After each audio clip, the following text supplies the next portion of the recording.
This story begins during the time of troubles in Murim, which occurred in the 4th year of the reign of Jianveng, who ascended the throne after the death of Taizhou, Jiangxi Province, district of the city of Nanshan. The Union of Association Murim.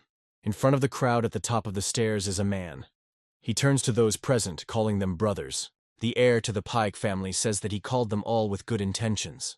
He expresses gratitude to them on behalf of Murim. The head of the Union of Association Murim Kin Kong of the Heavenly Sword Pack. Li Zhong says that evil is destroyed. Justice will soon triumph. Kanho is safe. He assures that now a bright future awaits them. Those present with reverence listen to their leader. He explains that today they gathered here in order for the first time together in the history of Kanho and Murim to oppose a common enemy, which no one had heard of before. It will not work to cope with him alone. But together they are power. Even if their enemy is a large star of death for thousands of years, the head of the Union of Association Murim is sure that they will certainly win. The crowd supports its leader. The man, silent, puts his hand in the wide sleeve of his robe. He takes out 3 multicolored flags from there. Pek Li Jun immediately raises them high above his head and says that probably each of them received 3 such flags this morning. The man explains, this is the idea of the army general. They must be used if they fall into the poisonous trap of the enemy. Each of them brings its own message. Blue color means that weak poison was used, and warriors above the 2nd class can enter the zone of its action. The green flag shows that until it is lowered, the 1st class warriors cannot be approached by 10 zhang. 1 zhang is 3.33 meters. He demonstrates the last flag, and he explains, the red color says that detoxification is impossible. If they see him, then let them keep a distance of 100 zhang, even being a special class warrior. Men with gloomy faces listen to his speech. Li Jun continues to speak if one of them is not lucky, and he will inhale the poison. Then let him find the strength, and at all costs, uses these flags in order to warn others. Warriors carefully listen to his parting words. The head of the Union of Association warns. Otherwise, they should not count on the prolonged existence of Kanjo. Suddenly, a subject rushes right over the crowd, right to Pek Li Jun. He falls at the feet of a man. The crowd gasps in surprise. Everyone excitedly asks each other, what was it? The head of the Union of Association is angry. Who dared to do this? He wants to know who this insolent is? Red flag stuck into the tile right at his feet. The guy pronounces, that's how? People do not understand what is happening. Finally, they see the cause of the commotion. On the crest of the roof there is a guy. Seeing him, they scream, a poisonous dragon. One of the soldiers angrily asks, does he even know where he is? He calmly answers, of course, otherwise he would not have come here. The warrior calls him a heartless villain. A standing man is pulling him away. He asks, doesn't it seem strange to him? They are in the inside of the palace.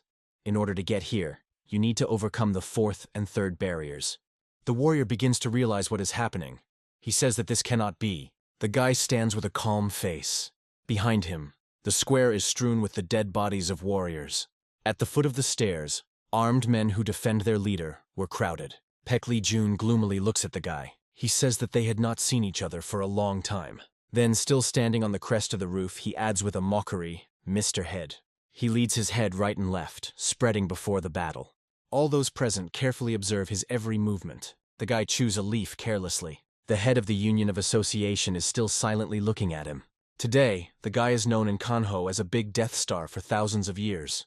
Murim gathered a detachment of 10,000 soldiers for the sake of capturing only one person. The guy says, since they were going to kill him, they may not even hope to get out of here alive. The eyes of the poisonous dragon, the rank of Jagan, is no longer like human and burn unnaturally green light. Night, the lunar disk illuminates high mountain peaks. On the slope of one of them is a small village, consisting of only several houses. The roofs of the buildings are straw-free. Near each of them the beds are broken. A man comes out of one hut. He moves very slowly and hardly holds his eyes open. Overcoming pain, he thinks that the elder needs to tell everything. A huge scolopendra sits on the wall of the hut. A man will fall to the ground, and several of these insects surround his body. A person no longer gives signs of life, and the number of scolopenders increases. The village wraps up a violet haze. She penetrates the house where a woman with a boy sleeps on the bed. The child wakes up and rubs his eyes. The poisonous haze makes him cough. He is trying to wake his mother, saying that it smells somehow strange. The woman is silent. Then he reaches out and begins to shake her. The boy, who is already completely wrapped in purple haze, is calling the mother. But, looking into her face, he sees a terrible picture. Foam comes from her mouth. The woman's eyes are red, and tears flow from them with a river. The unfortunate is no longer able to utter a word. Only despair is read in her gaze. With difficulty, she nevertheless squeezes out a few words, asking her son, whom she calls Jagan, to leave immediately. The woman is silent. The boy is desperately calling the mother. The child understands that something terrible is happening. Tears pour from his eyes. Realizing what happened, he is in horror recoil from the dead body of his mother and falls out of the bed to the floor. His body is twisted by a cramp and he screams in pain. The boy understands that this is the deadly poison of Scolopendra. He sees with horror how the giant insect approaches him. Scolopendra quickly climbs through his clothes and rushes to his face. The boy screams. Tears hail up on his face. The insect bites the child. Crying, he calls his mother, begging him to save, but the poor woman can no longer help him. Scolopendra's paws fall into his mouth, and Jagana covers rage. His teeth gnaw into the hated body of an insect, and he defeats him in half. Sobbing, he demands that his mother be returned. The door opens, and a man appears on the threshold, shouting the name of the boy. He sees a child lying on the floor who cannot even move. Near his face lies dead Scolopendra. Jagan, not realizing what is happening, everything also frantically compresses his jaw, crushing the remains of a poisonous insect with a crunch. The man is shocked by what he saw. Cursing, he asks, "Who decided on such a terrible act?" The child cannot answer him anything. His eyes turned white, and only wheezing bursts out of his mouth. A person is trying to bring the boy to life. Having crouched on the floor next to him, he puts the child's head on his knees. He sticks through his gritted teeth a pill. The man says that it needs to be accepted in order to get the poison. Standing on the threshold and observing his actions, a person cannot believe that he spent a miraculous medicine to return the fidelity of the heart to some boy. He continues to speak, he warned, and he had to obey him. With his stubbornness, the man ruined his own family. He asks, is he really hoping that the child can survive after this? The man replies, their family Pekvacholgok may be small, but they are part of the Yak family and have existed for 300 years. He is interested. Does the interlocutor think that they are not able to confront the genus Chidok who kills people with poison? The person answers, first let him cure the boy, and there they look. Although when everyone is dying, it will no longer be important what kind he belongs to. The man screams that he is a villain. If for him the meaning of life is not to fool around, then how does it differ from the animal? He tells the interlocutor that Pekvachol will never bend under the Dok family. He replies that it is quite difficult with him, and the genus Dok and Yak comes from one Playaman. A man can act as he considers necessary, although he is unlikely to be able to save his grandson. It is better to leave futile attempts. Laughing, he adds that he put a special Scolopendra of 5 colors to them. The old man cannot believe what he heard. He asks the question, why is her? There are several types of poisonous multi-leaflets. The man says, if he already understood everything, then he should go out. There is no need to pull the time. This makes himself only worse. The old man leaves the house, holding his grandson in his arms. The man asks, he has what to say in the end? Suddenly the boy makes a moan, which greatly surprises others. The old man cannot believe that Jagan woke up. The child hardly pronounces grandfather. He puts the boy on the ground, begging him to recover. The man comes closer and, leaning slightly above them, mockingly says, you just look. He is still fighting poison. Jagan turns over and moves closer to him. The man continues to mock. The kid is about to lean back, but he still continues to fight for his life. He believes that the boy has a desire to live more than his grandfather. Bowing even lower, the man mockingly asks the boy for forgiveness for the fact that he has no antidote from the bite of the Scolopendra. In addition, it is already too late. Suddenly, Jagan thrusts the fest of the shell of the Scolopendra of 5 colors, the fragment of the shell of the shell of the shell in the fist. The man is furious. He grabs the leg and, pulling out the fragment, hit the old man on the back. He falls like a knitted one. People who call him the elder are in a hurry to him with the question, is he in order? The man, having rolled up the leg, is horrified to look at his leg, acquiring a purple color. He curses, saying that he has no antidote. He quickly makes a decision and tells him to give him a sword immediately. A person holding a blade in his hands asks, is he sure that it will work out? But the man, swearing, tells him to hurry. The blade, dissecting the air, soars up and immediately drops down. The man screams in pain. He hardly takes his breath. Sweat rolled down his face. There is a voice. They fled! The man is trifling with rage. They help him to rise. A severed leg lies on the ground. He gives the order, catch. Then he screams violently, vividly behind them. You can't miss them. A moan is heard from a small cave. The old man, with a wound on his back, stands on his knees before the grandson lying unconscious. He calls a boy by name. He begins to cough, and the old man with hope in his eyes tends to him. White liquid flows from the mouth of Jagan. He is trying to say something. The old man sees that next to him lies a fragment of the shell of the scolopendra of 5 colors. He heard that if you eat the poisonous gland of the creature, which contains a deadly poison, and take a pill, then you can cope with poisoning. Having fallen next to the boy and realizing that death is already close, he mentally asks him to survive. The last thing that bothered the old man.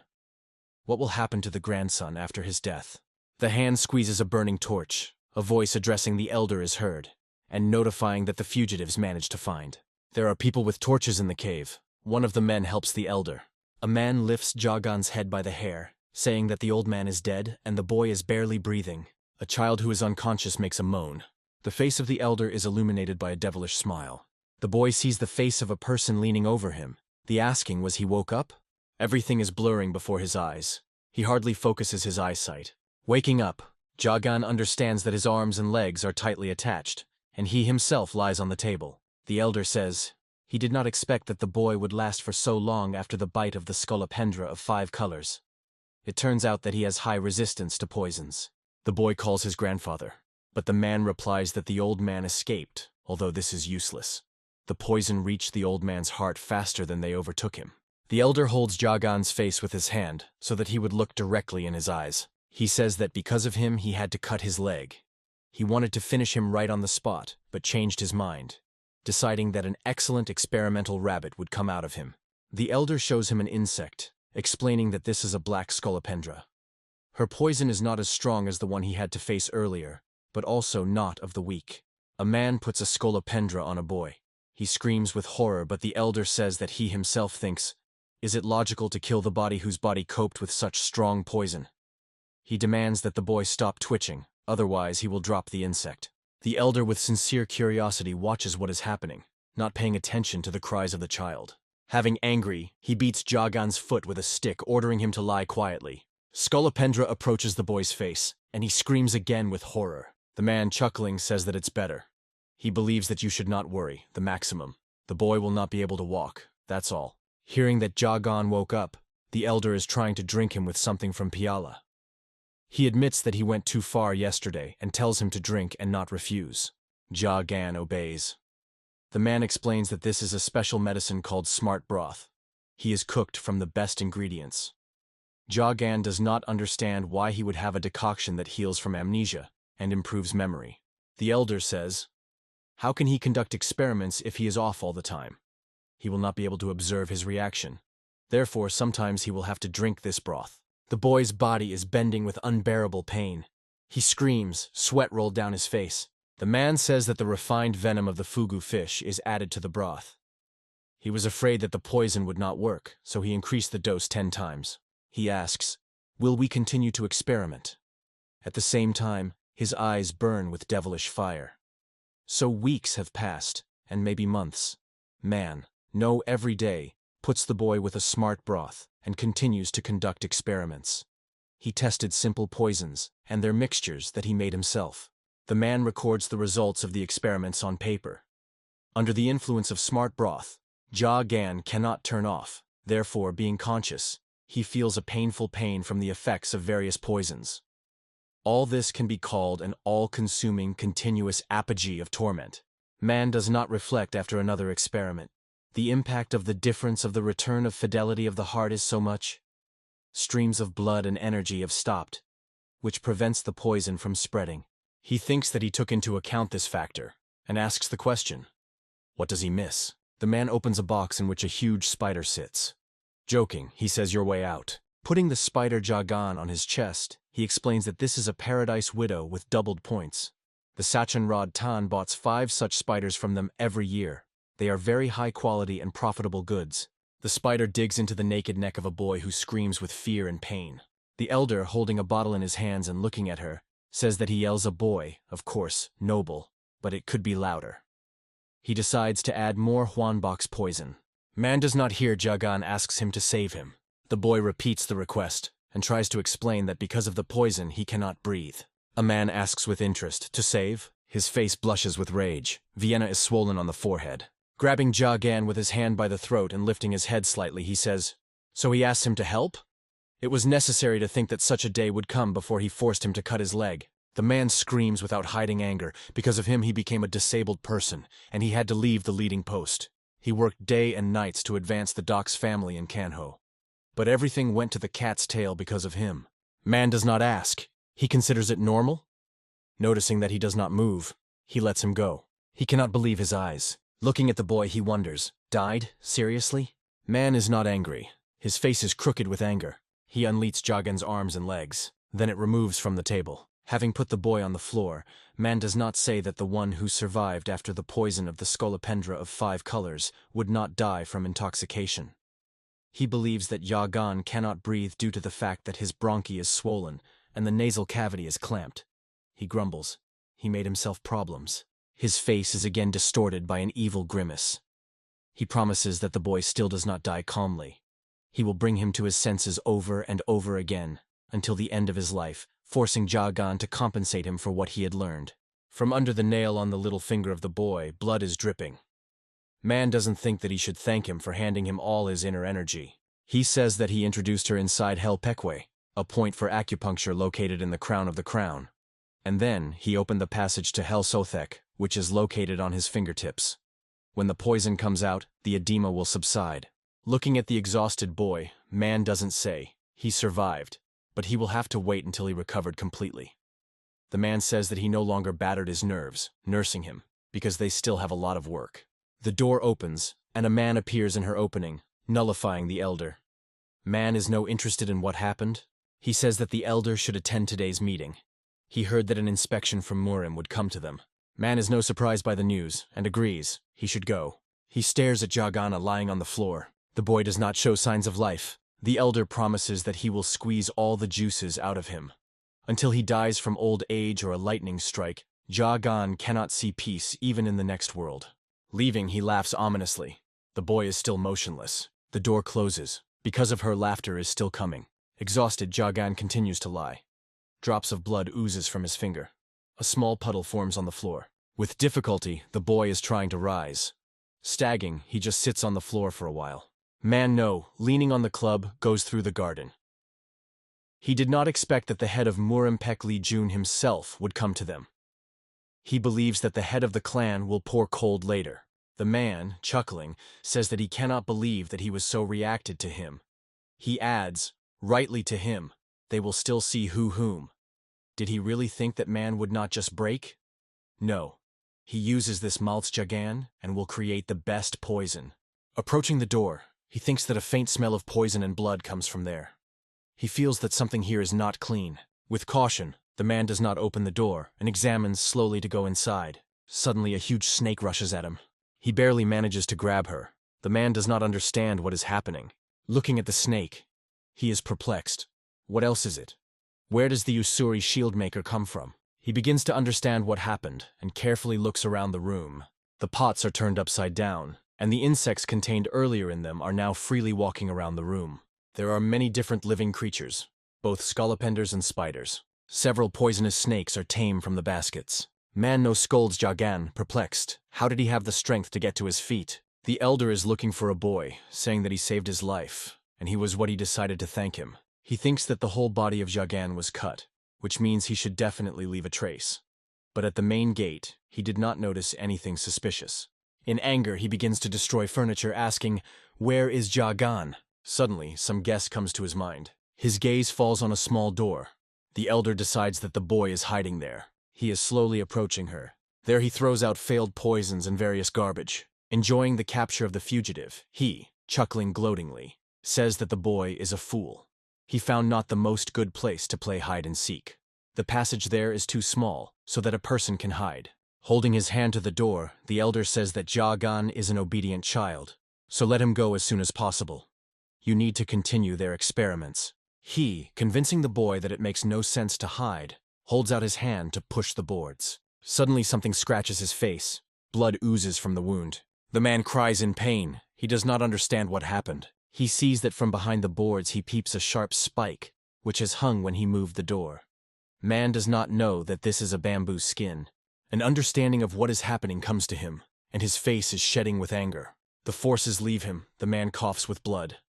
Standing on his knees and leaning over the floor, he asks, "How does Jagan dare to mock him like that?"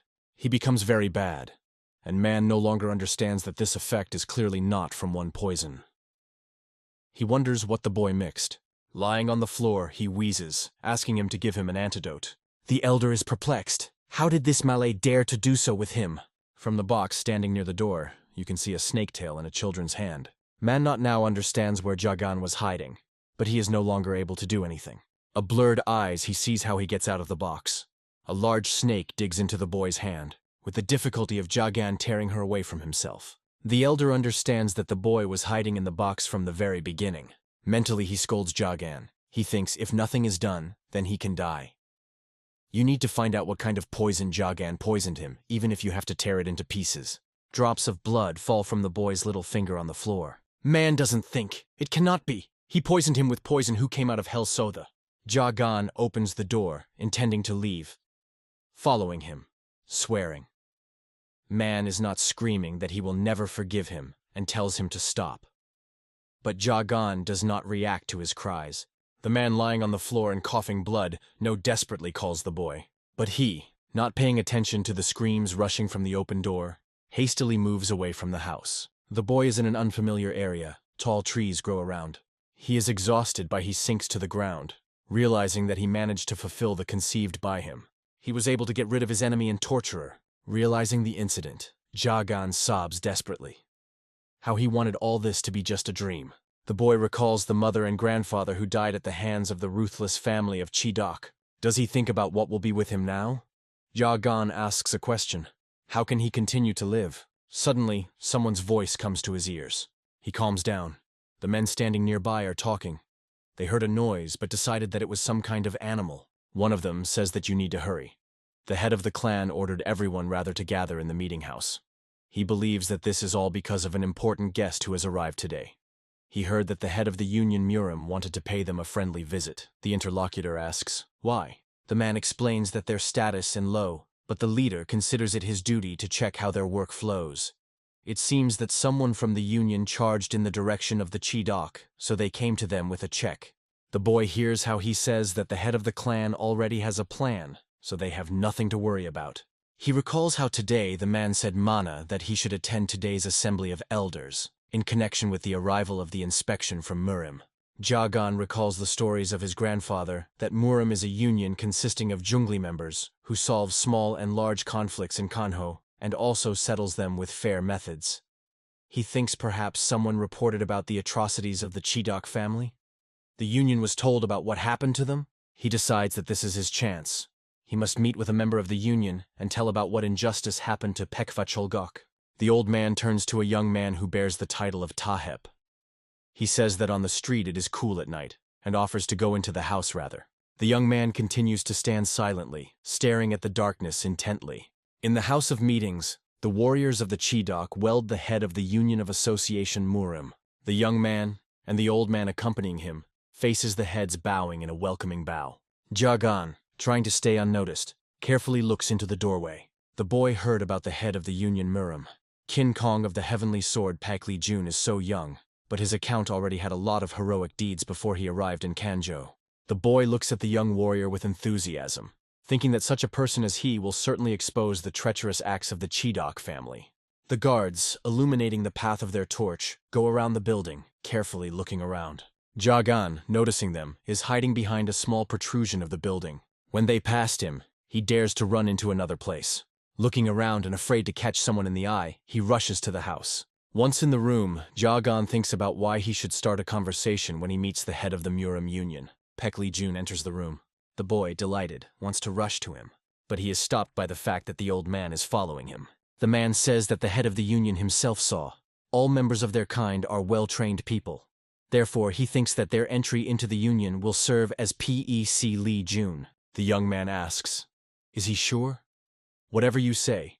But his family is on the very outskirts of the Yunnan province, and in the Union itself, people are still full of doubt about their account. The old man objects. They showed him their strength. She is quite matching the level of Murim. What else is required for joining it? The head of the Union answers. Qualification. He asked not to give the ground for rumors. Pak Lee Jun says that a man from the Union of Yunnan Provincial Union came to him. He said that they attacked families related to the genus yak, but someone managed to survive. The old man mutters that he hears about it for the first time. The young man, squeezing the hilt of the sword, tells him not to be forgotten. Turning to the old man, he asks, or to remind him of who he is. The old man got scared of him in dismay. The boy continues to eavesdrop on their conversation. He no longer seeks to leave his shelter. He thinks, it turns out that Pekvacholgok is not the only family they attacked. The boy's hand clenches into a fist. He thinks, if only he could prove that what happened to his family is true. The old man asks for forgiveness for the suppression of the families of the genus yak not quite smoothly. He says that it seems in the turmoil someone managed to escape. Jagan carefully listens to the conversation. The head of the Union asks. He continues to make excuses. The old man guiltily lowers his head and says that it was purely their mistake. The young man is interested. What about the others? The interlocutor replies that they plan to send them to the underground shaft. Now they expect transportation at the south gate. The mine is under the General Department of Families of the genus Doctor. No information will leak from there. The old man asks, but what about the speaker? The head of the Union turns around and for some time silently looks at the head of the clan. Then the boy's recognition of Lee Jun comes to the ears of the boy. He has already cut his throat to this person. The head of the Union explains that they came to them with the inspection. Already poorly affects the reputation of the family, especially one where the ramps occur. If the interlocutor wants to move forward, then let him act impeccably. He says that he is no longer going to be enough. The old man assures that they will be more attentive. Jagan is shocked by the conversation heard. He understands that the Union Murim at the same time with the clan of the dock. Pekli Jun captures someone else's presence in the room. Turning to the old man, he says that they will probably finish on this, and he asks him to follow him. The old man begins to talk about what he has prepared for the guest. The young man warningly puts his hand on his shoulder. It permeates the wooden panel with a sword. The alarmed head of the clan asks, "What's the matter?" The sword breaks through the tree but nothing more happens. The head of the Union, having liberated weapons, continues to frown thoughtfully. Then he pronounces, "Nothing." But the suspicions clearly did not leave him. The boy, scaredly holding his mouth with his hand, is afraid to even move. The young man tells the old man that now they can go. Jagan's legs are swinging, and he slowly drops to the ground. He cannot believe what is happening. The boy asks the question, why does the head of the Union cover the atrocities of the CHI dock? It turns out that Murim is connected with what happened to his family. Jagan hears someone's conversation and understands that people are approaching him. The guards go around the buildings, talking quietly among themselves. He barely manages to hide about them. The boy thinks, in Murima they know what is happening here. And instead of bringing their anger on Chidok, they help them. He asks the question, who fell? Head of the Union? Or is Murim himself? Even if he tells about what happened to his parents, then nothing will change. After all, he heard that a man who dared his life and came to the Union cut his throat. The head of the Union cynically explained this by the fact that it was necessary to act impeccably.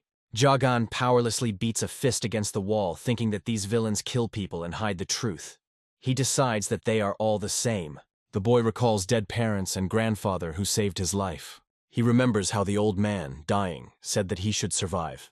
Jagan mentally promises that he will not die and will become stronger. Without anyone's help, with his own hands, he will give everyone deserved. The head of the CHI family, holding the bowl in his hands, asks the attention to those present. There are many people at the table. The head is sitting. Lee Jun and the old man himself, who now rose to make a speech. He says that although today they gathered here to greet the head of the Murim Union, but he would also like to congratulate their family on a significant event. He announces that the entry of their family into the Union is no longer far off. The reason for which the head of Murim visited them was just to confirm this. Never previously they were honored with such an honor. The old man offers to raise the glasses together. Pek Lee Jun listens carefully to his speech. Suddenly the door opens, and the entered warrior niches the head of the clan. Approaching, he whispers something in his ear. The old man's face is gloomy. Then, as if not believing his ears, he asks, "What?" Pek Li-jun asks, "Something happened?" The head of the clan assures that everything is in order, but he needs to leave for a while. The young man answers, "Good," and he expresses the hope that the old man tells him the truth.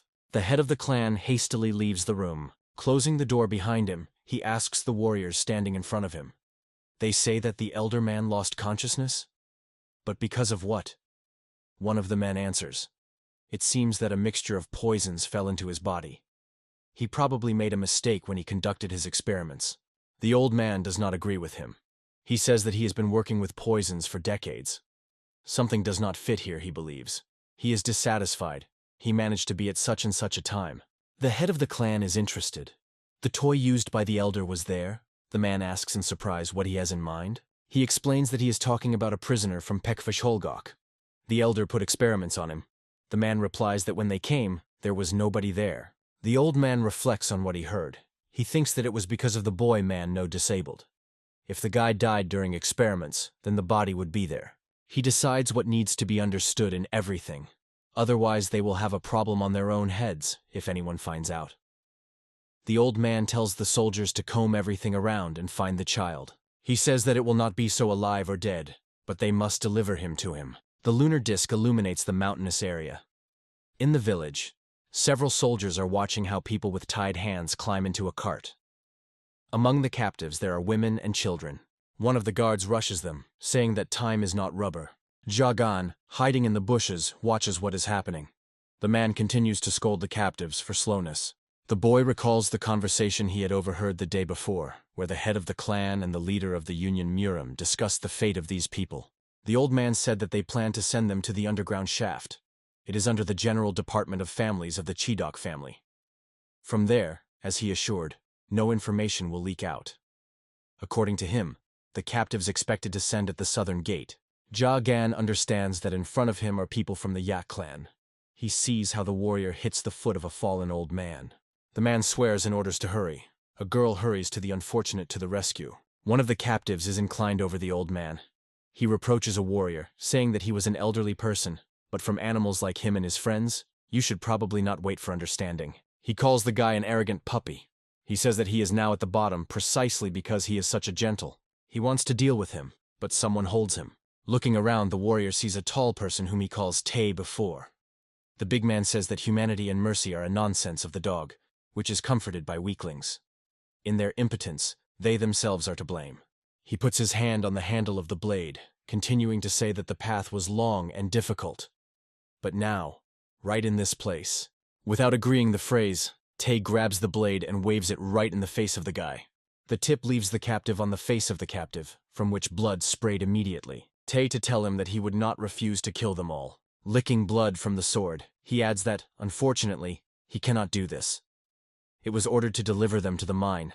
He will not repeat twice. Tay promises to raise the old man and lie down in the wagon, unless, of course, the guy does not want to add work to him. The guy and the girl help to rise menu. They ask how he feels, but he assures that everything is fine with him, taking advantage of the fact that the guards were distracted. Jagan climbed into the wagon, which immediately went on the road. The captives sit silently, bowing their heads low. The guy who helped the old man get up tells the boy that he is not from their family. He adds that, judging by the manner of behavior, he also has nothing to do with the genus of Chidok. Jagan admits to his belonging to the family of Pekvacholgok. The guy is surprised. He is interested. What is the boy doing here? But then he understands that they were also attacked by their family. Jagan silently bows his head, confirming his hunch. The guy says that the CHI doc is hiding behind the back of the Union, and no fear is unknown to them. He asks how the boy was here. He tells how he was kidnapped, and experiments on him. But he managed to break out, and wanted to meet with the head of Murim. But he turned out to be completely different than Jagan represented. He was forced to run, so he found himself here. The guy looks at the boy with pity. He says that Jagan has traveled such a long way, and this is worthy of praise. But this wagon will not take them to the will, but to another hell. He adds that he is very sorry that everything happened like that. Jagan carefully examines around. He thinks that the wagon is accompanied by 5 guards. The guy who watched him says that he understands the course of the boy's thoughts, but he better give up. He explains.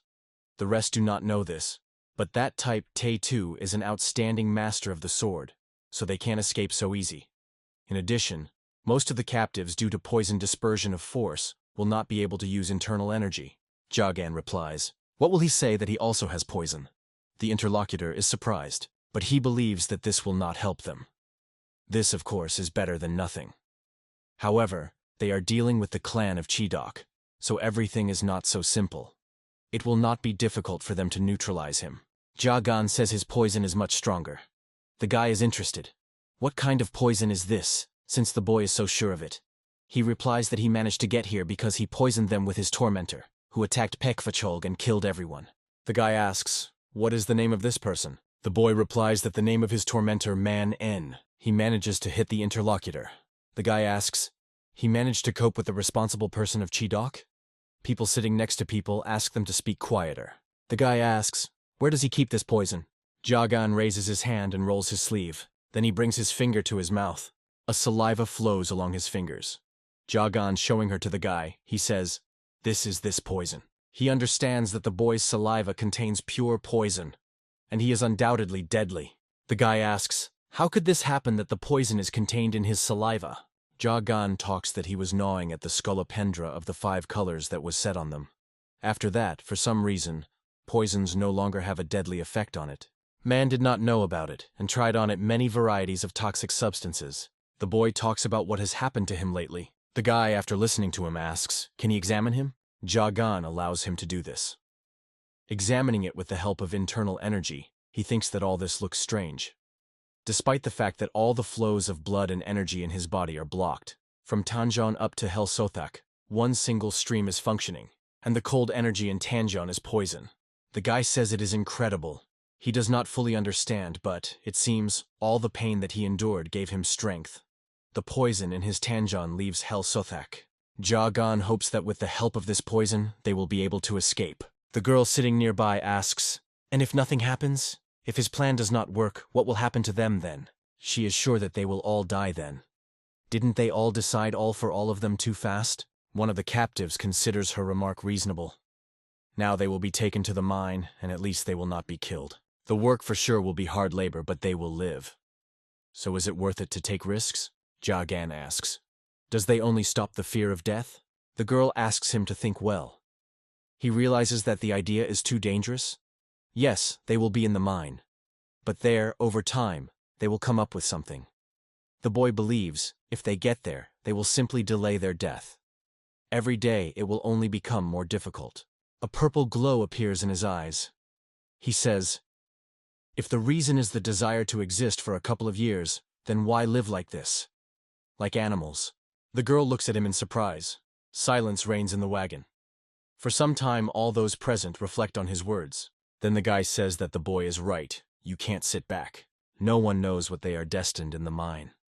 Perhaps now their last chance to gather strength and defeat the enemy, he believes. He turns to the boy with a request to help them cope with the guards, and he promises that then they will help him. There is a scream. Stop! The order sounds, immediately deploying the cart and go back to the village. This is how the head of the clan ordered. The rider who caught up with them explains that in the village of a commotion, the elder man is now unconscious, and his captive disappeared. The head of the clan ordered, at all.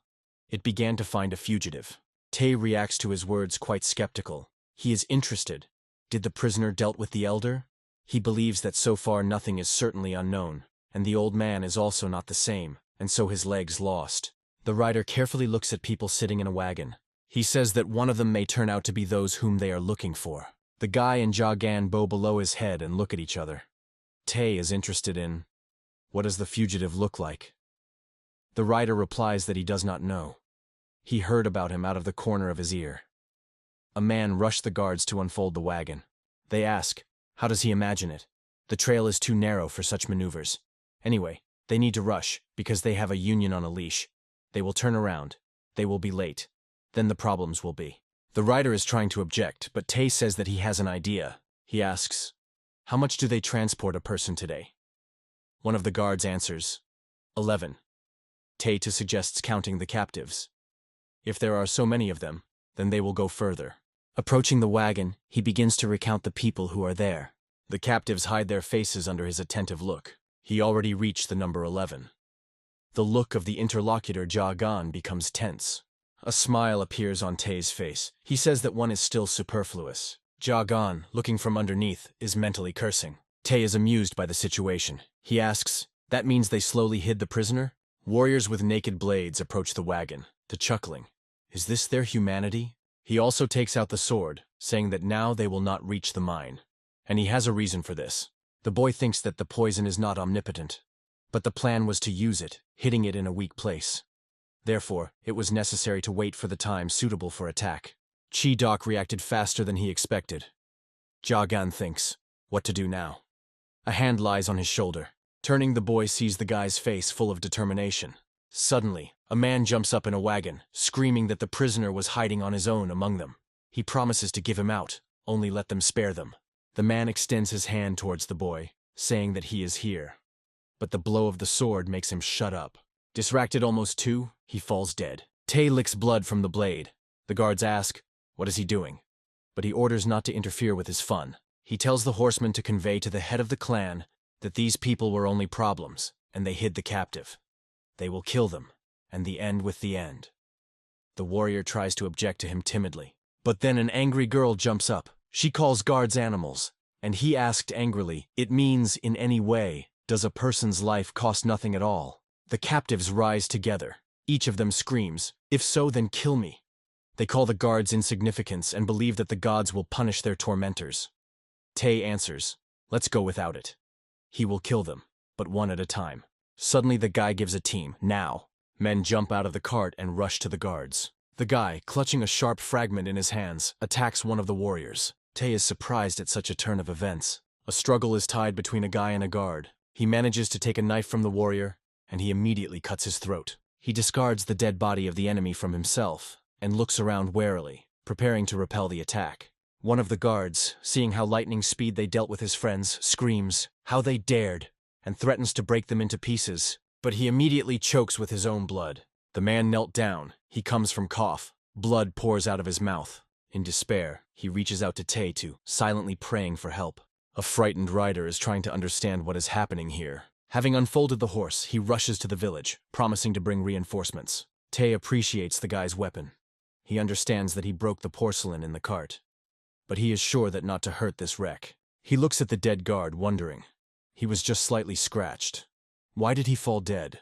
A man, clutching a fragment in his hands, stands opposite Tae, throwing a bloodied sword on his shoulder. A few more people from the Yak clan come up to him. The man says Tae before, now his turn. He mockingly replies that even a wimp can find courage in himself.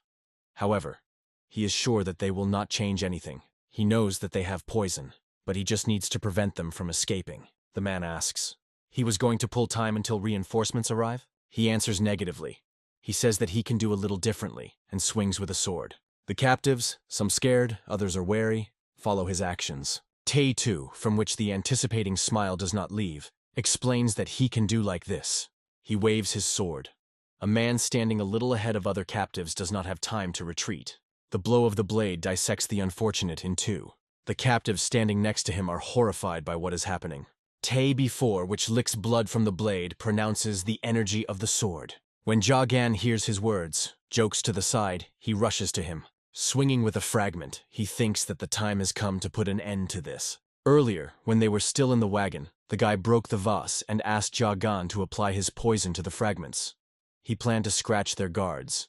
He understood that it just sounds, in fact, everything would be much more complicated. Everyone agreed to act, but one determination is not enough to defeat Tae before. He will probably understand that they are using poison. The guy decided that their task was to distract the enemy. Jagan at this time should quietly circumvent the healthy man and hide behind the stones. In his hands, like everyone else, a fragment with poison is clamped. The guy advised him to aim Tae to the throat right. The boy did everything as he was ordered. He crept behind and struck. Jagan rejoices. He succeeded. Tae says, "That's what you are planning?" Turning around, he adds that they were not lucky.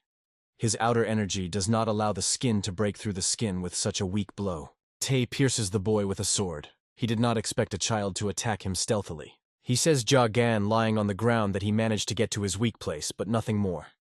The big man is interested. He doesn't want to demonstrate anything else. A boy pierced by a blade grabs his hands on a bloodied weapon sticking out of his body. He understands. If he surrenders, he will die. But he can do something else. Tae, before taking out the sword from his body, says, "Once, then go to the next world." He licks blood from the sword. The captives who wish him death rush to him. Someone screams that comparing it with animals is an insult to them. People jump from the cart, wanting to deal with a man. Suddenly, at the place where the vehicle stands, a powerful explosion provoked by Tae-do is a powerful explosion. The guy falls to his knees, protecting his face with his hand. When the dust settles, he sees the scattered dead bodies and the remnants of the cart scattered around. Tae, before heading for him, says, "You are their head." He with pleasure licks blood from the blade, then interested. What does he feel when he sees his whole family dead? Tae adds to, "Weaklings always end with this." The guy, from whose eyes tears flow, insults him. The big man says that it was necessary to find the captive of Man N. He asks, which of them was them? Suddenly Tae, to hearing how someone counts and pronounces the figure 7. Looking around, he sees how the boy rises and pronounces 8. The man is surprised. Is he still alive? Tae before believes that he is a persistent malaz. In jargon, a thin stream of blood flows from the corner of his mouth. He continues to count. Tae is perplexed. Why is he doing this? The boy, which covers the wound on his chest with his hand, says 10, and then adds, "It was time to die." The man asks, what is he carrying? He believes that Jagan has head problems. He takes a step in his direction, threatening that he will now have trouble. Suddenly, a puddle of blood appears at his feet. The guy does not understand what is happening. Tae-tu, whose mouth flows from the mouth, asks, "Is this poison?" Based on the sword, the man bends, coughing with blood. He clamps his mouth with his hand, wondering, the boy did not injure him. Turning to Jagan, the man asks, "How did he do it?" The boy raises his hand, along which the poison slowly flows, and replies that he himself swallowed it. Tae does not understand anything. Poison in his hand? How could he swallow him? He believes that the words of the boy are nonsense. Then he recalls how Jagan held onto the sword that wounded him, as he himself later licked the blade, and understands that this happened then. Heeling to the ground, he scolds the boy. He says that he noticed his habit of licking the blade of the sword, and therefore applied poison on him. Tae with difficulty says that he defeated his cunning, to which the boy replies that otherwise. The man admits that his intelligence and courage are impressive. He invites him to show his skills to the genus Chidok. Taita asks the boy until it is too late to give him an antidote, and he will recommend him to his family. Jagan is hard to laugh. He says, "A man mercilessly destroyed the weak, and now one of these weaklings asks for salvation?" Tae to scold him. The boy continues. He swore an oath to take revenge on Chidok, so he may not even try to convince him. And yet, he should pray to the other about mercy.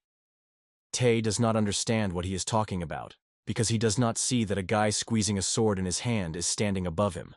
He raises the blade over the head of a defeated enemy. Tae before, who managed to turn his head in his direction, is frightened. He only manages to shout, "How dare you!" Jagan, exhausted, falls on the grass. When he opens his eyes, he understands that he is on a horse jumping in the entire speed of the horse. A guy sitting behind him, holding reins in his hand, asks, "He finally woke up?" Jagan looks at the bandaged wound.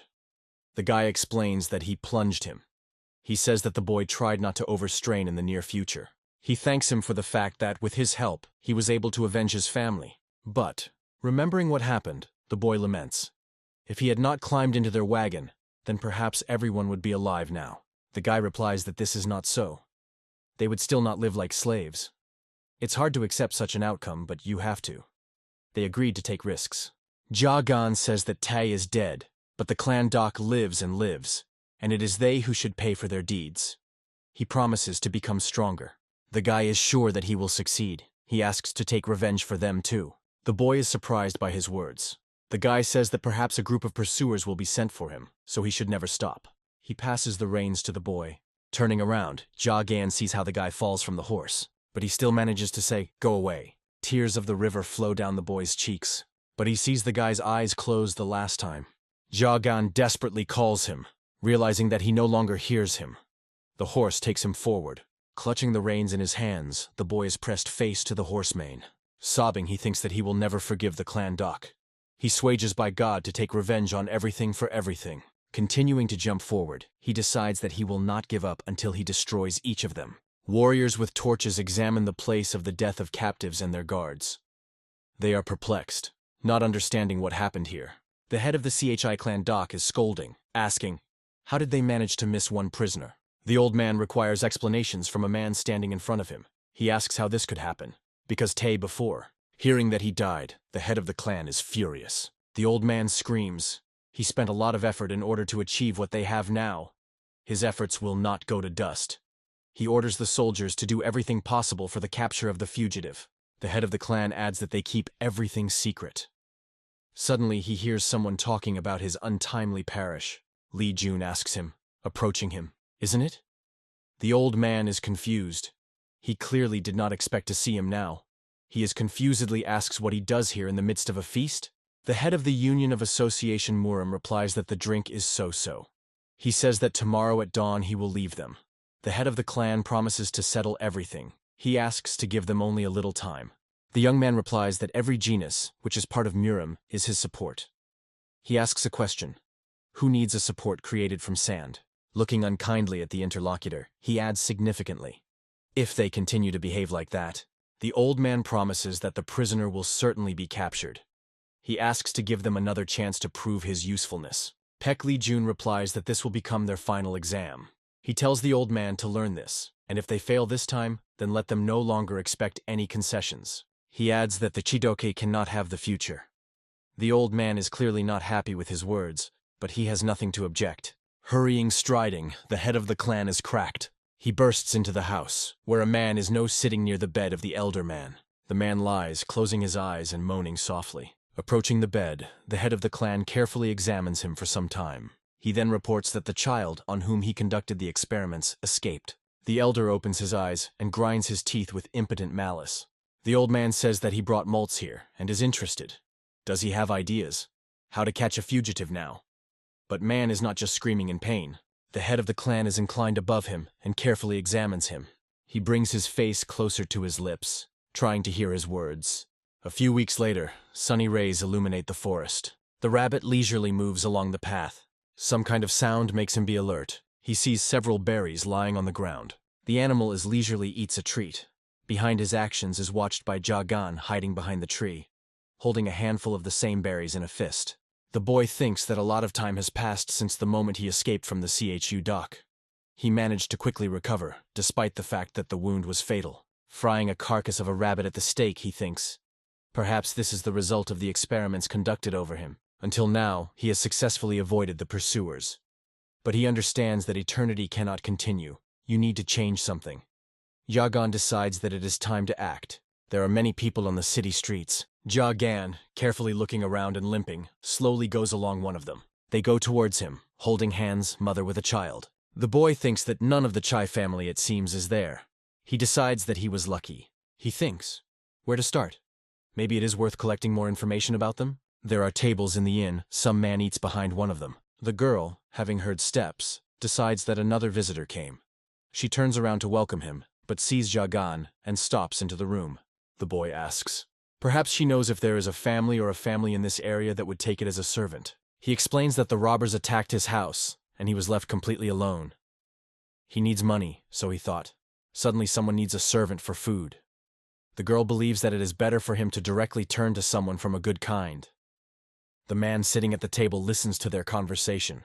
She explains that the local district is under the control of Mr. Jan, and advises to find him, or some kind of wealthy family from Yunnan. The boy asks, she talks about the kind of Chidok? The man decides to intervene. He says that they will not take the child to the dock, and it's restless there recently. Jagan is interested. Because of what? He explains that the clan of Yak recently attacked Chidok, who does not want them to become more powerful. The man complains that many people were killed because of this. The victims cannot be counted. He considers representatives of the genus Yak savages. The boy understands that the clan of Chidok made of innocent sheep. The man says that the attackers were seized and sent to hard labor. The girl also heard about it. She says that it seems to be. Jagan does not allow her to finish the phrase, and asks, was it the family of Pekwacholgok? He asks, they know where these people were taken? The man answers, it seems that they were sent to the mine located in the Nanhe region. The boy is interested. Where exactly is she located? But a man cannot definitely answer. There are many mines in this area. He asks, why does the boy are interested in this? But Jagan turns around and leaving the room. Cutting along the street, he thinks with hope. Did anyone survive from the family? He understands that the survivors were sent to the same mine where they were taken. Jagan wonders, did this really happen through his fault because he arranged it pogrom in Chidok and escaped? The boy stops. He thinks that you need to maintain composure. Suddenly, this is a trap? His hand involuntarily clenches into a fist. But if this is still true, then only he can save his people. Nanhe, underground mines. The head of the CHI family from the cliff watches people swarming below. The approaching man asks, what is so disturbing him? The old man replies, to use those people as a bait was his idea. Several days have already passed, and the boy never appeared. He claimed that he would take revenge on his family. But for sure, it is hiding somewhere. Man no longer answers. He is sure that he will not be long in coming. He asks the head of the family to show patience. The old man replies that the fate of the Chidok family at the stake. And he does not understand how the elder can be so calm. Man no, one eye of which is hidden by a black bandage, says that this is far from the case.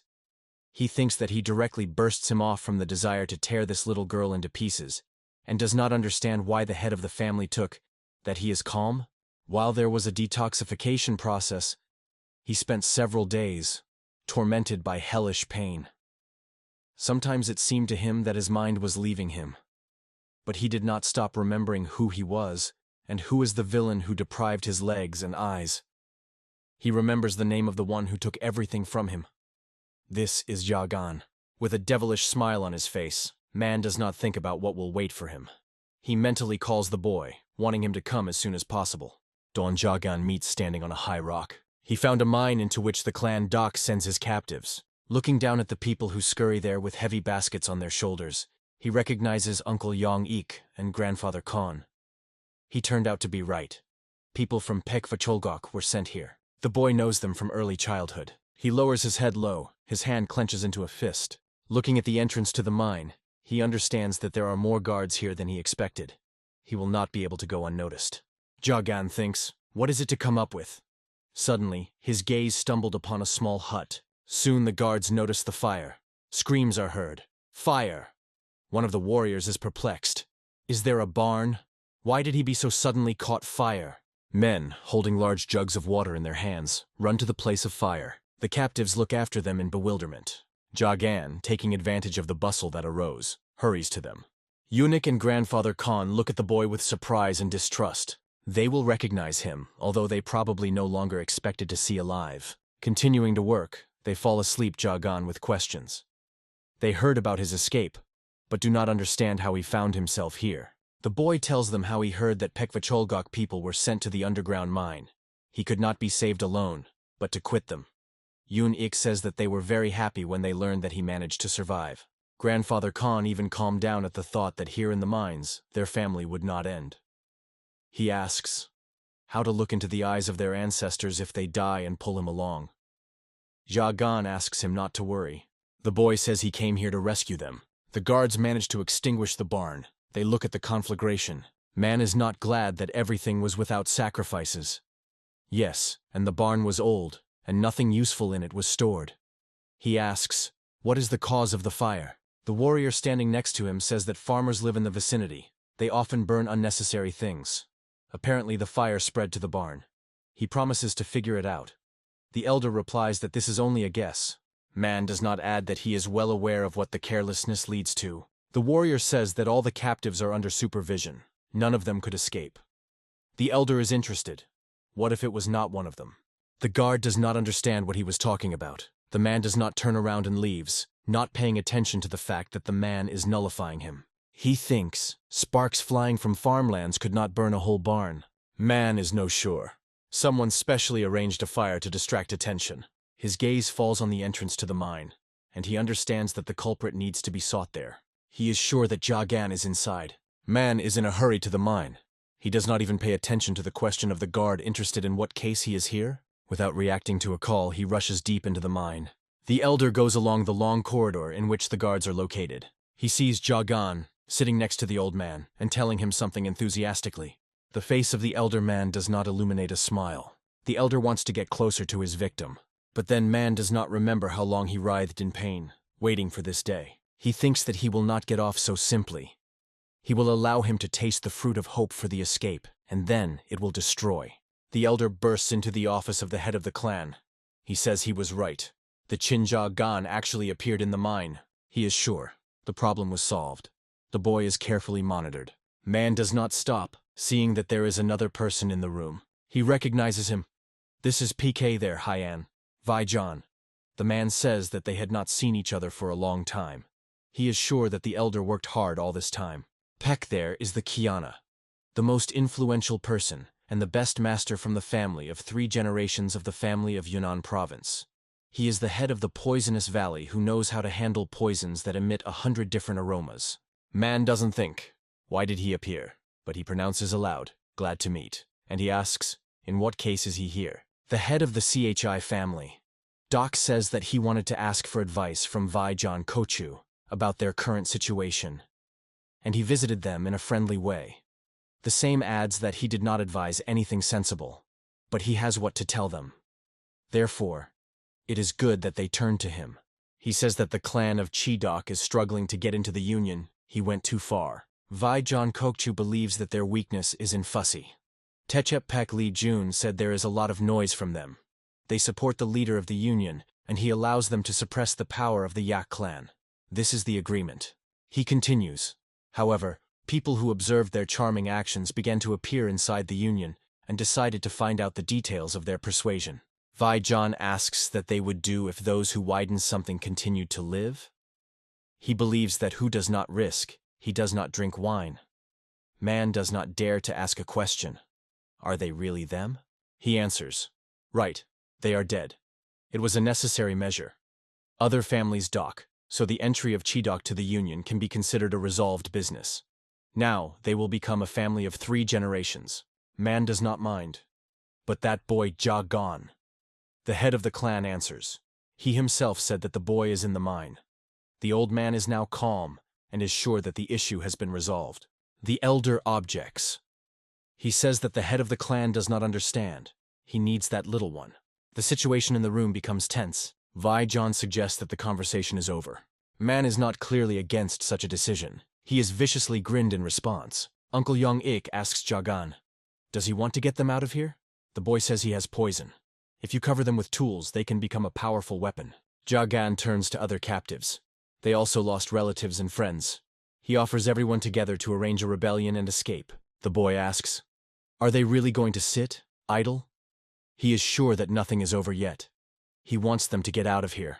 The captives are excitedly talking, wondering where the boy came from. The guards run to the exit, rushing the rest. The passage to the mine will now be closed. One of the captives rushes to the guard with a scream. But what about us? He asks to take him with him. But the man, fighting off his attacks, says that they will stay here. He claims that this is an order from above and asks not to blame him. The collapse begins. Stones fall on the head of the captives. A panic begins in the mine. Everyone except Jagan fall to their knees and cry. The long-awaited silence occurs. The exit from the mine is littered with huge stone blocks. Man is in a hurry as soon as he can. At the same time, he mutters that this cannot be. Why did he tolerate so much time? So that everything is so easy to end? Pouring the crowded guards, he screams, let me go! But seeing what happened, he cannot believe what happened. Rushing to the rubble, overwhelming the entrance to the mine, he screams wildly, clutching his head. Jagan had to die from his hands.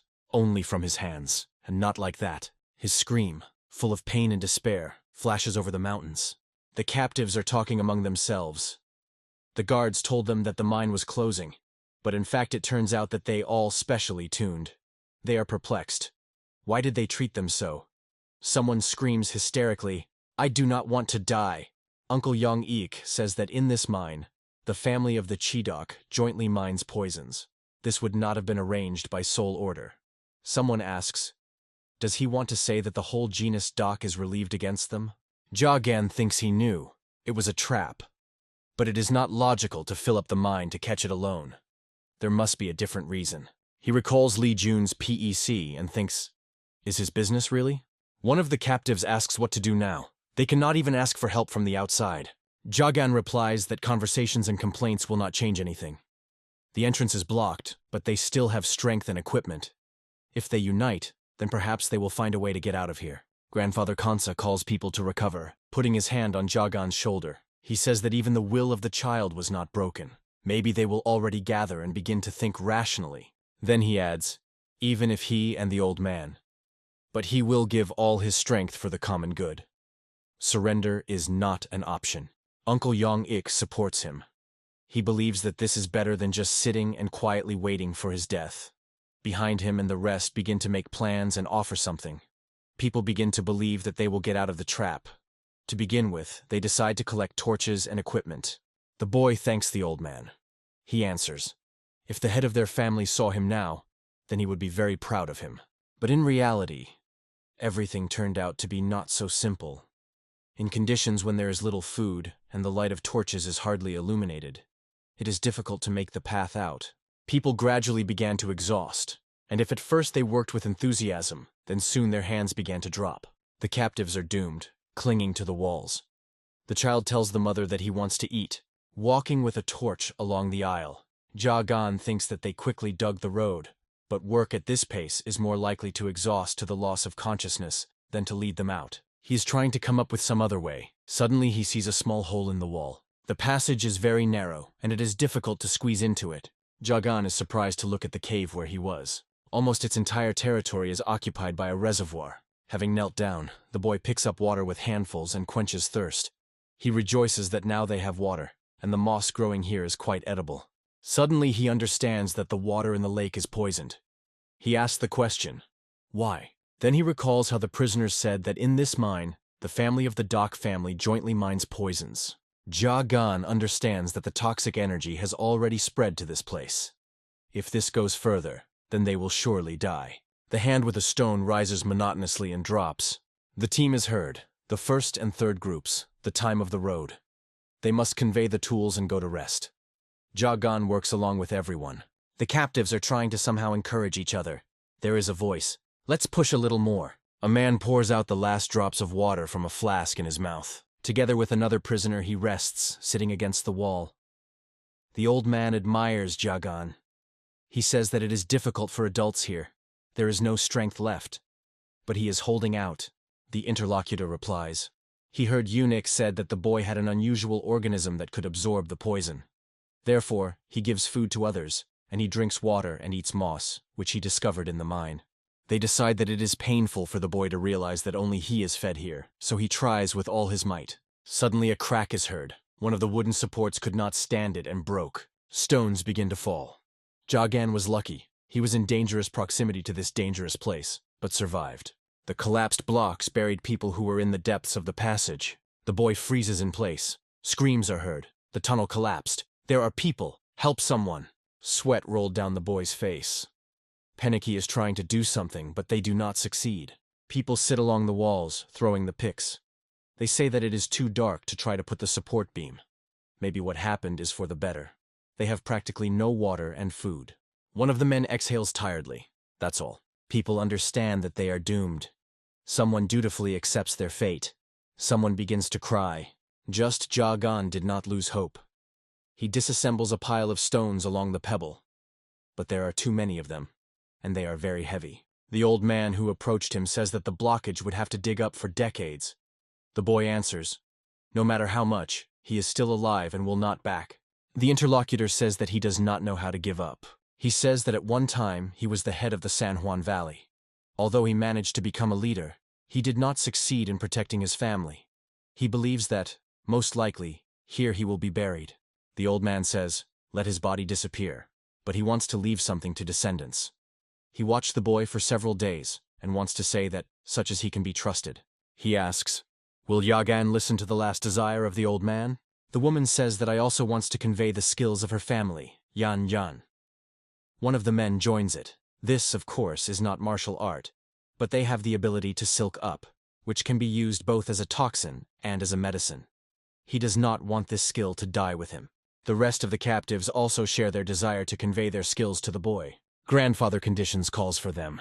He is just a child. Don't they understand this? He asks.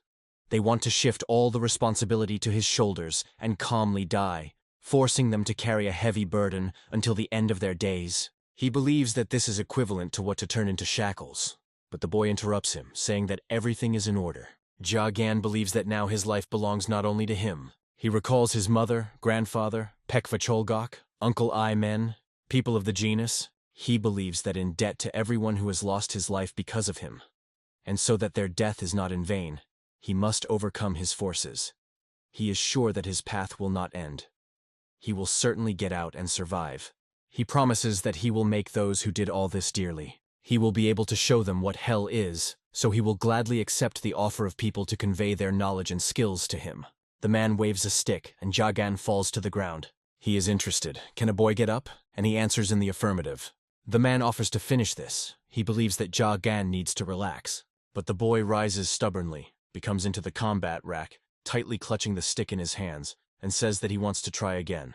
Looking into the eyes of Jaganu, the man thinks, incredible concentration. The boy sits in the lotus pose. He masters the art of honing internal energy. Then the speed of speed follows. One of the captives helps him with the technique of memorizing by heart. An elderly woman explains to him a methodology for the manufacture of miraculous drugs, and even the skill of combination. For several days, a boy without a lot of studies studies the secret techniques of each clan. His learning speed impresses his teachers. He recalls that he was given a smart broth, but only from him there would never have been such an effect. He is stimulated by the thirst for becoming stronger, the desire to survive, but he will have enough of the faith only to stretch. The man is satisfied with the success of the boy. A woman approaches them, wiping her tears with her hand, rolling on her cheeks. She says that the elder Khan, she is not able to finish the phrase, but even without this, the boy understands everything. He hurries to the old man, and falling near him calls, "Grandfather Khan." The old man hardly opens his eyes and pronounces his name. He is glad that the boy came. He says Jagan said he would last, but he's sincerely sorry for him. How can he handle a loner with everything? The boy carefully holds the old man by the hand. Grandfather Khan asks him forgiveness for not managing to protect him, and for the fact that he could no longer be with him. Jagan only squeezes his hand tightly. The old man says he misses that place very much. He would really like to see the flowering of Kihihihacho in the Pekvacholgok Valley again. Grandfather's eyes are closed. The burning captives stand around his body, mournfully silently. They cry, not ashamed of their tears. They mourn not only the old man, but themselves, realizing that soon the same fate awaits them. Jagan sits near the grandfather of Khan with a low head lowered. The man says that you need to go. They still have to finish training. He wanted to offer the boy to stay here for now, but he does not allow him to finish the phrase. He says that a man himself knows they have a cut-off time. The disheveled Mana, clutching the bottle in his hands, sings a song quietly. Autumn has already come, and the leaves are slowly circling, falling from the trees. The elder sits opposite the blockage covering the entrance to the mine. The guards standing at a distance are watching him. One of them says that the man has not dried for 2 weeks. Reason finally left him. He believes. The second is perplexed. Why suffer so because of some prisoner? Man never continues to mutter, "Why did you leave me? Why?" Swinging, he throws a bottle, and it breaks. The elder shouts, "What should he do now?"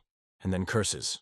With difficulty, leaning on a stick, he rises, and for some time he looks at the fragments of the bottle and a puddle formed near them. The liquid fluctuates slightly. His face is illuminated by hope. He asks the question, "Is this vibration?" And he himself cannot believe it. From the blows coming from the inside, light circles appear on the liquid. Man does not ask, "Are you there?" The elder begins to laugh frantically. Having fallen to his knees and laughing, he pronounces, "Well, of course. Was it possible to doubt it?" Continuing to laugh, he says that the boy cannot just die. The gods did not turn away from him or from Yagan. How glad he is. He does not care how much time Maltz will need to get out of there. While he is alive, the elder will also live. The boy sits in front of the rubble and fights off pieces from huge boulders. Having reached their limit, people were dying of hunger one by one, and he all worked without turning his hands. In his ears, the voice of a child dying of hunger sounds, who complains of what he really wants to eat. He sees the mental gaze of a dying, exhausted man, rejoicing that he will soon meet his family. He hears how a woman, barely capable of talking from weakness, asks for Shore to take revenge on Chidok for their family Janjam. He remembers the words of Yong Ik, asking him not to forget all that they taught him. Not much time has passed before he was left completely alone. Looking around, he sees in the passage of the body of dead people. Winter has come. Snow covered the mountains. The elder with a bag behind him stands in front of the rubble. He looks at a pile of stones with hope. He thinks for sure someone laughs at him and calls him crazy, but he just needs to hear him. Man doesn't think that the boy will need about 5 years and maybe even more to overcome the barrier. He is looking forward to their meeting. Leaving, he throws over his shoulder. We do not say goodbye. Jagan is reinforced with poisonous water and herbs. He does not forget about constant training. The boy sits in the lotus position, meditating.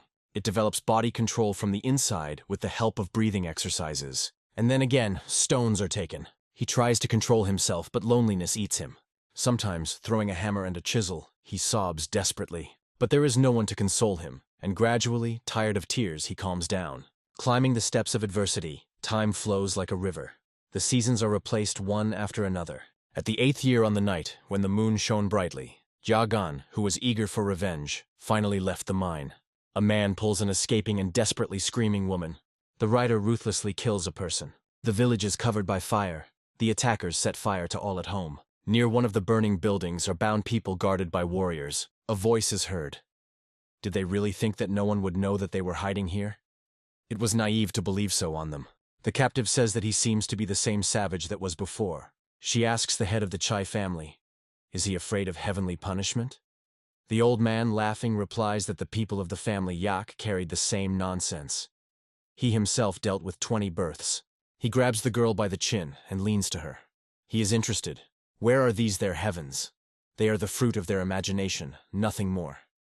He demands that the captive say where the secret books of the Konyak clan are located. But she bravely spits in the face of the old man. The girl says that they steal, kill, and boast of this in addition. It seems that Murim does not give a damn about everything. She asks the head of the family, who was taken aback from her behavior. Since when has the Union become the place of unification of the worthless rabble? The old man beats the captive with his foot, and she falls to the ground. His face is skewed with rage. He offends the girl. She lies, pressing her cheek to the ground. The old man says that she knows nothing but dares to open his mouth yet. He beats the unhappy with his feet, shouting that she was not allowed to spit in his face. But he can afford to do anything. The head of the clan names the man who approached behind. Giving the old man a book, he says that they found secret notes. He, triumphantly, raises the book and asks, what is the point of protecting so stubbornly that they would still get? He says that books, if they are so dear to them, will find excellent application. The head of the clan turns to the battered captive. He believes that she should say thank him for the fact that such valuable achievements will survive their own clan and go to Chidok. He laughs, and the girl continues to lie motionless. The question is heard. What to do with the captives? The old man believes that they can create unnecessary problems alive. He tells them to kill them. The captive, curled up on the ground, cries. She mentally prays someone to punish the clan doc for their atrocities. A huge disk of the moon illuminates the mansion, in the windows of which light is visible. There are empty bottles, and there is a voice that requires a drink. The head of the CHI family, Doc, sits at the table, on which there are several devastated bottles. The man who has entered notices that he had already drank a lot and asks him to stop. But the old man tells him to shut up. He says that no one is asking him, and let him drag a drink. Filling a glass, he grins with displeasure, scolding the servants. Remembering Paik Lee Jun and Vai John Kokchu, he thinks that there are masters who, without making efforts, keep everything under control. He also wants to live like them. He thought it would be so. He hoped that they would join the Union. But plans were destroyed. This is because of the man not they lost everything. Cursing, the head of the clan with force lowers the glass on the table. He sits, staring at the overturned empty bottle. The old man opens the book, thinking that he will not give up.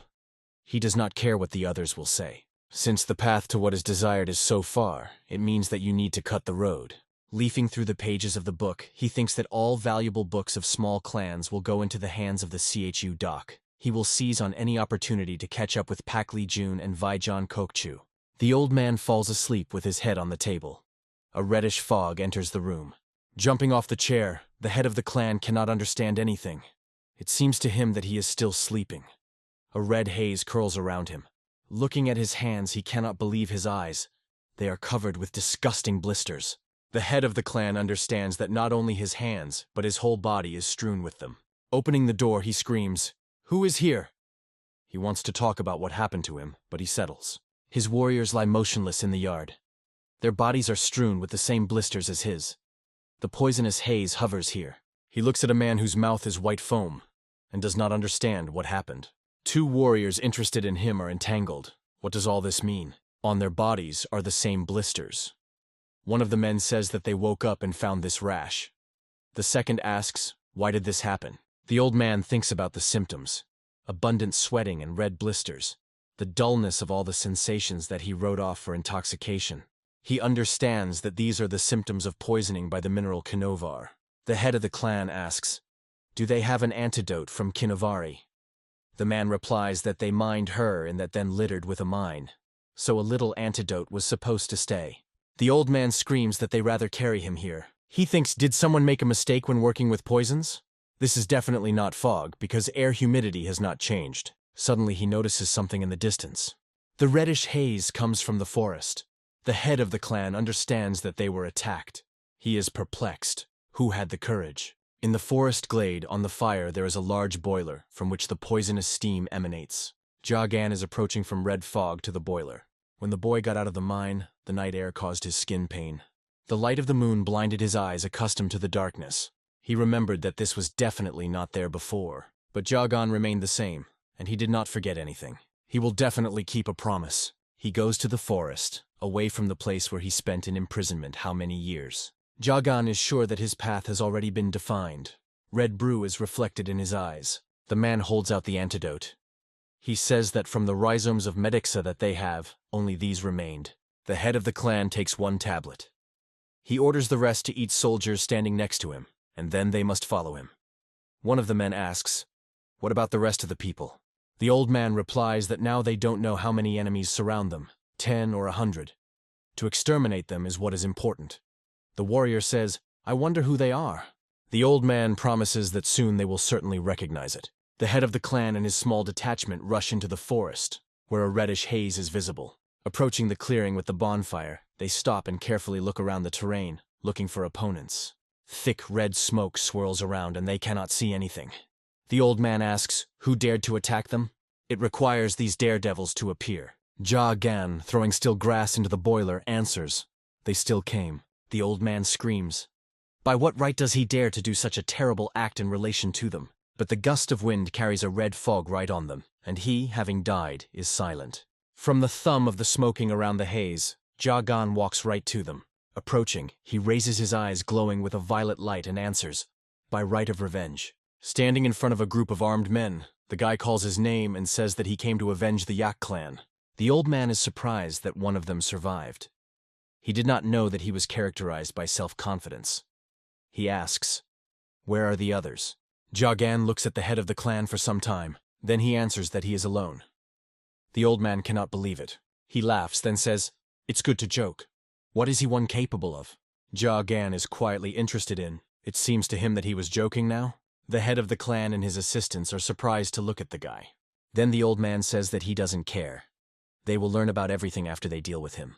He believes that setting fire to the cinema and letting smoke is a good idea, but he is still a young man and knows little. Kinovar is the poison with which the Dock family worked at one time. Did he think that they did not have an antidote from him? Warriors rush on the attack. The head of the clan promises that the guy will regret that he opposed them. With a cry, die, warriors are approaching the motionless Jagan. One of the men feels that his well-being is deteriorating, and in his eyes everything begins to blur. The warrior waves his sword, but Jagan just crouches, and the blade flies over his head. Then the guy rushes at the man and stuck his knife into his stomach. The striker is falling. The second warrior shows Jagan branch. He rushes to the guy who had just pushed away the corpse of the man who attacked him. The guy manages to substitute a dagger under the blade that descending on his head. With one hand he continues to hold the knife, and takes the second back, concentrating power in his palm. The warrior is surprised that Jagan owns the technique unknown to him. The guy delivers an energy blow, and he throws his enemy far back. The head of the clan, published by watching the battle, orders to attack everyone together. The old man somewhat confuses the further development of events. Jagan, moving at an incredible speed, easily reflects the attacks of all warriors. The head of the clan, watching what is happening, thinks that this is all somehow strange. He has the speed and art of the blade to match the beginner. Seeing how the guy was wounded by the cheek, he concludes that Jagan clearly has no experience in battles. He is not even able to evade a blow. But with all the totality of these circumstances, it remains invincible, and the old man cannot understand why. One of the warriors, taking advantage of the fact that the guy repels the attacks of two men, attacks him from the back, but Jagan makes an elusive movement with a dagger, managing to react to the attack. The man, having a lot of pain, drops the weapon and covers his face with his hands. The guy quickly looks around, preparing to repel the next attack. The old man, continuing to watch the battle, is perplexed. Why can't his warriors catch a guy? The head of the clan decisively steps forward, pushing the men standing in his way. He tells them to part, and asks how much they were going to fight with this kid. He screams, and they still dare to consider themselves part of the Chidok family? He is ashamed of men, and decides to deal with the guy on his own. The old man resolutely rushes on the attack. His hand is about to grab Jagan. He had never fighted for a long time, but the old man is sure that he will cope with the boy. He lacks only a few centimeters to grab Jagan. His jump ends with an inglorious fall. Moreover, Jagan is absolutely motionless. The old man wonders what it was. Why was his body refused to obey him? He hears the guy says that he seems to be at the limit. Jagan explains that Kanari's poison affects the senses, and as a result, leads to death. The guy, looking at the torment of warriors, writhing in pain, asks, "Did they really think that they were able to neutralize the poison?" The old man, unable to rise, is perplexed. They ate the rhizomes of Medixa, so why did he not work? Jagan advises him to try and remember everything. When they came here, the fact that he burned was not a film. These were green tea leaves. The head of the clan recalls that those who have problems with liver or kidneys cannot be accepted, and also do not mix with dried leaves. If you use the sheets of green tea, then the medicinal properties of the rhizomes of the media will lose their strength. The guy explains that he was still weak and did not expect to defeat them by force, so he just pulled time to manifest himself sufficiently. He asks, a desperately coughing old man. He believes that he is not enough. What is known? Jagan says that for 8 years he has been preparing for this day. The head of the clan can believe him for a word. He has more than enough knowledge. The old man replies that he cannot die so simple. He only complied with orders from above. He offers to make a deal. The head of the clan promises. If the guy gives him an antidote, then he will help him restore the Yak clan. He begs of salvation. Jagan replies that he does not have an antidote because poisons do not act on his body. The guy says, 8 years old, the genus Yak, an organism on which I do not act poison. He asks, the totality of these factors does not tell the old man about anything? He replies that this cannot be. But he understands who is standing in front of him, the toy man Nem. The old man asks, how did he manage to survive? Turning away from him, Jagan says that the kind of Yak is no more. But besides them, families who died at the hands of Chidok are probably countless, he believes. Therefore, the family of the genus Dok must answer for the deed and disappear from the face of the earth. Listening to his speech, the old man bends in pain. Leaving him further, Jagan continues to speak. He believes that if no one is going to judge them, then he will personally do this. Jagan goes to the village of Rod Chidok. The corpses of people are everywhere. Raising his head to the sky, he turns to his grandfather, to his mother, and to everyone else who died at the hands of this kind. He says that finally fulfilled their desire. For their deeds, the Chidok family paid for its existence. The guy opens the door and enters the big hall. He sees a small chest on the dresser. Opening it, Jagan thinks that the disappearance of the Chidok does not mean that everything has been decided. There are quite a few books in the chest. The guy continues to think. He understands that Chidok is just a pawn in the game of a rotten pile of people. Getting one of the books, Jagan thinks that the only reason why they had at least some power support from the powers of this world. He opens the book and studies its contents. Involuntarily, the guy delves into reading. The sun has already reached the horizon, and it still cannot break away from the book. He finds something in her that is especially interested in him. Jagan reads, by agreement between the families of the genus Dok, the owner of the valley, Dok Vu Jan, in order to dispel the concern of Paik Li Jun, arranged for the undermining of the mine. Now he knows the name of the death of the family of the genus Yak, his name Vaijan. The guy understands that families of 3 generations of the family Dok are involved in the incident. He recalls the conversation of the prisoners from whom he found out that in that mine, the family of the genus Dok was jointly mining poisons. This would not have been arranged by sole order. Now he knows for sure, the mines are under general control of the genus. Due to the hatred of the Dok, many people died in them, and the decision to fill up that mine was made not only by the Chidok family, The guy thinks, if the dock does not stop, then people will continue to die from their hands. Since he managed to get out of the mine, and henceforth this will become his mission. Jagan makes a decision. Blood for blood. He will tear out the dock with the root. And after he will get to the heir to the family of Pek, the head of the Union of Association of Pec Lee Jun. From the gazebo, a voice is heard, telling, if you compare the apoplectic blow to the typhoon, you can observe the following picture. The area littered with torn trees and houses that have become ruins. In the body, the heart is faced with this typhoon. The man continues to explain. But it is under the protection of the liver, which takes the first blow. A person tells the student sitting in front of him. Therefore, if you use the poison that affects the heart, then the liver will first begin to collapse. An exclamation of surprise is heard. Then one of the youth says, which was expected from the advisor to the disposal of the poisons. Pupils vying that the teacher so clearly explained to them the material that they could not understand in any way. They consider him incredibly wise, and we are grateful for the fact that today they have received valuable knowledge. The man, chuckling, replies that they praise him too much, an old man who will die soon. But he is glad if his superficial knowledge will help the young generation. One of the young men asks with surprise, superficial knowledge? He believes that Mr. Advisor understands the poisons better than anyone. They ask for a man not, and continue to teach them. He, smiling, replies that in this case, the next time they will talk about determining the type of poison by the degree of liver damage. Pupils with respect bow to him and say goodbye to the next meeting. Man no longer walks along a wide path, curling between green spaces. One of the students approaches him, and says that the head of the union calls the Mr. Advisor. Man No, who has already learned to move without a wand, goes to Lee Jun. The Union of Association Murim, branch of the county of Huguan. A voice reporting on the arrival of an advisor to the disposal of poisons is heard. Man no longer enters the room and leans in a welcoming bow. He says he was informed that the leader of the union was looking for him. Paek Lee Jun stands on the terrace. A bird sits on his bent arm. Man does not hide him, calling Tanju. A man holding a note in his hand turns to him, and man does not hastily straighten himself. He was already raised to something, so he should turn to him. Lee. He says that man has not hesitated. He objects. How can he say that? He was already in a hurry here as best he could, with his foot. He is interested in... On what issue did he cause him? The head of the Union of Association Murim says that there is news that may interest him. He received a letter from Yunnan province. Man does not catch a note thrown to him. While he unfolds her, the man says that his family seems to be destroyed. Man is not read by the report that the house of the Chai family was burned. Lee is added to Lee in just one morning. The head of the Union of the Association Murim believes that since the Chidok family is part of Murim, they cannot close their eyes to what happened. The situation is very confusing, and you need to find out what exactly happened there.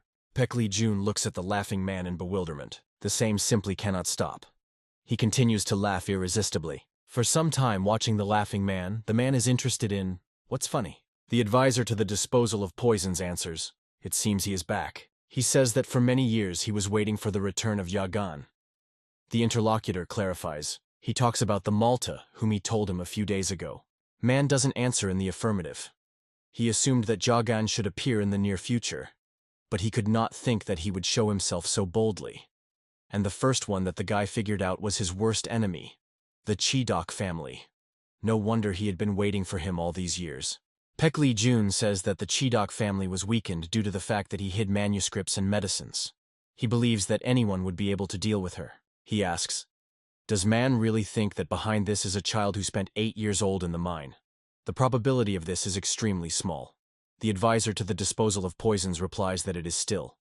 Who, if not a madman, dare to destroy the family that is included in the union? He asks, a kind of yak erased from the face of the earth, or what? He did not destroy Chidok with his own hands just because he needed a bait for that little girl. If this in fact was he, then everything is just beginning. He believes that revenge was happening too quickly, and Jagan will be not enough. He will wish more, because he became older. Further events will prove that it is Jagan who is behind the extermination of Chidok. Paek Lee Jun replies that it is for the better. Man does not ask for permission to figure it out himself.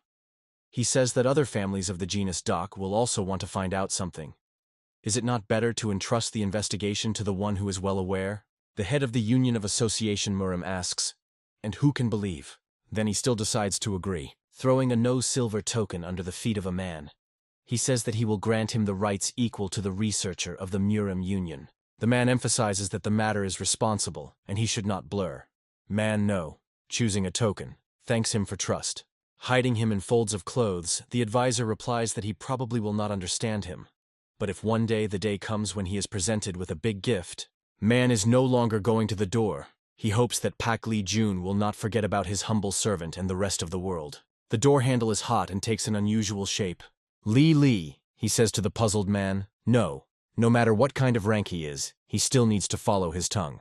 The head of the Union of the Association Mimim dries up with the angry gaze of the advisor to the disposal of the poisons. He, again heading for the door, replies that he will take his words to note. Whoever says they are in the same boat. He leaves the office of the head of the Union of Association Murim. Mana, smiling ominously, thinks that the time has come to harvest from the seeds that he planted a long time ago. He believes that the longer the fruit ripens, the sweeter it is. The man asks the question, what else will Jagan please him? Man's number. He thinks that revenge makes a person stronger. The man considers her the best engine. He reflects on Jagana. Having been at the bottom of hell for several years, he probably overcame himself several times. He knew, if the guy once gets out of the mine, then the Chidok family will not be an obstacle to him. Stopping the horse, he does not stop thinking about his former captive. It was because of him that he decided to come to where everything happened. Man no, sitting on a horse, looks at the courtyard strewn with corpses. Hurrying, he comes closer. Nobody removed the bodies and they continue to lie. Bowing over one of the corpses, man no longer thinks that the guy had to leave a mark. A pointed tip flies past him and hit the courtyard tile. On the roof of the house is a man with an open umbrella in his hand. He says that he did not immediately guess who granted them. And this, it turns out, man no. Or rather, the advisor to man N. The old man says he was lucky that he recognized him. Otherwise, a hole would appear in his throat. He asks, what did a man who rose up the career ladder to a member of the Union Murim forgot here? Man no longer answers. Judging by their faces, they are very glad to see him. Rising, he noticed that the number of people on the roof increased. The advisor is interested. Is it not so, the head of the clan Chol San then to us Gi, as well as the gentleman from the Mbuku Sanvol and the Doka, but the Yuk Valley? Then he adds, it seems that all the families of 3 generations of Dock Assembly.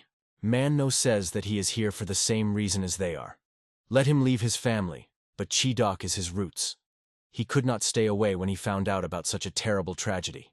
Murim allowed him to investigate this matter. He arrived here as soon as possible to catch the culprit, but the Wayuk asks, the roots? He himself hid what belonged to his family. Joking, man no longer answers. It seems that they do not fully understand the situation. Even in the Union they came to the conclusion that he was not involved. But the Yuk, jumping to the ground, says, they simply cover one of their own. Kusan Will pulls him. But the Yuk believes that man is not guilty of the misfortune that has happened. Kusan Vold believes that since the advisor man did not come to investigate the case, which means that the Union itself drew attention to what happened. You need to take the opportunity and rather figure out everything. Man no thanks him for his help, but the Yuk sniffs displeasedly. Then we are interested in, what does the Union think about what happened? The advisor replies that in Murim they think that this is the work of the warring one who is like a family of a family. The old man asks, didn't they all repress them all? But the Yuk asks a rhetorical question. Why does the genus dock forever? I would immediately go against this Pek Lee Jun. Man no longer answers. Everything will become clear when they catch the criminal. Kusan Will is interested. Did you manage to find out anything? The advisor to the disposal of poisons thoughtfully grunts. He says that all the corpses are burned, but there are no traces of wounds on them. Probably the enemy dealt with them in some other way. He thinks that it was not without poison, but it is still unclear how it was applied. Kusan Vold, heading for the forest, says that he should follow him. The man wants to show him what they managed to find. For some time they stand silently, looking around the clearing. Kusan Vol says that they could barely identify the head of the Chidok family in the dead. Man does not ask, are these symptoms of Kinanari poison? The man answers, to such an extent traces of poisoning would manifest itself only after some, rather long time. He has no idea what method the enemy applied. The advisor to the disposal of poisons bite around, trying to find the answer to this question. He approaches a large vat and studies his contents with his eyes. Then, smiling slightly, he says, "That's a solution." Looking at the brew, he explains that the medical art of managing abscesses through a water vapor emanating from a small amount of burned film is called enhunban. If you increase the number of cinema, then the water vapor becomes poisonous and is able to kill a person. He believes that the enemy acted so. After the burning of the film, mercury remains. Man doesn't explain to men leaning over Chan, judging by the fact that there are tea leaves, the enemy was prepared even in case they accepted the antidote. In such a situation, Chidok could not do anything, but Yuk asks, who is capable of this? Kusan Vole says that the enemy is not easy. He planned everything in advance. That guy considers us. The enemy understood that they would not overcome them by force, but when they catch him, they will not deliver problems to them. He believes that it is necessary to expand the search area. Kusan Vole objects. First, you need to inform everything. Man does not think that he found another proof. This method only confirms his guess. It was Jagan. It is difficult to cope with the film, and if you take into account the ability of the body of Jagan to accumulate poisons, then he, being in the mine, probably was able to collect a huge amount of cinnabar. Man doesn't think. For sure the Millet wanted to let Chidok understand who they were faced with, so that they understand from whose hands they will die. This is skill and anger. The man is delighted. Jagan is really strong. Satellites are surprised to look at his face, on which emotions change one after another. Joy, rage, anticipation. Man does not pay attention to them. He so wants to see the guy's face distorted by anger. He really wants to see it. He almost introduced it. The question makes him wake up. Is it in order? Kusan Vol says it's already too late. He believes that it is time for them to disperse. Tomorrow they will continue the investigation. Man does not refuse to follow them. He explains that he prefers loneliness. He answers, then they will meet tomorrow at the same place at the Dragon Hour, from 7 to 9. All three men immediately disappear, and the advisor remains in the clearing alone. He thinks that tonight will be fun. There are quite a few armed people in the courtyard. That guy, opening the gate, announces his return, and believes that the warriors have found a good place for themselves. The detachment commander hurries to him with the question, "How did everything go?" The old man replies that so far without clockwork. He took up this matter because he thought that he could join the battle with Salsa, but it was not clear where they went. The commander answers, they probably knew about their arrival, and therefore escaped. The old man notices on Earth the corpses of men and women, droven by needles. He asks, what else? A man with some hide replies that they did not agree to give up their house in any way. Then Guy demands us to be removed soon. He is unpleasant to sleep next to the dead. The commander is in a hurry to fulfill the order. The old man says that for today there is no more, and tomorrow they will continue the investigation. Suddenly many bags appear in the air. So far, Guy tells us the soldiers that they have to work hard. The bags fall right at their feet. Then they begin to explode. Screams are heard. Warriors do not understand what is happening. The old man, near whom the lilac haze curls, is also perplexed, and asks, where does the smoke come from? Exclaims are heard from the swirling lilac fog. Do not inhale. Caution, this is poison. Then Guy covers our face with an elbow. He thinks this is an enemy attack. The old man cannot believe what is happening. He hears the screams and dying of his warriors. Then Guy hears us inexorably approaching steps. He understands that the enemy had been waiting for all this time while they came here. Seeing an approaching Guy, he wonders, who is he? Then G, closing his nose with his hand, thinks that in such a situation it is impossible to act recklessly. Smoke prevents him from seeing what is happening. He understands that the enemies did not run away after destroying the Chidok family. Seeing Jagan approaching him, the old man thinks that the enemy was waiting for them to return to attack. The warrior chokes with a cough. He complains that he cannot breathe. The man closes his mouth with his hand. Tears are kitten from his eyes. He hears that someone is nearby, but thick smoke does not allow him to consider anything. Waving an umbrella and circling in one place, he screams, turning to an invisible enemy.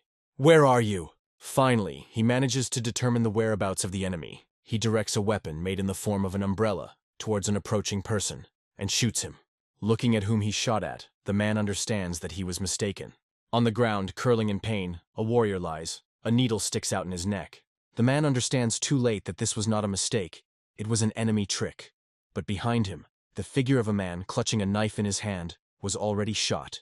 A scream is heard, and blood splashes are visible. That guy, carefully closing his nose and mouth with his palm, thinks that the enemies of the poison do not. Moreover, it seems that it is not difficult for them to fight in the dark. If everything continues, then they cannot survive. He tells the soldiers to divide so that everyone sees a neighbor and then drive enemies to the center. Warriors are trying to fulfill his order.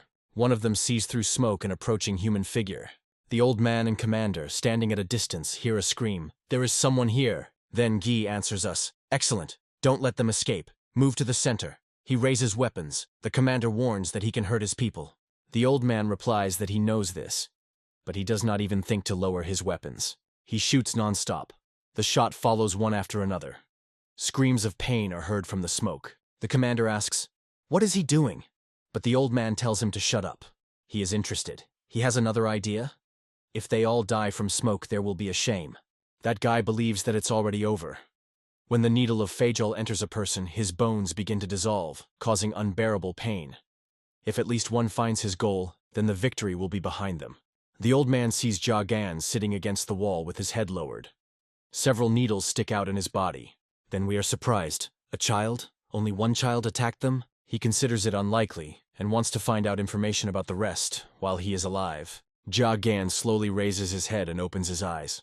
His hand, squeezing a knife, darted to a stunned old man. Then G barely manages to intercept his brush. But the guy repels him, and he flies away a couple of meters ago. Stopping and trying to stay on his feet, he says that he does not believe his eyes. Then Guy asks us, how can he move under the effect of the needle? Or did he just miss? The commander, who did not see anything due to smoke, asks, what happened? Clutching 2 needles in his hands, Jagan decides to apply the family's secret weapon about sleep. The flight line of 12 earth branches. The commander falls to the ground. The old man thinks that the enemy attacked them with a weapon. He decides that you need to be careful. Then Guy is trying to take a step, but he understands that something is wrong with his body. He thinks scaredly. How so? With an incredible speed, a needle flies. The old man is trying to understand when he inhaled the poison. Is it really when he approached this child? Then we are screaming from impotent malice. The needle stuck into his shoulder, and the old man is now screaming in pain. Jagan carefully watches him. The fall into the ground. Then it is shared by us that he lost to such a kid, but he cannot come to terms with this. His hand squeezes the needle. He gathers with the balance of strength and makes a jerk towards the guy. He screams, "Not to happen to this!" And then Jagan drives her in the leg. But he only says impassively, "The needles of Fajol have a really amazing effect, but nothing will come from them." Lying at his feet, Guy asks us, "Who is he?" The old man considers him a monster. Jagan, looking at the scattering fog, answers, "The genus Yak." Then Guy does not understand us. Where are they here? The guy says that he just knows only that. His story is too long. Watching how veins swell on the old man's face, he adds that he will not have time to listen to him. Dead, then Guy lies at the feet of Jagan. Lilac smoke is still swirling around them. The warrior, turning to But-Yuk, says that they should go there. He asks, after all, there is a family of Chol-san? The man replies that the pigeon flew from Anbu. It seems that Chol-san something happened, but the Yuk says that Anbu is probably already heading for them. He thinks, was the enemy attacked them? At first, the sudden destruction of Chidok, now he becomes somehow anxious. He decides that they will also go, and tells everyone to prepare. His interlocutor rushes the rest of the warriors, saying, do they really want to let others get ahead of them? But the Wayuk thinks that we and Kusanvol are alive to us. However, since they do not know who the enemy, they need to act carefully. Some kind of noise attracts his attention, and he looks back. Noticing a person standing nearby, he asks, what does he do here? Then, having looked closely, but the Yuk recognizes him. This is man number. But the Yuk is rather rudely interested in what Manhwa is doing here. He replies that he came on the case. But the Yuk says that they need to urgently leave, and offers to discuss everything later.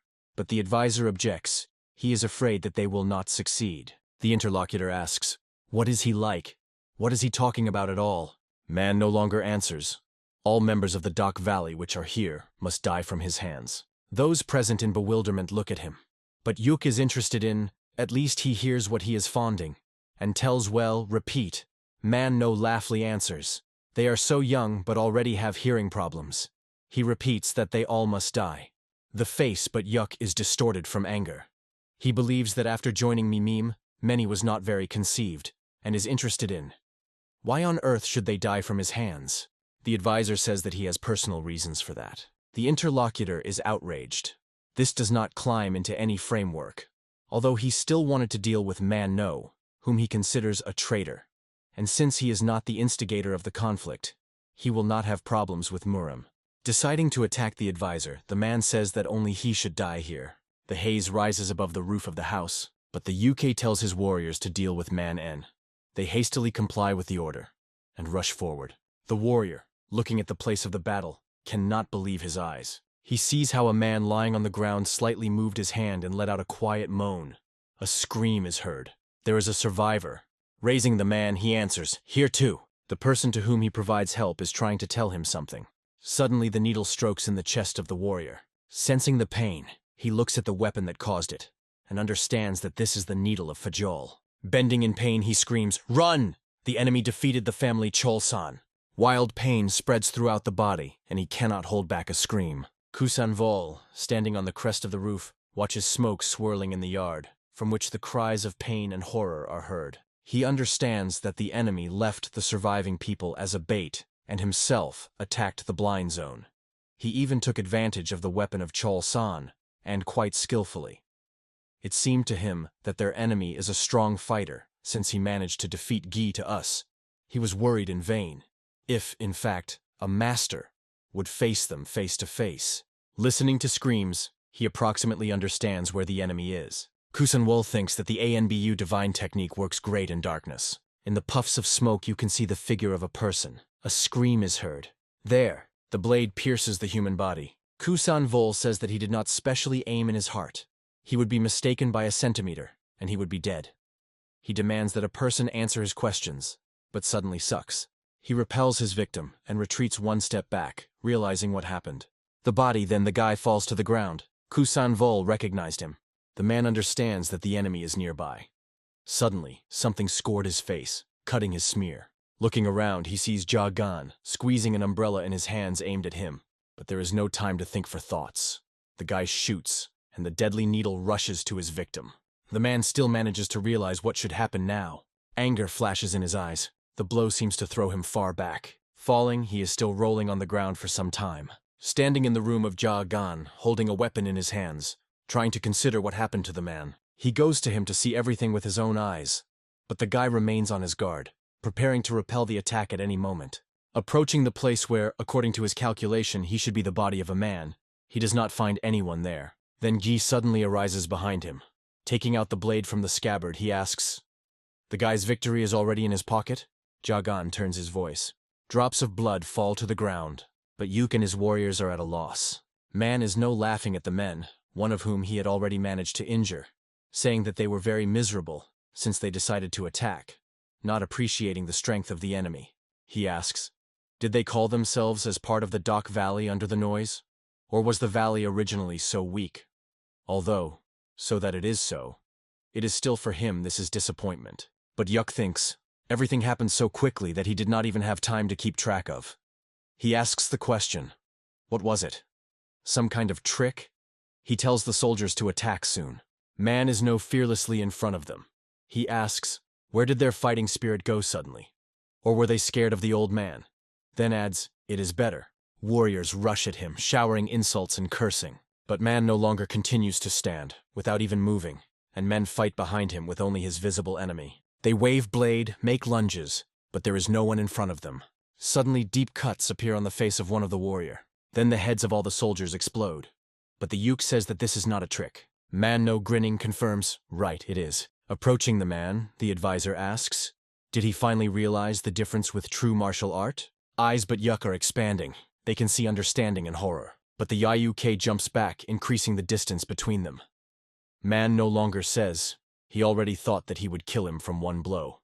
But not without reason he is still called the master.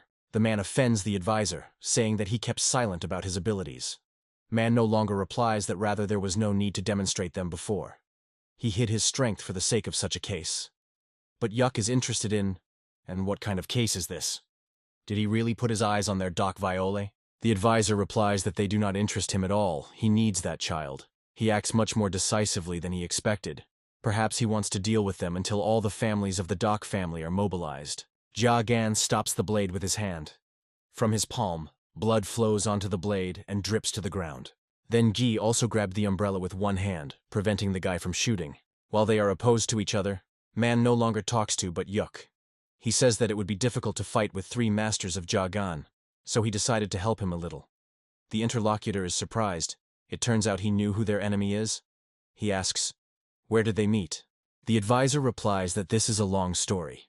For the man, a boy is an enemy, and a child, and a teacher, and an image for admiration. He thinks that the CHI family Doki and he himself repented for a long time in front of others, catching their contemptuous glances. But I had to endure to achieve the goals. Words are not enough to describe how they lived then. Only the boy was his light in the darkness of those days. Jia Gan made him better. In the heart of the advisor lurks not only anger, but also a whole palette of feelings. Could he let him go? But the UK says that he has no idea that for nonsense the advisor is amusing. Man no longer answers. He said that he has personal reasons to do this. He offers to leave conversations and finish what he has begun. He believes that his opponent is also ready for battle, but the Yayuk hides behind his back in which the flame blazes. But from the eye of the advisor, his trick did not hide. He asks, is this yellow fire their special equipment? In response, he has heard abuse. But the Yuk decides to attack. He says, since the advisor knows about her, then he is aware of her power. Approaching the motionless man, he beats with a flame directly in his chest. But the advisor, having made an incredible somersault, grabs his head in a jump, intending to turn his neck. Smiling, he says that of course aware. But Yuk, realizing what will happen now, screams, stand! Man No, leaving the corpse of the enemy behind, hurries to leave the battlefield. Having stopped, he sees in the distance the smoke rising up. He understands that the battle is in full swing. The estate is shrouded in lilac haze. Jia Gan releases a blade and an umbrella at the same time. He pushes the enemy into the chest with force. Then the guy rolls up the sleeves of clothes, preparing for the fight. Then we are somewhat confused for us. He did not expect such a turn of events, but he manages to open an umbrella in time to protect himself from needles rushing to him. He carefully peeps out from behind the edge of his shield to evaluate the situation, but he sees nothing but swirling around smoke. The man is interested. The guy in hide-and-seek is going to play with him? Jia Gan, hiding in smoke, hears him say that he will not work out. On the blade that cut his palm, there is poison. First, he paralyzes his hand, and then spreads throughout the body. The guy looks at his palm with which blood flows. In the meantime, Ji, meanwhile, tells us that with every minute his position becomes less profitable. Talking, a man does not lose vigilance. He is ready to repel the attack at any time. It seems to him that he hears something. Then we are J-stering on us. Clutching a weapon in his hand, Jia Gan rushes from smoke to him. The man says this is a smart solution. Their blades are crossed with such force that even sparks are pouring. Then Gi decides to apply the trick and go on the side. But the guy cannot be taken by surprise. He again puts the dagger under the blow. The man, restraining his pressure, says that even if he is inappropriate, but holds on steadily. He did not think that he would decide on a near battle. Then Gi raises us, trying to grab the guy. But he immediately makes a giant jump, increasing the distance between them. The man thinks that the guy is not so simple. He hoped to capture him alive in order to find out information about accomplices, but it would not be easy to do. He asks, maybe the guy will just give up. He can't win, fighting with only one hand. Then Gi believes that he is in vain time. If he tells about his accomplices, then... But he does not manage to finish the phrase. Jia Gan says that now his turn. The man does not understand what is happening, and the guy at that time is already approaching him and aiming the blade directly into his chest. The gaze then Gi expresses bewilderment. He did not expect such agility from the enemy. But still at the last moment he evades, and the guy's blow does not reach the goal. The man cringes Jia Gan with abuse. He waves his sword to hit the enemy, but he is already standing behind him. Then Ji is perplexed to us. Where does such a speed come from? When did the guy manage to be behind? He barely manages to turn to reflect the blow of Jia Gan. The man thinks. It seems he was hiding his abilities. With every second, the guy's movement is getting faster. Then Ji is amazed for us and cannot believe what is happening.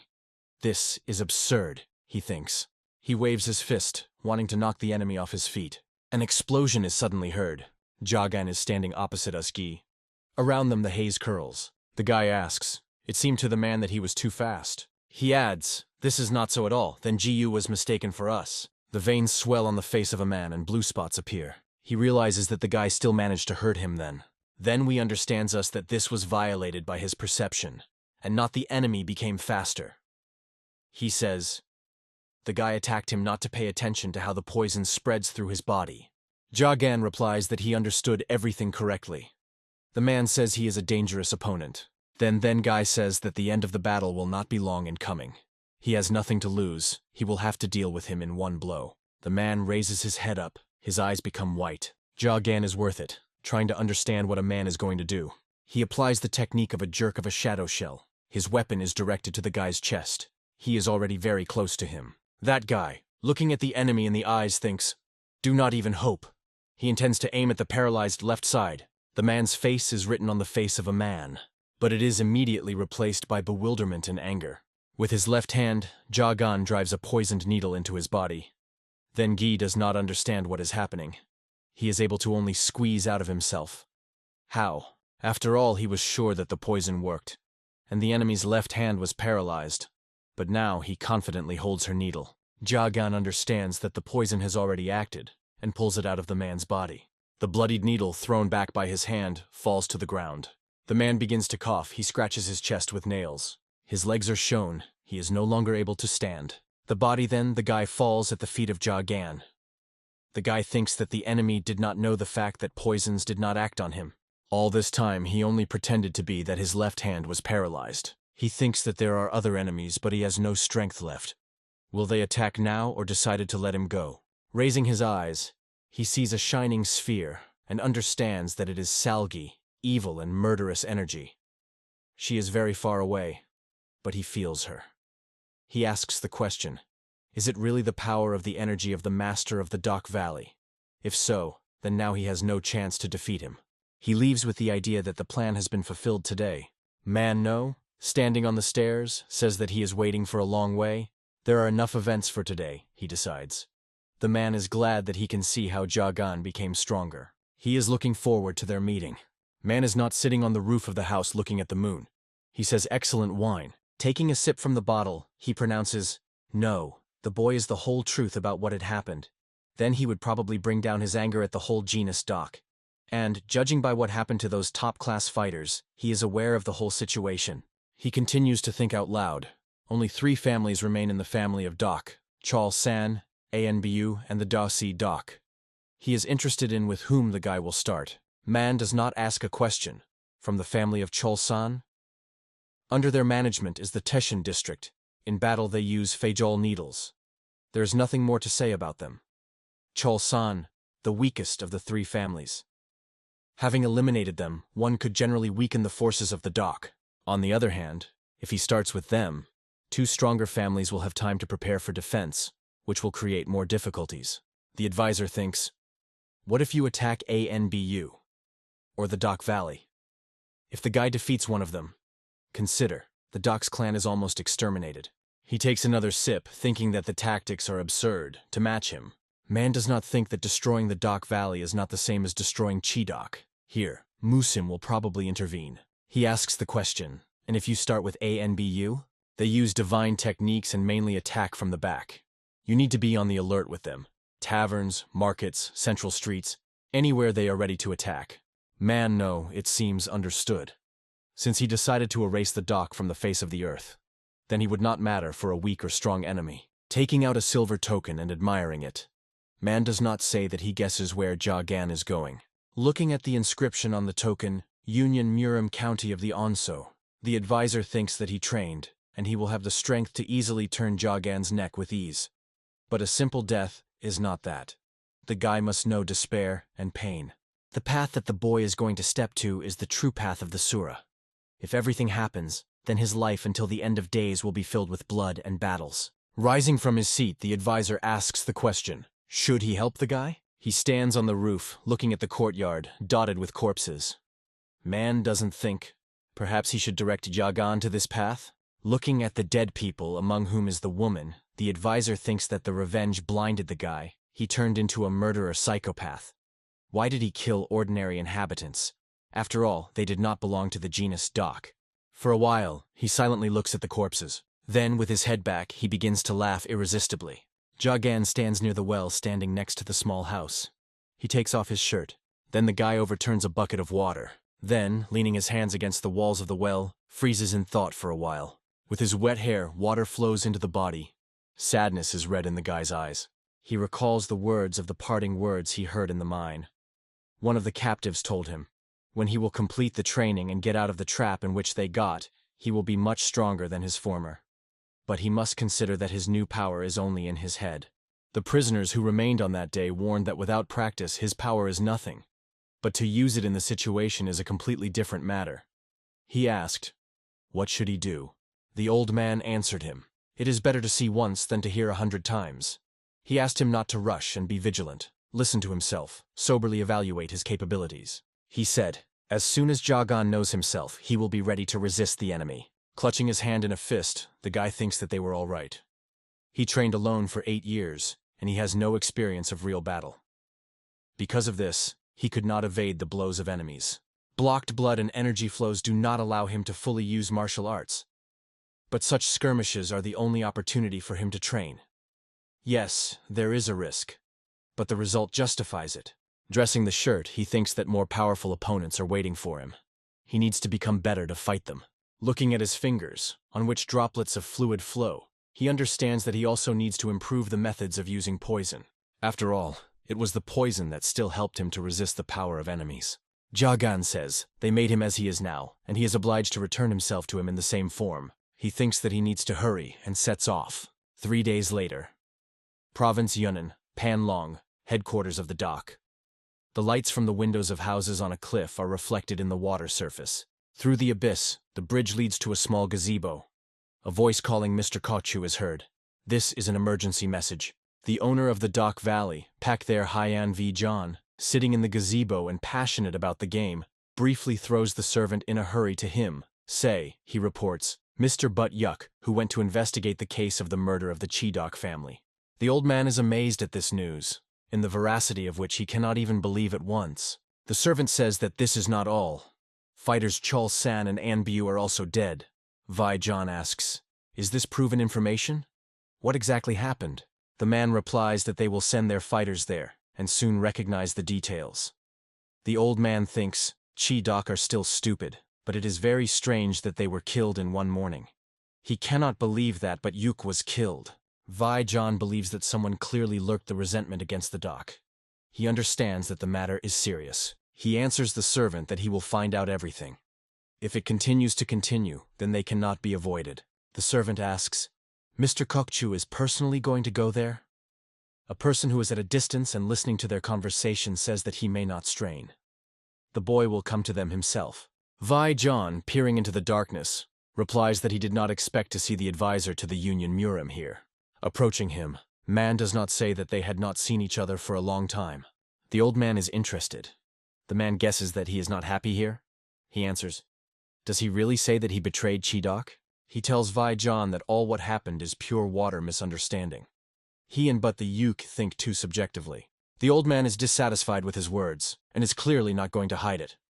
Lilac smoke appears around. When he begins to speak, the servant is slightly coughing, because the smoke takes him out. Vi John asks, why are we talking about but Yuka from his mouth? Around the old man, a lilac haze curls. The same haze is enveloping Man Nob, who also begins to cough. The advisor says, it seems that Vi John still perceives him as the elder of a third-rate family. For a while he is silent. Then he spits a dark liquid on the floor. Man No calls him there is a hut there. A man spraying poison who has 100 aromas. Looking at the dark green puddle at his feet, he adds that the old man, in fact, justifies his nickname. Then he throws casually, but nothing more. The lilac haze quickly reaches for the motionless manner of man, but she is forced to spin at a certain distance from the advisor, who is serenely watching her movement. Man doesn't say that Vijon's tricks do not act on him. The old man is somewhat discouraged. He believes that the man has become stronger. They stand opposite each other. Vijon's eyes shine in the dark. He exclaims, Man No! The confrontation of the views of Man Nur and Vijon continues. The servant is still coughing. The old man says that after joining the Union, a man's skills improved significantly. However, to believe that the poison with 100 aromas is its only weapon, Man does not interrupt him. He replies that it would be nice, of course, to check his every ability, but the conflict does not interest him. He mentioned but Yuka, because it was he who conveyed the news about his death. Vi John, looking menacingly at the servant, asks, "Is that true?" And he hastily replies that it is. Then the old man turns to the advisor. How did he find out about what happened? He replies that the Chidok family was part of Murim. He demonstrates a silver plank, saying that he came to the scene of the incident as a researcher of the Union. However, when he arrived there, everyone was already dead. The old man silently listens to how man no longer talks about the fact that this is not all. Civilians who were witnesses to what happened were also brutally killed. He adds, a terrible sight. Vi John asks, whose hands is it?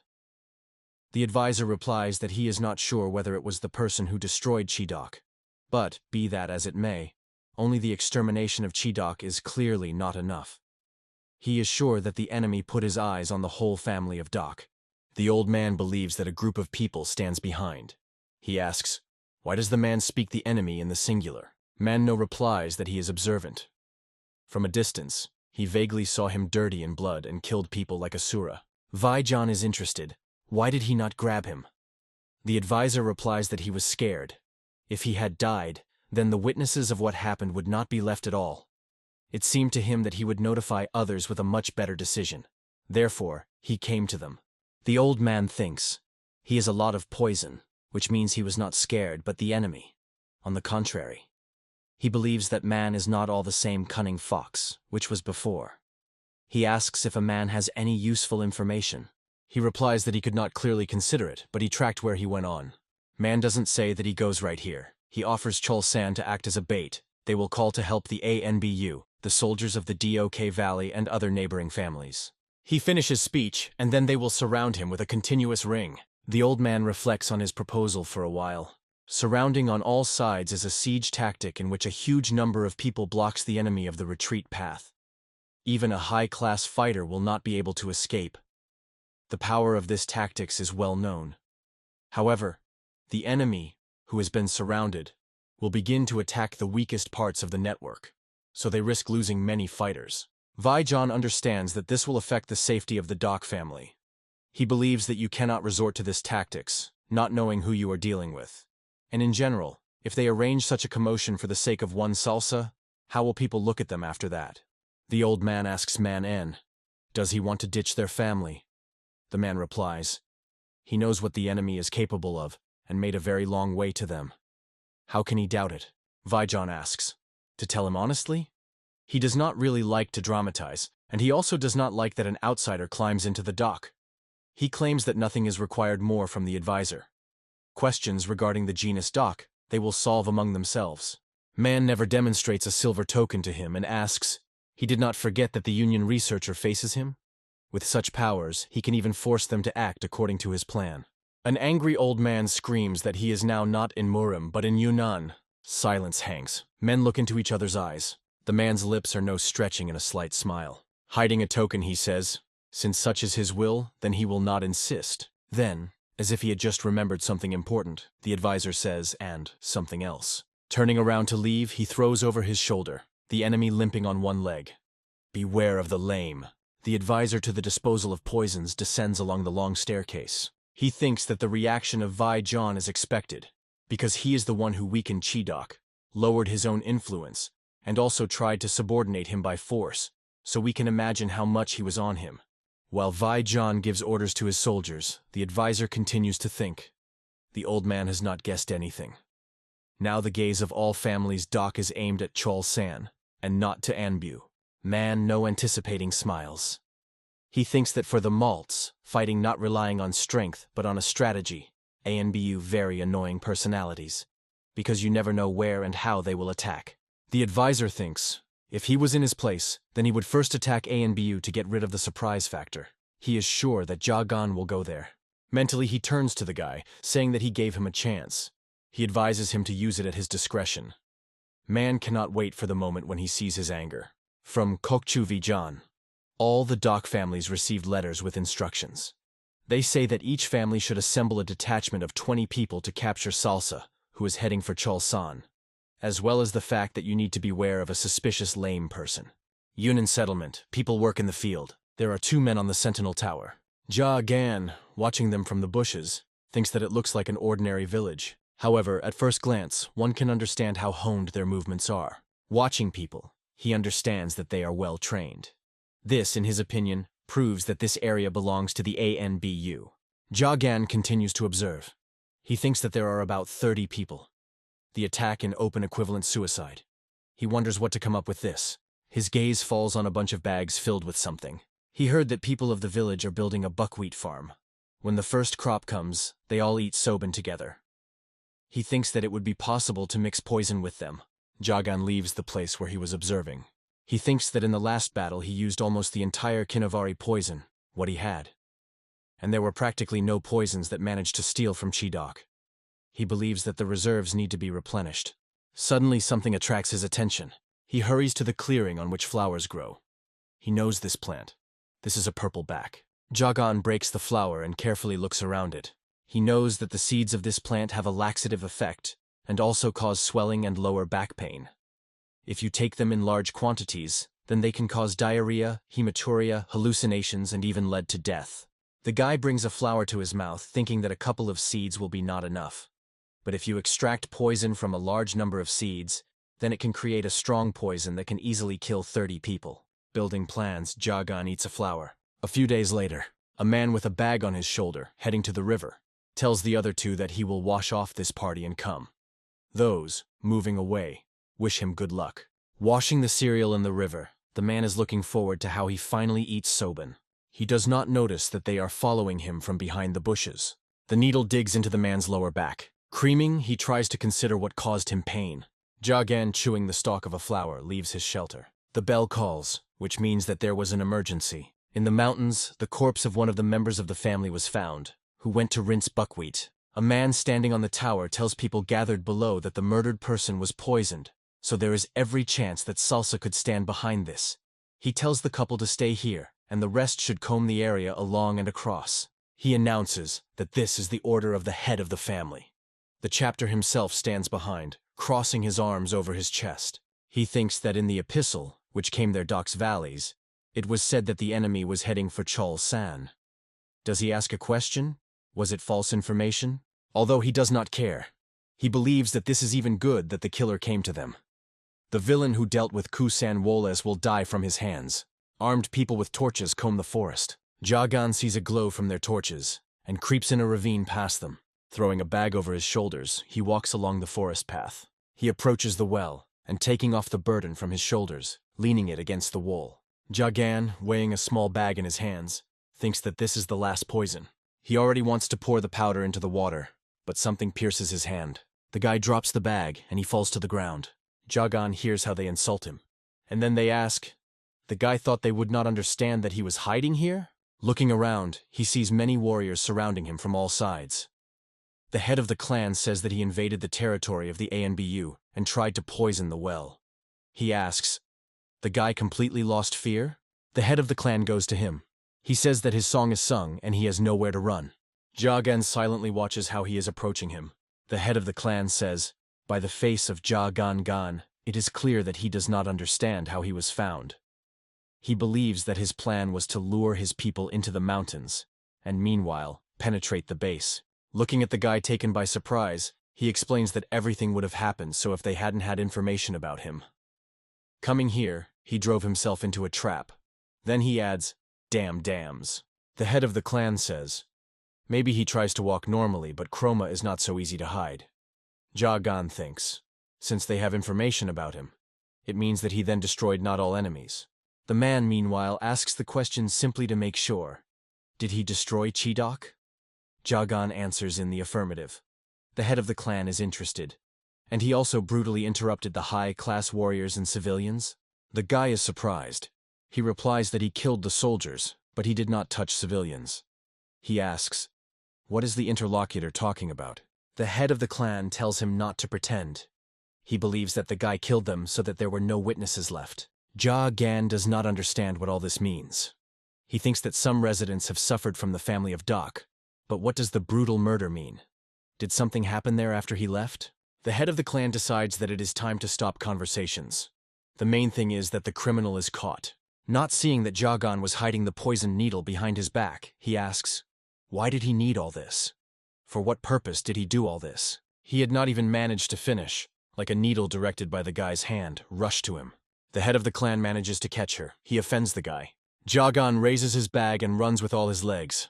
An explosion is heard. Lilac smoke rises the top. A warrior, shrouded in a dense veil of smoke, clamps his nose and mouth with his hand. Screams are heard. This is poison. Behind a man with a knife in his hands there is Jagan. The warrior sees a human figure ahead and grabs the sword. A man with a blade in his hands in a jump attacks a guy. Jagan manages to set up a dagger under his blade and reflect the blow. He uses the technique of strong energy cry. The head of the clan, seeing how a warrior thrown out of smoke flies out of the puffs of smoke, screams so that the guy would not be killed. They need him alive. Warriors are interested in him. How can they get to the guy then? Jagan stands, preparing to recapture the next attack. Lilac smoke curls around him. The head of the clan applies the technique of a jerk of a shadow shell. With all his considerable weight, he knocks the guy off his feet. Jagan flies far back and falls to the ground. The guy, moaning, is not able to even rise. From the smoke, the head of the clan protrudes. Approaching Jagan, whom two men have already raised from the ground, and hold their hands, not letting him move, the head of the clan says, he cannot believe that from a child who has not dried up on his lips, 2 more people died at the moment. A man, directing a finger at him, with the help of internal energy acts on points on the guy's body. The body of Jagan immediately sags limp in the hands of men. The head of the clan says that for some time he will be immobilized, and tells him to lock him. He says that tomorrow morning he will go to the Dock Valley for interrogation. Everyone sighs with relief. Finally, this commotion ended. Jagan is thrown in jail. For a long time, the guy is not able to move. The warriors, meanwhile, decide to continue everyday business. They prepare soban, rejoicing that they can now eat calmly and drink one of them, that for some reason even soban seems especially tasty today. The head of the clan, sitting on a sinus with a bowl in his hands, says that salsa is caught, a considerable merit. At the upcoming general meeting of the genus Dock, they will be able to improve their position. Warriors support him and rejoice. Jagan opens his eyes. Near it is a dish with food. Someone is interested. He already woke up. Near him, a guard is squatting. He says that they have prepared soban. There is it during the first harvest, their tradition. As soon as the guy can move, let him eat. The head of the clan himself ordered the guy to treat them. He adds that the head of the clan still ordered him to convey to his food with gratitude. Then the man takes a cake from the plate. He bites her, saying that his friend, with whom they were going to taste soban together, died at the hands of Jagan. He believes that the guy is not worthy of this food. The man rushes to the prisoner, brewing and wanting to hit him. He scolds and wishes to death to the guy. But when he approaches, Jagan is motionless until this moment. The man jumps. He is perplexed. How is it possible? Acupuncture points shouldn't have started to work yet? Jagan explains that his energy channels are clogged, so that trick did not work on it. The guard still cannot believe what is happening. The guy says a reaction will appear now, and in fact, on the pants of a guard lower than the abdomen, a red spot is blurred. The man's legs are sorry, and he drops to the ground. Screaming in pain, he asks, "What is happening?" Jagan had already risen by this time and standing, watching him.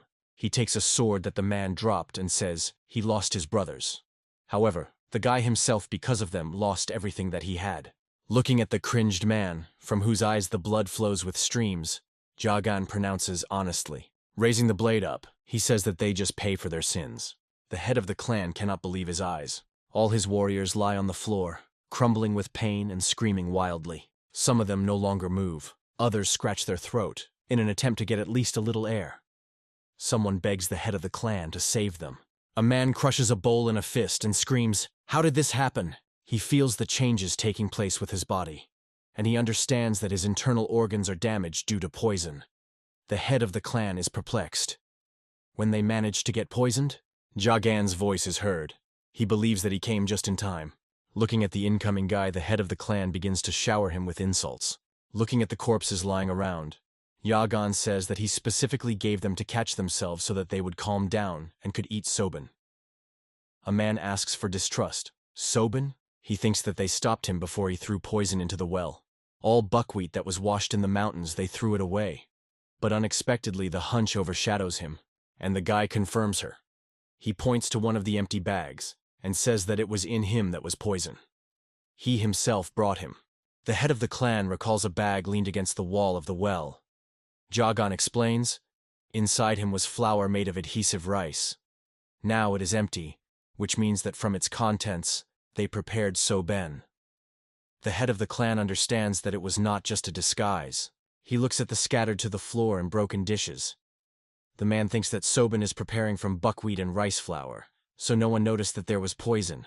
The head of the clan understands. The guy went to extreme measures, and he thought that the little one was just stupid, since they ate his plan. The man asks, "Who is he?" He replies that he is a descendant of the genus Yak. The head of the clan clarifies, "From which family?" Jagan says, "Pekva Cholgok." The man screams that he did not even hear about her. Jagan lists, the Yak Van family, the family on himself, the family about sleep, the Valley San Juan, the clan Jan Jam, the family of the Chan Tu, the family Ku Sleep, the Valley and Ri, the clan Sajan. He asks, did the head of the clan hear about them? The man has nothing to tell him. Jagan says, since he is silent, then apparently these names are familiar to him. The poison does not damage the hearing, and the guy is sure that he heard everything. He pronounces, because they killed them, now they must pay their lives. The head of the clan calls him demented and asks, did he really think that he could get rid of them so easily? Going to the door, Jagan wants good luck to stay alive. Brand of him? The man thinks that he can restrain the poison of the seeds of the mortgage with the help of internal energy. But his thoughts are interrupted, and he asks in bewilderment, what is it? Screams are heard. The type set fire to the dining room. Jagan slowly moves away from the place of fire. Screams are heard. Rather, you need to leave. The man is trying to get up. He thinks that now he is already at the limit, but you need to get out. The fire is already very close. The head of the clan makes incredible efforts, but the body does not want to obey him. Jagan hears a wild cry coming from a burning building. He stops, and for a while just stands, then slowly turns towards the fire. From the burning building, the head of the clan is hardly hobbled. He is trying to say something, and Jagan is just standing, watching him. The man's face looks like a mask of the beast. Anger took possession of him. He screams that he will release the guts to the guy. Blood flows from the eyes of the head of the clan. The man asks the question, who is he? Looking at Jagan standing in front of him, he thinks that he does not own any outstanding combat abilities. It comes from a conventional kind, and even lame on one leg. He does not understand how this guy could deal with so many warriors. Remembering the dead people whose bodies absorb the flame, he asks the question, why? Why, because of such as Jagan, their family died? His vision worsens. Multicolored circles float before his eyes. With a groan, he grabs his head, realizing that the seeds of mortgages make themselves felt. The guy asks, it seems unfair to him that he lost everything? And also the fact that he will die from his hands? A man insults him, thinking that here his family story will not end. He rushes at the guy with his fists, screaming, who will die at hand like him? The head of the clan sees nothing behind the flash of flame. Standing before the opening of a charred door, he is trying to understand where the guy went. The man demands that he do not hide, and immediately get out of his shelter. Again, a flash of flame follows, and then a scream is heard full of pain and despair. Jagan from the roof is watching what is happening. He thinks, this is what it means to be the head of the family. Even under the influence of poison, he is extremely strong. He understands that fighting with him to face, the guy continues to look from the roof down, where his hands on the ground are widely spread out. The body of one of the warriors lies. The head of the clan continues to rage in the yard, looking for Jagan, showering him with abuse and calling a coward. Jagan asks, he tells him, one of the Ambu, forever attacking from the back. The man rejoices, he found him.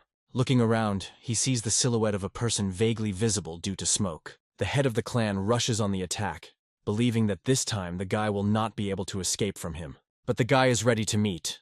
The poisonous needles fly out of his hands. They stick into the chest of a rapidly approaching man. He lowers his gaze and sees that these are Fajol's needles. The head of the clan understands that he has very little time left and he has nothing to lose. In the jump, he takes out the enemy and puts all his inner energy into the blow. When the smoke dissipates, the man continues to hold his hand on the head of the enemy lying in front of him. The power of his blow literally pressed the body into the ground, forming a hollow. The head of the clan looks at the body lying in front of him in bewilderment. He understands that he was mistaken. This is not Jagan. His body pierces the dagger. The guy, which sneaked in the back, was struck, says, In the name of revenge for the Yak clan today, A and B will cease to exist, and soon the rest of the Doc families will follow them. The guy adds, turning to the man that let him go first to hell. For some time, Jagan silently stands over the body of a defeated enemy. He thinks that another family is destroyed. Men who, holding a bucket of water in their hands, hurry to the place of fire. Screams are heard. What happened there? The next village is afire. Carry the water faster. Hurry up. A terrible picture opens in front of them. The dead head of the Ambu clan lies in the middle of the courtyard. They look at the burning structure, realizing that there is nothing to do. Behind them a voice pronouncing is heard. It is no longer any help. People turn around. Man no longer comes closer, repeating once again that nothing can help here. Jagan enters the room in which all kinds of things are stored, including bags with dried herbs. He carefully looks around, looking for what can be useful to him in the future. His poisons of poisons ended again. Whether it is the seeds of a mortgage or some others, there is a limit to everything. Looking at different jars, the guy thinks, since Anbu is part of the Doc family, then there will probably be many useful things for him. He takes one of the containers and turns it in his hands. On the bottle, it is written that this is the divine water Sakwan. The guy knows that Sukwan is a poison that paralyzes the whole body, and then the heart, which leads to death. This is the strongest poison of those that Anbu has. Even high-class fighters cannot survive against him. Jagan brings a bottle to his lips and drinks its contents. His body reacts violently to the poison. From the stomach to the tanjon, heading for the acupuncture point of Tajun, the poison slowly moves along its body. The guy thinks that he only needs to endure the pain, and then he will become his perfect weapon. Soon the pain recedes, and Jagan exhales with relief. It turned out. He looks at his little finger, along which poison drops flow. Then he leaves the room. Going out into the street and closing the door behind him, he carefully looks around. His attention is attracted by black smoke rising above the houses.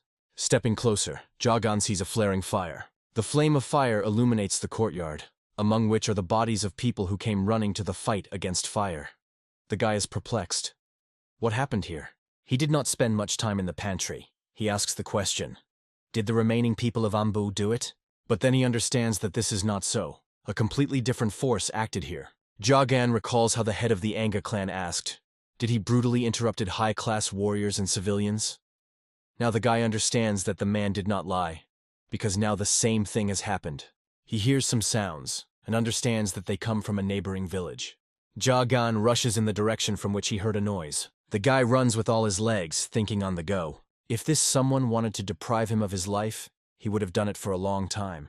There were plenty of opportunities. But this unknown simply continues to kill the innocent inhabitants behind him. Jagan believes that the goal of this person is not him. Currently along the forest path, he thinks that it seems that there is something that he does not know. He stayed in imprisonment for 8 years, and he does not know what is happening in the world now. And for his goal, it does not matter. He got out to take revenge. The guy goes a step from running.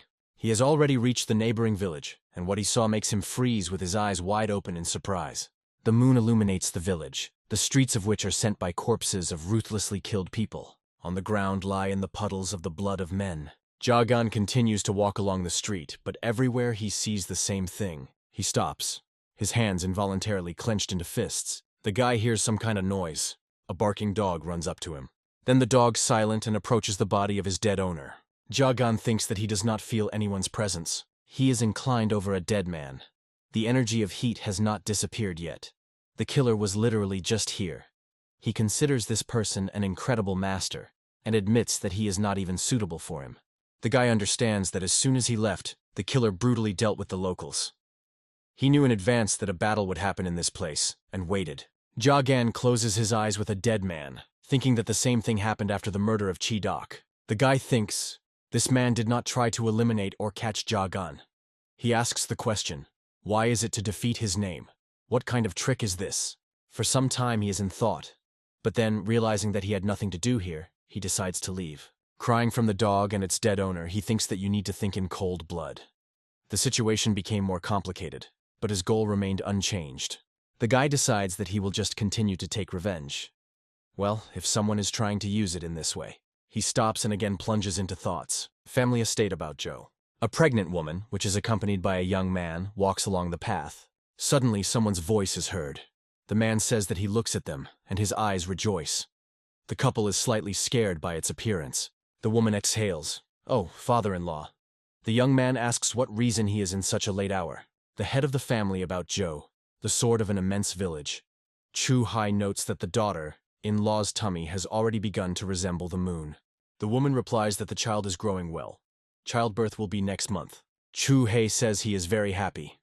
If the child grows well, then he has nothing more to wish. He believes that it will be wonderful when their family moves under the leadership of Sagin, and after that their child will inherit his place. The heir about John Chu Sajin says that this will not happen soon, because his father is still full of strength. The head of the family replies that he did not plan to hold a post for a long time. This is not his. The son says that he only wants to serve for the family support and help her rise. Chu Hai is moved by his words. He is proud of his son. Suddenly, all three hear some kind of noise coming from the garden. The head of the family about Joe asks, "Who is there?" But no one is in a hurry to respond to his call. The woman is excited. Sajin asks, "Maybe call the guards?" But the head of the family believes that you should not do this. Perhaps this is just a wild beast made his way through the fence. The man takes a step towards the bushes and listens. A puddle of blood spreads on the ground. In her center, a man squatting, bowing his head low to the ground. Chu Hai grabs the sword and runs to him. A man out of the corner of his eye notices his approach. Man does not turn, flashing in the dark with the only eye. The head of the family about Joe, holding on to the hilt of the sword, hesitantly freezes. Man does not ask for forgiveness for preventing them from such a beautiful night. The man is surprised that the advisor is on the estate of his son.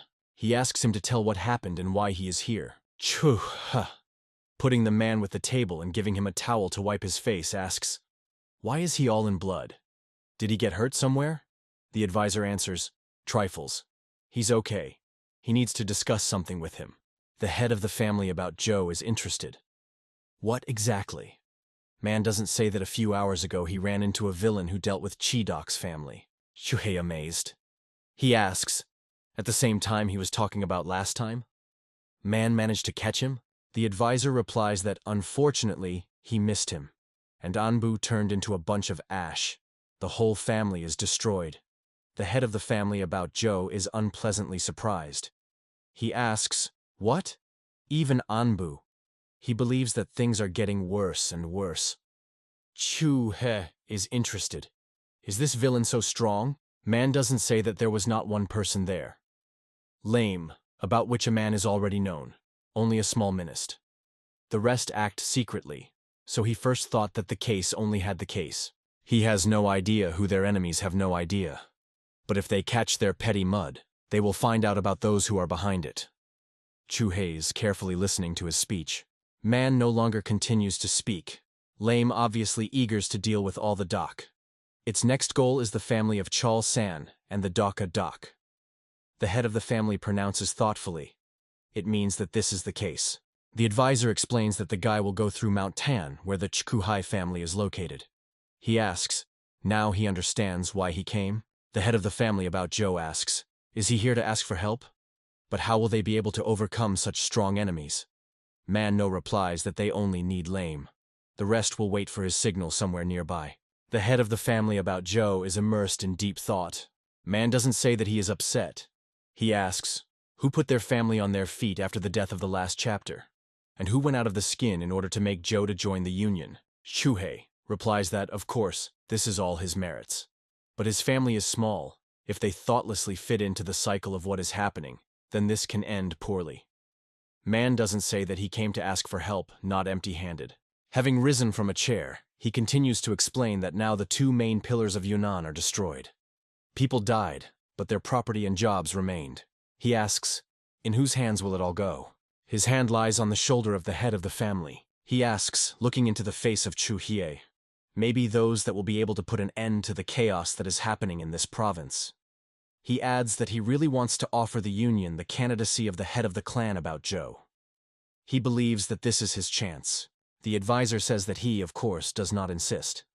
However, if he thinks about the future of Sagin and the whole family, having made a meaningful pause, the man no longer continues. The answer becomes quite obvious. Is he wrong? Morning came. Armed men stand in the courtyard. In the porch, a pregnant woman talks to her husband. She, holding out his weapons, says that he suddenly leaves. The woman asks, Is this because of the guest yesterday? Sejin answers. If she has in mind an uncle, then he is a very important person for their family. The man says that they could always rely on his help. He will lower the details, but this is what. This time he made them a huge favor. A tear rolled down the woman's cheek. Sejin smiles encouragingly at her. He takes his wife's hands in his palms and says, if everything goes as it should, the position of their family will change. He thinks that his father acted correctly, agreeing to help his uncle. He wants their child to grow in even more good conditions.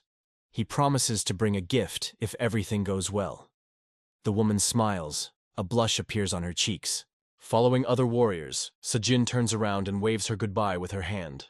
The wife, with a smile on the lips, waves in response to him. The man grins no smugly, watching the leaving warriors. Sejin, along with his associates, sit in the forest on stones. One of the warriors asks, turning to him, as a master of the younger leader, is he sure that the criminal will come if they just sit here? The man replies that he cannot say for sure. This is the only mountain trail. He adds that his father blocked the rest, so the enemy will definitely come directly into their hands. The warrior replies that it would be better if he did not appear. Sejin asks in surprise, what does he mean? The warrior explains that the type was destroyed by both ANBU and Chidok. The man objects. In addition to the lame, there were others. The interlocutor objects. If this type is associated with such a terrible group, then he himself is clearly not basting. Sejin laughs, saying that he understands his experiences. The second warrior sighs, and he is there. What kind of whiners went? Nothing has happened yet, but he is already afraid. He believes if he coached them better, this would not have happened. Sejin says you should not be very worried. They just need to tie the enemy of the leg. In addition, they have an uncle, so they have nothing to worry about. They will catch the chrome and receive a huge reward, Sejin promises. The warrior perks and asks, is that true? How huge? His friend says, maybe enough already? He does not understand what is wrong, and his friend gives him a slap. The heir to the family about Joe thinks, everything is true. You just need to catch him. The warriors who started fuss suddenly freeze. Someone's steps are heard. They turn to Sejina with the question of how to react. Jagan goes along the path to them. He notices men awaiting him. Jagan sees how 3 warriors rise from stones. Men are clearly not happy to meet them. They look at the guy with fright. Sejin is also experiencing anxiety. Jagan calmly passes by them. One of the warriors screams to him, stand! But the guy continues to go, not paying attention to the order to stop. Sejin seems to be. He says that he is the successor to the head of the family about Joe. There are unkind things in this area. They are here to figure out what happened. He wants to ask the guy a couple of questions. Jagan, looking around, is interested in which. Sejin demands that he call himself and say where and where he goes. The guy replies that his name is Van Mo. He is from Yunnan, and he goes to his acquaintance in Sonshon. Sejin asks, does he have a Hofe, a nominal tag with him? But he receives a negative answer. The heir to the family about Joe says, then he may take a short time after them, just in case. Jagan categorically refuses. He asks, who are they, so that he will obey them. One of the warriors recalls that they already talked about their belonging to the family about Joe. And since they enter the Murim union, then his affairs, and them too. Jagan is interested. How does he know that they are really from about Joe, and not just mountain robbers? The warrior is outraged. He says, that's enough to scratch your tongue. He was told that he needed to go after them, so let him obey. Sejin interrupts the warrior, believing that the guy's words sound reasonably. He says that he will lead a person who can confirm his personality. He tells the warrior to call his uncle. He, having answered, I obey, is in a hurry to fulfill his order. Jagan, meanwhile, decides to continue his way. He says that, of course, he asks for forgiveness, but he has urgent matters and he needs to go. Sejin tells him to stop. They also have an urgent business. They are looking for a person who destroyed 2 families. The guy continues to calmly walk along the path. Following him, a request to assist. Seeing that the guy does not respond to their words, the warrior is scolding. He squeezes a knife in his hand, deciding to stop the traveler. The warrior throws him with the words, they made concessions, but the guy continues to try to leave. He considers it suspicious. Sejin is trying to ask a question. What is yours? But the guy cuts him off. He pronounces a short phrase, pushing every word through his teeth. Men freeze, hearing his sinister voice. Looking around, Jagan says they would not stand in his way. A blood-red aura comes from the guy. He explains that he does not feed hostility to their family. One of the men thinks, what a strong and ominous energy he has. Warriors understand that the guy is the one they were waiting for. With screams, "You will not leave," they attack him. They are sure that he cannot escape from them. Jagan casts a sad look at them. Seijin is trying to stop his subordinates. He screams so that they do not rush at the guy rashly. The bag flies right into the chest of one of the attacking Jagan warriors. The man looks at him in bewilderment, not understanding what is happening. An explosion is heard, after which only pink smoke remains. It quickly spreads, and soon the warriors can no longer see anything. They clamp their hands with their noses and mouths so that the poison does not get into the respiratory tract. Jagan is silent for some time. It stands in the center of the pink cloud. Warriors blindly roam around him. Jagan says this is a foggy cry. Men are surprised to listen to his words. A scream is heard. The smoke settles slightly, and Seijin sees the bodies of the warriors lying on the ground. He thinks, so fast? The heir to the family about Joe realizes that the guy is not a simple ally Pramanka, as his uncle said. On the move, taking out the sword from the scabbard, he rushes after Jagan. Seijin applies the sea-shaft technique. His first blow does not bring any damage to the guy. Jagan only takes a small step to the side, and the blow passes by him. Seijin strikes the second blow of the sea-shaft. Jagan, realizing that he will not succeed in leaving just like that, takes out a knife and rushes towards the man. The heir to the family about Joe is trying to deliver a third blow, but does not have time. Jagan's hand grabs his throat. The guy literally knocks the enemy off his feet. One of the warriors, tearing his head off the ground, screams, "The younger leader!" Jagan capes Seijin to the ground with force. The guy's hand squeezes the man's throat more and more. Then, in the eyes of Jagan, surprise flashes. He asks, bending over the defeated enemy, did he know what was under the influence of poison? The guy explains what he sprayed is called Vavasan. It is worth inhaling him as the migraine begins. Suddenly, Jagan lets Seijin and rises. He says that the man will not die, and advises to do breathing exercises. Then everything will pass. He advises them not to pursue him anymore. The guy intends to leave. The heir to the family about Joe, who continues to lie ground, screams, "Stand!" He asks, does the guy think they will let him leave? The man says, even if he has to sacrifice his life, he will stop him. Jagan replies, he already said that Joe was not experiencing any hostility. He is interested, and why they hate him so that they are ready to die, just to catch. Seijin considers it strange to hear such a question from the killer who interrupted all civilians. He adds that they are in the union and perform justice. Warriors are trying to rise from the ground, but they do it well. Jagan says thoughtfully, justice. Then he asks Seijin a question. Is the murder of innocent people called Murim's justice? Turning away from Seijin and intending to continue his path, the guy says that he only takes revenge on the family of Dok for the destruction of the Yak clan. Everything else is not his hand. Seijin asks in bewilderment. The Yak clan? Revenge? The guy answers him. Since the Union does not version honest justice, he will do this. If it seems to a man that he acts incorrectly, then let him think carefully that there is justice for them. The heir to the family about Joe does not know what to tell him. Seijin lies on the ground. Drops of sweat roll over his face. He sees Man's Nijin. He turns to him, hoping for help. The advisor squats near him. Seijin says that guy attacked them. They wanted to help the Murim Union and now they have no excuse.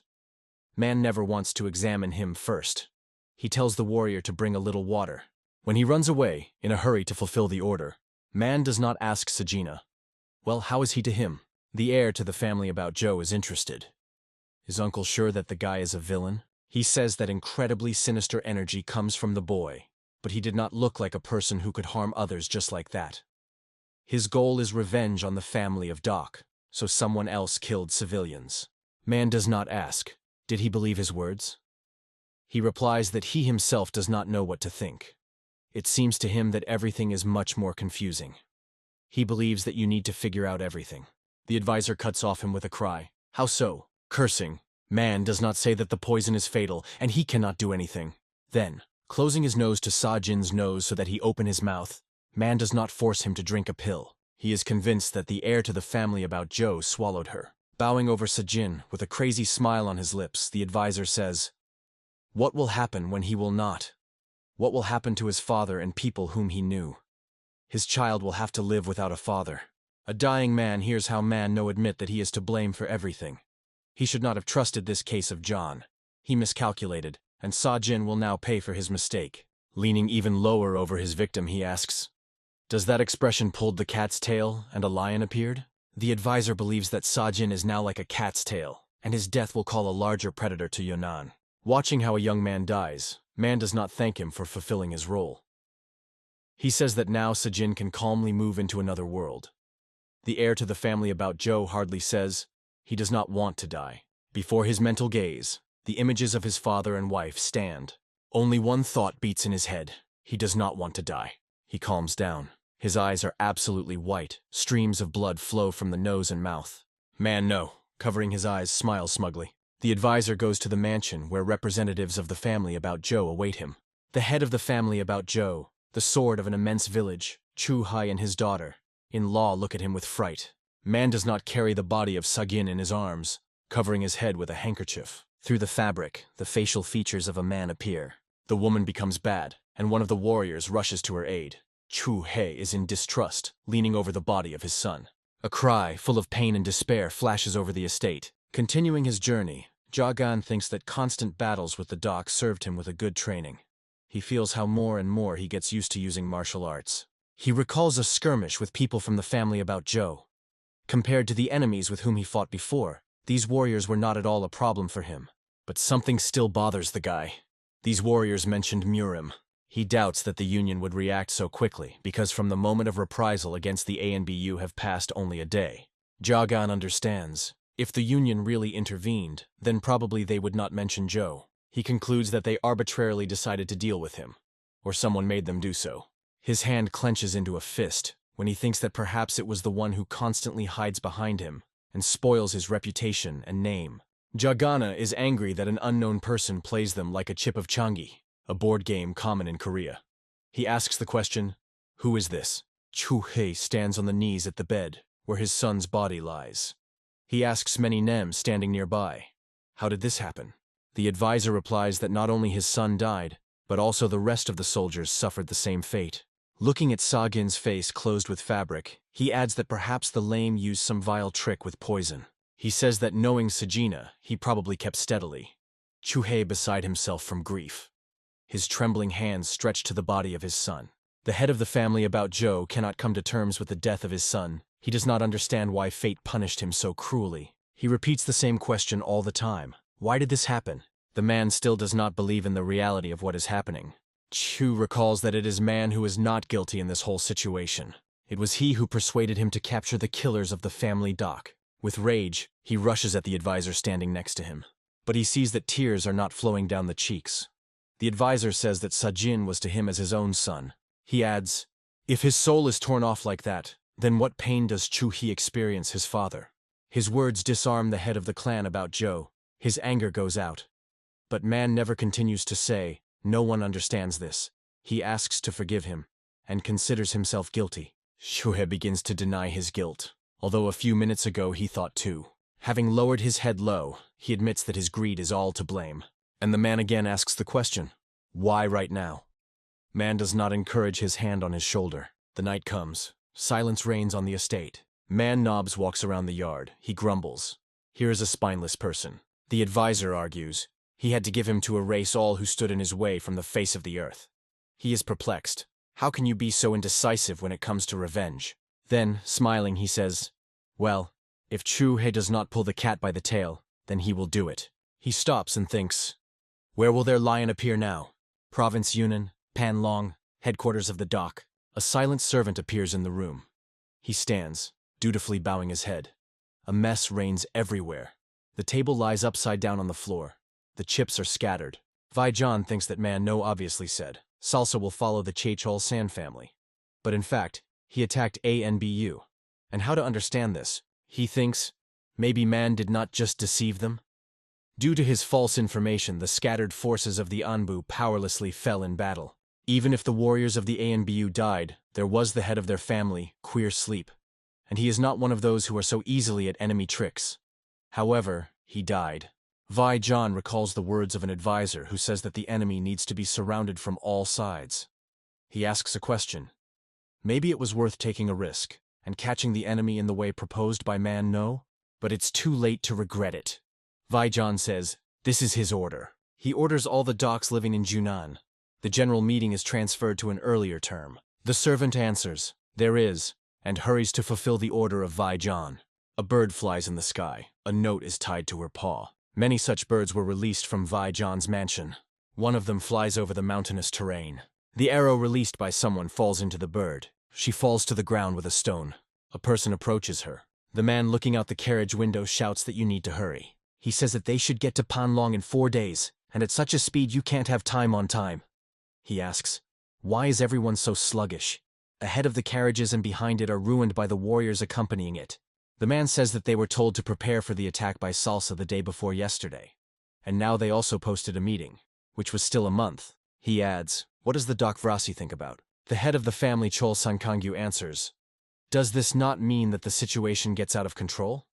In a letter they did not write anything about this. However, perhaps they attacked the ANBU.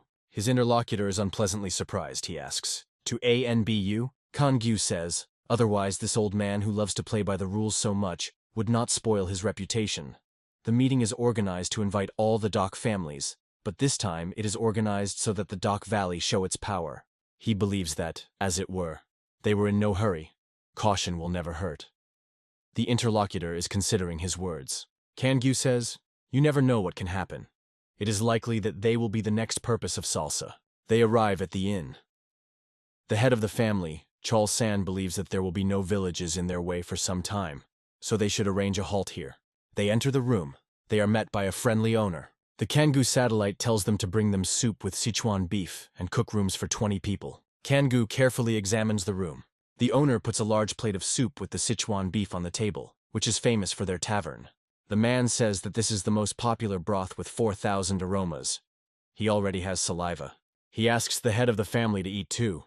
The owner asks, is something wrong? Kangoo answers, if someone put his eyes on them, then they need to be careful even in the most insignificant things. At these words, he lowers a wand into the dish, which he turned in his hands before.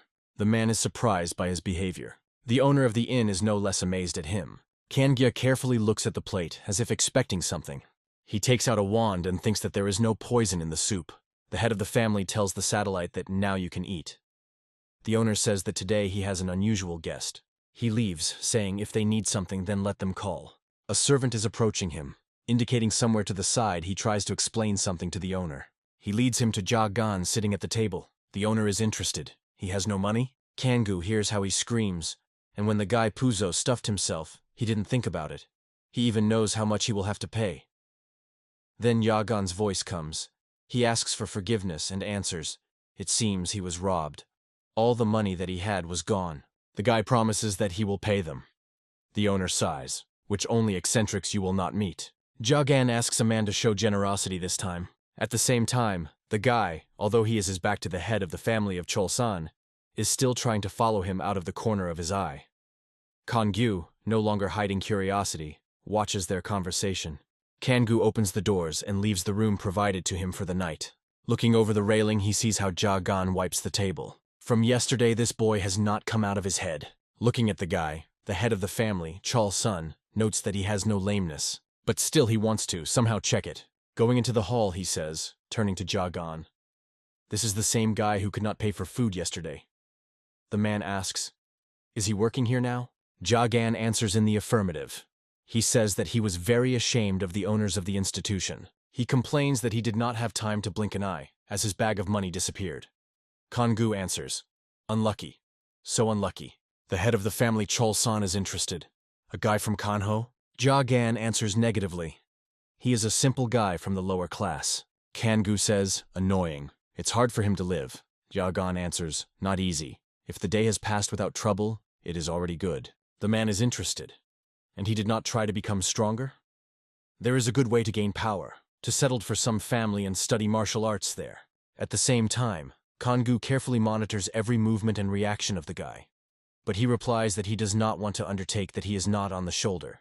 The head of the family thinks that the Salga, an evil murderous energy, does not come from the guy. Did he really suspect him? He unfolds to leave, saying that the guy does not drive himself into the framework ahead of time. Nobody knows how life will turn out. Leaving, Kangoo tells the owner to begin to cook food. They plan to hit the road when everyone wakes up. The head of the family, Chol-san, together with the satellite, sit at the table. Ja-gan brings them 2 plates on the tray. The man says that this is soup with corn and egg. The guy answers. The owner said that since the time is early, besides this, they cannot offer anything else. Kangyu says it is okay. After all, they did not warn the owner when they would leave. The head of the family, Chol's son, again lowers the wand into the soup. His companion says, if they wanted to poison them, they would have done it yesterday. But Kangyu believes that it is better to overdo it. He takes out the wand and carefully examines it. The man says, you see, there is nothing to worry about. Kangyu asks, do you think so? He lowers a spoon into corn soup. Ja-gan, standing nearby, carefully watches as he brings a spoon to his mouth. In the eyes of the guy, tension and anxiety are red. He continues to stand at their table. Behind him, the warriors accompanying the carriage are breakfast. The owner escorts guests, wishing them a good road. The carriage passes through the bridge. The head of the family, Chol-san, looks out the window. Suddenly, one of the warriors, gasping, grabs the stomach. The man walking with him asks him, what's wrong with him? He replies that for no reason his stomach grabbed. The interlocutor laughs. He knew that this would happen, because he filled his belly only like that. The warrior becomes very bad. He falls to his knees, bent over in pain. A friend leans over him and tells the others to go forward, then they will catch up with them. The warrior asks for forgiveness. He thinks that it will become easier for him if he rests a little. A friend agrees with him. A man whose stomach hurts raises his face, along which streams of blood flow from his eyes, to a friend and asks, why was he stared? He, looking at him, does not know what to tell him. He carefully asks, is a man in order? Vienna swollen on the warrior's face. Blood flows more abundantly. He already understands that something strange is happening. The warrior coughs blood. A friend rushes to him with a cry, but having stopped, he understands that the same thing happens to him. Kangyu, sitting in the carriage, looks at the satellite, who is crumpled and bleeding, lies on the bench opposite him. He says, here it is how everything turned out. Supervision warriors lie on the ground in the puddles of blood. The head of the family, Chol-san, leaving the carriage, sees a terrible picture. All men are dead. Clutching an umbrella in his hand, he says that he seemed to be in vain for him to be advice to the one who alone interrupted the family of the genus Dok. It turns out that he did not drive himself into any framework of what is permitted. Kangyu says that now his phrase, no one knows how life will turn out, sounds ironically. He asks, does the guy agree with him?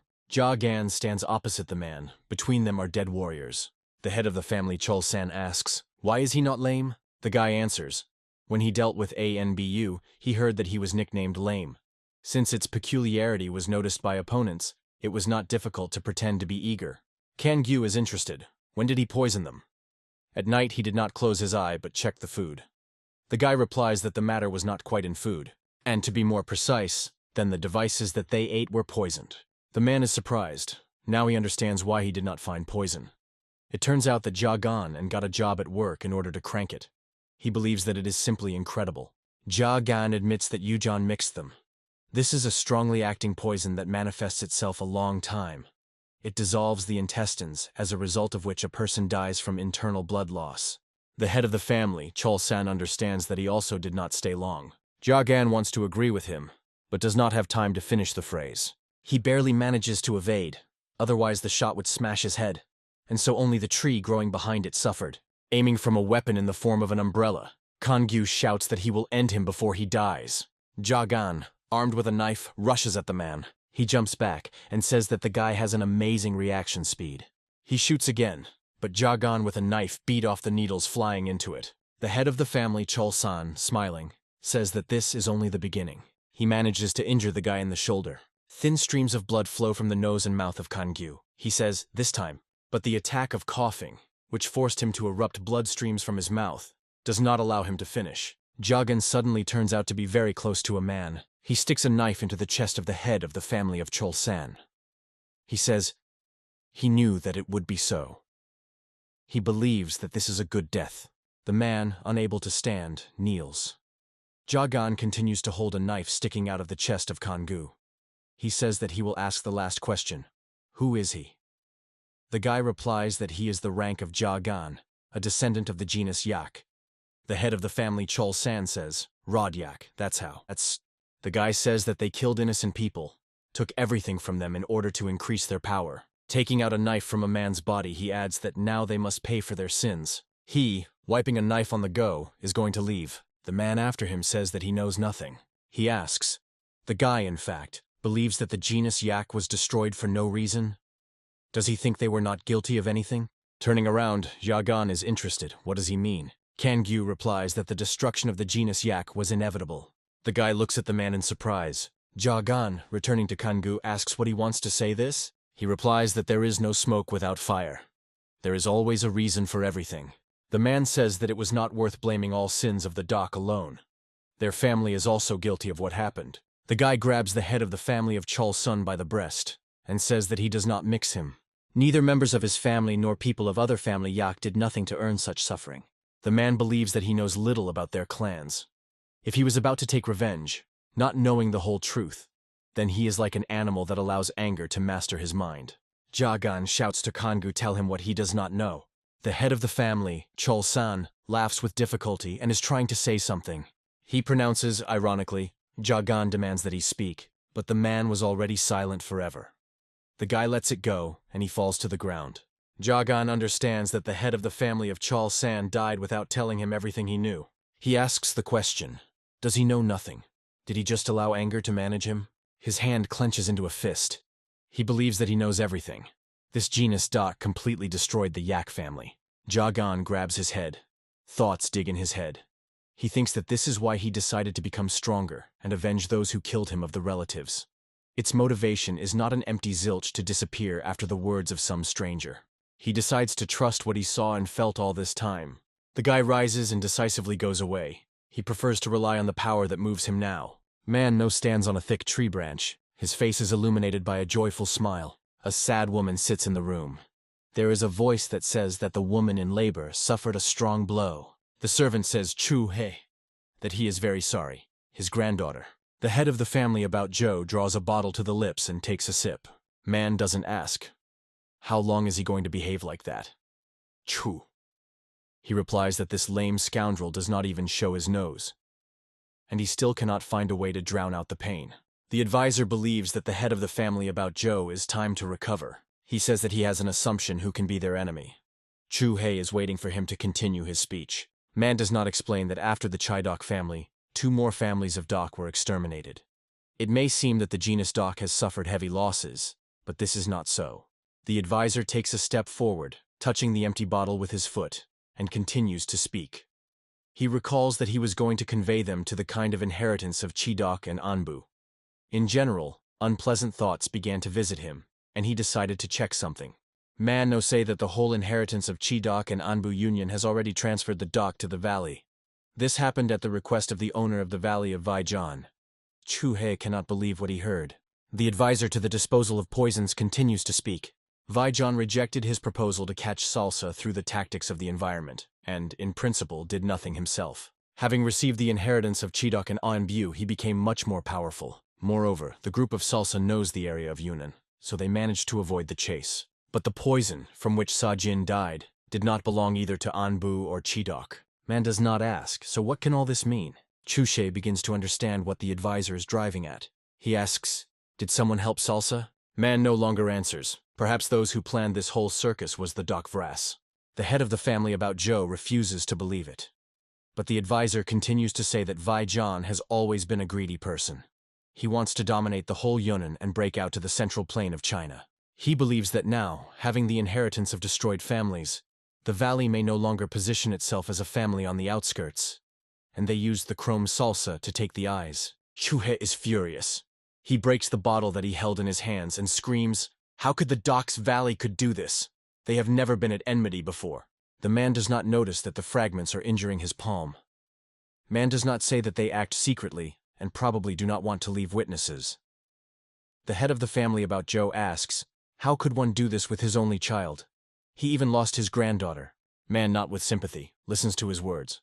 Chu-hei decides that if so, then he will not quietly sit aside. He believes that you need to go to the Doc Valley and reveal the whole truth. The advisor replies that even Sajina killed the Doc. They act for sure. Chu-chik shouts that he mobilizes all the armed forces if they do not confess to the deed. The head of the clan asks, How can he live in the same world with those who killed his only son? Man-No also raises his voice. He started this conversation not in order for Chuchoch to go to certain death. The head of the family of Joe looks in surprise at the advisor. He says that he has a business that only he can do. The advisor asks the man to convince Chongfa people of their version. All that Chu Chch should do is to collect strength so that justice in Yunnan triumph. The head of the clan is confusedly asking for the people of Zheng. Mana, filling his glass, explains. Probably the Dokadok will get rid of Salsa as soon as he plays his role, and will pretend to be innocent.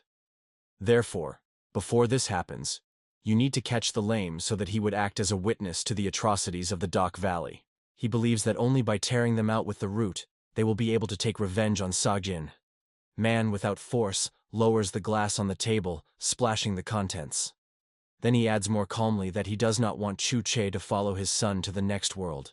Then the advisor says bitterly, Sajin died, there's Sajin, and the second such will not be. Man does not affect the liquid in a glass. He adds that he will take on all responsibility. The force that he concentrated in a glass splashes out, sweeping a bottle from the table.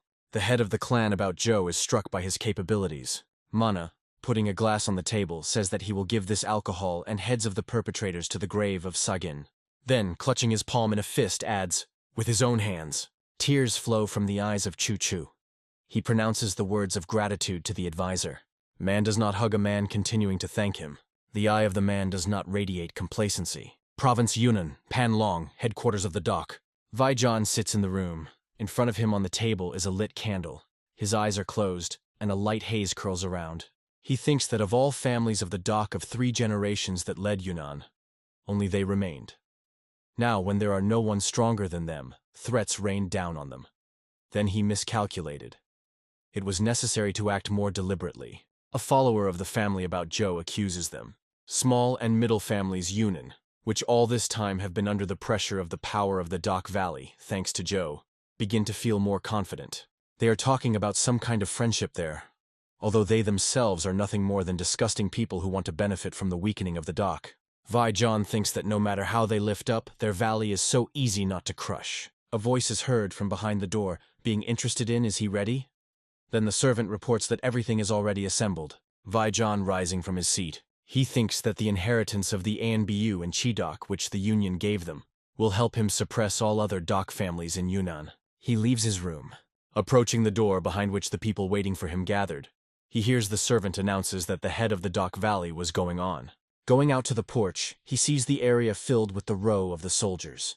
The factions of the families of Dock Yunnan welcome the owner of the Dock Valley. Vaijan thinks he is King Yunnan, he will belong to him. Opening of the collection of families dock, people scream around. Someone drags logs, others mark the boards. 3 men, sitting on the floor, eat and conduct a leisurely conversation. One of them complains that in the morning there is so much noise. The second replies that this time, the meeting acquired a truly huge scale. The third man tells he heard that all the dock families in Yunnan are obliged to attend him.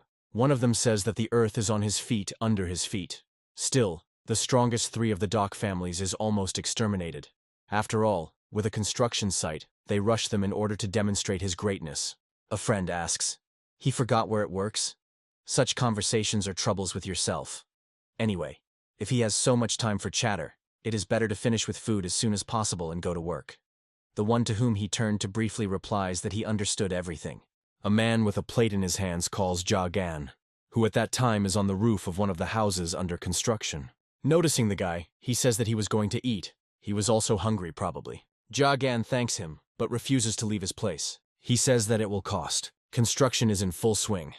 Everyone is busy with their own business. Ja Gan looks around. Suddenly something attracts his attention. He sees how Vaijan Kokchu is walking around the square. The guy closely watches his movements. He hears someone says that he did not eat anything. Looking around, he sees a man with a knot in his hands rises along the stairs to him. He says that the body needs to draw strength from somewhere. Having launched a bundle with food in front of him, he asks Jagan at least a little to eat. The guy gratitude accepts the treat. The man says so that he does not eagerly, he works so well. He adds that Jagan looked so ardent, so he gave him a job. But in fact, at first the man could not believe that he could do it. He says that he does not know where the guy came from, and he, as he himself admitted, does not. But the man believes that in comparison with other perseverance, he cannot be occupied. And Jagan is studying well, although they have little time on the schedule, but he thinks that at such a speed as now, they will lay down on time. The guy asks, "Why is this rush? After all, there is still time until the event." The interlocutor explains that in a couple of days the rainy season begins. In this area, the rain always falls on the 7th month on the lunar calendar. The man says that in such weather you will not work much. Also, the collection of the genus doc was postponed for a whole month, so I had to compress the deadlines. Ferning, Jagan answers. I see. The man leaves him saying, as if it, then let him go down, already begins to get dark. The guy agrees with him. Holding the roofing material in his hands, he thinks about what he heard from a man. He talked about the upcoming rain season. The wind, breaking the leaves from the tree, throws them into the guy's face. He looks thoughtfully at how they fall to the ground. Jagan plunges into thought. Get dark. The guy going down goes around the square. He hears his name by name. The man who brought him food calls him to join the company of people to skip them with a glass. Jagan replies not worth it. Someone says that he is left alone, because he himself does not seek their society. One of the men believes that one who has not tasted the bitterness of life is unlikely to be able to feel the true taste of alcohol. The second man turns to the end.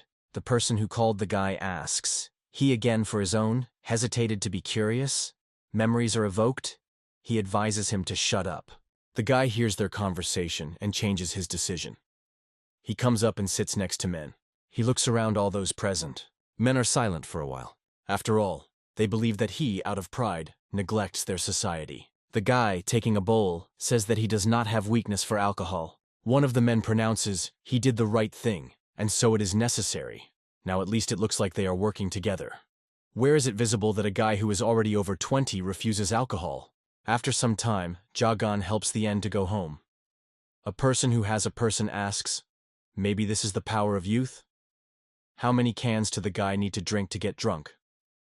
Jagan replies that his body is so arranged that he is not able to get drunk. Khan says that looking at him, he recalls his son who left home. It was a long time. He does not even know where he is now, and whether he lives well. The door of the house opens and a woman comes out to meet them. She asks her husband, why was it to get drunk to such a state? Jagan conveys from hand to hand over the man. The woman thanks him. He replies that there is nothing and is going to leave, but she invites him to enter, saying that they have a free room. The guy refuses. The woman says she knows that he has nowhere to sleep. He sleeps in the open air every night. She repeats the invitation, adding that the night is already late. Jagan decides to accept her invitation. Khan, barely touching the pillow with his head, immediately falls asleep. A woman who helps him get comfortable to get a job says that usually her husband does not bring anyone to the house. It seems that Jagan liked him. She asks the name of the guy and he calls her his name. A woman wants to warm him with washing water. The guy is trying to refuse her offer, but she insists, saying that he does not worry and feel at home. She assures him that everything is in order, and she is not difficult to do. When he accepts the bath, she will bring him fresh clothes. Sitting in the bathroom filled with water, Jagan mentally repeats her words, at home. His body feels warm. The guy thinks that he does not even remember when he was the last time he felt him. For all this time he has already forgotten what it was. He does not know why, but he feels quite awkward. In the morning, Jagan, dressed in new clothes, thanks the hospitable owners for allowing him to spend the night. A man who has breakfast at the table says, "Who is this here?" He believes that now the guy has become like the son of a high-ranking person. The wife agrees with him, and really, the guy says that he was already dawn, and he should leave. Khanaz asks, where is he in a hurry? After all, they work together, go, and then go. The guy's gaze falls on the table lined with various dishes. The man asks, looks appetizing? Then he adds that his wife is extremely deliciously preparing. The woman says that in the morning she tried for him. The guy replies that in this case he will have to abuse their hospitality. He sits down at the table and tries the proposed dish. The man is interested in how he likes it. Tasty? Having lowered his head low, Jagan agrees. Tasty. Konu says that these are the most favorite dishes of his son. Even during the meal, he constantly insisted that when he grows up, he would go to Murim and then make himself felt. The guy asks, he did not warn that he was leaving the house? A man, after a pause for a while, says that in truth, he died 5 years ago from an illness. He recalls that his son loved to talk. After he was gone, their house, as if empty. He and his wife practically stopped talking. They cannot return to the old days. However, today, the woman, when she was preparing breakfast, for the first time in a long time, looked full of strength and energy, as if their son returned home. Khan says that he, of course, does not know what the guy was doing before, and for what reason he wandered here. But he can stay with them as much as he wants. After all, each has its own story behind him. Jagan freezes with a piece of food brought to his mouth. He recalls the mother telling him to chew him well. She flutters his cheek. Grandfather, stroking his head, says, "If he eats more, he will grow higher." Jagan recalls how the whole family gathered at the table, watching how he eats. He was happy to eat dishes prepared by his mother. He ate and believed that the words of the grandfather would be fulfilled. He would grow high. Suddenly he feels the void. All his loved ones disappeared. Jagan returns to reality. His appetite disappeared, and he puts the sticks on the table. He asks to forgive him, and explains that when he eats home food, he is visited by memories of what he lost. To forget about all this and live on, he went a very long way, and took over a huge burden. Jagan states that silence and calm are not suitable for him. The man lowers his head upset, then says, "That's how." He says that everyone has their own reasons. Working on the roof, Jagan thinks that, closing his eyes, he recalls Pekwa Cholgok. Blinging his ears, he hears their covenant left to him. Even with a clamped nose, he does not cease to feel the smell of their rotting bodies, and the blood that stuck to his hands is not washed off. He bites the little finger, thinking that he could not stop wandering in his past. Looking at the drops of blood dripping from the bitten finger, he mentally pronounces he and well-being incompatible things. Looking at the man standing below, Jagan mentally thanks him for treating him so well. A little amused, the guy thinks that the food was very tasty. A few days later, men in the square line up in columns, flags flutter over their heads. Vaijan proclaims that the head of the Sailban family arrived yesterday. All families of the province of Yunnan assembly. Now he announces the beginning of the general collection of the dock. In the mansion of Vaijan, a conversation is staged that the dock, after joining Kanho, was faced with a terrible problem. The head of the clan says that 3 of their families have already died at the hands of the unknown, and external forces, having learned about what happened, are trying to grab Yunnan under their control. All those present carefully listen to him. He explains that since their province is far from Junyuan, Kanho is barely interested in somehow influencing the situation. However, if everything continues to continue, the riots will only intensify, and it will not be easy to avoid troubles. What was taking him into the idea of the need to strengthen the unification of the dock families, take his position, and begin to prepare for an approaching threat. Men who listen to his speeches reply that they all agree. Vaijan clarifies that an ordinary union will not be enough. He believes that in order to prevent this in the future, they all need to become a stronger one. For the sake of this, he is ready to give everything, be it the techniques of martial arts of the genus Dock, or the trade rights of 3-generation families entrusted to him. Men are struck by his words. Vaijan says that he gathered them all here for the sake of a frank conversation regarding the distribution. He asks those present, what will they say to this? Men silently look at each other for a while. Then one of them asks the head of the genus Dolan Dock, does it not seem to him that the order of affairs is a little incorrect? A man who introduced himself as head of the family Sailban Quo asks for forgiveness for insolence, but he wants to express a common opinion for all the people gathered here. He says, the first thing they should do was to reveal the true face of those who attacked the Dock family. It seems to him to be illogical to offer the union until they find out who their enemy is. Men support him with their silence. He continues, moreover, there are rumors that the family of Dock was destroyed just the same Valley Dock. Therefore, first of all, they must clarify this question. Vaijan replies that his words are true, and then he gives the order, bring it.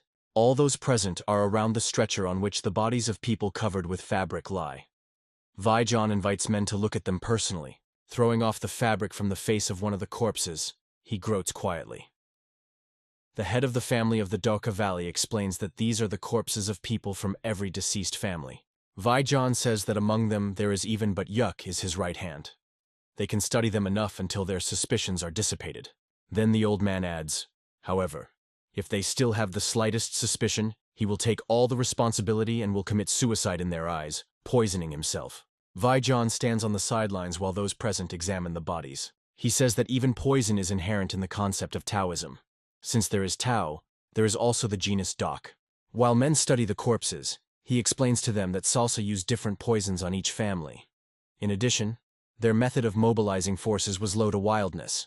KW, having finished the inspection, looks back at Vi John, the speaker. If they are true members of the Doc family, then they should know one thing. He explains, the methods of murder with Salsu and the Doc Valley are noticeably vary. From the kettle, the drink pours into a cup. A voice is heard. He has been the same as a despot. The spirit of resistance in those present could only intensify. Therefore, in order to soften protests in a natural way, he took away the views of the Doc families, showing them corpses. Quei Hu, sitting at a table with Vi John, replies that his wisdom is amazing. The interlocutor says that having dispelled their doubts, he pretended to make concessions to them. Now they will not be able to easily refuse his requests. He adds that Quei Hu played his role perfectly. The interlocutor is trying to ask him a question, but Vi John does not give him anything to say anything. He assures that their agreement is in force. As promised, he will give the sale ban part of the ANBU trading transactions. Quei Hu thanks him.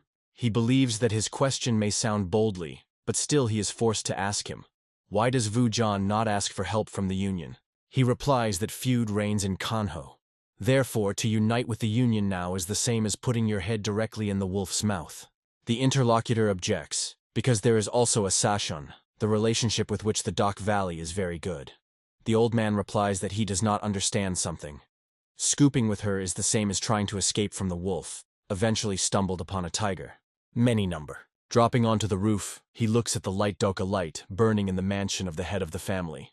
The advisor asks the question, strange, did he not expect this? So why is it inactive? He lifts Kiva, building material used for the roof. He is surprised that it is created from burned clay, cement and metal, glittering from moonlight. Man does not think that she looks suspicious, and touches her tongue, tasting. With a cry, the man sharply recoiled from her, frantically trying to breathe as much air as possible. He recognized the poison. This is the non-art of the sacred snake. The man understands that Jagan covered the roof with potent poison, which he stole by Anbu. Wiping a stream of blood flowing from his nose, he, chuckling, says that now he understands everything. The guy is waiting for the rain. Water flowing from a roof covered with poison will arrange a real hell on the ground here. He raises his head to the sky and looks at the moon. The advisor jumps from the roof, thinking that the bitter aftertaste from Bezoar is an admixture that makes up for the disadvantages of the poison. Malay and this time built an interesting plan.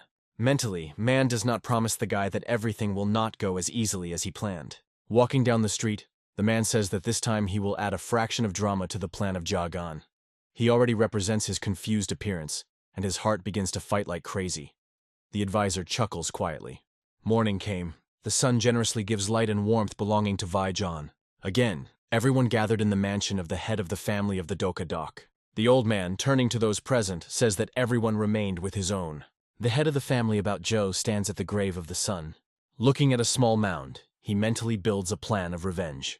Man No, along with his companion hiding his face under the cloth, walks through the forest. A tricky smile wanders on his lips. He is waiting for the right moment. His companion is serious and absolutely impassive. Time goes on as usual. There are 3 days left until the end of the general meeting. Jagan stands, raising his head to the sky. The day turned out to be cloudy. It was about to rain. The guy is not sure that he will turn up the best chance for revenge. Walking down the street, he thinks. Therefore, you need to grab onto any, even the slightest opportunity. One of the men present at the meeting says, based on the precedent, he considers it right that the trade affairs of the Quan Mountains must cross their Valley P rim. The second replies that he cannot understand in any way. What does the precedent have to do with it? A person standing next to him says, if you listen to them, it begins to seem that they are not only aimed at the trade affairs of the Quan Mountains. He adds, it sounds as if at all he wants to find absolutely everything. The man sitting opposite him says that regarding this question, he too will not make concessions. Vijan, listening to their disputes, thinks that they will still be under the rule of the Dock Valley. In these ranting, he believes, there is no sense. A servant approaches him with the words that the postal dove brought something else with the letter. He holds out something on his hand. Vijan is surprised to recognize in her a token mana, confirming his rights as a researcher Murim. He is sure that the advisor cannot be trusted. Taking a note, the old man thinks that no one can use this token without permission. Turning the message, he reflects on the reason why he sent her along with the letter. Jagan, walking along the street, hears him quite rudely. The guy turns into his voice. There are several warriors behind him. One of them asks, "What is he doing here?" The old man is struck by red and cannot hide the confusion. The note says that Lame secretly penetrated them. The warrior tells Jagan that he does not seem to perceive their words seriously. He is persistently interested. What is he doing here? The guy replies that he is a laborer. It seems, while he was working here, he lost one thing. He asks for permission to look for her. The warrior replies that he will look for his loss later. The head of the clan ordered everyone to gather without exception at the meeting site. They demand that the guy fulfill the order of Vaijan.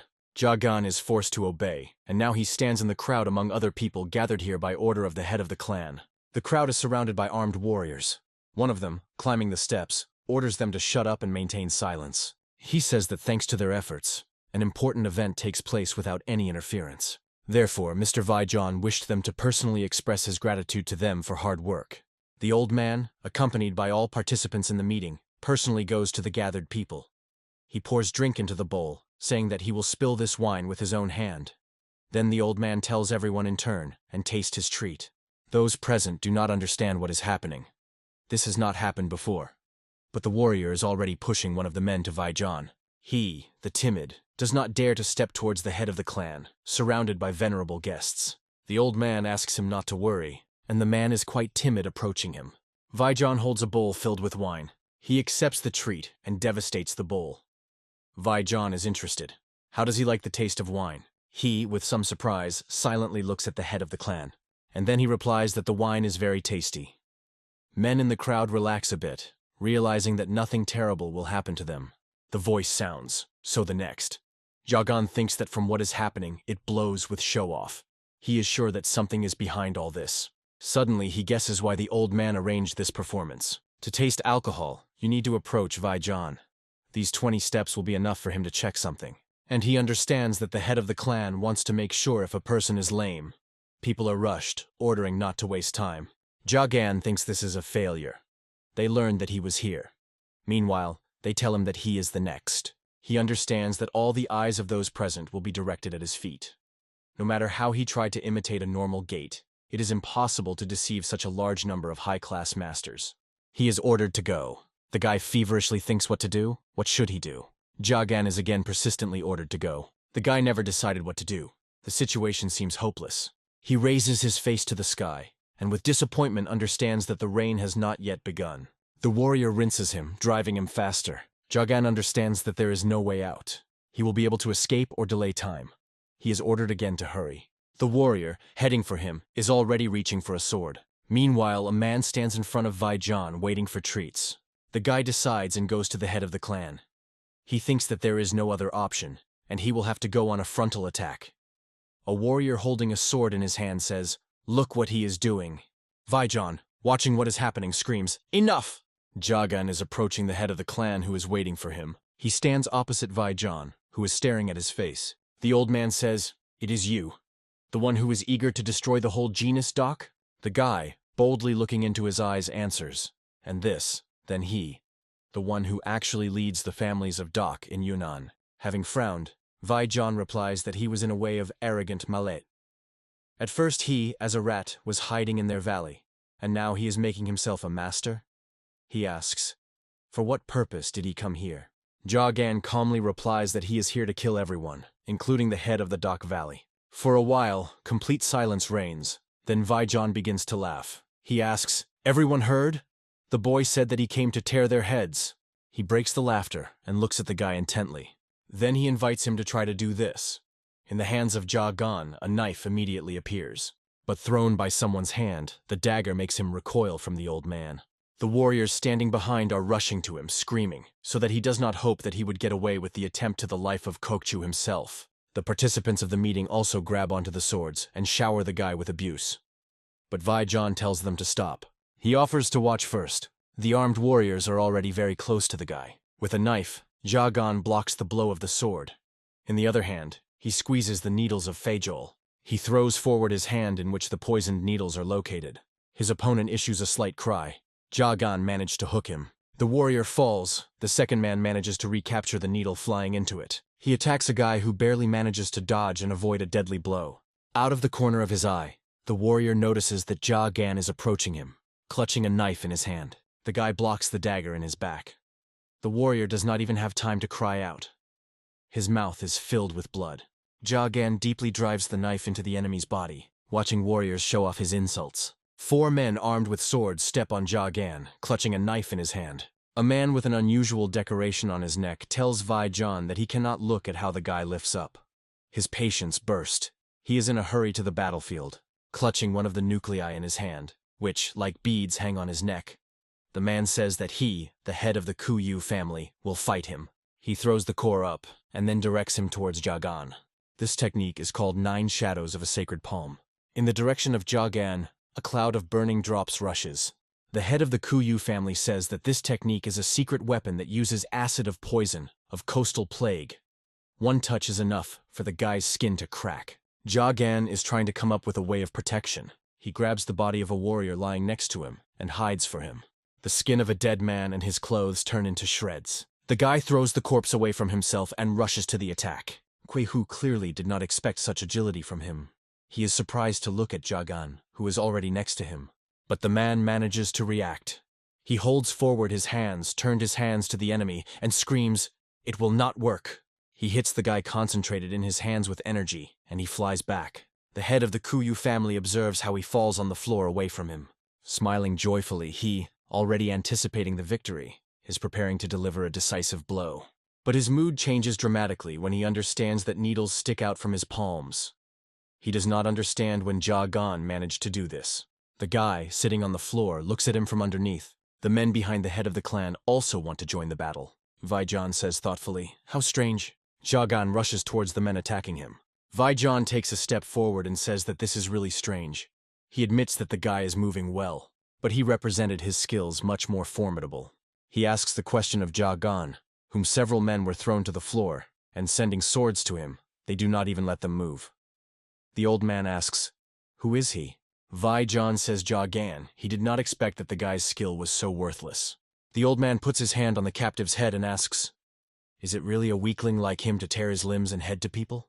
Having brought his face to Jagan's face, he shouts that he had not heard anything more ridiculous in his life, such as he is not capable of this.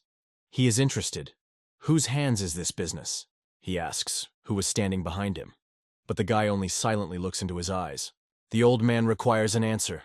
He threatens, if Jagan does not speak, then he will take measures. A purple aura comes from Vijan. All those present immediately try to close their nose and mouth with their hands. Holding the guy's hair, Vijan promises that he will make him try all 100 aromas of his poison. Affecting his aura on Jagan, the old man is interested. Did he already have a desire to lay out everything to him? Realizing that he would not get a word from the guy, the old man shows him with insults. The running servant still calls Mr. Kokchu. Looking around, Vijan is interested. What does he need? The servant says that they have big troubles outside. He says some people, but he does not have time to finish the phrases. Chuhei, accompanied by armed men, is already standing behind him. The head of the family about Joe screams that he came here to meet with the head of the Dak Vijan Valley. Armed warriors block their entrance to the house. The old man comes out. He asks, in front of him, Chu, nicknamed the Sword of an Immense Village. Then he lists the people who came with the head of the clan about Joe. Puen from the family of San Ren, Mi Vengan from the clan Chon Ungam, Mo Rap from the family, and he notices that even the representatives of Yunnan granted. The old man asks, why did they all come to their event in complete weapons? He is interested. How will they order it? The uninvited guests reply that they arrived to believe justice in Yunnan. The DOC Valley must tell the truth about everything that has been happening here recently. Vijan does not understand what they are talking about. Chuhe, squeezing the sword in his hand, says that he destroyed the 3 families of Dak, turning to the services of Salsa, and used it as an excuse to convene all the family of the Duke family here. And he is the one who killed the heir about Joe, his son. Vijan screams that this is absurd. Do they really think that he set up all this? Chuhe, sending a weapon to it, replies that they can check this by asking a question of chromium. He points to a guy who has been nourished with swords to the floor of several warriors, and says that Vijan is just trying to cover his mouth. Jagan hears how a man talks about the fact that his son pursued Chrome, but as a result died from poisoning with potent poison. If the young man is in no way connected with the Dak Valley, then let him be given it to them. Chu Hei says that he demands the issuance of Jagan in order to shake the whole truth out of him. Vaijan thinks that someone is behind the guy's back, but it is not yet clear who exactly. There is a creaky laughter of the head of the family of the doc. Chu Hei is outraged. He asks, what did he find ridiculous in his words? Vaijan, continuing to laugh, says, just incredible. A striking coincidence. He says that he is also interested in knowing the true face of this youth. Approaching Jagan and grabbing his hair, he makes him raise his head. Vaijan asks, he says that he needs this guy? The head of the family of the Docks Valley invites him to see what he brought him to, but he still is a fish.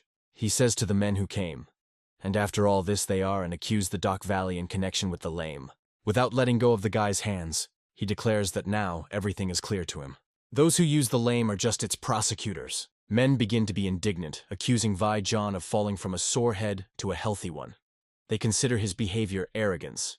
Vaijan, squeezing the guy's throat with his hand, answers, it is possible that it was they who hid behind him all this time. But now he realized what he was obliged to do. The old man says that the brainless members of Yong in Yunnan, who were going to attack the Dock Valley, will disappear today. The face of Chu Hei is stretched in surprise. Holding Jagan on the weight and clutching his throat, Vaijan declares that he will fully demonstrate the power of the valley for them, which prevailed for decades in the province. And he will start with this guy. The head of the clan about Joe screams that Vaijan is going to get rid of evidence. They must stop him. Attacking the soldiers standing between them and Vaijan, men demand that they get out of their road. Vaijan says that he must say thank you Chu Hai, because he gathered all the villains in one place. Blood streams flow from Jagan. He hears Vaijan says that sooner or later they would have stood in his way. Therefore, we must get rid of those who can cause him anxiety in the future. This is what the Dock Doll usually does, Jagan thinks, recalling the collapse in the mine. Vaijan squeezes the throat of a non-resistant guy more and more. A firm determination is written on his face to bring the work begun to the end. Suddenly, the guy's hand grabs his wrist. Vaijan is surprised when he meets the resistance of his victim. The guy spits in his face with black liquid, and the old man, immediately letting him out of his hands, falls with a cry to the floor, covering his mutilated face with his palms. The minions of Vaijan are confused. The head of the Kuyu family understands that the guy acted on Vaijan with his own poison. This is the poison of the coastal plague, there is no doubt, but he does not understand how this could happen. The moment when Jagan approached him pops up in his memory. He recalls how he threw off the guy from himself, and he understands that from that moment, Jagan held poison in his mouth. That is why the guy did not utter a single word since he was seized. Jagan says he got out from under the blockage that they arranged. He recalls how, washing his hands to blood, he paved his way to the will. In his memory, moments of despair pop up when his hands fell, and there was no strength to move on. Looking at Vaijan, covering half his face with his palm, he asks, they want to know who is behind him? Mentally, he again ends up in the mine, and looks back, where there are many crosses that note the burial places of his friends. Men who came here with Chu Hai decide, since Vaijan fell off his feet, then this is their chance and they need to use it. A scream sounds, on the attack. Men begin a battle with warriors from the family of the Dock Valley. Meanwhile, Jagan asks Vaijan, he was interested in who he was? A scream is heard, save the Kokching. Stop the lame. The guy covers anger. Throwing his head back to the sky, he screams that his name is the rank of Jagan. He is a descendant of Pekvacholgok. He came here on behalf of his family and all other families of the genus Yak, in order to take revenge on the Dock Valley. Turning a distraught look at Vaijan, he promises that he will not leave anyone alive. He will break into shreds of all to one. Rain begins to go over the estate where riots take place. The satellite man does not ask him. Why is he just sitting back? For him, after all, to deal with such a boring battle, just spit. From the roof, they observe what is happening in the yard. The advisor replies that he spent a lot of effort to create this performance. It will be a pity to miss the site itself. He asks the interlocutor not to worry and assures that there will be no problems. Watching Jagan, a person hiding his face is interested. Does the guy act as he expected? He answers in the affirmative. The advisor says that everything goes clearly according to the plan, as it was planned. His companion thoughtfully pronounces the name of the guy. Then, continuing to watch him, adds, from the Pekvakolgok Valley. Chuhe, in surprise, is asking for Jagan, Rod Yak. He was amazed because he thought that the guy belongs to the family of Doc. The head of the clan about John asks, then why did he kill his son Sagin? Turning to him, Jagan warns him so that he does not step on the stairs. He says that the people here, This is his prey. If he rises here, he will also become it. Chu Hei thinks that such an ominous salga cannot come from a common person. His thirst for revenge seemed to have saturated the air. The warrior standing behind is screaming to come to his senses. The head of their opponents is neutralized. He adds, if they manage to crush the enemies, then Yunnan will be in the possession of Chongfa. But Chu Hai continues to be confused. He is trying to gather his thoughts. Looking around, the man is perplexed. Why did he come here? Vai John writhes on the floor and howls in pain. Jia Gan, heading for him, says that he does not know which of them contributed to the extermination of the Yak clan. The guy declares, so he will kill all those present. He asks those who have nothing to do with that case. The minions of Vai John reply that he has gone crazy. Who will run away when he heard such speeches? For a member of an unknown kind, he allows himself too much. Jia Gan pronounces, then it was decided. He says that now he will all be a fatal sentence. One of the men, holding weapons and rash in both hands with insults, attacks him. Panju Chol Chuk Chkongguan shouts to the guy to get ready to know his power. He collapses the entire power of the blow to the place where the guy stands. An impressive dent remains on the floor. The man is surprised. He does not understand where the enemy went, and he already creeps up to him from the back. Jia Gan grabs him, intending to turn his neck. The head of the family, Doc Svan Yun, rushes to the aid of Panju Chuk Chokan Chvan. From steel plates, sharp and long knives appear on his hands. He attacks the guy, demanding that he let go of a man. Jia Gan manages to retire to the side. Swan Yun strengthens the pressure, preventing him from getting up from the floor. Energy flashes fly off the blades and rush to the guy. For a few moments, the man stops, taking a breath. The guy, taking advantage of the moment, is trying to hide somewhere. But the enemy notices his maneuver and asks, where did he fall asleep? Jia Gan is trying to counterattack, at the same time evading the outbreaks flying into it. Swan Yun states that he is not scared by the guy's attempts. He dissects the core flying into him in half. A flash follows, which is reflected by bewilderment and misunderstanding on the face of a man. Jia Gan hears him screaming, "My hand!" Something makes the guy be alert. He barely manages to deviate to the side and something flows past his face. Jia Gan freezes, looking around. He is surrounded by insects similar to OS. There is a voice. We will continue to follow the occasion of his tricks, and we will suffer. One of the men who controls insects calls to leave pride behind and attack altogether. The rest agree. A reasonable plan. The guy catches one of the insects and crushes it in a fist. Then he bravely rushes at numerous opponents. Vai John rises, holding his hand by the affected part of his face. The head of the Kuyu family asks, how does he feel? Vai John is interested. What is there with the boy? A man, watching a guy with his fist hits the face of an enemy armed with a sword, replies that he is desperately fighting off. Jia Gan drives a knife in the neck of one of the attackers of him. At this time, several warriors are rushing at him, and the head of the Kuyu family says that he is alone to defeat all of them is an excessive task. He believes that the defeat of Jia Gan is only a matter of time. The enemy strikes the guy with a sword. The head of the Kuyu family says that revenge blinded him, forcing him, not calculating his strength, rush to fight with them. In his place, he would have joined Youngli and fight them side by side. Watching the opponents drove Jia Gan into a corner. He says that pride is worth nothing, because of her, he will lose his life. The guy bravely meets the danger that threatens him, and he is clearly not going to give up. He turns in alarm to Vai John, noting that he finally removed his hand from his face. The head of the family of the Doka Valley says that this bastard is not so simple, and he probably has a backup plan. He believes that the guy does not occupy the guy. He calmly waited for the moment for the attack. He did not lose his composure, even when his life hung in the balance. Vijan recalls the guy's gaze full of hatred before he spat out the poison in his face.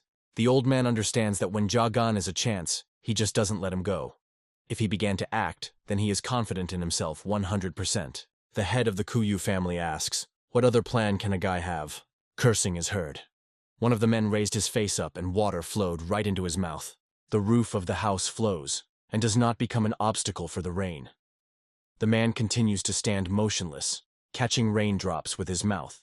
All those present froze, not understanding why water appeared in the room. Vai John raises his head up, looking at the ceiling. He sees that raindrops seep inside. The head of the family of the Dock Valley tells everyone to leave. The blow throws the body of Jia Gan back. The head of the family Sailban Kuehu says he is the end. Stand it out and enough. Loosing a sword, he says, let the guy go to his worthless dead relatives. There is a cry that notifying those present that their mental abilities are much lower than average. Vaijan screams again, "Live from here vividly." Those present do not understand why he is angry. Blood trickles flow from the nose. He is puzzled by what is happening. The same thing happens with other men. Jagan Sneakfooter watches their throwings and listens to their desperate cries. Vaijan and the head of the Kuyu family standing next to him look at what is happening with horror. The old man notes the symptoms. Blood begins to ooze from everywhere.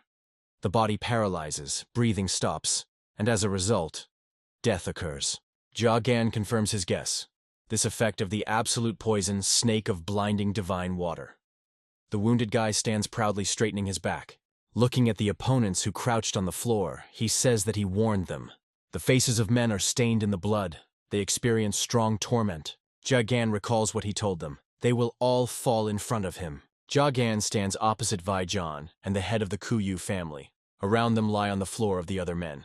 The head of the House of the Valley Dock thinks about the poison that the guy applied. The snake of blinding divine water is the strongest poison from ANBU arsenal. The boy dealt with them and then came here. It is no wonder that he took possession of their poison. But how did he manage to poison the rain? Jagan says. He found out that every 7th month for the lunar calendar is precipitation here. He explains to Vaijan that he covered the roof with poison, making holes in it so that it mixed with a drop of rain. The old man understands that the guy arranged a trap here in advance. He says, "Now it is clear why Jagan was so arrogant. This poison will prove itself only after entering the body. If you avoid wounds, then nothing will happen." Vaijan draws the guy's attention to the fact that there is no scratch on him and the head of the Kuyu family. But when he turns to the man, he sees that he was covered with blisters that cause him severe itching. The old man, watching how he combs the skin, asks, "What does he do?" The man replies that his whole body is scratching unbearably. Jagan confirms, "Right, because he used 2 poisons. The second acts in contact with the body and causes terrible scabies."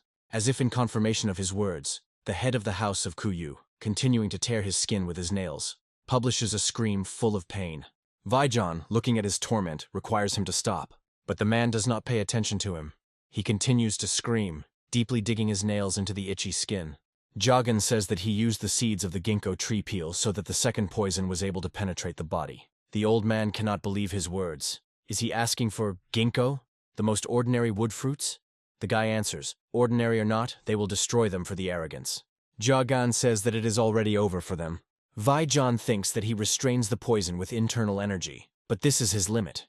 Even if he manages to get out of here, then Chongfa will not be able to cope with the crowd of people. Looking at the guy, he does not want to believe that he really is the end. Did he lose to this empty-headed youth? His aspirations for greatness and plans for the future will sink into oblivion? He admits that the guy completely destroyed the 4 generations and family of Dak in Yunnan. Vaijan says that it is difficult to believe in such a thing, even convinced. But the old man is not ready to come to terms with the defeat. All the time, while he says, he concentrates the strength in his palms. Vaijan says, as long as he is alive, and the Dak doll, for he is one with her. Around his figure, a lilac aura begins to glow. In the hands of Jagan, 2 needles appear. He replies that his plans were not entering the old man alive. Vaijan says he decides here. Jagan is surprised to watch his actions. The old man, taking advantage of the personal secret weapon, makes an incredible jump, and hanging in the air proclaims that he, Pike there is a Haiyan, will become the king of Yunnan. He says a guy to defeat him in hundreds of years will not be enough. At the same time, he insults both Jagan and Radyak. Vaijan uses the wingspan, and in the direction of the guy, the innumerable set of poisonous drops flies. He covers his face with his hands, trying to defend himself. The old man uses poison separation of the heart, tearing the intestines, as well as melting of the lungs, stopping breathing, and destroying the lungs. Then follows a portion of poison curtains of the brain that turns the human brain into a mess. The head of the family of the Valley Dock plans to let all his poisons. The mutilated face of the old man is skewed with anger. He longs to see the death of a guy. Vaijan screams, "Let him feel how the body melts from the poison. Let him yell in the throat of pain." He brought down his power to Jagan, and he, having swayed, falls. Vaijan, seeing that the enemy is defeated, falls to the floor. He is surprised that the guy can still breathe. Looking at the wounded body of Jagan, the old man says that his 100 poisons will gnaw his short thread of life in different ways. The guy finds the strength to tell Vaijan, even if he ends up in hell, he will wait for the old man there. His lips hardly pronounce to kill. Jagana's eyes glass, but he finds his strength to pronounce, no matter what it costs him. Vaijan, looking at the calm-down guy, says, "A fierce tale." The old man begins to cough. He thinks that he needs to get out of here as soon as possible and hide. And then you need to engage in restoration of strength. However, he has one more thing. Vaijan goes to the guy. He wants to kill him for sure, so as not to leave him a single chance to stop him again. The old man intends to cut his throat, but does not have time to do anything. He feels an extraneous effect. A powerful explosion is heard. The flame breaks out of the building. In the air above the heads of dumbfounded men, someone's body flows. Having flew a long distance, it falls to the ground. Everyone is surprised to understand that this is Vaijan. The old man hardly sits down. His body shudders from the attacks of strong cough. He asks, "Who did it? Who dared to attack him?" Man does not appear in front of them. He asks, "Did Vaijan still do not understand?" He says that probably the old man lacks ingenuity. And maybe the matter is his stupidity? Vaijan is shocked. He cannot believe what is happening. Then he still realizes that the cause of his troubles is an advisor. The old man says, "It means that he was in the shade and planned everything." Man is not just laughing, listening to his accusations. Vaijan continues, "Which means that he killed Yuk." At these words, bewilderment appears in the eyes of Chuhu. The old man says that Man is not the person who used Chongfa to attack the Dak Valley. The advisor to the disposal of poisons does not deny his accusations. His face is illuminated by a wide smile. Vaijan shows men with no insults. He asks, what caused his attack on their family? The destroyed family of Chi was not enough for him. The advisor replies that he had a motive. After all, the old man stole what he wanted so fiercely. The head of the family of the Doka Valley says that he carries nonsense.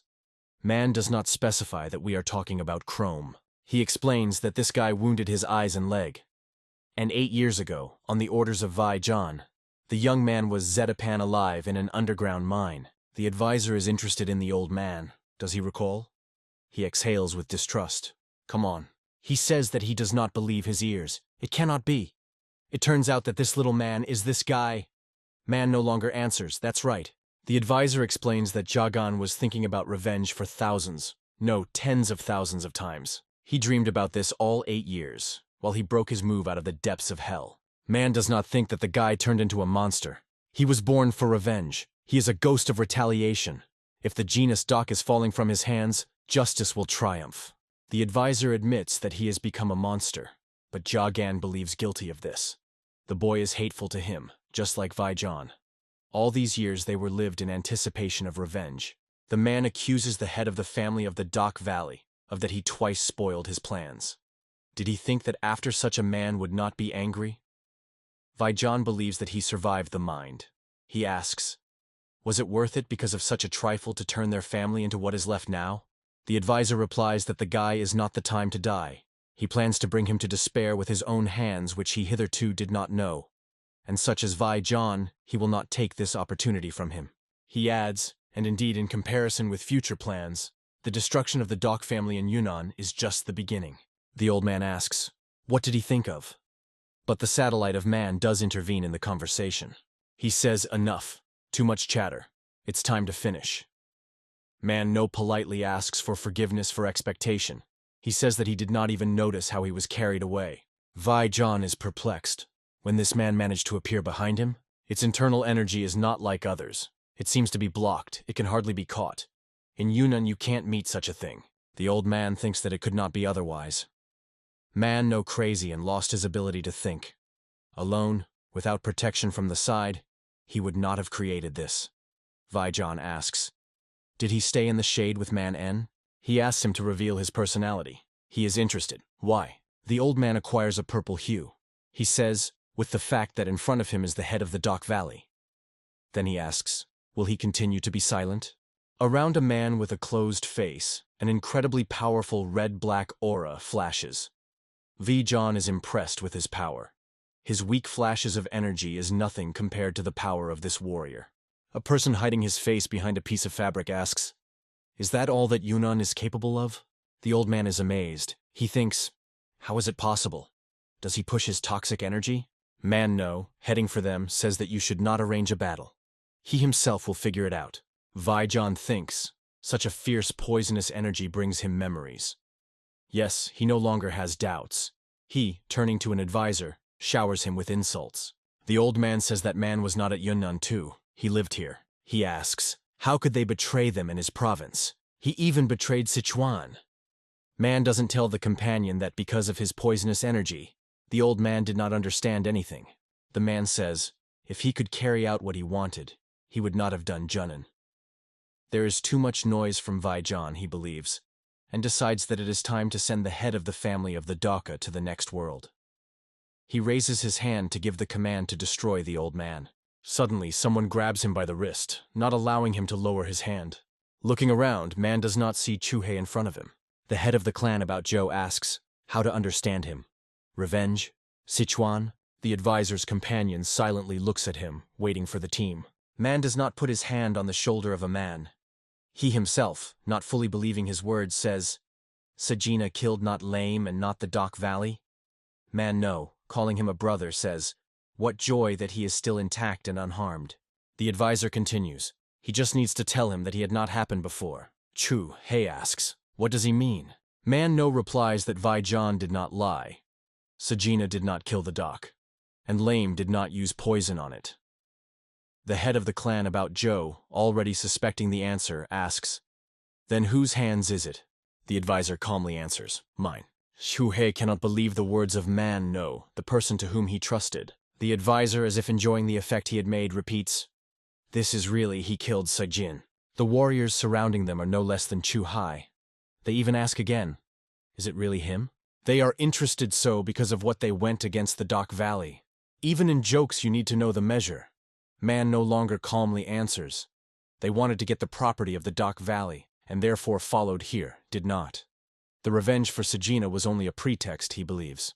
Warriors are outraged. Chuha quietly naughty the advisor. Tears flow from the eyes of a man with a stream.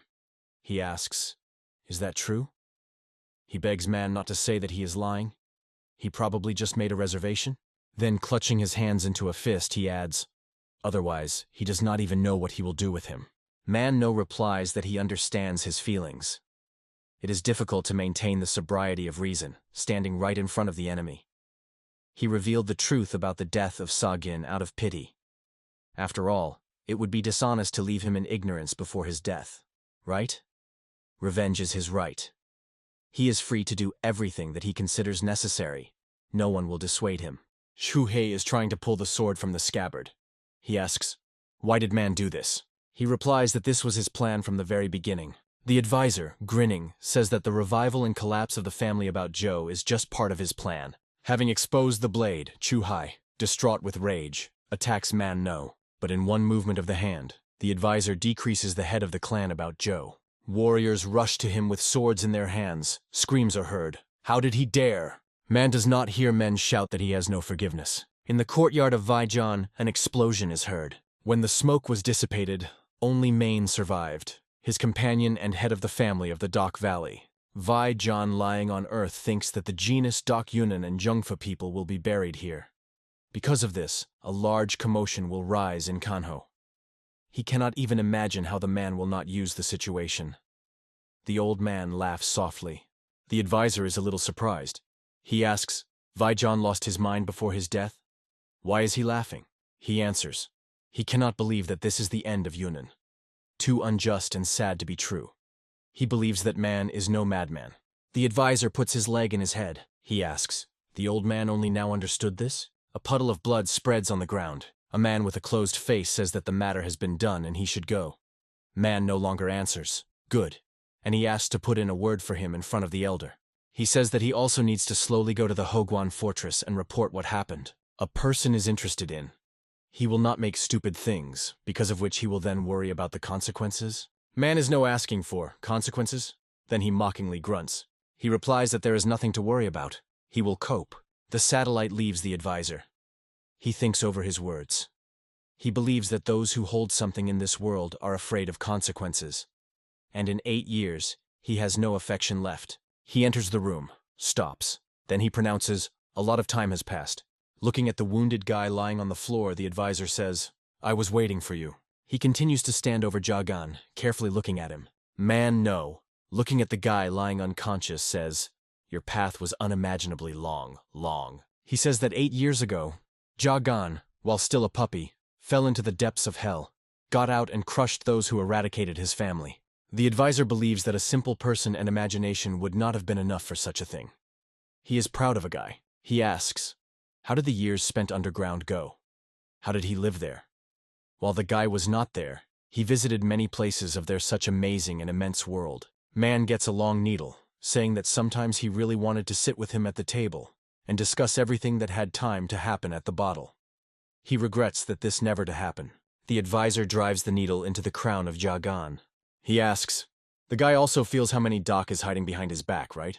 Holding Jagan by his head, man does not say that his path of retaliation has not yet been passed. But without becoming stronger, the guy will not be able to accomplish him.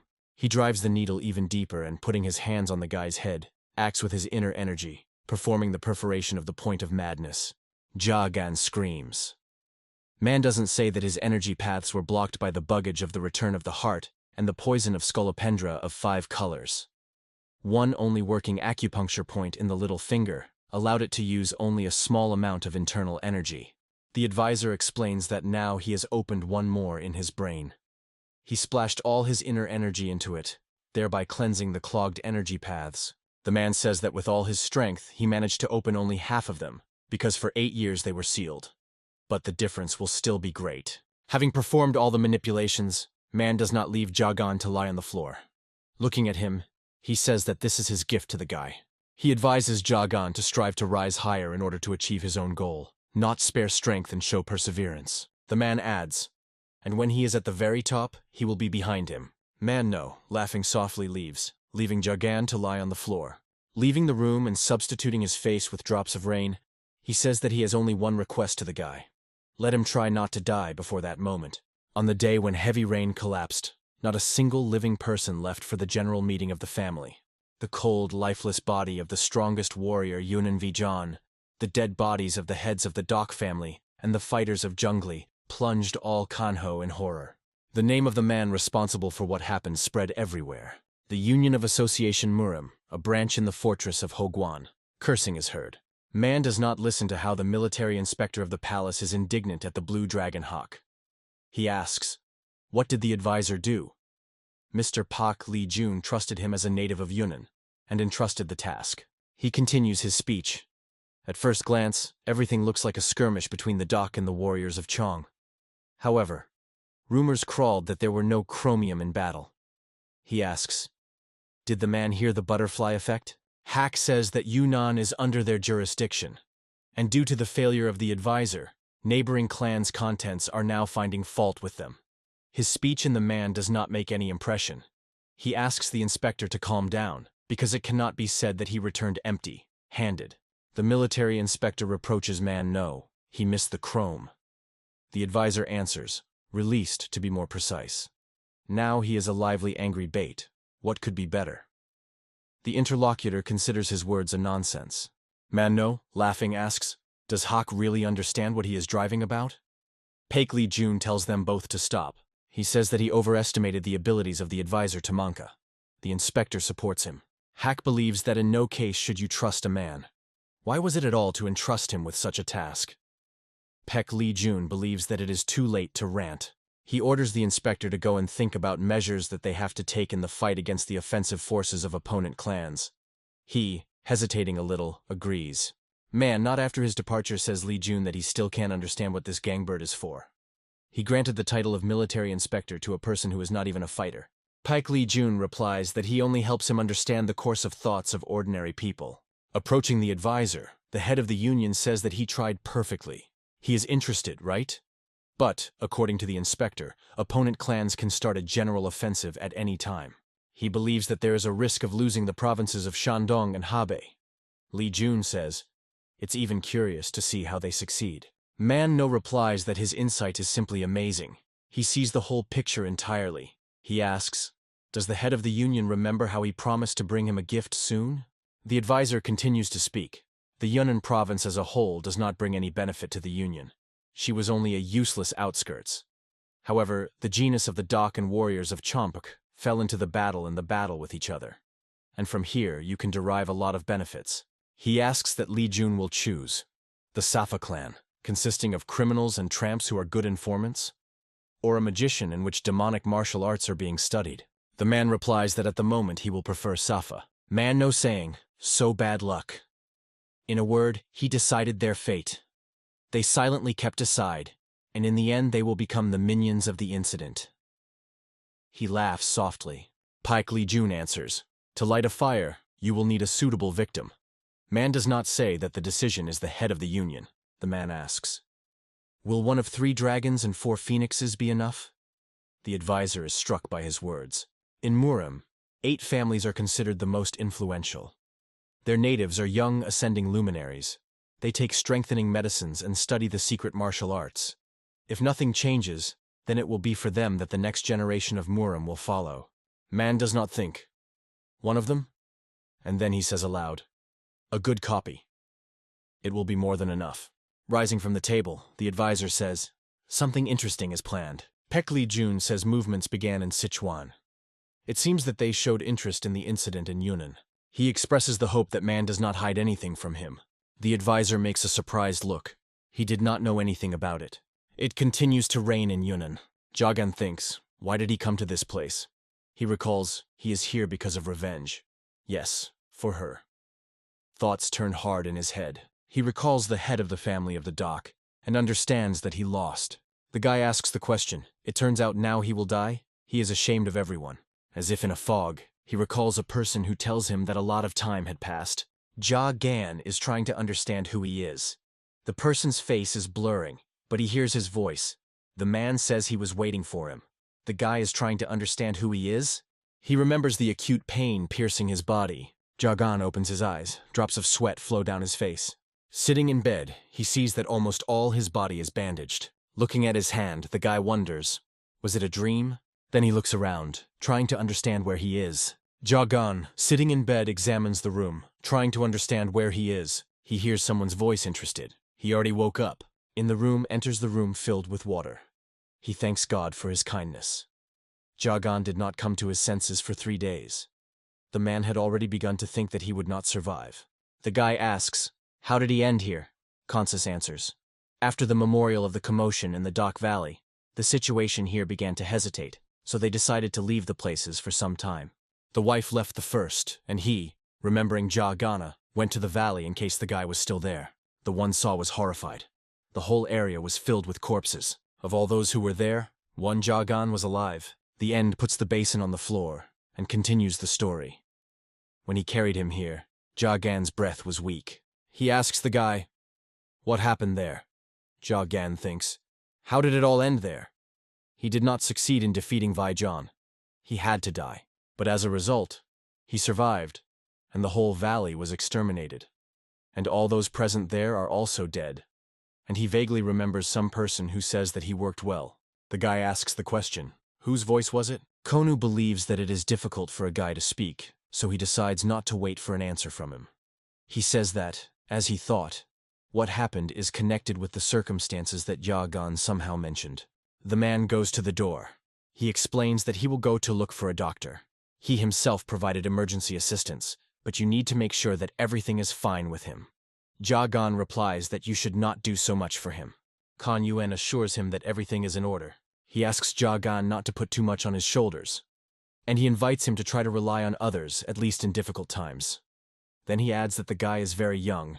The man says he will go, and he tells the guy to rest. Suddenly, Kedu loses consciousness and falls to the floor. A frightened guy jumps out of bed and hurries to him. He helps a man rise. He's already come to his senses. Holding onto his head, he calls himself an old fool. He was exhausted and everything is pleasing. He believes that he is better off a bit to be a little. Suddenly, the guy notices on the neck of a man purple abscesses and blisters. He understands that he is bad to do not because of overwork. He has a horse's ulcer. Such a poison is contained in the blood and bowel movements of the deceased horse. The abscesses, growing, infect the body and different organs, leading to death.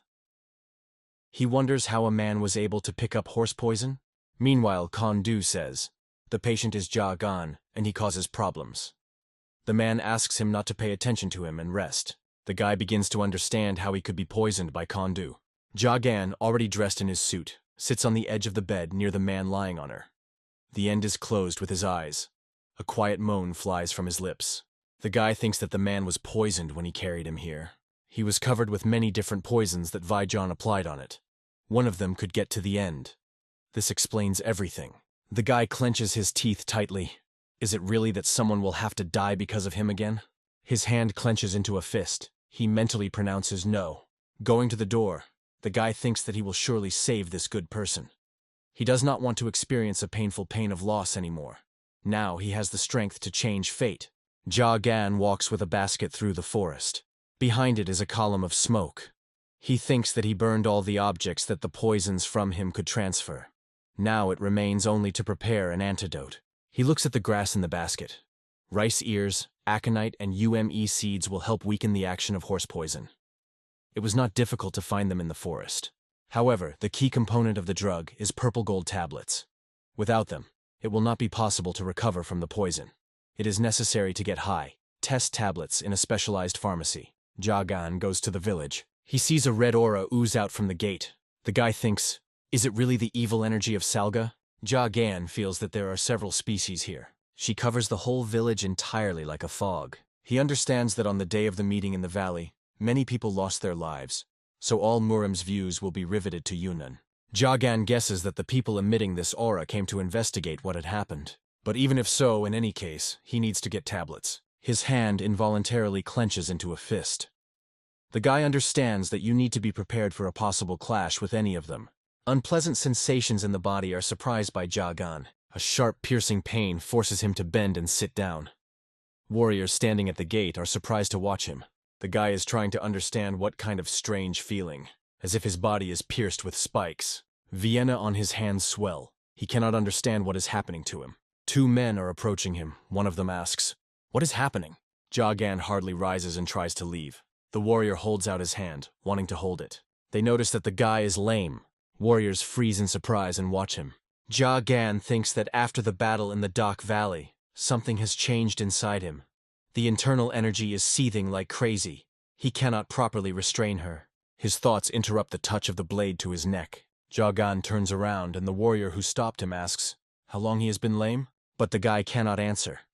It is at that moment that his hand ceases to obey him, and he tries to do at least something to return her mobility.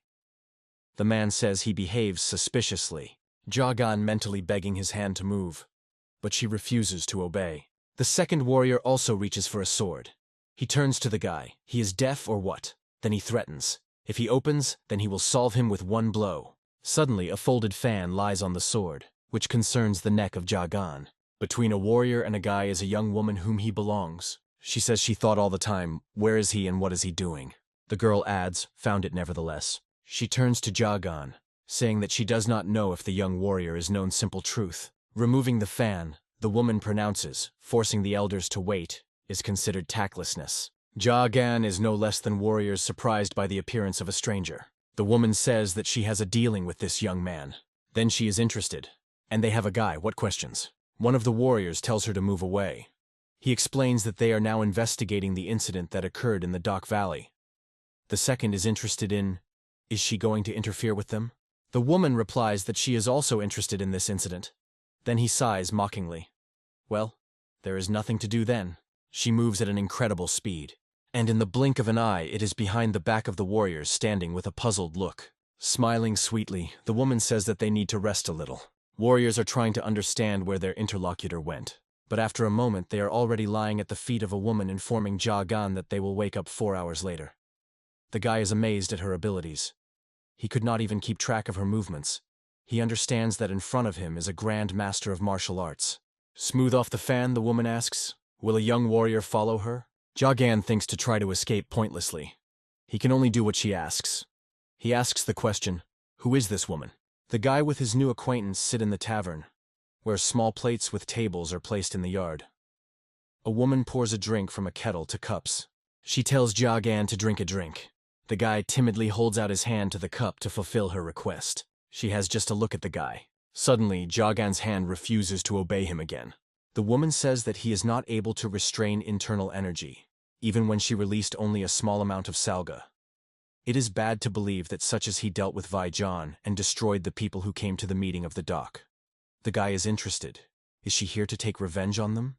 Smiling, the interlocutor answers, "Of course no. Vaijan deserved his death." She explains that she is curious what exactly happened that day. The guy says that he lost to the head of the Dock Valley and lost consciousness. About what happened after, he does not know anything. The woman says, "He wants to say that all those killings are not his hand?" He agrees with her. The interlocutor is interested. He knows the nickname Ruthless Poisonous Lame. She says that it's scattered all over Kanho. Behind him is the culprit of everything that happened recently in Yunnan. His nickname is Talking. He really is lame, and also uses poison with a cruel effect.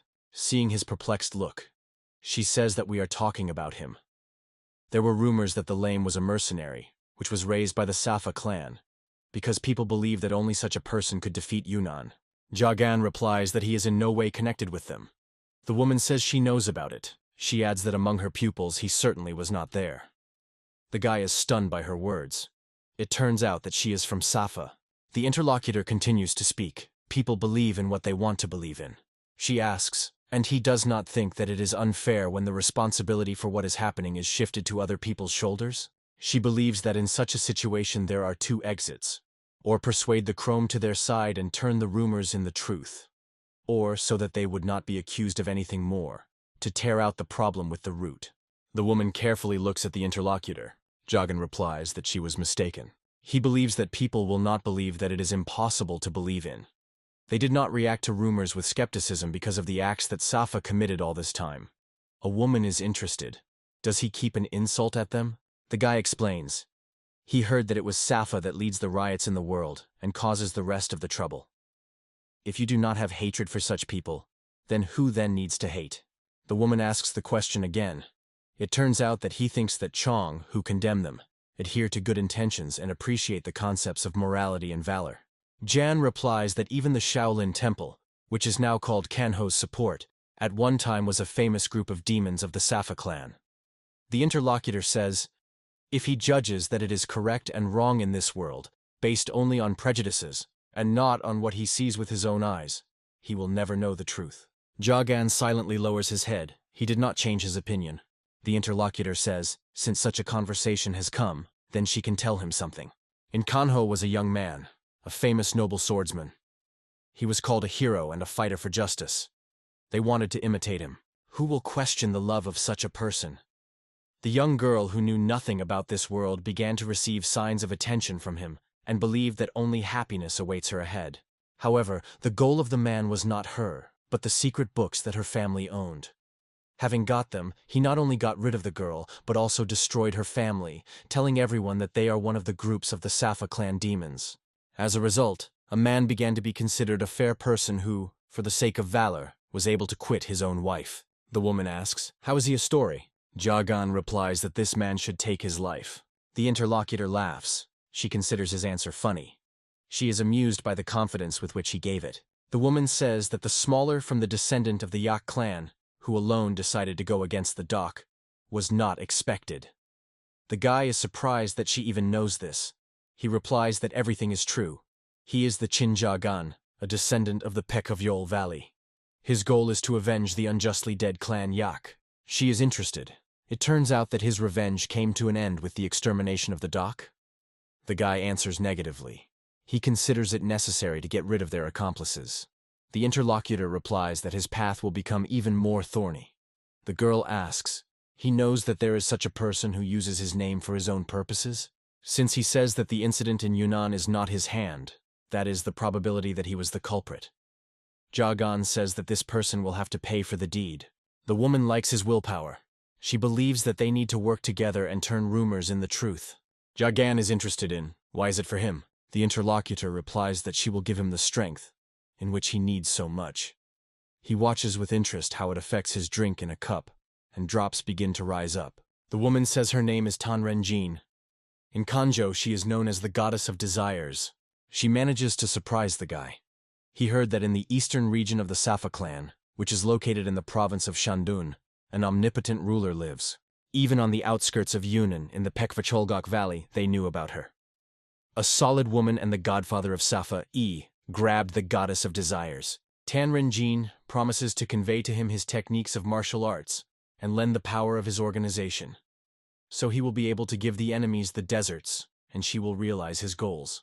The guy understands that a woman is not just a responsible person. In front of him is the head of the Safa clan. He thinks that stronger enemies are waiting for him ahead. A stupid act to refuse such cooperation. But he still says that he cannot accept her offer. Tan Renjin cannot believe it. She asks, he does not understand what position is in? All Murim is looking for him. Fight alone is the same as committing suicide. Jagan declares that he will revenge his revenge. He has no desire to count on the help from the outside. And even more so, if they use it as a bait. The goddess of desires says that he does not forget her words. There are two ways to solve the problem. If he refuses to cooperate, he will have to resort to the second option. They are surrounded by a fiery aura. The guy thinks that he should not let himself be deceived. She became close to him, pretending that she knew nothing about him. She also mentioned the person who uses his name. He is sure that her true goal is to make him a bait, and to catch the stranger who is behind everything that happened. He has no guarantee that she will keep her promise about the transfer of force. If he unites with her, it will not work to deny his attitude to Safa more.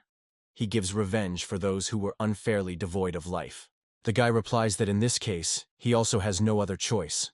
At the same time, he quietly bends the little finger, hiding him from the eyes of the interlocutor. A stick pointed at the end. It makes a small cut on his finger. A violet haze flowed from his finger along with blood. Instantly, a poisonous purple cloud hides a guy from a woman's eyes. Tan Renjin covers his face with a sleeve. She understands that this is poisonous smoke, and Jagan uses the heat of her inner energy. The guy, holding the pointed sticks between the fingers, attacks the woman. He uses the technique of the flight line of 12 earth branches. The same sticks appear in her hands. Tan Renjin says ingenuity saved him all this time. She, rising from the table, claims that this is over. The guy carefully monitors the actions of the opponent. Tan Renjin is completely calm, but her face shows that she is more than decisively configured. The Dimka swirling around Jagan and the goddess of desires hides them from prying eyes. Tan Renjin says that she can't understand in any way. Why is he trying to cut off the rope out to him? The guy, clutching a knife in his hand, replies that he is not so stupid as not to notice how he buried. The goddess of desires, with a lightning speed with one movement of the hand, lays him to the ground. Tan Renjin says that he stops daring her. At the same time, she continues to hold him, putting her hand on his face.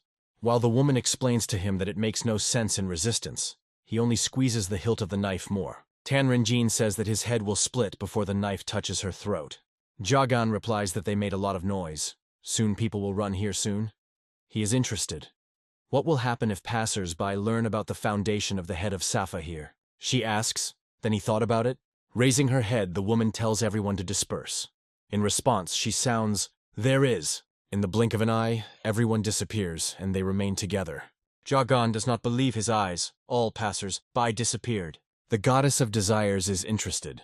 Did he really believe that she was so frivolous? She says that he has nothing to hope for, and he asks, what will he do?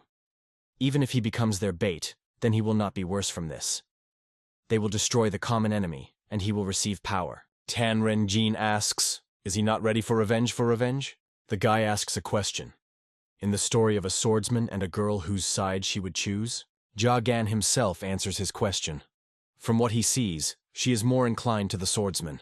He says, if the tactics of Safa is built on the use of another for the sake of receiving the desired, then he rejects her offer. The woman thinks about his words. For a while, she plunges into memories. With a sigh, she removes her hand from his face. The goddess of desires considers him an impenetrable stubborn. She says that she will not kill him, and she will not use how to use it either. The guy is surprised by her behavior. Tan Renjin pronounces, if her words vary from deed, then the Safa clan is really the way people describe it. She admits that she understands this perfectly. Taking the overturned cup in her hands, the woman says, times are changing, like her people. Apparently, those who are used to being exposed to the oppression now gradually lose patience. Even those who incite the oppression began to appear. Tan Renjin admits that she was too excited because of the thoughts that she had to change such a boiling situation. So she acted stupidly. She puts a cup on the table, then says that Jagan may not join them. But in return, she proposes to conclude a deal on equal terms. The goddess of desires explains the terms of the agreement, with her 3 debts that she will be obliged to repay, and 1 promise from him. The guy, rising from the ground, answers, to kill or save him, this is already at her discretion. But why should he agree to the deal? The woman believes that he hated her. She asks to listen to her, assuring that in her words there will be what he needs. She asks, Jagan is looking for purple gold tablets that can cure horse poison. However, those ulcers are not caused by them. Tan Renjin asks a question. Is he taking a deal? The guy is forced to agree. He replies that he accepts her conditions. She explains that Vai John, with the help of horse poison and various aromas, stupefied enemies and hid the true poison. In fact, a fatal thread is pour that affects the heart with the stomach and drains blood until the victim will die. Tan Renjin takes out something from a wide sleeve, saying that her first duty is to give him an antidote. She throws him a small bag, explaining that this is a crushed powder that needs to be mixed with alcohol and give the patient. She assures that it will immediately become better. While Jagan is considering a bag, she continues the conversation. The woman says that her second duty is power. He rejected her technique of martial arts, but it will still be useful for him to remember some tricks. Tan Renjin demonstrates how to arouse all the energy that has accumulated in the body. Then she leads her from points 3 and a calf nose. Then he continues to direct internal energy through the stomach and axillary cavities to the palms. She explains to him that you need to feel the energy flows with the fingertips, and then let them out through the fingertips. Tan Renjin demonstrates him the released energy, which she twists into a spiral. She explains that this technique is called the separating explosive arrow of the hand. The movement is simple, but the order cannot be violated. The girl asks, "Can he remember this?" Jagan answers in the affirmative. Tan Renjin says that the reason she shared this trick is in the third duty. They are information. Since she found him, then some other could do it. Khan lies with closed eyes. Sweat rolled down his face. Near his bed, there is a warrior squeezing a sword in his hand. The second examines the room. The goddess of desires that foresaw this situation tells the guy, perhaps those people have already rushed to the place where he lived. Among them there is one dangerous personality. The girl surrounded by her warriors is watched by a girl. Tan Renjin says that in Kanho it became known as a supernova, one of 3 dragons and 4 phoenixes. The girl's name is Chegul Ien, nicknamed a brave phoenix. The goddess of desires advises the guy not to relax. Chegul Ien is much stronger than the people of the Dok clan, whom he had a chance to face. Jagan thinks, can he defeat such an outstanding fighter in the current state? Tan Renjin says that in a critical situation he remembers the trick to whom she taught him. It will need to defeat the brave phoenix, especially in his position.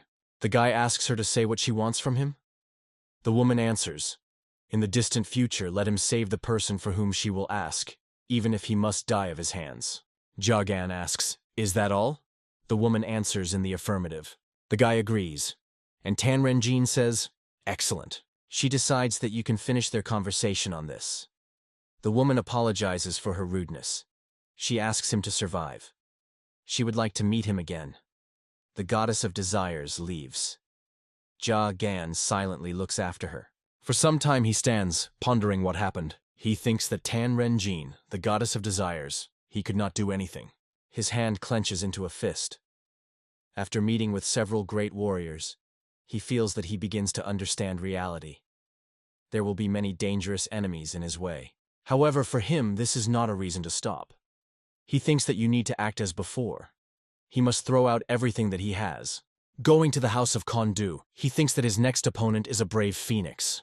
The young man approaches Chegul Ien and says that they grabbed a man who looks like an employee of the wanted person. However, he himself is not here. The girl decides that he escaped, but she considers it pointless.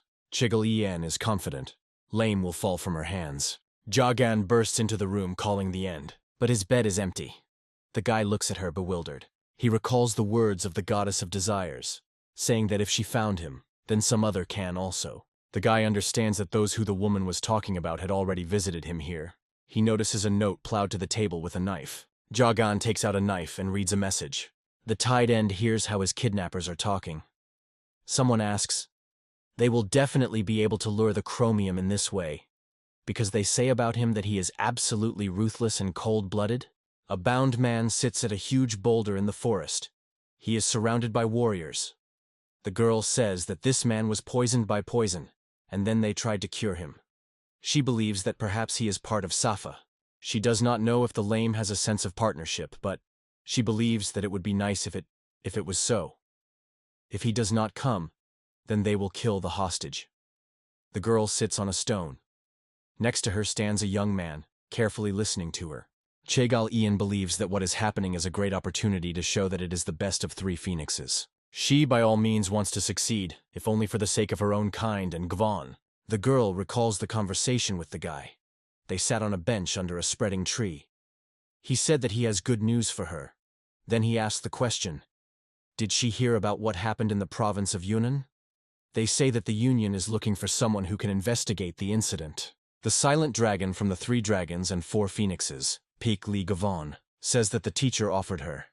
It seems that he listened to his recommendations. He adds, once, then perhaps their relationship is finally recognized. The girl's face shines with happiness. Gavon says that the real power of the genus belongs to the teacher. Therefore, even if he alone supports them, then this will be quite enough. The girl replies that she is very happy. She thanks God for such an opportunity. The guy quietly calls her by name. He hugs a happy girl tightly. Gavon says that she was so worried all this time. However, now there is nothing more to worry about. The girl reports on her parish. The head of the Union of the Association Murim Pek Li Jun answers, welcome. He calls her Brave Phoenix. Chigal Yun kneels in front of him. She welcomes the master, King Kong of the Heavenly Sword. The young man talks about his confidence that his student already told her everything. The girl answers. He informed her that the guy, nicknamed the Poisonous Lame, was arranging unceremonious commotion. She promises to deal with this, and promises that he will not be disappointed. Chegal Yun asks to trust her. Pek Li Jun answers briefly, good. He says he sends her on a mission. It seems that the Rod wants to make Gwon sneak with the student of the Queen's Sword, an ice phoenix. However, she personally has a great chance. The girl mentally rejoices. It turned out. The head of the Union believes that a man must choose a love spectacular and not follow power. If she copes with the task, she will receive a reward. He asks her not to let him down, and the girl answers, I obey. Chegalen says, let all the world be fanning about the ruthlessness of the Poisonous Lame. In fact, he got a little fame due to the incident in Yunnan. Lame. Nothing compared to her. One of the three dragons and four phoenixes. Hearing steps, she pronounces finally appeared. Jagan walks through the forest to the appointed place. In the clearing, a girl meets him. She asks, is he ruthless lame? She was surprised, thought he would be older. The guy asks, where is Uncle Chan? So he calls the end. Chegal Yun asks in surprise, Uncle Chan? She clarifies, there is that man. They tied him so that he would not escape. She adds, even if the guy is from the cold-blooded Safa clan, but he does not throw his own in trouble. Her companion offers to do without jokes. They, members of the Chegal family, arrived here by order of the Union. He says that Jagan took hundreds of lives to Yunnan from Chan and Dak clans, and deserves punishment for his crimes. The girl adds, he has a choice. He can give up dutifully or die at the same time as a man. Jagan replies that he has nothing to do with Safa, and he does not know who committed those murders. He only took the lives of the enemies of the Yak clan. The girl and her companion are surprised by such a statement. They are interested. What is he talking about? Jagan explains that he is a descendant of the Pekavjol Valley, who gave revenge on the families of Dok 4 generations that destroyed the Yan Yunnan province. Is sin not on those who dealt with the Yak, but on it, the Avenger? Chigalen says that she does not understand something. What kind of Pekahogok Valley? Her satellite explains that this is one of the families of the Yak clan. He heard that 9 years ago they were exterminated during the struggle for power. The girl asks. He wants to say that the killers are the Dok clan, and he only took revenge on him for his family? And he did not kill other people? Jagan answers in the affirmative. Chegalayan is interested. Why should she believe him? He answers, why should he lie? The girl says, for example, to get out of this situation intact and sound. Jagan believes that in this case he would have to come up with a more convincing lie. Chigalan thinks, if you use the situation correctly, then she will be able to grab the guy alive. She says that she believes him. However, what they just heard, he must personally say to the Union. They will all carefully study and decide whether it is true. Jagan replies that he is forced to refuse. He explains that his words will not change anything. In the Union, everyone is silent about the incident of the Dok on Yak. Moreover, some help them in this. The girl asks, who? The guy answers King Kong of a Heavenly Sword. The interlocutors do not believe his words. They look at him silently. Then the girl begins to laugh. She believes that it was not even worth listening to the nonsense of the Ministry of Safa. Taking out the sword from the scabbard, she says, "At first the guy would find out who he is before saying like that. Since he does not follow the words, he will have to deal with him here and now." Jagan advises her not to perceive the world stereotypically. It is better for her to look at him with her own eyes. From the fact that he knows whether Li Jun is nothing more than charlatan. He has heard about the family of Chegal more than once. The valiant family of Chegal of the highest wisdom.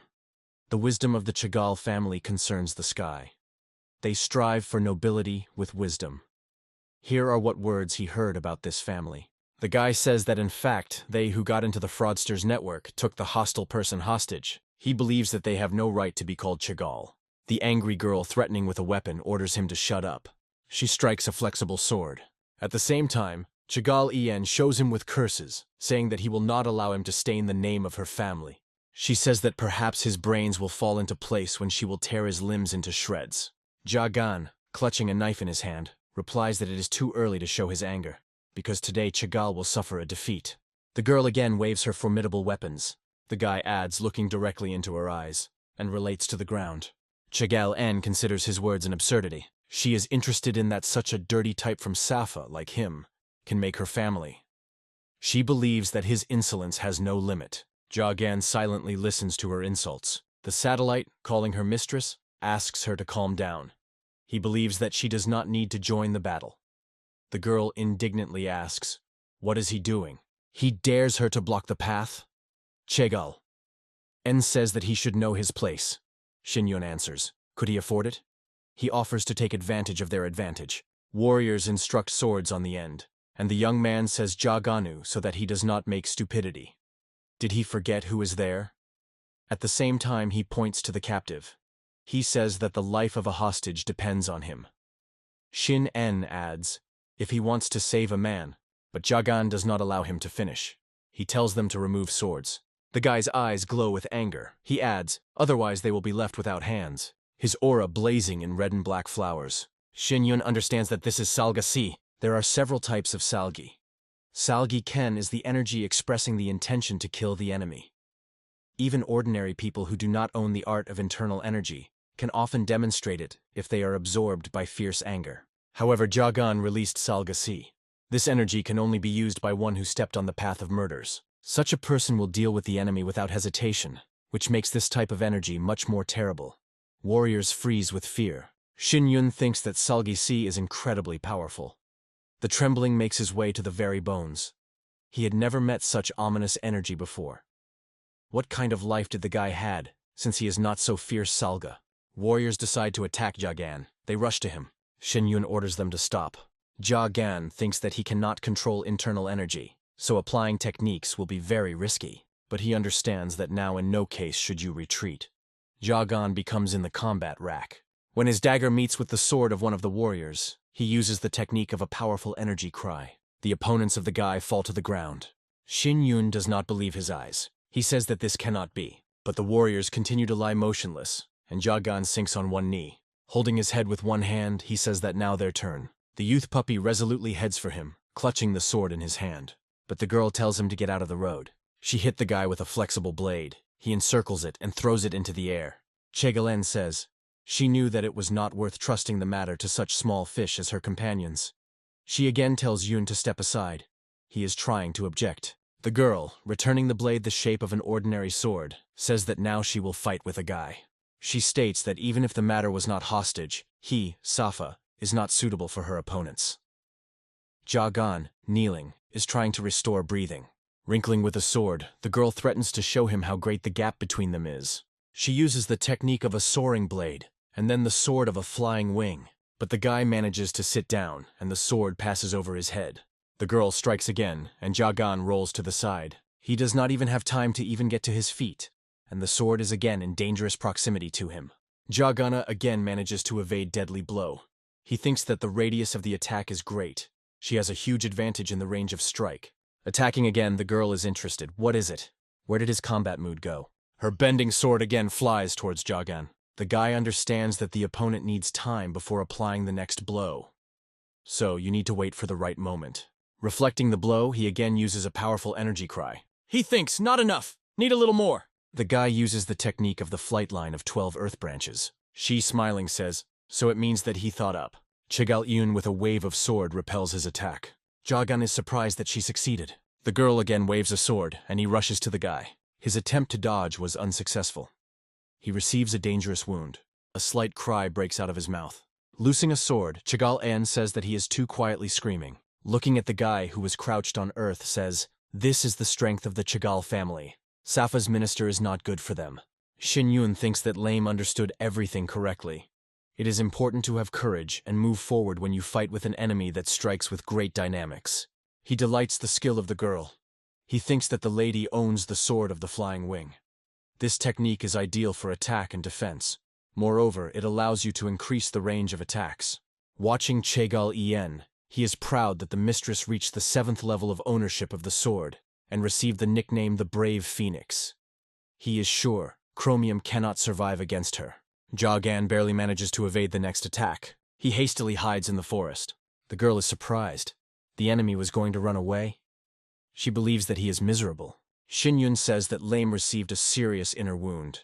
He coughed blood every time he used techniques. The girl replies that she also noticed it. She heard that Safa has a witchcraft technique that allows you to resist the destruction of hellpaths and increase the destructive power of internal energy. Shin-yun believes that the guy escaped to restore strength. If he did not abandon the hostage, he will attack again. The girl thinks, if so, then you cannot allow him to recover. Jagan sits under a tree, clutching his hand to his mouth. He lowers his hand and sees that she is all in blood.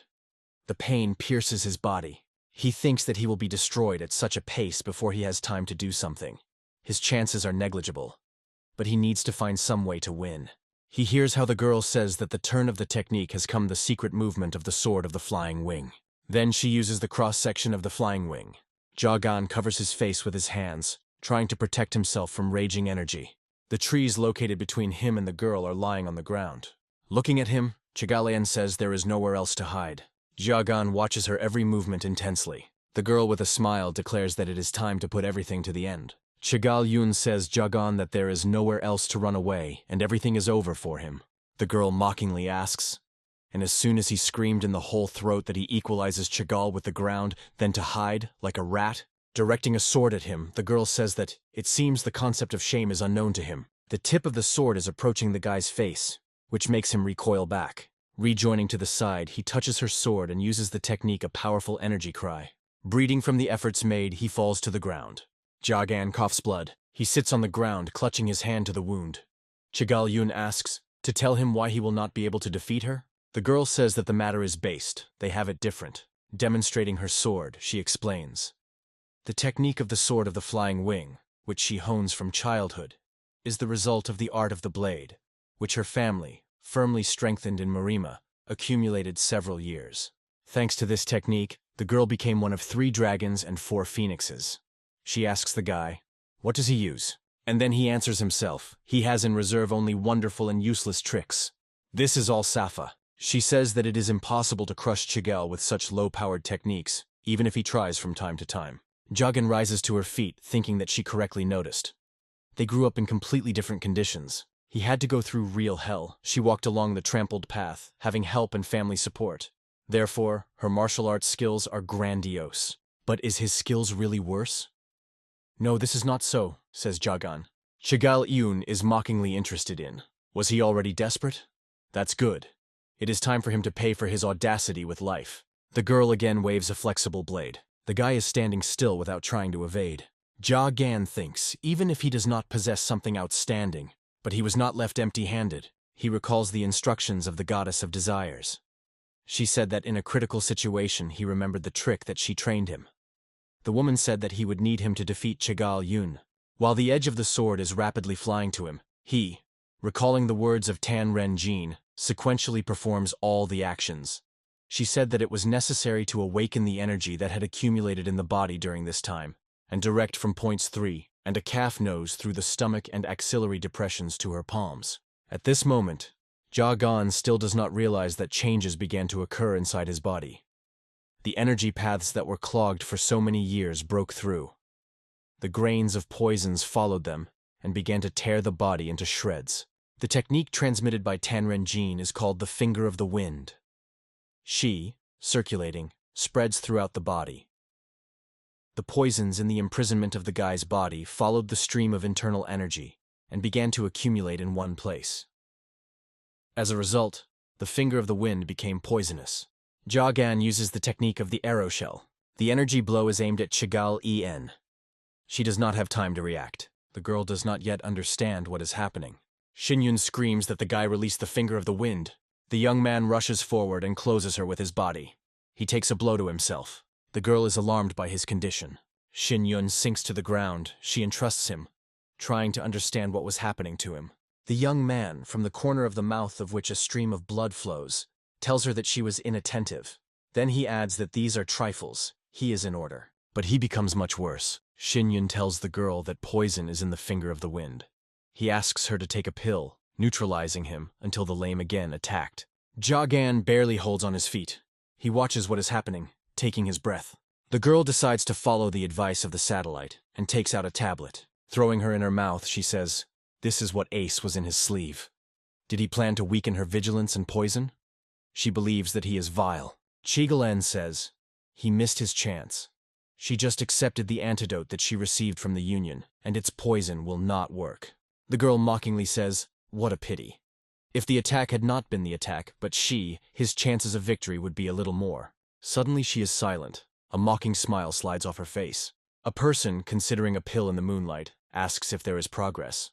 He believes that outwardly the pill is not particularly different from his predecessor. A person whose face is hidden by the fabric replies, "They thought about larger production and changed some ingredients. The content of the poison was increased. The effect is expected to increase." He continues, "This pill affects the heart, liver, spleen, lungs, and kidneys." Mana, considering the pill, is pleased with the result. Clutching the pill in his hand, he says that the last version was very dreary to use. He pours a crushed pill into a pond with fish. A person hiding his face says that the elder was already nicknamed her Killer of Five. Man no longer answers. How ugly the elder of the hobby has. Who would have thought that he would come up with masking such a fierce thing in a neutralizing pill? The interlocutor replies that this is the whole point. The ingredients of the neutralizing pill enhance this poison. Man doesn't say that a person will hope for the healing soils of the medicine, but the unexpected effect will plunge him into shock. How terrible the elder is, the advisor says mockingly. Smiling ominously, Man does not add, although it was he who handed the Chegel pill, so he should not judge pity. Turning his gaze to the pond, he sees fish floating belly up. He believes that he should come out interestingly. The girl stands motionless, not understanding what is happening. Shinyun looks at her alarmed. Drops of blood fall at the feet of the girl. She coughs, covering her mouth with her hand. When she takes her away from her mouth, her palm is all in blood. Looking at a bloodied hand in bewilderment, Chegel-yun asks, "What is happening?" The girl does not understand what happened to her. Jagan and Shin-yun are in surprise and alarmed look at her. Chegel-yun, covering his mouth with his hand, says that she also took the neutralizing poison pill. But she gets worse. The girl's eyes turned white. She loses consciousness and falls to the ground. Alarmed, Shin-yong screams, "Mistress!" Craving to her, he begs her to wake up. Sweat rolled down his face. He pronounces, "Cannot be." The young man understands that Chegel-en has all the symptoms of fatal poisoning. He is perplexed. Lame was able to use some more poison in such a short time? Shin-yun is trying to understand, when Jagan poisoned the girl, and he is already behind him. He hears the noise, and looking around, sees the guy very close. Shin-yun asks, "Could he have mercy?" He promises, if the guy spares them, then they will give anything. Jagan replies that such servility does not match Chagall. The young man says that his duty was to protect the mistress, and not to hunt for him. The guy says, if he were weaker, they would have killed him. He is interested in, why save them life and worry about the consequences? Shin-yun replies, he can assume that in this way, it will prevent danger to himself. The young man explains, if the girl perishes here, then Chagall from revenge mobilize all her strength and go in pursuit. Then he will have to fight with tens of thousands of people. Does it make sense to be subjected to such a risk? Jagan replies, does he really think that he was not ready for this? Such threats do not act on him. Shin-yun asks him to think again. He begs to take his life, but spare the mistress. The young man is ready to die. If only Chegel-yun remained alive. Shin-yun loses consciousness and falls to the guy's feet. Jagan looks at them, mentally asking, to provide mercy? He thinks, it's funny. He will never be able to forgive them. They destroyed his world and selected calm in life. The guy waves a knife. Kanda calls him by name. Jagan sits near the bed on which a man lies. The guy asks the end of forgiveness. He says that he should not have come here at all. The fault lies completely on it. His hand clenches into a fist when he thinks that he again inflicted pain with innocent people. Going to leave the room, he tells the man that he gave him the medicine of Sujom-san, and he should soon become easier. He says goodbye. The guy stops when he hears the end. He pronounces his name. The man says that, looking at him, he understands what kind of overwhelming burden was taken on him. He asks not to forget his words. When it becomes difficult for him, let him rely on the one who is nearby. If he wants to protect his neighbor, then let him become stronger. Jagan thanks him for the wise advice. Walking through the forest, the guy thinks that so far he has constantly sought to become stronger. However, this was because of revenge, and not because of the need to protect others, because he did not have those whom he could protect. But be that as it may, life continues. Various people constantly help him in her way. Therefore, at least in order not to cause pain and suffering, he needs to cultivate the strength in himself. He stops near the entrance to the cave. Under her arches is heard the voice of a young man who noticed the parish of a guy whom he calls a poisonous lame. Shin-yun sits near the girl lying unconscious. He thought Jagan threw them. The guy says that his name is not Poisonous Lame, but the rank of Jagan. The young man answers briefly. He understood. Jagan says he brought the medicine. It will help weaken the action of the poison. He holds out a small bag. Shin-yun, taking the medicine, thanks him for saving the mistress and him. The guy answers. No need to flatter himself. He had no intention to show mercy to them. He just did not want to cause misunderstanding again. The young man at this time giving the medicine Chegel-yun turns his head to him and looks at him inquiringly. Jagan recalls the death of rural residents, whose corpses were stained with the streets of the village. Before his mental gaze, a family rises about Joe, whose death he did not want at all. He does not forget about the group of the Young clan from Yunnan. The whole world says that reprisal against them is his hand. Jagan explains that in fact, he was not killed by a descendant of Joe. However, the members of the Young clan came to him, wanting to avenge him. He says that in the end they disappeared in the same ridiculous manner as the genus Doc, calling it a Seoning. Now people think that he is responsible for this, a member of the Safa clan. Shin-yun asks, does he really want to say that his guilt in the latest incidents was not? Jagan replies that his only goal is revenge on the killers of the Yak clan. For this time they came to him, and he again almost lost his life because of which he had nothing to do. Shin-yun asks, what is he talking about? The guy answers, he put all his strength into the equipment of the wind. But she did not work. He tells the young man that he was not for those who poisoned the brave phoenix. Shin-yun does not believe him. He asks, how could the lady be poisoned? An unexpected thought comes to his mind. This is because of the antidote that it accepted. He considers it impossible. Shin-yun says that the union itself gave them a medicine. He does not understand why the union to harm the lady. He screams that it cannot be. Jagan says that there were times when he himself thought the same way. The union is not capable of this. However, then he saw how Pak Lee-jun, the so-called researcher in the Murim union, took the side of the Doc family, after which all his hopes sunk into oblivion. The guy says, he does not know if an attempt was made on a brave phoenix in order to even drive him into a corner, or out of personal hostility to her. Looking at the girl, he adds that in one he is definitely sure. In the union there is one who wishes the death of a brave phoenix. Jagan says he is leaving. The girl will survive or die. Now it depends only on the young man. He asks, what? The guy explains. He retained his life so as not to incur a new misunderstanding. However, trying to save those who came to deal with them would be illogical. He has already helped enough. Shin-yun screams after the departing Jaganu to stop. He asks, how can he just leave? He begs to bring them to the residence of the Chagall family, and promises to pay off the debt. The guy throws over his shoulder, which does not trust him or the Chagall family. Jagan, looking around, adds, moreover he hunts the head of Lee Juna. Chagall, on the other hand, enter the union. Someday they are still destined to become enemies. The fact that they are now alive was his maximum manifestation of mercy. Already leaving the cave, the guy wishes to Yoon's good luck in the salvation of a brave phoenix. The young man asks him to wait. He calls a guy by name, but he does not even look back. The annoyed Shin Yun understands that Ja Gan should no longer count on. He calls the girl, but she remains motionless. The young man says that she should not worry. He will protect her. Subterred into gloomy thoughts, Shin Yun hears his name. He rushes to the girl who came to consciousness. Shin Yun expresses the joy of the fact that she woke up. The girl is trying to draw his attention to something. She asks the young man, who is the person who stands behind him? Behind Shin Yuna is a man armed with a sword. Shin Yun glances back, and he manages to substitute under the sword of a stranger, falling on his head, his blade. For some time, the young man manages to restrain the pressure of the enemy. Shin Yun asks, who is he? A stranger, hiding the lower part of his face behind a piece of fabric, is interested.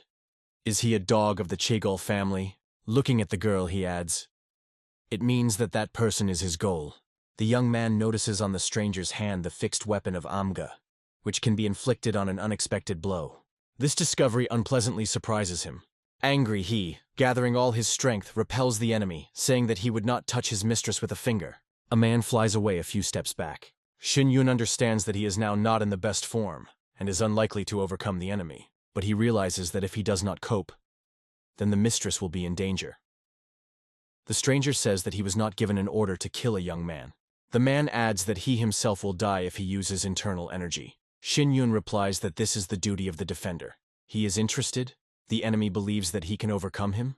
The young man uses the technique of the frantic dance of the dragon claws. He approaches the enemy, but he says that he talks too much as for a person with an useless speed of attack. He knocks a sword from the hands of Shin Yuna, and he remains to be unarmed in front of him. The man claims to be over, and it strikes with a sword. His blade cuts the young man's face, passing from the temple through the eyes and almost reaching the corner of his mouth. Shin Yun is screaming. The man says that now the turn of the girl. In a desperate attempt to stop the killer, the young man grabs his leg. Blooding the gender of the cave, he says that he will not allow the mistress to approach. The man replies that he is a fool who is not able to influence anything. He claims that it's over, both for him and for Chegol En. Suddenly someone's voice is heard. No, this is all over for him. Ja Gan, creeping behind, puts the needle to his neck and tells him to throw his weapons. The man, out of the corner of his eye, glancing at him, seems to recognize the guy. Shin Yun hardly pronounces his name. He clearly did not expect to see Ja Gan here. The guy squeezes the neck of a man who is in no hurry to fulfill his order. He warns that at the end of the needle the divine water of Sakchan. The guy says the mercenary should know what it is. He again tells him to lower the weapon and warns that he will not repeat it anymore. A man releasing a sword from his hands asks, "Didn't the guy go away?" He replies that he only pretended to catch those who act on his behalf. Shin Yun, who continues to hold the stranger by the leg, is surprised by his words. Does the mercenary answer on his behalf? Nonsense! He was ordered to eliminate Chegol En, nothing more. Shin Yun asks, "Who gave the order?"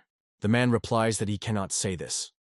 Ja Gan says then he will have to make him. He warns that otherwise his life will end here. The mercenary says that he is in slight bewilderment. As far as he knows, Chegol En was ordered to catch the lame. He asks Ja Gan, "Aren't these two enemies? Why does he protect them?" The guy answers, "Because his sincere intention. This is definitely not help."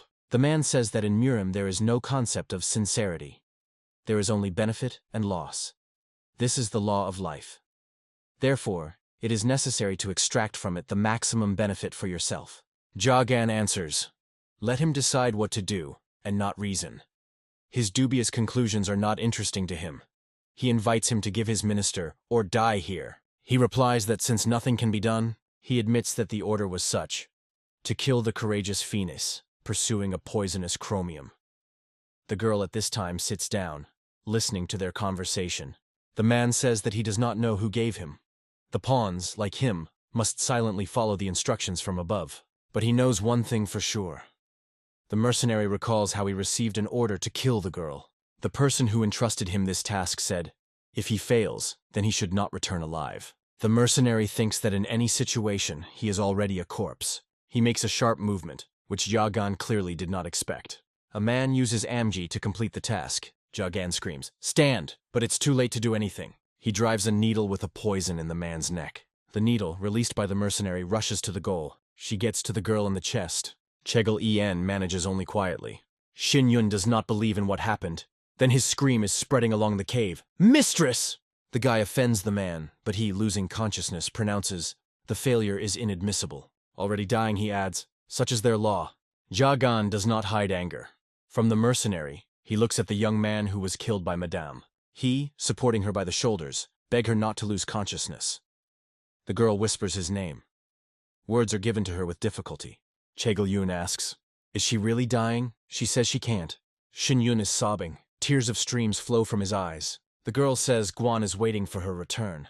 The young man begs Jagan to save the mistress.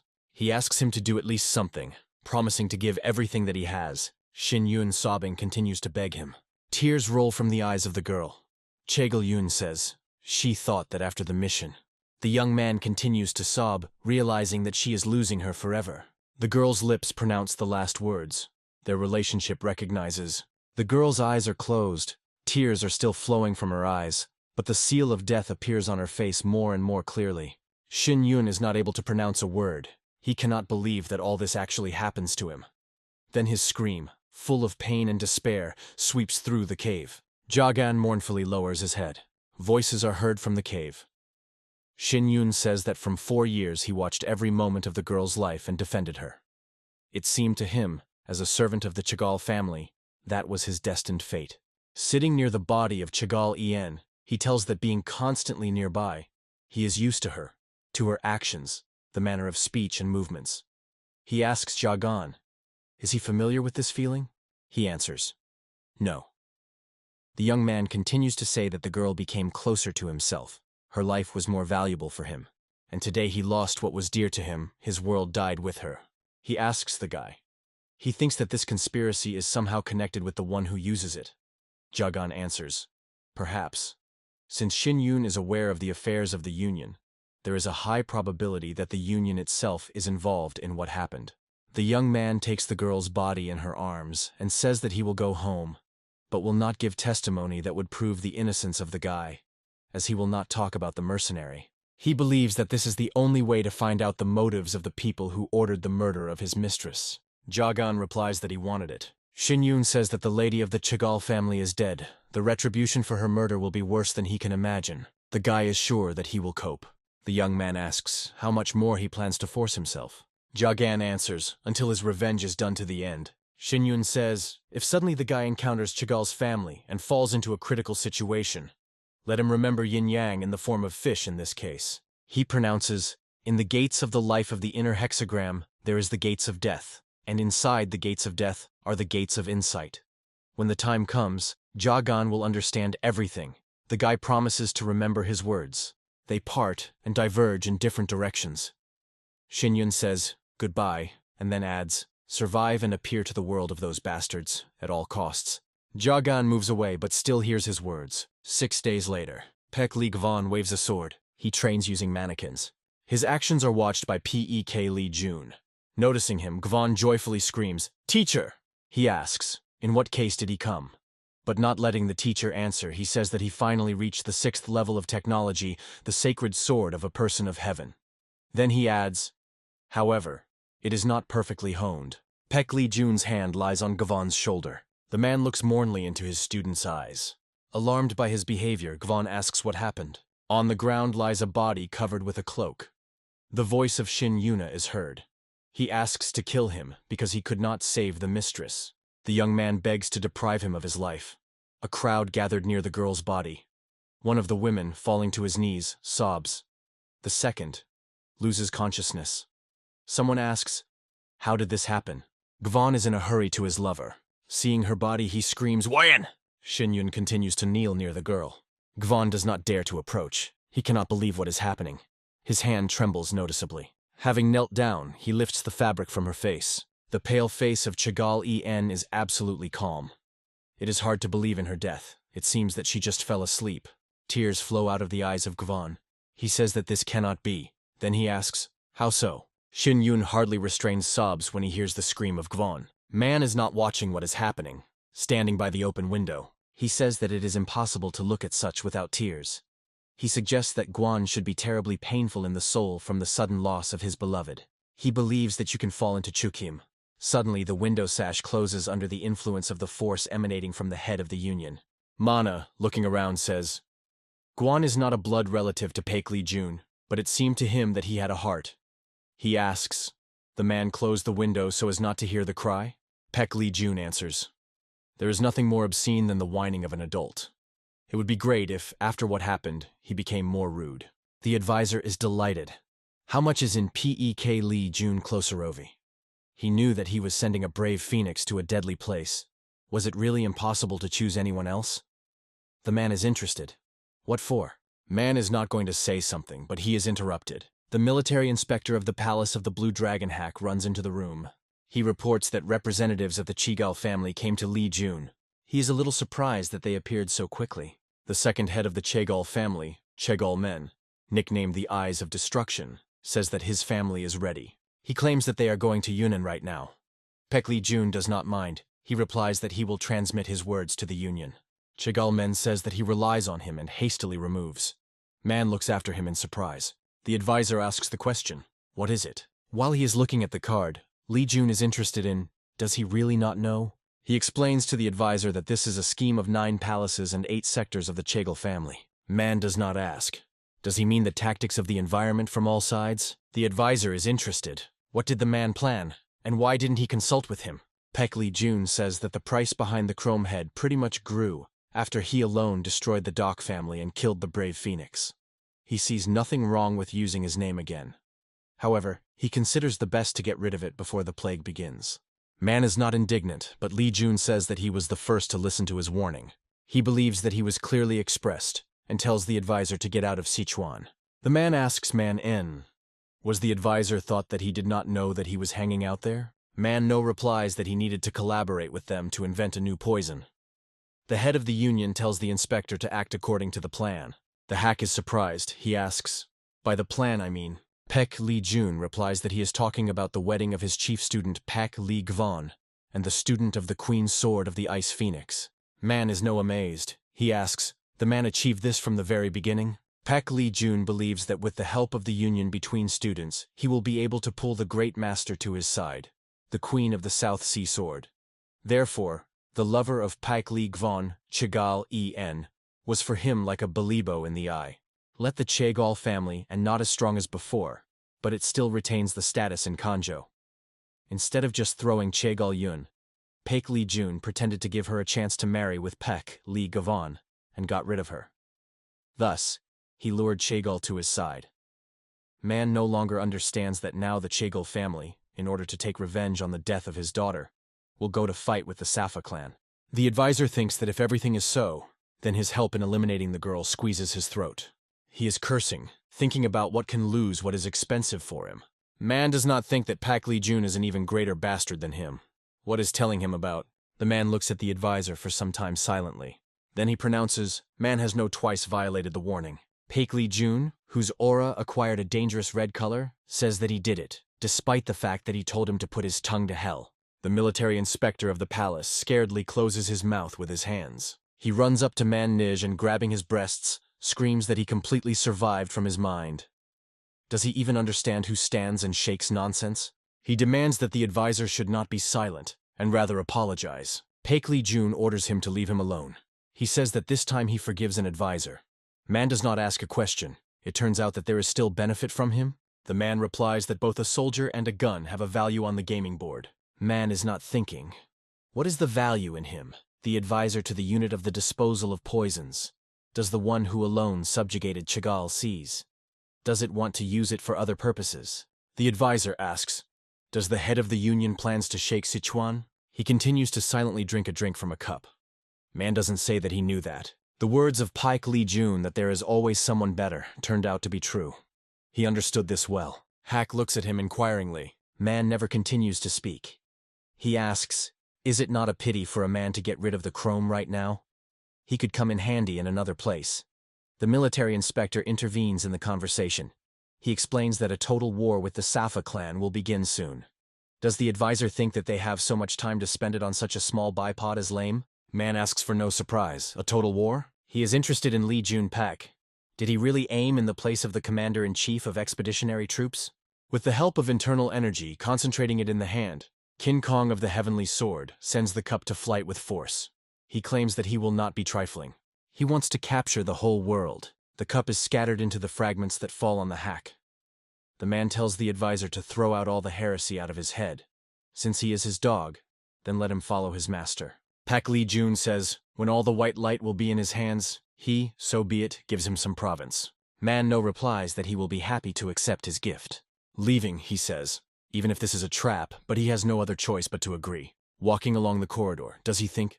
The province? The whole world? He does not need them. He needs only Lame. The Chinja Gan is who he needs.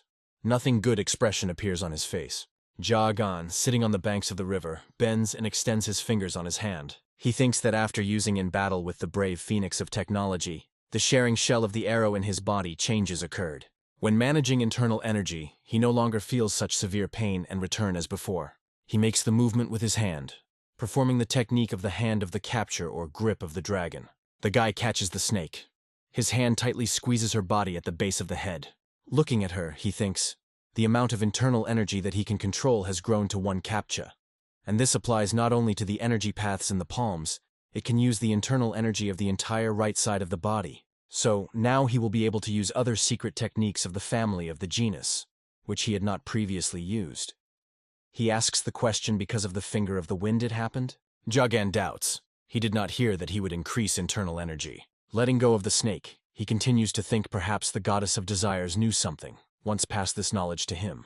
He watches how the snake crawls into the thickets. Rising from the ground, he thinks that he can still become stronger. Jagan sets off again. It follows from the outskirts of the northwestern part of Yunnan to the branch of the Murim Union, which is located in the province of Huguan. But for this, he needs to cross Sichuan. The final point of his path of retaliation is the place where Li Jun is located. Standing on a small hill, Jagan considers the settlement. He thinks that he will have to cross the village of Usin to get to Sichuan. Something attracts the attention of the guy, and looking back, he asks the question, "Who are you?" At some distance on a stone block stands a man. Jagan demands him to appear. Aura of a red man. It seems to the guy that someone's eyes look at him. He understands that he cannot even move. But with an incredible effort of will, he breaks the invisible puta. The man groans quietly. He asks, did he really manage to destroy his eye of destruction? He is so young and already stained with an incredible amount of blood. It turns out that it was this fierce ferocity that allowed him to take away the life of his niece. Jagan now understands who is standing in front of him. A man holding a fan says that his name is Chegel Men. He is an uncle of the deceased En. He arrived here on behalf of the whole family of Chegal to get even with a guy. He committed sin by spilling the blood of a descendant of the noble family of Chegal. The heavens themselves must punish him for the deed. But before, a man wants Jagan to tell him in detail about the Safa clan, which stands behind him, about their goals, location, and membership. Then, he will send the guy to the next world painlessly, with one blow. Jagan replies that he has nothing to do with the Safa clan, and he acted alone. He cannot say that in the death of the brave phoenix there is no guilt, however. He was not the main reason. The man pronounces, "This is nonsense." Does he think that such excuses will save him? The whole Union knows about his atrocities. The guy says that he only answered his question. He himself would like to ask something. He is interested. When did the Chegal family sink to the status of dogs listening to the Union team? Because of the trees, warriors are observed behind the guy, clutching naked blades in their hands. Jagan says that the so-called Churgal family of the highest wisdom is completely absent from this very wisdom that would allow them to see the truth. He cannot believe that they were going to grab him with one group. He claims that there was no valor in them either. Chigalmen shows the guy with abuse. He says that the murders of N to him then is not enough. Closing the fan with force, he shout that now the guy undertook to belittle his whole family. The stone block on which it stands is, under the influence of its internal energy, falls apart into 2 parts. Jumping from her to the ground, the man says that Jagan does not flatter himself. This is not a court, and not a battle. He claims to be a retribution. Strength is already concentrating around him. The guy asks, if he is determined, then why is he hesitated? The guy's eyes light up with unkind light. He says, let the man show him their reward. Chigalmen mockingly says, what kind of useless incitement? Jagan holds a hand behind his back, in which the needles are clamped between the fingers. The man, noticing this, asks, the guy wanted to use the poison if he suddenly loses his temper and rushes to him? He assures that you can't peel it with such cheap tricks. Chigalmen believes that a guy can do some damage, But he, a man of distant blood, has nothing to oppose his family. In addition, quick death is an unequal punishment for the deed of them. Jagan asks what he is going to do. The man replies that the Chagall family has its own methods. He says that, judging by where they met, the guy planned through the village of Ga to get to the province of Sichugan. Chagelmen advises him to forget about it. He notifies that as soon as Jagan goes beyond the borders of GA, a real hell will begin for him. Chagelmen throws the paper under his feet and says that he would take it. The guy raises the sheet and reads what is written on it. This is the amulet of the death of the Chagall family. They give him to those who swore, at all costs, destroy. The man says that the guy will be in the Chagall military camp. There he may not ask for mercy or a quick death, because he will meet his end in fierce fear. Chagelmen advises him to prepare for this and come. He wants despair to develop stronger in him. He leaves the guy, and he remains to stand alone, holding an amulet in his hands. Clutching his hand in a fist, he answers, "Good." Jagan throws a crumpled note in his mouth, and says that he is accepting an invitation.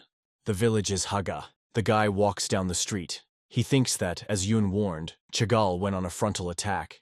He was already going to meet them in Sichuan, but they began to act much faster than expected. He understands that this battle will differ from the former, in which he first prepared a trap, and then attacked the enemy in a steady. Now it all depends on what he will respond to the enemy strategy.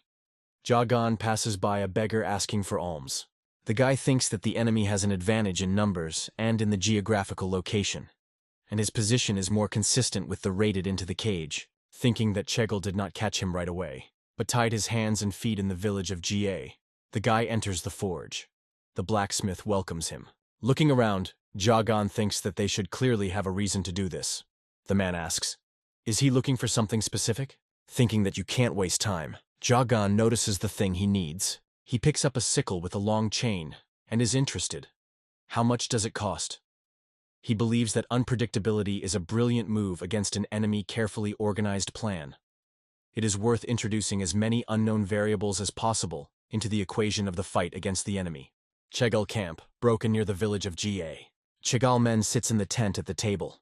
Next to him is the strategic advisor to the Chagall family, Chagall Songhai. The man asks, "The scouts have not returned yet?" Chagall Songhai replies that they will arrive soon. A warrior enters the tent with a report. The advisor asks, "What's with the lame?" The warrior says that so far nothing unusual has been noticed on his part.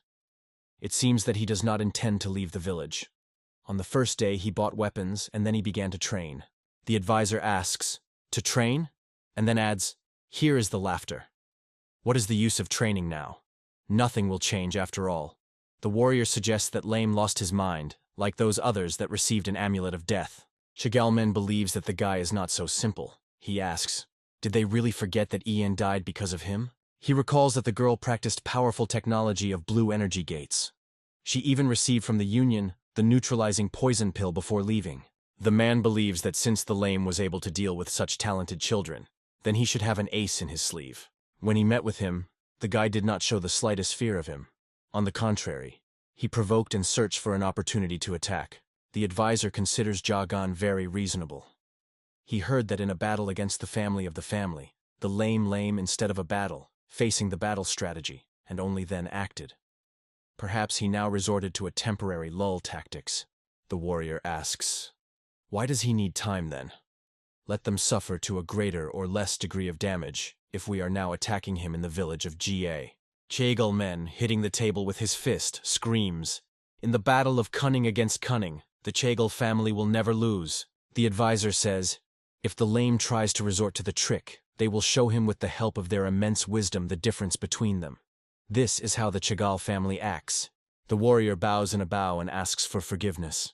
From the anger that has gripped him, veins swell on the forehead of Chagall. He says that En was deprived of life, and if they are satisfied with the murder of the chromium, then the whole world will begin to mock them. He thinks that now the poisonous lame is a living bait. A bird flies in the sky, to which a note is tied to a paw. She sits on the hands of a person who is waiting for her. He says she just in time. The man takes off the message from her paw, turns it and reads it. He is in a hurry to the goddess of desires. Having fallen to his knees, he reports that a letter had just come from an informant to Yunnan. Giving the woman a message, he says that Chagall has already besieged the village of Ga for half a month. Peaceful residents have not yet been suspected of anything, but rumors began to spread among the Kanho members. He reports, people say that perhaps in USGA is poisonous lame. Tan Renjin, reading the message, says, an unenviable fate of this boy. She knew that this should happen. He deal with a brave phoenix. But I could not think that Chagall would raise all his strength. She asks, what does it mean besieging the village of half a month?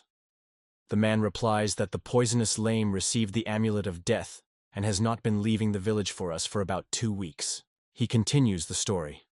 The guy only does what he collects and analyzes his equipment. Surely Chagall was already pretty tired, waiting for him in the camp for so long. The goddess of desires laughs. She believes that such twists are just in the style of this boy. Chagall suffers large food expenses. They have already requested help from the Union. The man reports, there is also conversations that when Chagall is caught by the lame, they, together with the Union of Murim, are going to attack them. He asks, does the goddess of desires think that now the most suitable moment to strike Chagall? Tan Renjin says, brilliantly. The man thanks her. But the goddess of desires explains that she is not about him, Payan Bok says, but about Chagall.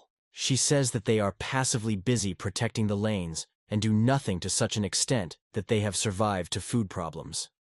How can a family once related to military circles plan a strategy without paying attention to the supply of the most important goods? She believes that in this way they call them, so they attract to come to save the lame, who is considered one of the Safa clan. Payan Bok says that then there is no need to respond to their call. The goddess of desires does not agree with him. She tells him to return to Yunnan. If they ignore, then the hard efforts of Chagall will be in vain. Tan Renjin thinks it must have been his idea to give the boy such a grandiose nickname to a ruthless, poisonous lame, and then use the guy for his own purposes, going to the rear of Chagall. She continues a mental conversation, turning to an invisible interlocutor. He still has not got out of the swamp of conspiracies and dirty tricks. Once the day of retribution will come for the deed. Opening the fan, the girl offers to play along with the Chagall family. Union Murim, branch of Guzhu. A knife, with a note strung on his blade, flies to the target. He shakes in the wall behind Pakli Gvon. He turns to the noise and sees the message. A warrior who met Guan in the corridor asks where he goes. He replies that he will depart for a short while. He is surprised at such a time. The guy screams, an urgent matter, and he tells him to lie to the teacher. Guan angry. He says, turning to the poisonous chromium so that he is waiting for him. He promises to console the soul of En with reprisal over him. The note indicates the place of stay of Jagan. Large carts, accompanied by warriors, are traveling along the forest path. Suddenly, one of the men sees a flying needle in front of him. Armed men come out of the bushes. One of the warriors screams, the enemy attacked. It is necessary to report immediately. Chagall Songhai stops him, saying, do not let yourself be confused. He claims that only in this way he will be able to be called a member of the Chagall family. Warriors guard the bound captives. One of them believes that people who attacked them are not from the Safa clan. None of them seem to be able to use internal energy. They don't even know who they attacked. He suggests that these are just ordinary mountain robbers. Chagall Songhai replies that this is not so. Almost none of the commoners knows the path along which they walked. The bandits clearly calculated the time of passing the cart here. He is sure this means that someone gave them orders. He believes that it is necessary to find out the truth at any cost. A man takes out a sword from a scabbard. One of the captives begs to spare them. He says that they just wanted to earn extra money. Chagall Songhai demands that he name the name of the customer. Jagan trains to manage new weapons. He thinks that for the 3rd week he has been practicing the art of kusarigama, Japanese weapon consisting of a sickle and chain, which was trained in a mine. A warrior is hidden behind a tree. The guy sees him. He knows that he is constantly being watched. It seems that Chagall does not want to attack first. He waves a chain, thinking that this gave him time to prepare. But the guy is interested in what is his opponents waiting for his opponents. Jagan walks along the street, on the side of which Payan Bok sits, in front of which a book lies on a piece of fabric, and there are boxes with planks.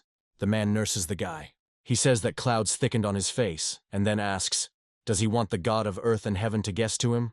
For just 2 foons. Jagan thinks that he had not seen this man here before. He considers him suspicious. But since such things he thinks, it will be nice to check what and how. He approaches the man, saying that he will be grateful if he tells what luck awaits him in the future. The guy gives 2 coins. Payan Bok says that causeless rains with the winds do not allow spring to leave. He continues to talk about the fact that the flowers of peach and plums fall off the branches. Then he pulls out one of the planks and holds out to the guy, saying that this is his luck. Jagan takes a prediction from his hands. He reads the text written on the plank. In the near future, the troops of Chagall. Tactics of 9 palaces and 8 sectors. A man is interested. Does he need to explain the meaning? Jagan believes that it is better for them to talk elsewhere. They go away from prying eyes. Pienbok says, cool weather today. Although compared to Sichuan there is nothing yet. Jagan notices how a man who believes that he has already moved away takes out the needle from the dressing on his head. Ruddering sharply, he throws the needles which, having flown past the guy, amaze the 2 warriors following him. Jagan says he thought so. A man is not just a predictor. He asks, did the goddess of desires send him here? Pienbok replies that his lord ordered to help him, tied hand and feet in the village of Ga. The guy says that this is somehow strange. He does not see the reasons. Why should she help him?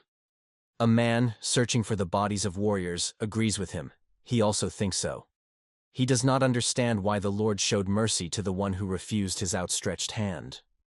It turns out that the guy liked her to her liking. He adds that if things go awry, then the guy is ending as Chagall in plan. Jagan says, it turns out that the reason why they did not touch him all this time? Pienbok, rejoicing in the coin of the warrior found in his pocket, confirms his guess. It was, they waited. Because in their family everyone knew that he was from their clan. They decided that Safa would rush to save him. The guy asks, and does it, helping him, do not confirm these rumors? The man answers, whether it is or not, all one. He will not cease to call Safa a minister. Having finished with a search, Pienbok continues to speak. Moreover, the Lord believes that instead of waiting for the attack by Chagall, it will be better to save him and find out the true intentions of the enemy. Therefore, having translated the attention of Chagall to another place, they build a plan for its liberation. Part of this plan is the attack on Chagall. He says that it was not easy. Chagall is still that frost. They discovered the whereabouts of a man who organized an attack, but he managed to hide. Pienbok believes that Chagall is already, quite possibly, they themselves slowly begin to understand what's what. The man thinks that his story had already allowed Jagan to understand. It was time to dump them. He says that very soon in the village of Ha, brutal murders will grow up to us. Jagan is struck by his words. He asks, it turns out that the goal is not him? Why do you need to attack the village? Pienbok replies that this is understandable. They are such a development of events only on hand. Rumors that the Chagall family surrounded the lame, scattered all over Kanho. Many curious people gathered from everywhere. He asks, how does the guy thinks if he had a terrible tragedy in us? Who will be accused of it? He continues, everyone will judge that it is they or he took the villagers hostage. On this basis, Chagall will again be able to squeeze their throat. This has happened already a lot of times. He says that Jagan himself was already faced with this, isn't it? The guy objects. It is difficult for him to believe that such an eminent family as Chagall can do this with ordinary civilians. Pienbok says, it seems he himself does not know who he is fighting with. Currently, Kanho is far from courage and justice, but a certain benefit. It all depends on what exactly will outweigh on the scales of choice. The man says that time is overwhelmed, so he will be brief. He wants to tell Jagan what Kanho is now. Chagall men reads a message. In it, the head of the union writes that throughout the time the union provided maximum support in the implementation of Chagall strategy due to sorrow about the death of brave Phoenix. However, for a whole month they did not receive any news. Therefore, dissatisfaction with their family began to intensify in the union. If from the thirst for revenge they get only the head of the lame, then they will be concerned about the further reputation of Chagall. In order to prevent this, the union hopes that they will take the necessary measures. While the man is immersed in reading, Chagall Songhai enters the room. He asks for forgiveness and says that, it seems, the members of Safa, who set up the attack, have already disappeared from sight. Judging by the fact that they do not attack personally, but mobilize various gangst gangs that are nearby, he believes that Safa does not have the strength to save the lame. Chagall men believes that they could guess about their intentions and decided to mate. He thinks that the goddess of desires is not so easy to catch. The man says, no matter what goal the opponent pursues, the pride of Chagall is involved in this matter. They cannot hit the mud face. He gives an order to go to Usha. The ominous aura surrounds Chagall Mena when he says that together with the poisonous lame they will crush the village. To say that in Kanho the concepts of justice and courage did not exist initially, it would be wrong. Bok says that once people opposed immorality and fought, risking their lives, in the name of noble thoughts and ideas. However, a few decades ago the Murim Union, who united all the Pecto clans, White Way, was founded. Much has changed since the highest position of the head of the union was taken by Havole Chin Inu. For the sake of forming the union, he did not reject other ideologies, but on the contrary, he found the method to skillfully use them, uniting a single whole. In appearance, the union personified moral duty, but in fact, the benefit was a new criterion on the basis of which Murim made decisions.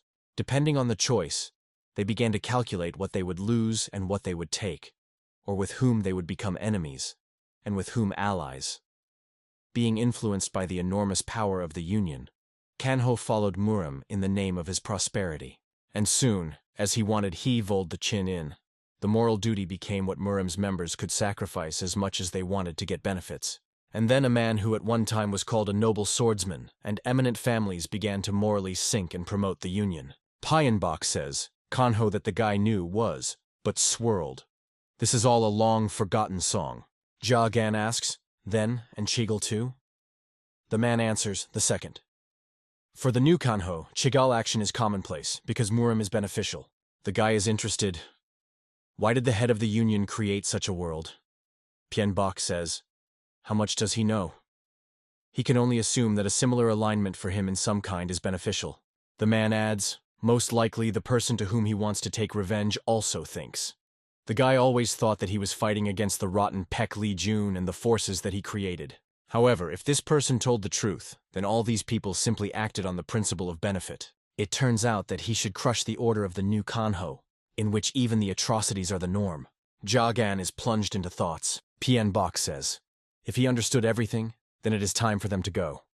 Soon, nothing will remain from the village of Ga. The guy thinks that those who will be sacrificed to an influential order are always becoming defenseless people. He says that he will not go anywhere.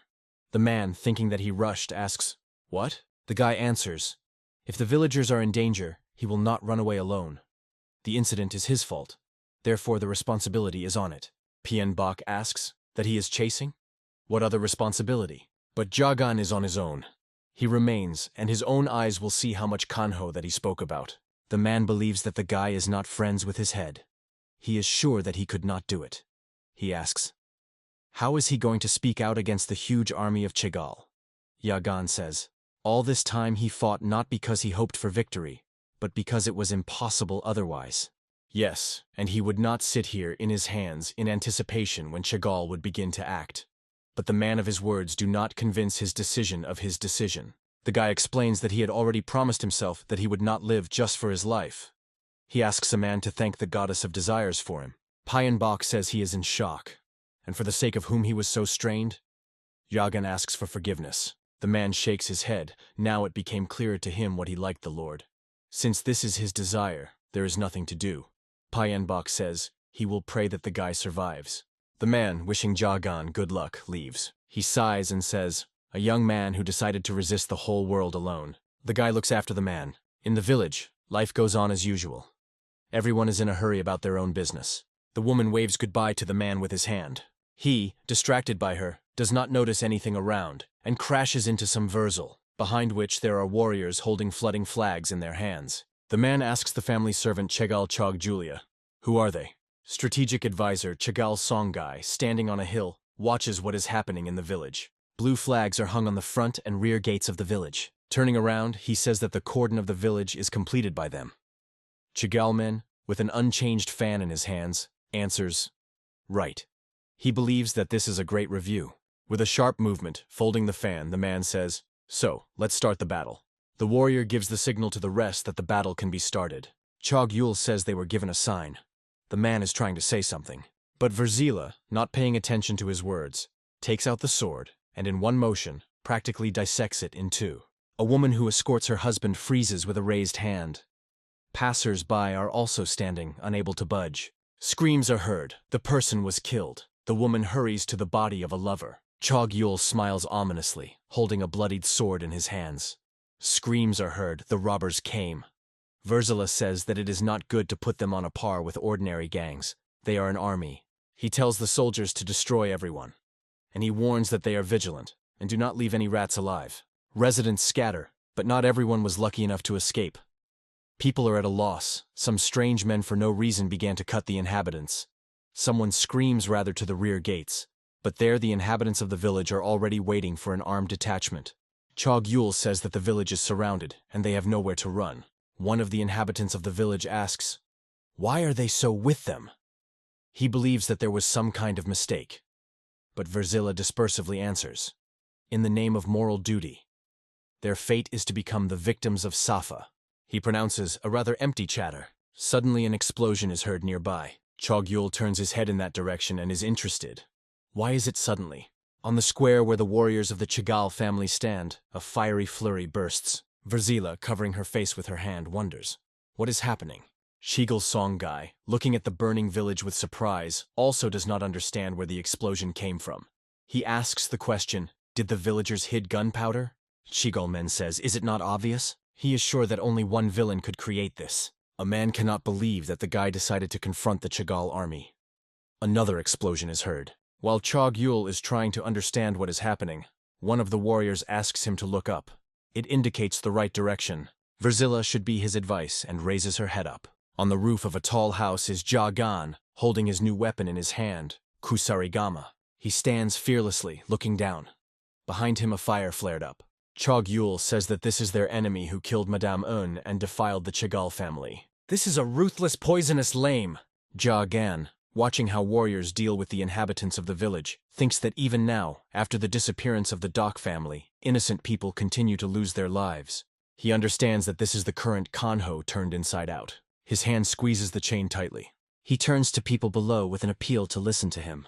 They stop and raise their heads up. The guy says the gates of the village are already occupied. If they want to survive, then let them run to the outer wall. He made a passage there. Residents of the village are excited. Someone asks, who is this guy? Someone says that there they drop compost. Someone suggests that this can be a trap. One of the men says, now it is clear what it was for an explosion. The second shouts that there was no passage there before, and it can be a trick to kill them all at a time. Jagan says there is no time for doubt. Everyone who will stay here will die. He urges them to immediately leave here. Chog-yul, like everyone else, carefully listens to the words of Jagan. The guy adds that he prays them to stay alive. People decide to listen to him. They understand that standing still, they will definitely die. They have no other options, need to run. Residents of the village run to the place indicated by the guy. One of the warriors screams that they cannot let them leave, they need to be caught. Chog-yul clicks through his teeth. There are simply no words. He calls Jagan a Safa henchman. The man running in front of all calls the rest to look in the direction indicated by him. They see the passage and understand that the guy was telling the truth. The outer wall is destroyed. People rejoice, thinking that they are saved. But warriors are already in a hurry to the aisle from the outside, who are ordered not to miss them. The horseman waves a blade, trying to kill a man, but suddenly a knife whistled in the air, thrown by someone's tagged hand. He gets right into the neck of the rider, which saves a man's life. Painside peeps out of the forest, accompanied by Safa warriors, and calls the inhabitants of the village so that they run to him. The man says that the guy somehow ran to him before the arrival of Chegel. He delighted Jagan, and is surprised. Was he really able to cook everything? Payenbok understands that he was not losing it for nothing. He, along and across to us, heated. He realized how things were, and deftly helped people escape. The village is covered by fire. Residents of the village leave that they cannot but notice the Chigal men and strategic advisor. Chigal Songai says that it will follow them. The interlocutor objects. It's too late. The advisor believes that otherwise their plan will fail. Chigal Men says that an explosion with a flame has already attracted enough attention. Moreover, Lame appeared in the village, as if, look at me. They are not alone from the mountain. The villagers will be launched by false rumors, so you need to plug their mouths, believes the dream of Guy. In addition, they do not know who is hiding among them. Chigal-men replies, if they leave the Lame and go for the inhabitants, suspicions will eventually fall on them. When the stories about what happened today will disperse around the world as a crime from Chigal, they will lose much more than they will gain. The man thinks that the Lame in any case will disgrace them. He is sure that he who brutally killed people all this time and dealt with their EN could not change out of justice. He does not know for what purpose the guy needed to arrange this whole circus. but even if he was not even hoped to get away from them. Chagall Men makes a decision and immediately voices it. He considers it necessary to begin the distribution of troops. Behind Jagan, a man appears, the questioning. Did he hear this sound? Chogyul says. He means that Chagall will no longer pursue the villagers, and also the fact that soon they will send their whole army to catch the guy. He would sit quietly. He would have lived longer. He adds that he can't even believe that he helped the inhabitants escape. It doesn't look at him at all. Jagan replies that at the first meeting with the brave Phoenix, he thought that there was a misunderstanding due to false information provided by the Union. Chogyul does not understand what the guy is driving at. He continues to say, and when the person who called her uncle blocked his path, then Jagan realized why he did so. People blame him for the right of a brave Phoenix. However, he sees how the warriors of the Chagall family kill the villagers who just lived and did not bother anyone. In addition, they do it ruthlessly. Jagan says that he is interested in how low the Chagall has already fallen. Chogyul, instructing him, asks him, "What is he saying?" "He started it. He killed Madame Un, and now I decided to read notations to them." The guy answers, "Even if he was a killer, they have no reason to tear anger at the villagers." The man is interested. After all, the guy hopes to make his legs. He believes that behind Jagan stands Safa.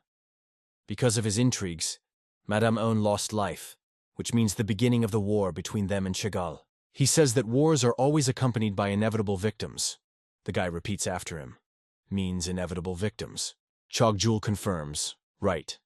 It seems that the villains from his clan intend to break a connection with the guy and throw it. However, Chagall cannot leave it so easy.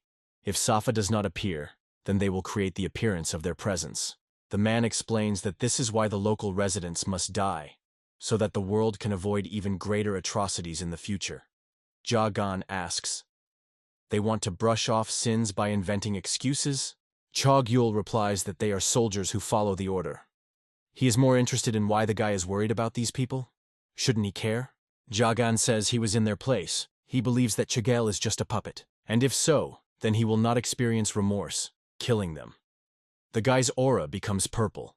He accepts the fighting rack, holding a weapon on the manufacture. Chogyul laughs and then says, "It's too late." On all sides, warriors holding blades are rushing to the guy. The servant of the Chagall family tells them to kill the guy. Jagan is ready for battle. He decides to use the technique of the execution of the lonely moon. The section of the fourth moon helps him to cope with 4 opponents trying to surround him. The guy promotes his formidable weapon. The chain is wrapped in the sword Chogjulia. Jagan uses the technique of capturing the Valley Ill and the dragon grip. He manages to grab Chogjulia by the throat. The enemy is trying to reach the guy. He says that Jagan is really Safa's weapon. Continuing the struggle, he adds that everything is ready. The construction of 9 palaces and 8 sectors of Chagall has already been collected. Chogyul says that his death will not give the guy the hope of salvation. He is locked here. Let it go out of the skin, but inside the labyrinth from which there is no way out, it is slow. Holding the man by the throat so that he hangs in the air, Jagan straightens him and offers to speak correctly. The guy believes that it is not he is surrounded by construction, but both of them. He says that for him the honor to receive such an invitation, and he accepts it. Jagan unclenches his fingers and releases Chogjulia. He falls to the ground from the roof of a tall house. The guy runs his gaze. Looking around, he sees the concentration of an evil aura in the mountains, and understands that the Chagall family is there. The village is covered by fire. Screams are heard. "Here, hurry up!" 3 warriors are looking for Jagan, not understanding where he went. Jagan, clutching a kusarigam in his hands, jumps on them from the roof. He stands in front of them, and the men immediately recognize him. This is a ruthless, poisonous lame.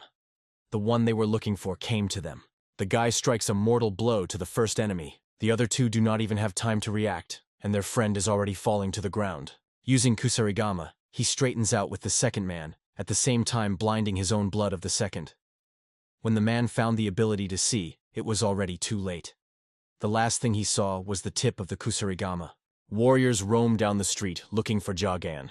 They are sure that he could not go far. The guy is hiding around the corner of the house, waiting for the moment convenient to attack. He thinks that smoke somehow covers him, but the opponents are still not behind. Jagan sees that the warriors are holding in groups. He understands.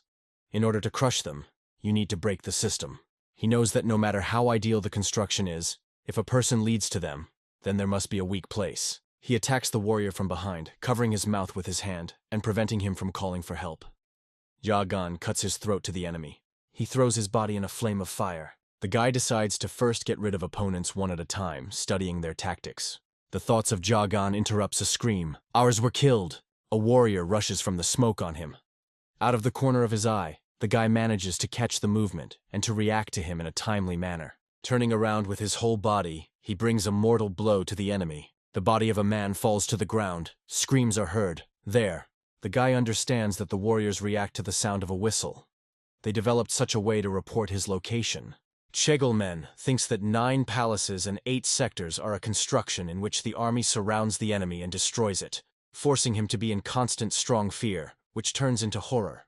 The system is constantly changing, based on the enemy's movements. This is a kind of mobile maze.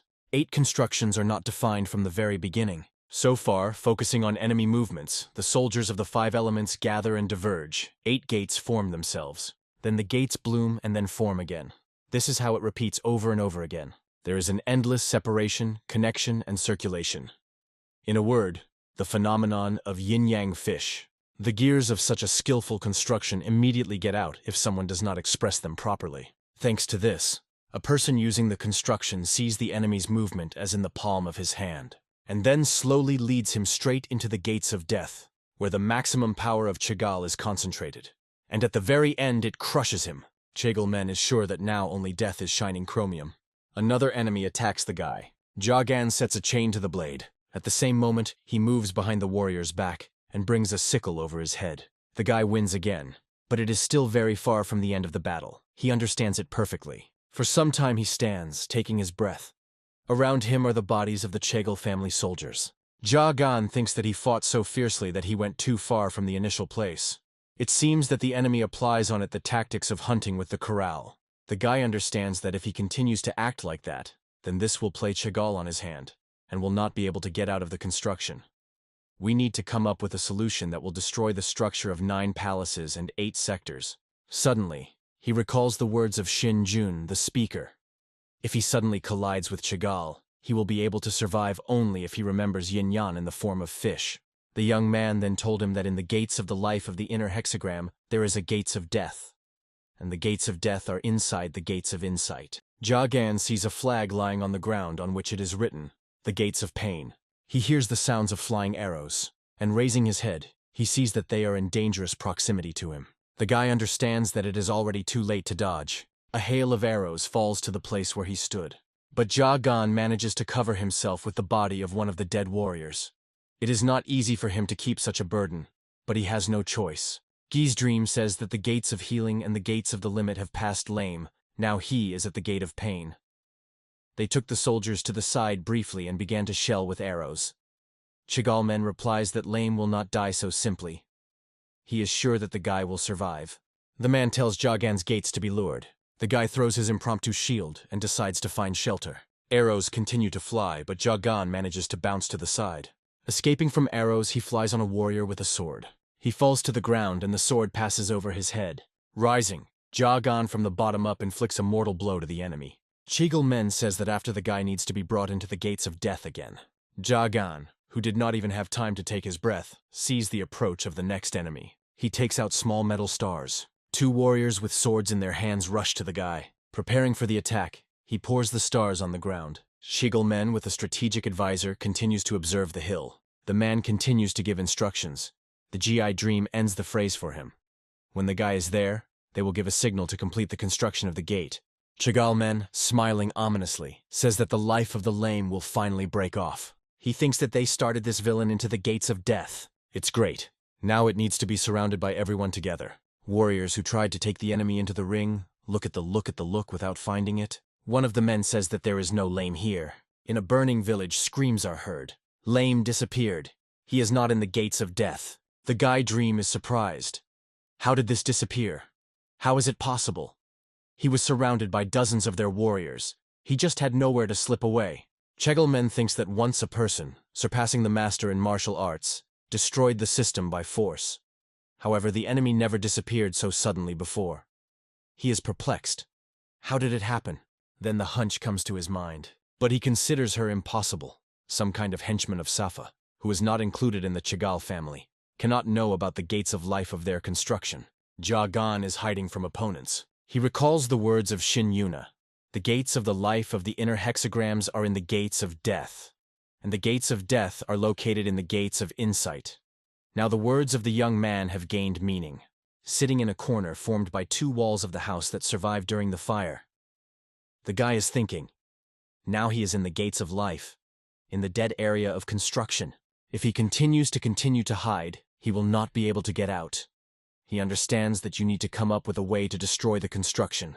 Jagan again recalls Shin Yuna, the speaker. If he encounters Chigal's family and falls into a critical situation, let him remember yin-yang in the form of fish. He thinks that Tai Chi in the form of fish means a continuous clash of yin with yang, which implies an endless movement of building, as if it were a living organism. However, at the moment the enemy has missed him. So, the system is changing without the center of attraction. Jagan, finally, comes up with a way out of the situation. Now he understands how to proceed. Warriors walk down the street. One of them says that the flame is amplified. The second complains. How to conduct searches in such a place. Men continue to talk about the fact that they are sitting from above and calmly give orders. And about what is happening below, it is not at all in the know. They reach the gate of healing. One of the warriors says, he heard that the poisonous lame simply evaporated in the gates of death. He asks, does it really make sense? He did not die anywhere? And how much more are they so steaming here? The second replies that he says the case, and at that moment it steps on the stars scattered by Jamgan. With a cry of pain, he jumps on one leg. A friend asks, what is he? He answers something in the foot. But he does not have time to finish the phrase. White foam appears on his lips. He falls to the ground. The second warrior rushes to him, not understanding what happened. Turning over the man and seeing his face, he says that this is poisoning with poison. He screams that poisonous lame here and brings a whistle to his lips. Guy Sleep says, a signal from the gates of healing. He is perplexed. Was lame there? The strategic advisor orders most of the system to the gates of healing. Chigalman is also puzzled by this news. He considers it strange.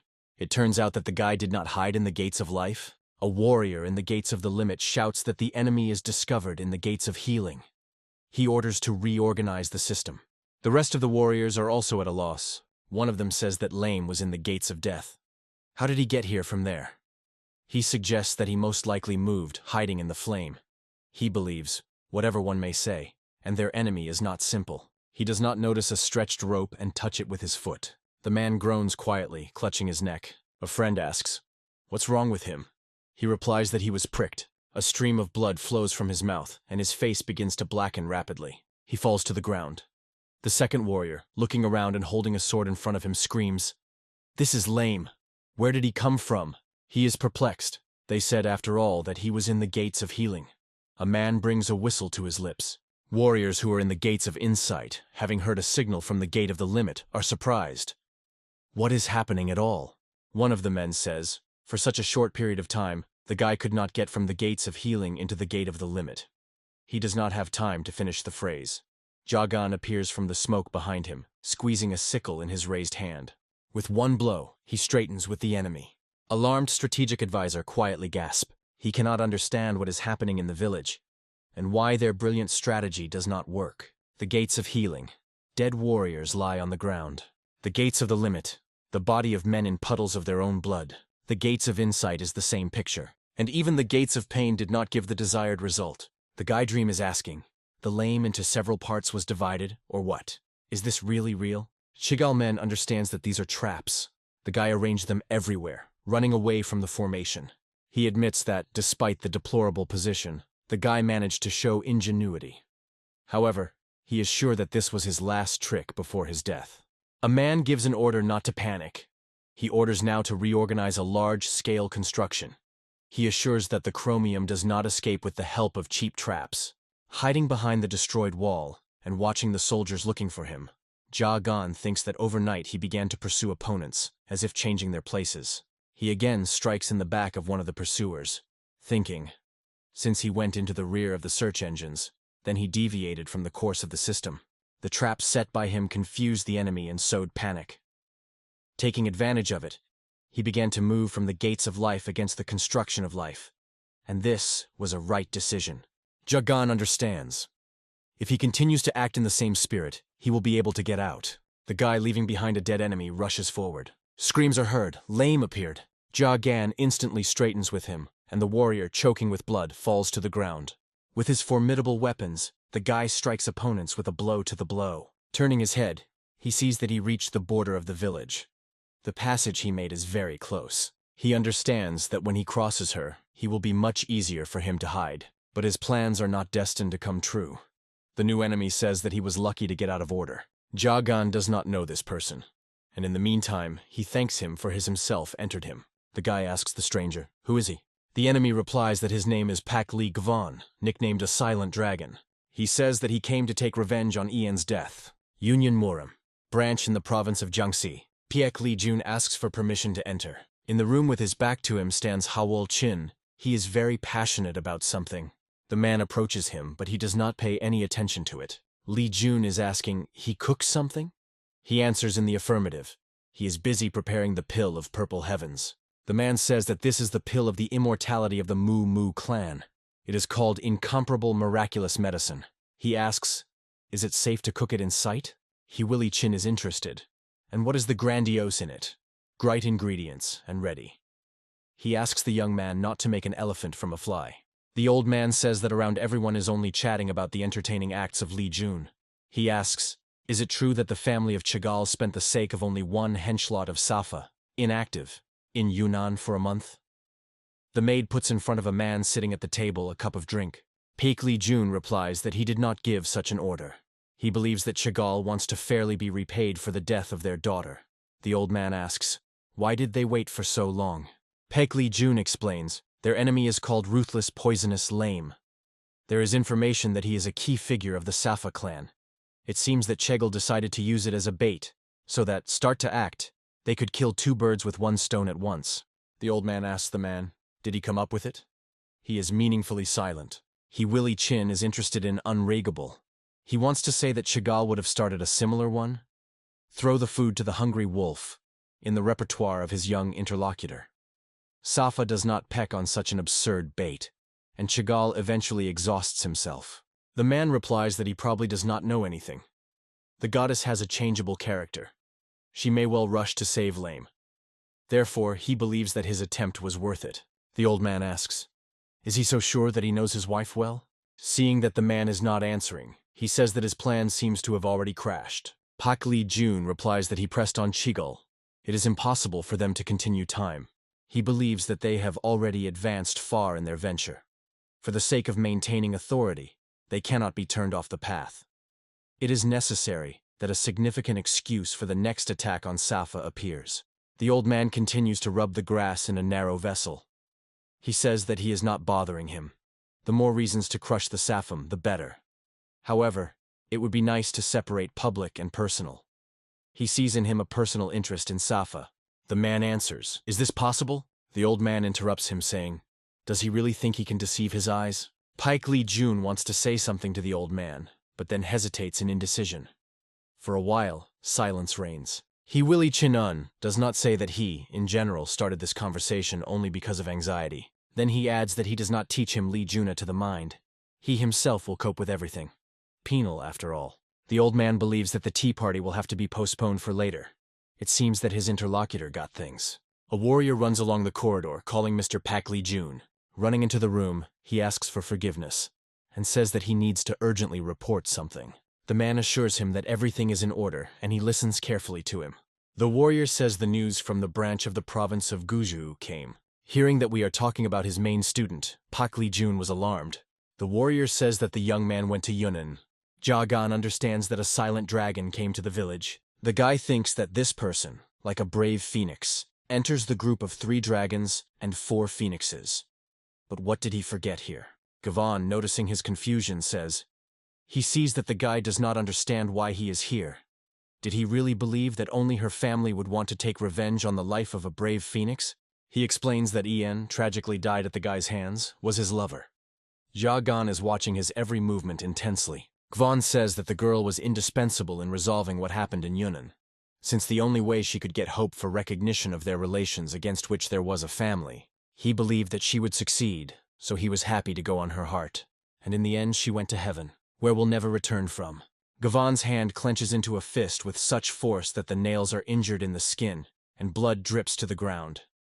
He continues to say that those who recommended her it was he who sent her to permit.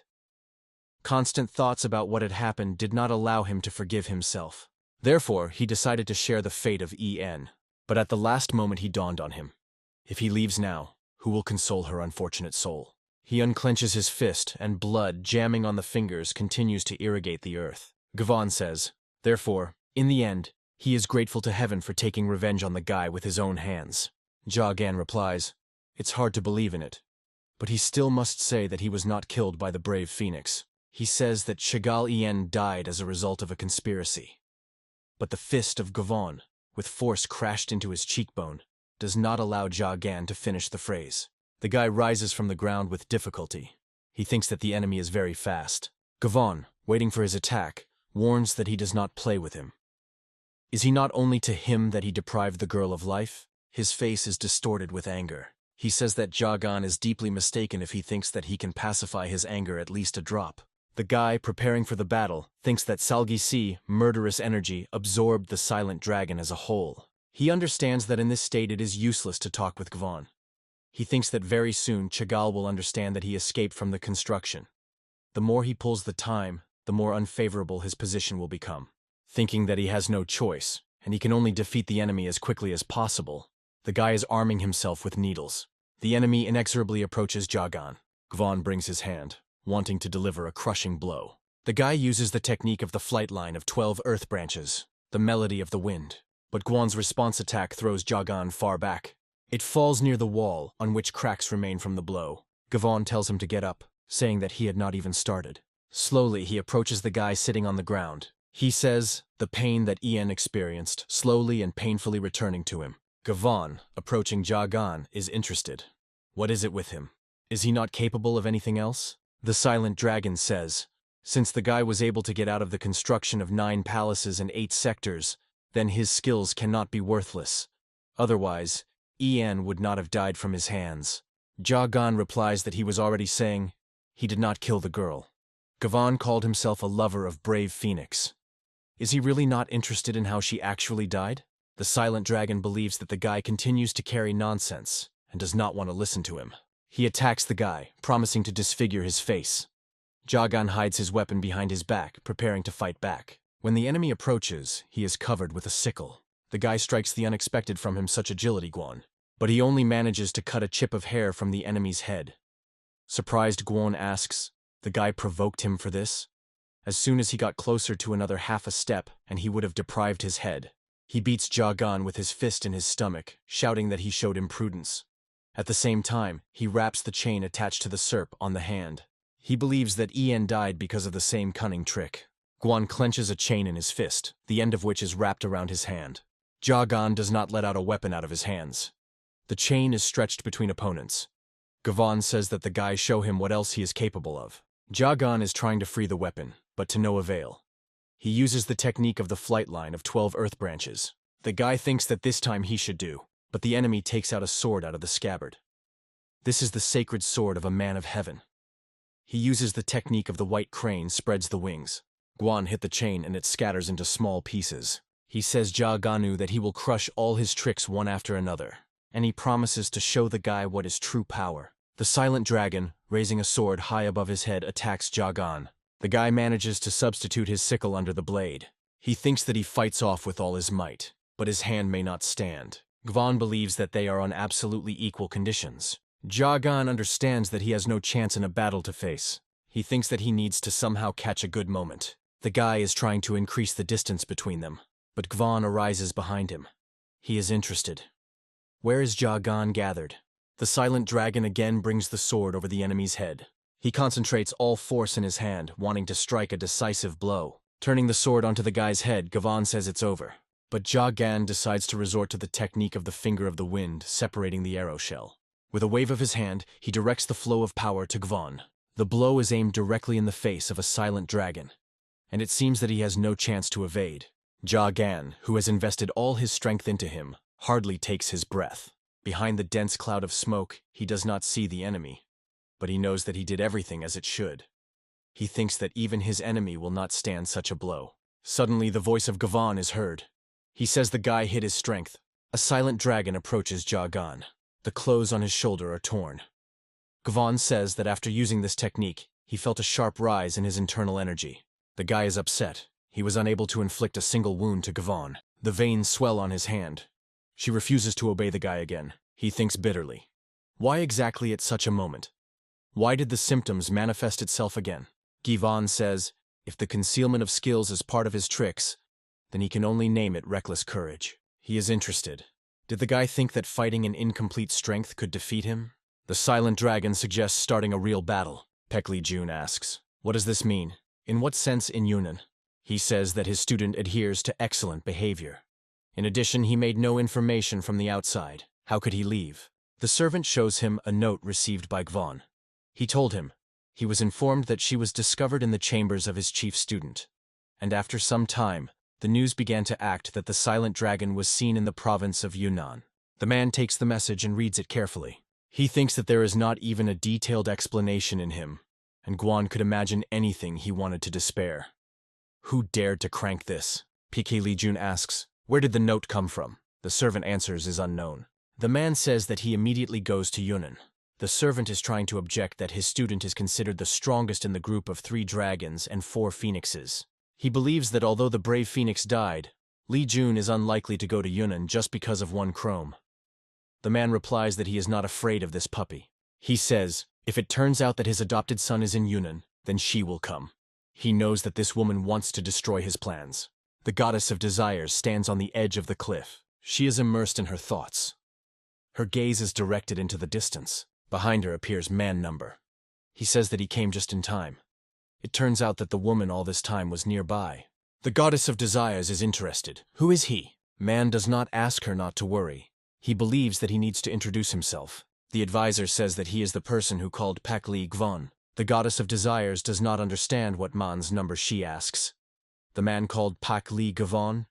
In what sense? He answers, indirect. He informed the young man that the enemy of the brave phoenix is in us. Ha!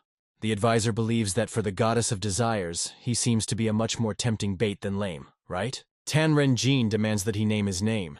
She has no such habit. Do not understand with whom. The man says that his name is Man Number. He holds a petty position of advisor to a division of poisons. The woman replies that for the first time he hears his name. The advisor agrees. Right. It would be a big mistake to be in a hearing. He needs the position of advisor for a checkmark. He explains Tan Ren-jin that he is actually a pawn like the great sword of the heavenly dragon, Paik Lee-jun. The duties of man, no. Do dirty work instead. The woman is furious. She says that in this case she can't trust him. How does he dare to pronounce this name with her? He is trying to humiliate her? Man doesn't answer negatively and asks to listen to him to the end. The fact that he is his leader does not mean that they are at the same time. On the contrary, their goals vary. He asks, unless as evidence, not only he brought here his adoptive son, whom he never wanted to let in the village? The goddess of desires replies that for the sake of the desired, this person is able to get rid of even his blood relatives. What can we say about the adopted son? Man doesn't say that Paik Lee-gvon received patronage from Paik Lee-jun, and despite his young age, reached the 6th level of the technique of the Holy Sword of Heaven. Everyone knows that the man put his whole soul and heart in his main student. If we assume that Lee-jun was going to sacrifice Paik Lee-gvon to catch her, he would not allow this to become the property of Chagall, and would come in person. He says that now the man is the province of Jiangse, and she can make sure of this through connections in their clan. Meanwhile, while they talk, Paik Lee-jun rushes to Yunnan. The woman replies that the matter is different. When you live on the run for a long time, you begin to find the cause even in the fall of foliage from the tree. She does not know who he is, so he cannot trust him. Man does not ask. Is she going to miss such an opportunity? Tan Ren-jin replies that she will look at the situation. The advisor says, if the truth about what happened pops up, then his head will fly from his shoulders. The goddess of desires asks, why does he protest against Lee-jun's PEC? How is this circus beneficial to him? Man does not admit that he has his own benefit in this matter. He is eager to get the rank of Jagan. The advisor says that his story may drag on, but he will still tell her the story of his life. Once again, the sickle Jagan is opposed to the sword of Gvon. They converge and diverge, but so far keep on an equal footing. However, Jagan looks more battered and tired than his opponent. All nerve endings of the guy scream in pain. His body seems to break into pieces. He from the last forces confront the onslaught of Gvon. The guy thinks that only being in the abyss of pain, he will be able to keep up with the power of a silent dragon. Jagan strengthens the onslaught, and Gvon hit him with energy. The guy flies back. The silent dragon, holding the sword in the nickety, approaches Jagan. He says that having examined him more carefully, he understood everything. Gvon did not expect that he would face the technique of bloody skies of madness, which is instantly able to increase internal energy and give powerful power. Jagan does not understand what he was talking about. What other technique is the bloody skies of madness? The silent dragon continues to take a chance for everyone for the sake of victory, even put life on a con, if the secret technique requires it. This is his approach to battle? Gvon says, if the guy is so merciless, then he begins to understand how he could die from his hands. But in this case, he has no right to lose to such a person, since their battle is dedicated to her. Jagan answers, he also has many reasons not to lose. The silent dragon agrees with him, and the battle continues. He attacks the guy, using one of the forms of Taijiangi. Jagan answers him with a powerful energy scream. The clash of their strength is caused by an explosion that scatters opponents in different directions. Gvon, losing balance, releases the sword from the hands. Jagan is thrown back by the force of the explosion a few meters ago. He concentrates internal energy in the palm of his hand, and then applies the technique of the arrow shell. The silent dragon responds to him with a rumbling palm with a song of a muffled crying. The clash of their strength is again caused by an explosion. Jagan flies to the destroyed wall. The guy looks at his hand with horror, which is covered with swollen veins. Meanwhile, Gvon is approaching him again. He says that a rumbling with a song of a rumbled crying is one of the 3 absolute techniques of the Pek Lee family. If you invest in it with internal energy, then you can even tear out the roots of a giant tree. Gvon continues to speak. He can't even believe that the guy decided to answer force. He believes that Jagan's courage is not to occupy. The silent dragon explains to the guy that now that of his hand is useless, he will not be able to hold an attack with her help. He is sure that for a poisonous lame, it's all over. He pronounces, fall to the bottom of hell and repent for your sins before. Jagan asks. Gvon believes that he wanted to measure his strength with him. He says that he only needed to reduce the distance. The silent dragon looks at his palm in surprise, from which needles stick out. The guy explains that all the month he regularly ate various poisons. And this is the poison of a fool. It causes vomiting, migraine, and stomach pain, and also slows down the work of the heart and lungs. Jagan says he applied poison on the needles. He will work soon, and Gvon will become difficult to stay on his feet. The silent dragon replies that it was not for nothing that the guy was nicknamed the Poisonous Lame. It turns out that the poison is his true weapon. Gvon adds, so he resorts to cheap tricks again and again. He believes that there is no shame in the guy. Jagan answers, to lose, this means to die, and he only tries to win with all his might in order to live on. Gvon thinks, that's what, the power of the guy does not come from internal energy. He says that Jagan is right. He did not want to rely on this, but there is no choice. He also cannot lose. He takes a pill from his pocket. Jagan recalls how Chegal-yun ate the same pill. He asks the question. Did they really want to get rid of the brave phoenix in the Union, but also from the silent dragon? Gvon, without hesitation, throws a pill in his mouth. He says that thanks to this medicine, the guy's poison will not work on him. The silent dragon rushes on the attack. He says that the time has come to take revenge on En. Jagan understands that he miscalculated. Gvon's power only grew after taking the pill. The guy feels that he can no longer dodge. Suddenly a silent dragon stops the yellow tissue twisted into a tourniquet. An explosion is heard. Jagan is looking around. He hears his voice, offering him to postpone greetings for later. Tanren-jin tells him to step aside. The goddess of desires says that now Gvon is her opponent. Jagan is surprised by the appearance of a woman. He recognizes her. This is the goddess of desires. From the clubs of dust, Gvon's voice is heard. He pronounces, and here Ryandon appeared. The silent dragon was sure who was behind the ruthless poisonous lame laid. He insults her and says that she, it turns out, is also the enemy En. The goddess of desires is mockingly interested in. The reception of dad did not teach manners? She advises watching him in his tongue, because he is suitable for him in his mother. Gvon tells her to shut up. He answers, with enemies not up to manners. Tanren-jin calls him rude. She says that he does not want to listen to anything, but only pulls incessantly. She decides that in this case, the conversation should not continue. It remains only to teach the boy a lesson. The woman attacks Gvon. The silent dragon closes with the help of technology the sacred sword of a man of heaven. The yellow fabric envelops the blade. Its end is in a woman in her hands. Pulling the fabric, she asks, "Does he dare to use this technique in her presence?" She believes that he is very far from the perfect ownership of her. She pulls the fabric with force, and the sword flies out of the hands of Gvon. He screams, "Do not arrive!" The enraged young man concentrates the strength in the palm of his hand. He applies the technique of breaking the palm of the song of muffled crying. A woman also uses her strength. They come closer in the confrontation. Gvon thinks that it is simply impossible. The return power is colossal. The silent dragon, under the pressure of the inner energy of Tanren Renjin, flies back and falls. Jagan does not believe his eyes. The goddess of desires easily crushed the silent dragon. He lies on the ground, unable to rise. The guy sees that the difference in their power is incredible. He is delighted. So what is the goddess of desires? The woman speaks Guan with difficulty, rising to her feet. He called her an enemy, but he and Li her sworn enemies for a long time. The silent dragon replies that he cannot die like that. If everything ends now, then he will not have another chance to take revenge on En. The woman carefully looks at him, and he says that these are symptoms of poisoning. Guan's defeat was just a matter of time. Meanwhile, the young man fell to the ground and froze motionless. Tan Renjin asks the guy. He continued to fight, even having the opportunity to escape. Did the silent dragon fall down because of him? She wanted to say something else, but Jagan loses consciousness. The woman looks at him with pity. She says with a sigh, "Ruthless, poisonous lame."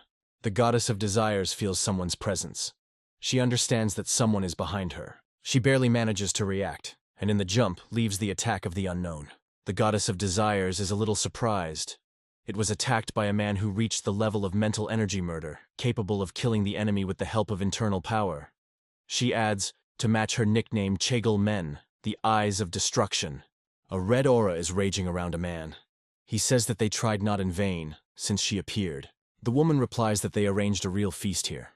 How could she pass by? Chegel Men asks. She wants to save the lame? Tan Renjin responds negatively.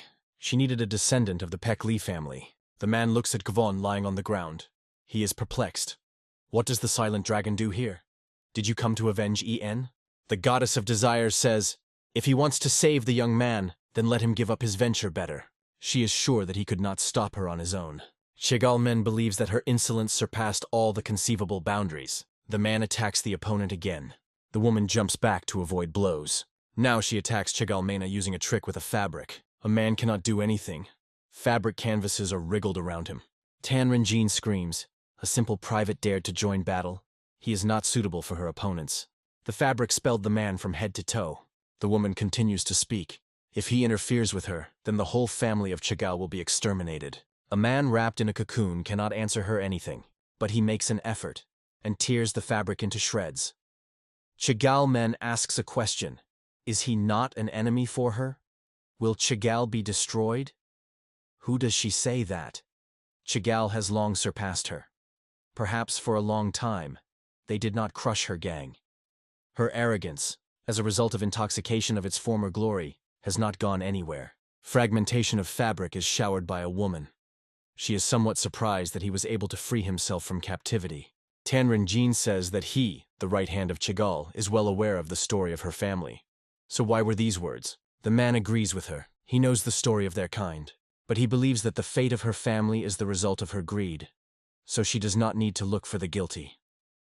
The goddess of desires is surprised by his words. Chegel Men says that it was Pek Li Jun who convicted her.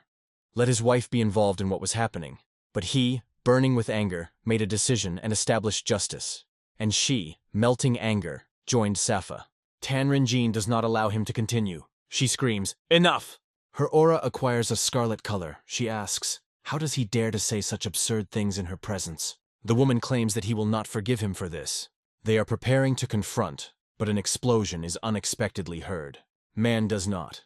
He says that the battle turned out to be harder than he believed. The goddess of desires is surprised by his appearance. Chegel Men is threatening at the advisor? Man does not ask. Help a little? Chegel Men asks. The advisor serves under the leadership of Li Jun's Pek. Why did he appear? Man is no interested in... What will they do? He says that he may not overpower such a martial artist, but he believes that in this situation, even tiny help will be useful. Chegal Men asks, does he plan to share the achievements of the Chegal family? The man denies this, and adds that he did not talk to him. And pointing to the goddess of desires, he says, he asked her. Tanrin Jean says that she does not need his help. The advisor replies that then, she herself should have killed the enemy as soon as possible, because Chegal again form a system.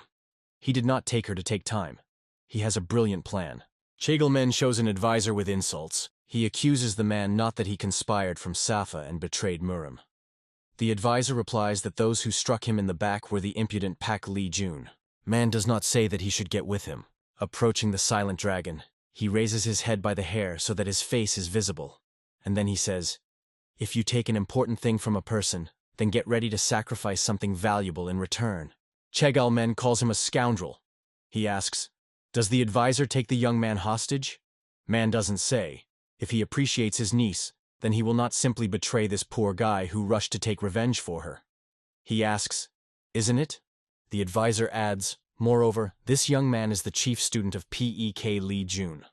Chegal Men asks, what does the advisor want? Holding Gavon by the throat, Man no longer answers. He wants him to lead Chegal troops from here. Then they will talk. The life of a silent dragon is in his hands, so he advises a man to do without tricks. Man does not recommend doing everything quietly and quickly. Having felt something, the advisor interrupts his speech. Looking somewhere in the distance, Man does not say that the guy does not stop surprising him. His words relate to Jia Gan, who crawled behind and stuck a poisoned needle into his leg. The advisor asks, did Jia Gan forget who he is? From the moment he lost his leg because of him, of course, a lot of time has passed. The guy is struck by his words. He realizes who is standing in front of him. Jia Gan, raising his eyes up, says that he cannot believe it. He recognizes his tormentor. Smiling ominously, Man does not say that they had not seen each other for a long time. Jia Gan asks, why is he still alive? He was sure that time... The advisor, without waiting for the end of the phrase, asks, was he sure he killed him? The man believes that it would be much better to die. He had to wander for a long time on the edge of his life to recover from the poison. The pain was hellish. The body and consciousness were destroyed into parts. However, he did not give up. He could not leave the world, where the one who took everything from him restlessly. Man doesn't say that at that moment he understood Jia Gan. The desire to kill someone makes someone continue to live. Therefore, when Jia Gan got into a secret conspiracy and turned out to be buried in the mine, when he fought alone with the genus Doc, the advisor believed in him, supported and waited. The guy understands, all this time to those who arranged this whole circus behind him, was Man No. The advisor confirms his guess. Laughing, the man admits, it was him. Loosing, he says that Jia Gan was in his palm toy. All that he did was to plunge the guy into terrible despair. He asks, well, how? Painful? Jia Gan is shocked? Surely shocked. The goddess of desires is surprised to listen to their conversation.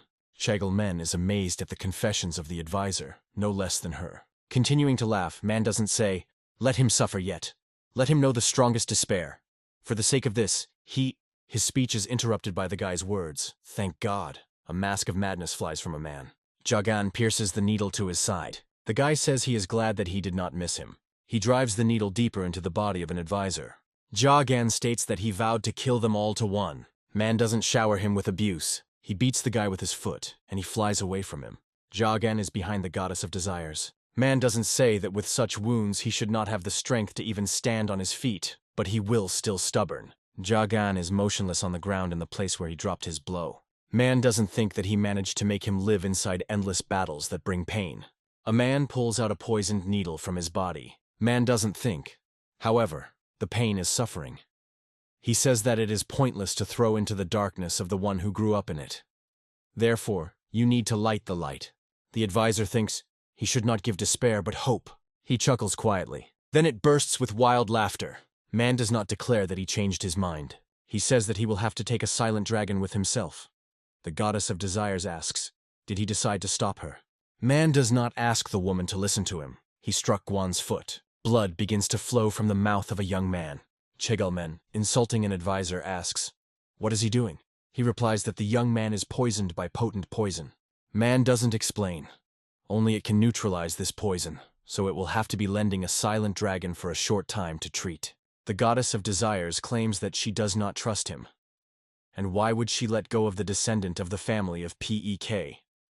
Mana, putting Gvan's body on his shoulders, replies that her goal is not to kill Gvan, but with his help to find a way to put away on Lee Juna, so it is more useful to leave him alive. He says that he will cure him and return it. He does not see any problem in this. Man does not ask to take a look at Jagan's rank, and later they will exchange. Man does not add that he does not need to believe. After all, they know how much he appreciates Jagan. In fact, she has a weakness in her hands. Chegalmen is furious. He asks, what kind of conspiracy are they starting? Do they really think that he will just let them go? Man does not warn. If he follows him and blocks the path, then he does not guarantee that he will save his life for a silent dragon. In addition, Chegalmen did not plan to kill him. He explains, if a man caught someone who is trying to save Gvan and contributes to his death, then the Chegal family will also have to take responsibility. If Chegalmen is devoted to the Peck family, will it not be better to concentrate on the original plan? Man doesn't say that he takes a silent dragon and heals him. Chegal continues to catch the goddess of desires. When she leaves with the lame, he will exchange him for a healthy Peck Lee Gvan. He believes that everyone will be satisfied with such a finale. He adds, judging by silence, they agree. So he went. The advisor says that they deal with the rest themselves. The goddess of desires and Chegalmen escort him with gloomy glances. Man is not goodbye and immediately disappears. Chegalmen asks the goddess of desires, what is their relationship? The woman answers, no, he's turning things in his own way. The man believes that the abduction of a silent dragon has nothing to do with them. Their goal was and remains Tanren Jean. He will never miss her. In response, he hears, since Paikli Gvan disappeared, she also has no reason to linger. The goddess of desires uses the technique of 9 rays of the void of jade, 5 thunderstorms of toad kung fu. She says that she will end him with 1 blow. The attack of the goddess of desires forces Chegalmena to fall to the knees. He says that he cannot believe it. He is surprised how strong the woman is. It was his last words. Having said this, he falls to the ground. Tanren Jean stands without taking his eyes off him. She is ready at any time to strike, if necessary. The authorized warriors of Safa appear the brothers Quan Du. They ask whether their lord is in order. Men say that they rushed immediately as they felt the energy of 5 thunderstorms of Jabya Kung Fu. The goddess of desires replies that she is in order and is interested. How is there with the situation? The brothers report that Chegal soldiers continue to advance. It becomes difficult for them to restrain them. They believe that you need to leave soon. Tanren Jean agrees with them, but believes that first you need to do something. She tells men to take Jagan, explaining that he was coming with them. The woman thinks about man number. She does not know what his true intentions were, but she believes that in vain he treats her, as a blasphemy. Jagan lies in bed. His body is all in bandages. He dreams of Man Ni, admitting that he acted behind him. He again sees an advisor, saying that it was he who managed them all this time. The words of a man, a guy in his power in his ears, sounds and he would never escape. The sentence for him sounds a phrase, neither now nor ever. To Jagan, lying with his eyes closed, a hand stretches. Feeling someone's presence, he opens his eyes and sits in bed. In front of him is a girl. The guy is interested. Who is she? She does not have time to answer, and he already asks where he is. The girl is silent. But the female voice says that he is in the city, 200 from Sichuan. Here is the refuge of Safa. The guy does not know what to think. A goddess of desires enters the room. She asks him not to be afraid. They are safe. Jagan is surprised by the perish of a woman.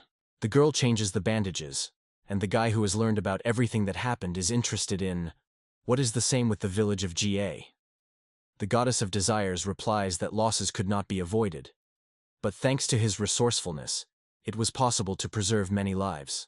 The woman believes that the inhabitants of the village in front of him were in great duty, because he helped them escape. But the guy does not agree with her. If he hadn't, nothing would threaten their lives. The goddess of desires asks him not to reproach himself. She says that the wine lies in the union. Murim and clans, which are subordinate, all this time for the sake of their own benefits, destroyed countless villages and subjects. This time, the fire flashed in us GA. She says that he fought alone, getting involved in the case, on which the others waved his hand. His actions made her understand a lot. Jagan replies. At first it seemed to him that it was enough to avenge only the genus Dok and Pak Li Jun. However, learning Murim more and more, he ceased to understand who his true enemy is. And now he was the one to whom, as the guy, he had already given. The goddess of desires says, since a conversation came about him, then she wants to notice that the man is somehow strangely attached to him. She is interested because of Jagan. A man lost his eyes and leg? The guy explains that man had mercilessly dealt with his family and Valley Pekva Cholgok, and therefore became his enemy. It seems to the woman that man does not consider him an ordinary enemy. For him, Jagan is a special creature. She says that it was the advisor who called the silent dragon to save the guy and lure her. It seems that he planned to use the fact that the Pak Li family owed her a lot. The guy is surprised by her words. The woman says that during treatment, she noticed that a perforation of the point of madness was used on him. She believes that this is also the work of man number. Jagan, looking at his hand, repeats behind her. Perforation of the point of madness. Tan Renjin explains that his body is not the same as others. She does not know what happened, but because of the clogged energy paths throughout the body, he acquired severe resistance to poisons, the ability to store poison in Tanjun, and terribly quick regeneration. However, probably because of this, the guy could not actively use internal energy. She believes that man did not want to make him stronger, and found a decision in the perforation of the point of madness. Tan Renjin says that this is the old Safa technique that breaks the way to meridian, and expands the energy flows by force. She cannot even imagine how he found out about her. She believes that man did not apply perforation right before their meeting. At that time, his inner energy was twisted and unstable. That is why she handed him the technique of a dividing charge of the arrow, which activates the circulation of energy and puts the energy routes in order. The goddess of desires explains that this was only a temporary measure. The perforation of the point of madness is a dangerous technique that destroys the body.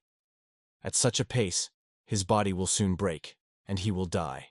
She says that man did not help him avenge, but at the same time drove into a dangerous position. She does not know what the benefit is for the advisor, but the predictable steps of the man will not interfere with him. The guy replies that life can always break.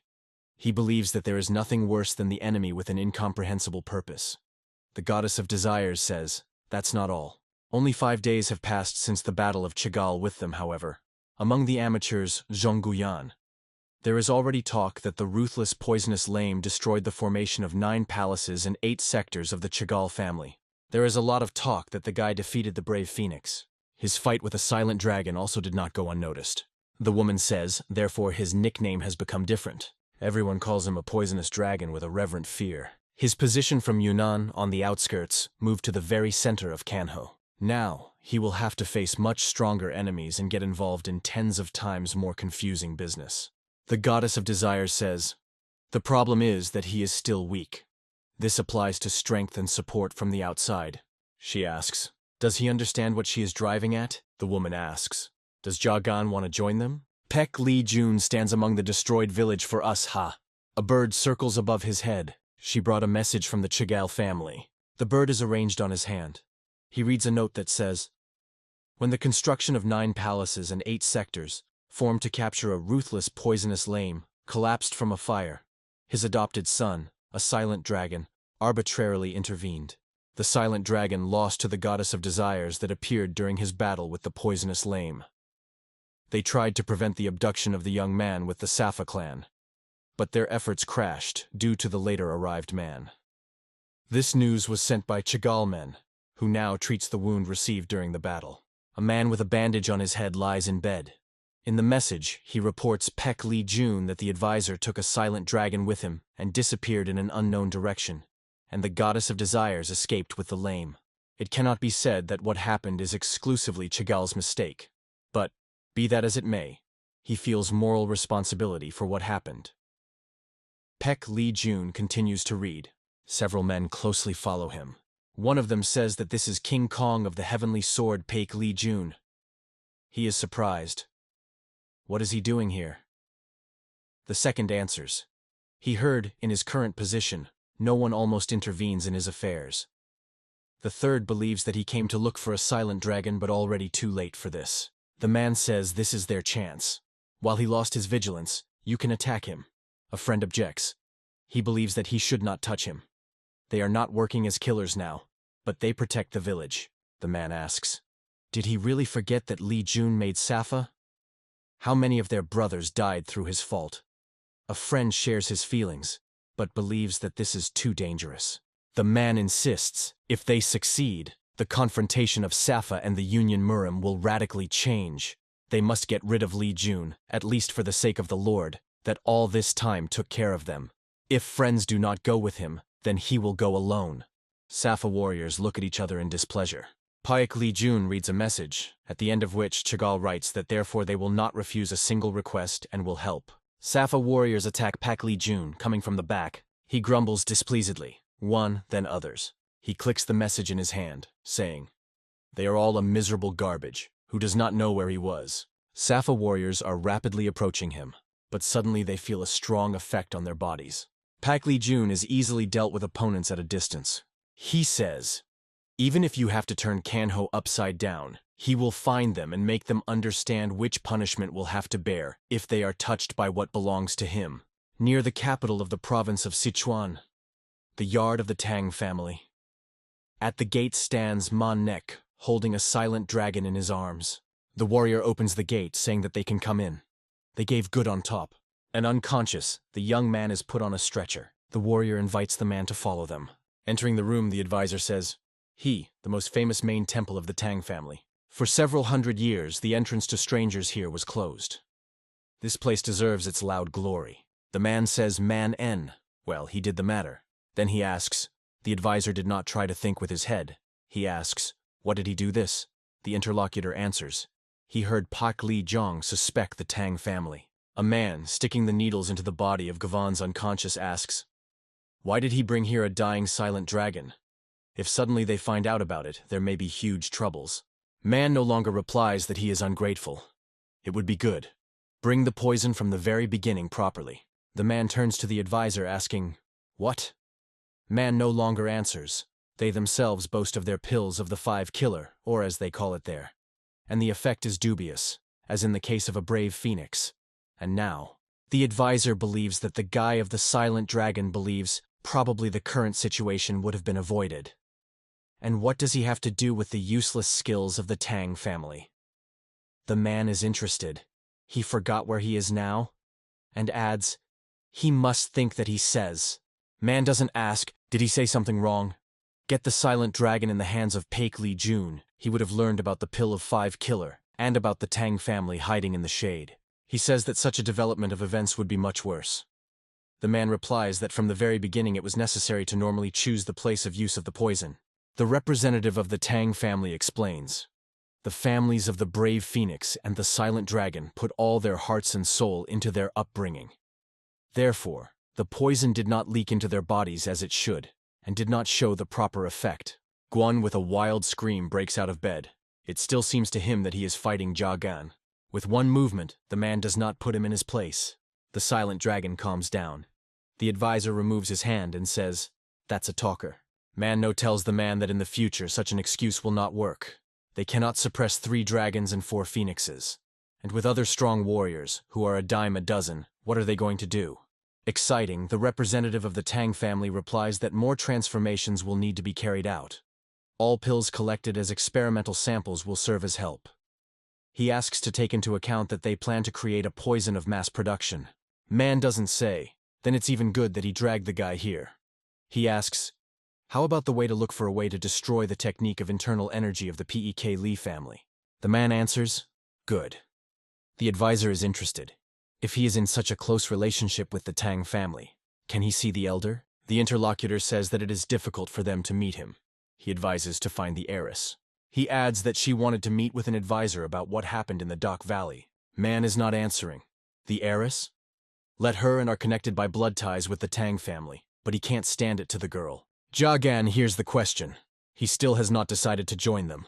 A guy sitting on a bed next to a girl who continues to make a dressing for him does not know what to say. The goddess of desires says, he already refused, so he will need time to think about the proposal again. She does not ask to give an answer right now. The woman believes that its restoration will last a long time. She advises him to think slowly while he is here. He replies that he can no longer cause them trouble. Going to the door, the goddess of desires advises the guy not to get bored. Let him consider it grateful. He did what they could not do. She says that now he needs allies. He can't cope alone. Leaving them, the woman adds, Kanho is too cruel and merciless. The guy is left alone with a girl who seems a little frightened. He asks for forgiveness for scaring her.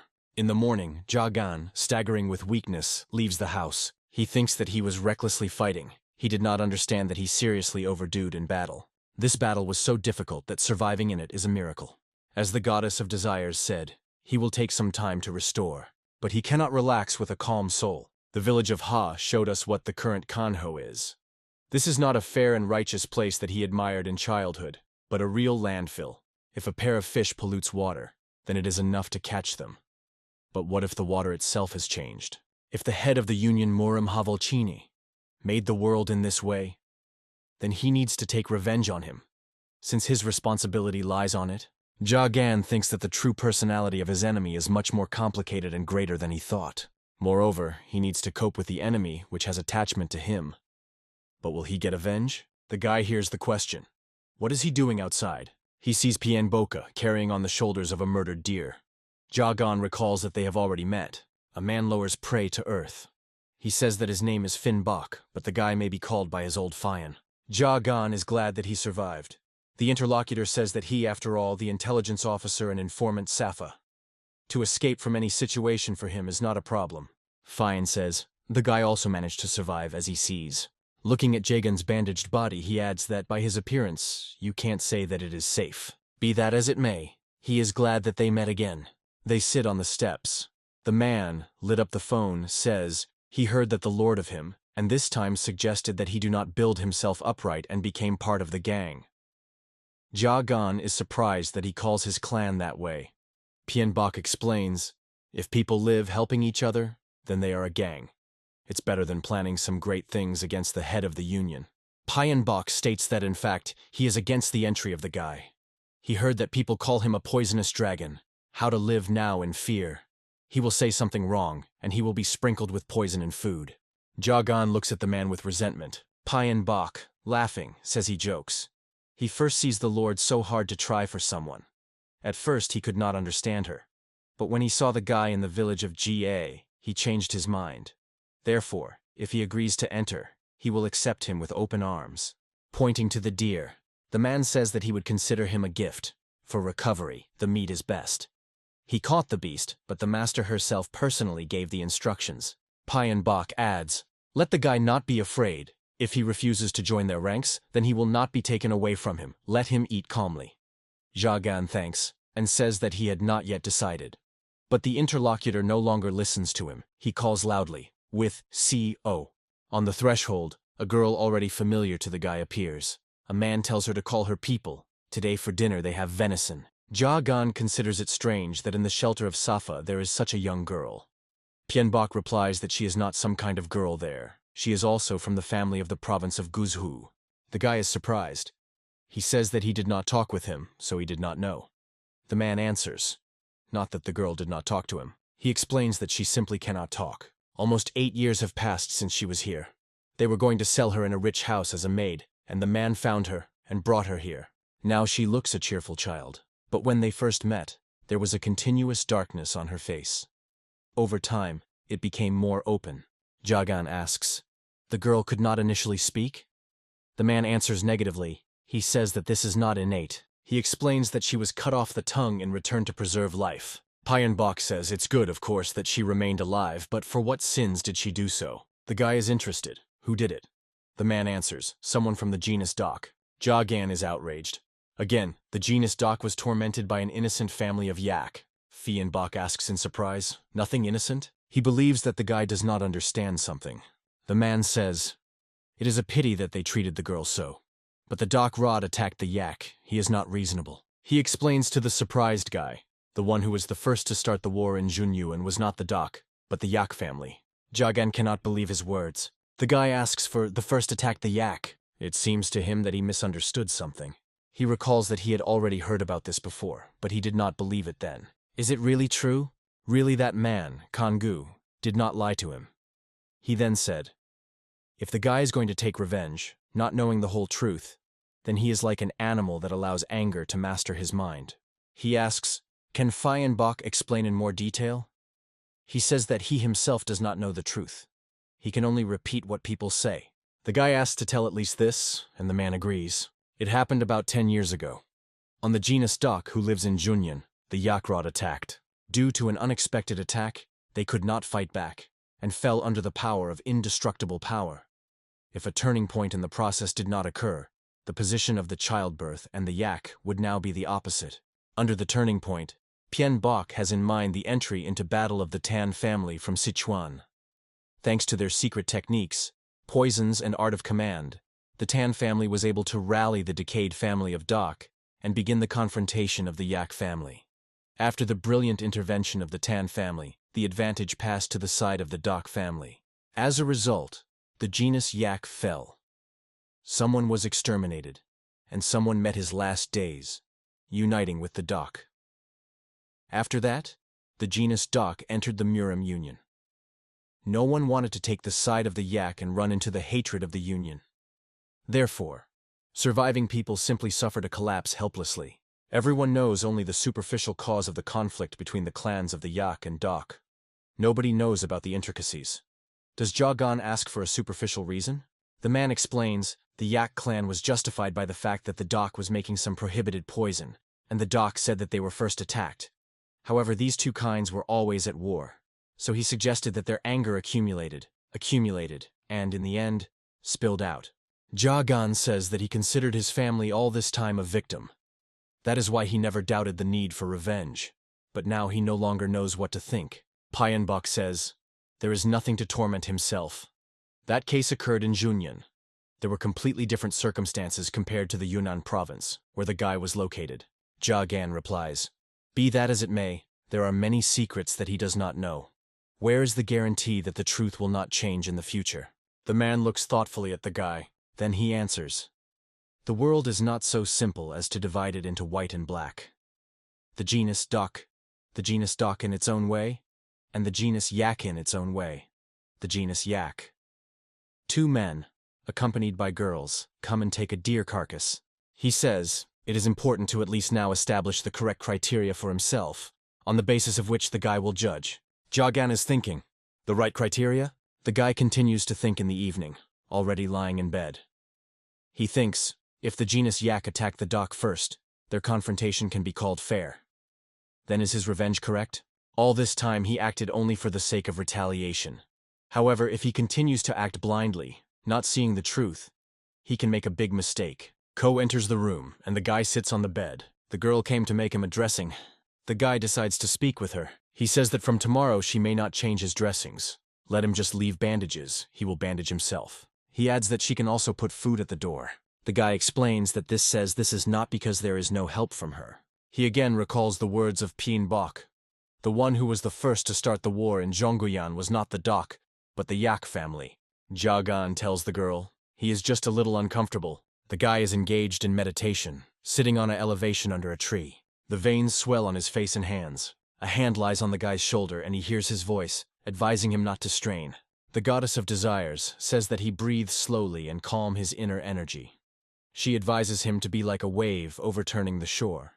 Jagan follows her advice, and after a while the woman praises him, well done. She believes that his physical abilities are really something outstanding. She says that in a week he recovered well, already in the state of energy. However, seeing how even during the circulation of energy he has the phenomena of the bloody skies of madness, we can say that he has a focus. The woman asks, does something bother him? The guy says that he looked at the world for 8 years only from the perspective of the Yak clan. However, passing through various situations, he realized that the world is not at all the same as it represented. He is not sure that in this case he will be able to carry out the right revenge. The goddess of desires answers, if you think about it, then he has gone through a lot. She sees that having recognized the background, the guy began to doubt. The woman believes that this can be a danger to him.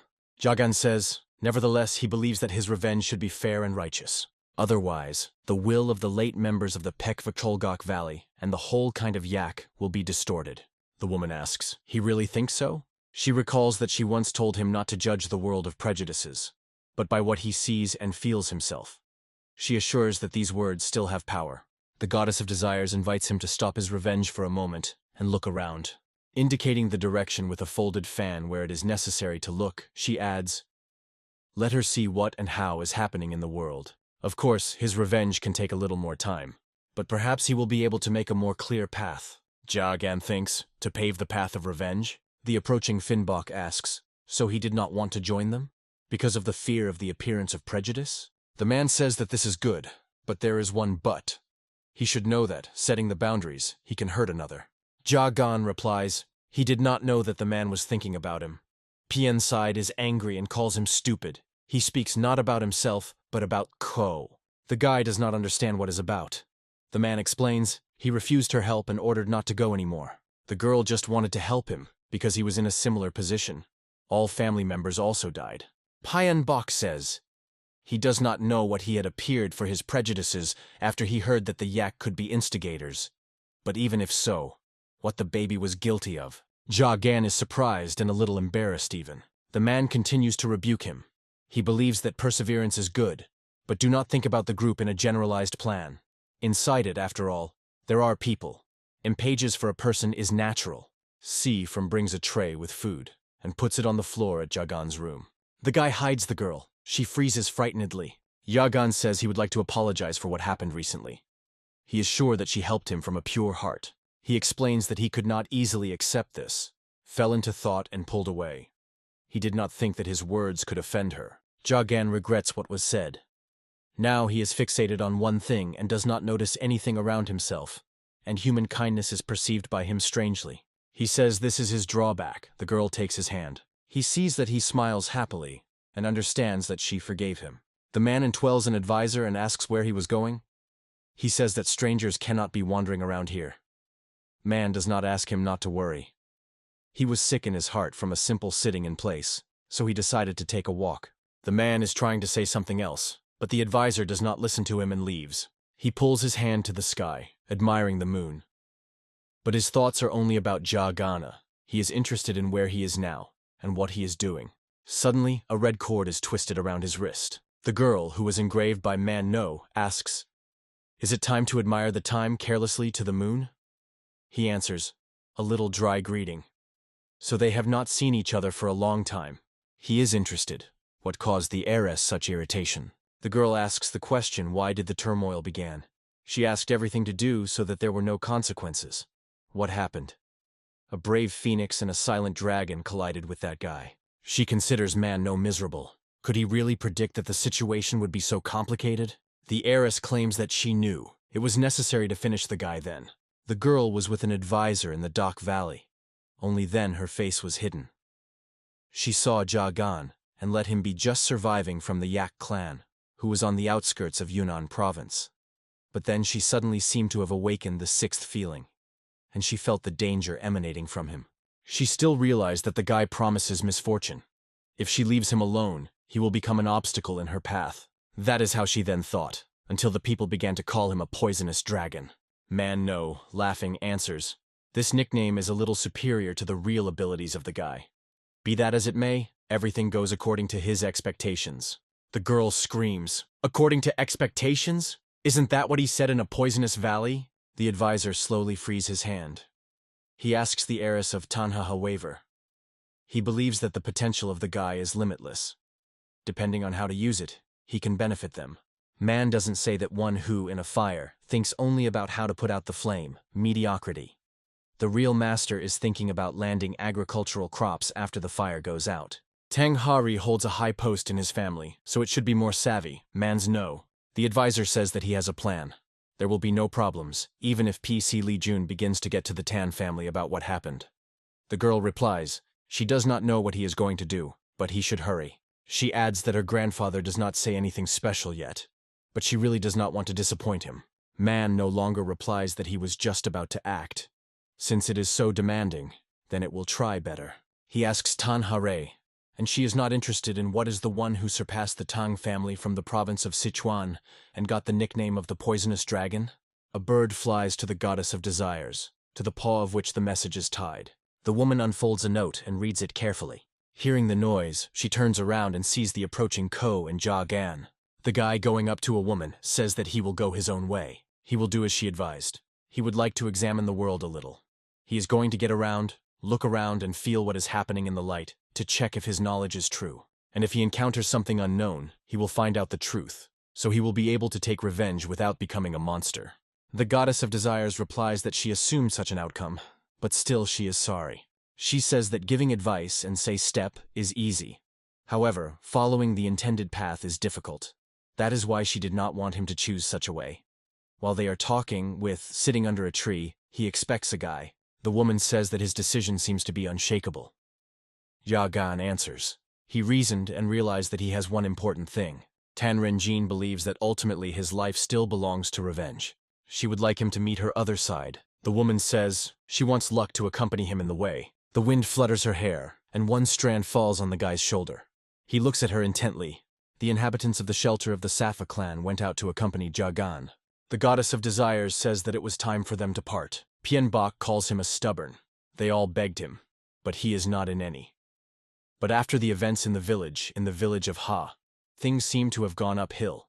Jagan replies, let them have not been together for long. But he learned from them to many things. His knowledge gained in the mine was not great. They explained everything in great detail to him. A man grabs his head. But how can you use martial arts in a real battle, not knowing their foundations? Pienbok says he did so because he thought the guy would enter them, if he knew that he would leave insensibly. The goddess of desires asks the guy not to take the words of Pienbok to the heart. In his soul, he is much kinder than he looks. The man asks, looks? What is this lord talking about? Jagan looks at them with a smile. Pienbok proves that he is very popular. From the back of the goddess of desires, sad with CO peeps out. Having gained courage, she holds out Jagan opened a bag. He asks, what is it? Pienbok still continues to joke, but the woman, looking at the offering of an extended guy, becomes serious. She explains that these are pills of purity and tranquility. They have an excellent effect of energy protection. This is a secret remedy of the Yak family living in the province of Guizhou. The woman smiling says, she wondered that with such zeal the girl made how many nights. And it turned out, I wanted to have time to give the pills before the guy left. Jagan wraps around his hands with a bag. He sincerely thanks the girl. Continuing to hold her hands, he expresses the hope that one day the day will come when they can walk together again. Jagan tends his head in a farewell bow. He thanks everyone. Men give him comic parting words. Do not get sick. Do not forget to eat. And they wave after him. Pienbok asks, was it right to send him one? The woman answers. He himself knew that she had allowed the guy to stay with them without intention to hold him by force. They consider him a brave boy. They are interested in what choice he will make and which road will go. The man is interested. How will they do? Is the Lord going to ignore the letter? The goddess of desires again reads the message received. In it, man does not notify her that the promised day is approaching. Location: the south of the Guangxi region, the city district of Guilin, Mount Laochia. He will take a silent dragon with him. He needs to prepare a lame.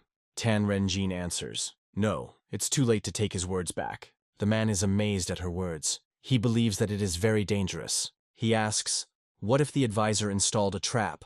Although no, he is sure that this is a trap. He asks the Lord to think again. She replies that in the village of Ga there was the same. She cannot say for sure when the next opportunity turns up, if not now. She tells Pienboku that she intends to steal from an advisor to a silent dragon. Coming a letter in her hand, she reports that she is ready to take a risk. Man Nob sits in the forest by the fire. He reads a note. The advisor says that there is already a bait. It remains only to catch large fish. It is somehow even disappointed that everything goes so smoothly. Suddenly, Pak Li Jun arises behind him. Bowing to the ear of the advisor, he says that he would not be worried. Now the situation will change a little. It would seem that there is nothing to worry about. The situation has stabilized. But in fact, everything has just gained a new rotation. In the next moment, One-Eyed receives a powerful slap which turns his head. From the force of impact, his body is tearing into the air and flying far back, as if a rag doll. While the enemy was approaching, the darkness thickened, and he was coldly ordered to climb. He knew perfectly, such a rival could not be overcome by one. Yes, I understand your anger, but from a place to a career to rush with fists is not the best solution. Are you so impatient that you didn't even try to talk first? But the stranger again repeats the same thing as it is sharply attacking. Another accurate blow flies just in the face of One Day. He falls again. There was no choice. I had to respond to their own blow, and then seriously. For this situation, the technique of trace of a pointed hand was best suited. The guy pulls out his sword, ready to meet forces with force. The red lash of heavens cut the air, destroying the giant enemy's hands. A sharp wave of magic with a frantic whistle rushed straight towards the enemy, but the enemy's skill was no less. He steps quietly directly on this energy. And not just a step. The enemy in the air performed a kuirok, like a dance of martial arts, but it became even more strange. The guy looked embarrassed, not understanding where the opponent disappeared, and suddenly he realized he was already hanging just above him, like a shadow of death. The situation was critical. The enemy used a shrinkage technique instead of a sword, Song of Thunder crying. This technique brought the battle to a completely different, more dangerous level. The blow from heaven kills the enemy into the ground, breaking the trees around, and it forces him to lie down and moan, pressed to the ground without being able to get up. More precisely, in a deep pit where he realized not the level of this enemy. The only thing that was left to pray so that the next blow did not arrive immediately. But the hopes were in vain. The enemy did not even think to stop. Another stroke, knee just into the chest, like a hammer on the anvil. And all this stood one question: what happened to the Quona, and where he was? In response, one-eyed honestly confessed he was not going to hide anything. He said that the silent dragon is safe now, is in the Tang family, in the province of Sichuan, and he even asked not to perceive this crooked, explaining that because of the poison, I had to immediately look for rescue from the Tan. If he had not passed the silent dragon to the Tan family, he would have been killed for a long time. The man confessed that he did not understand why the dragon went in us, but he did not stop the puppies. He believed that Chagall could take advantage of the situation, grab it to exchange for the dragon, and it shocked because the dragon was too easily injured. The boy hurried to the border. In his chest boiled rage which was no longer controlled. The hand shuddered, the tension grew. He was ready to kill right now, and he said through his teeth, "It was not necessary to grow such a scum as you," releasing a bloodthirsty aura. But he raised his hand unexpectedly, they say. He has another chance to become useful. When asked about this chance, the weapon that will continue my life, and showed a piece of paper. Most likely, not even a postcard, but a small fragment of an old note. He added, "I am sure you will recognize the handwriting of your ex-wife. Even in such a miserable state, he promised. He will be able to track and capture Yopi." The next morning, the guy stepped in the forest, leaving everything behind. The sky was clear, and the sun was gently breaking through the tops of the trees, as if everything was calm. But the back was followed by someone, the shadow he felt, but did not see. The girl's words emerged in his memory. As soon as he leaves the land of the estate, will be overseen. And to the question, who? The answer came. The three most powerful clans of Sichuan, which have the same influence in the region. This is the Tan family, Clan Ami and Clan Chon Sleep. The Tang family was called the highest peak of the dock. The influence was undeniable. Clan Ami, like Shaolin, was considered one of the greatest Buddhist temples in mountainous regions. And Chon Chon Sleep is independent Taosis that do not interfere with alliances and keep from politics. Sichuan has long been under their care. The clans have deeply rooted in the province, take care of the balance of strength and at the same time constantly expand their own influence. After the union was created, they, by strengthening the positions, retained the unique status of three strongest forces of Sichuan, which are now respectfully called the kings of the province. The girl explained that, like most inhabitants of the region, these clans cherish an unwavering desire for independence and treat external forces with disparaging chauvinism. She warned, they will be watched in every step, because the Yunan's power does not compare with Sichuan, so you should be careful even in seemingly little things. Summing up, she asked to remain alert. The danger is chatting everywhere, and no little things can be paid. The closer he approached Chenda, the more clearly he felt incorporeal views behind his back, as if the forest was watching, with a breath. If the monitoring does not stop, it is almost impossible to act at your discretion. So it was necessary to invent the tricks to break away from the invisible tails. He cautiously pulled out a small canvas bag, whose contents were kept secret even from the closest allies. Stepping on, the guy leaped a thin strip of powder slowly behind him, which melted ashes in the wind. The traces of his shoes, like a magic of magic, were dissolved. Where the powder poured, the earth was smoothed, erasing any signs of the passage. One of the pursuers leaned, touched the bulk substance, and in surprise thought who could so thoughtlessly scatter the poison just on the human trail. Not wanting to be injured by casual travelers, he quickly rolled a dangerous powder into a small roll. But as soon as the crystalline dust was collected, a miracle happened. The particles were fused into a dark ball, as if obeying invisible will. A light wave of hand rolled the Yad into a dense basket, which was more like a petal than a deadly substance. Realizing the threat, he decided to immediately report on the incident to the elders of the clan to prevent possible tragedies. A quarter of a day before, on Mount Chkan's sleep in Sichuan, the events unfolded differently, and already prepared the ground for future upheavals. In the spacious courtyard stood a thin boy with a broom in his hands, carefully sweeping the fallen pine needles. He was named John, and it was he who came to him, gently urging to go inside for conversation. In the room, they discussed a poetic dragon, a member of the Safa clan, a ruthless killer who recently started a bloody case in Junan, following the massacre with the Salchans and the murder of the emissar of the Union, which came to punish him. The Yad's dragon became the main enemy of Murim, raising anxiety around the world. It is said that the Yad's dragon disappeared, but now he seems to be hiding in Safa's shelter in the county town. This is what the deputy head of Chan Dream, Master Pak Chan, explained Unyu John. The master outlined the mission: to keep track of the dragon, fix each step, and report immediately. Yuen John was surprised that a newcomer was entrusted with such a dangerous enemy, and immediately received an educational blow to his head. From which time does a student of a dream cling to the tale? The mentor broke up, adding another encouragement. He explained that the attack or murder does not require. It is only necessary to see that the dragon does not make nonsense until the elders intervene. Choosing a scattered Yad from the road, John thought why the mentor himself did not take up the tracking. But he quickly convinced himself, if the master entrusted the task, then he really recognized him with a dignified student. With new passion, he decided to successfully fulfill the mission, and then ask for permission to go to Kangcho. Tracking the tracks, John realized. The Yada dragon deliberately drops the pursuers from his trail. Soon the prints broke again, as if someone with a sharp saber had jumped a piece of the way. John gathered freedom to grasp at least a thread that he would give the fugitive. He rode under each stone, looking at the root and bushes, looking for at least a breeze of a hint. But everything was in vain. The earth was silent, and it seemed that the last hopes crumbled like ashes. However, the prospect of meditation for hours before the naked wall reflected the desire to give up. So John settled in the place where the traces disappeared, deciding to wait for something to be issued. And not in vain, the yawn dragon hid quite close, merging with the trunk and watching a newcomer. The day was swayed by the evening, the shadows were leaving, and the invisible duel of the persecuted and the pursuer continued in silence. In the end, he reached the roadside, where he could have a snack and restore strength before night guard. But their heads were spinning. Maybe first gather rumors to understand what to start a real hunt. It was then that behind the back he heard. The silent dragon and the brave phoenix was allegedly grabbed. Both sides were injured. So can the dragon's power be compared with the power of silent?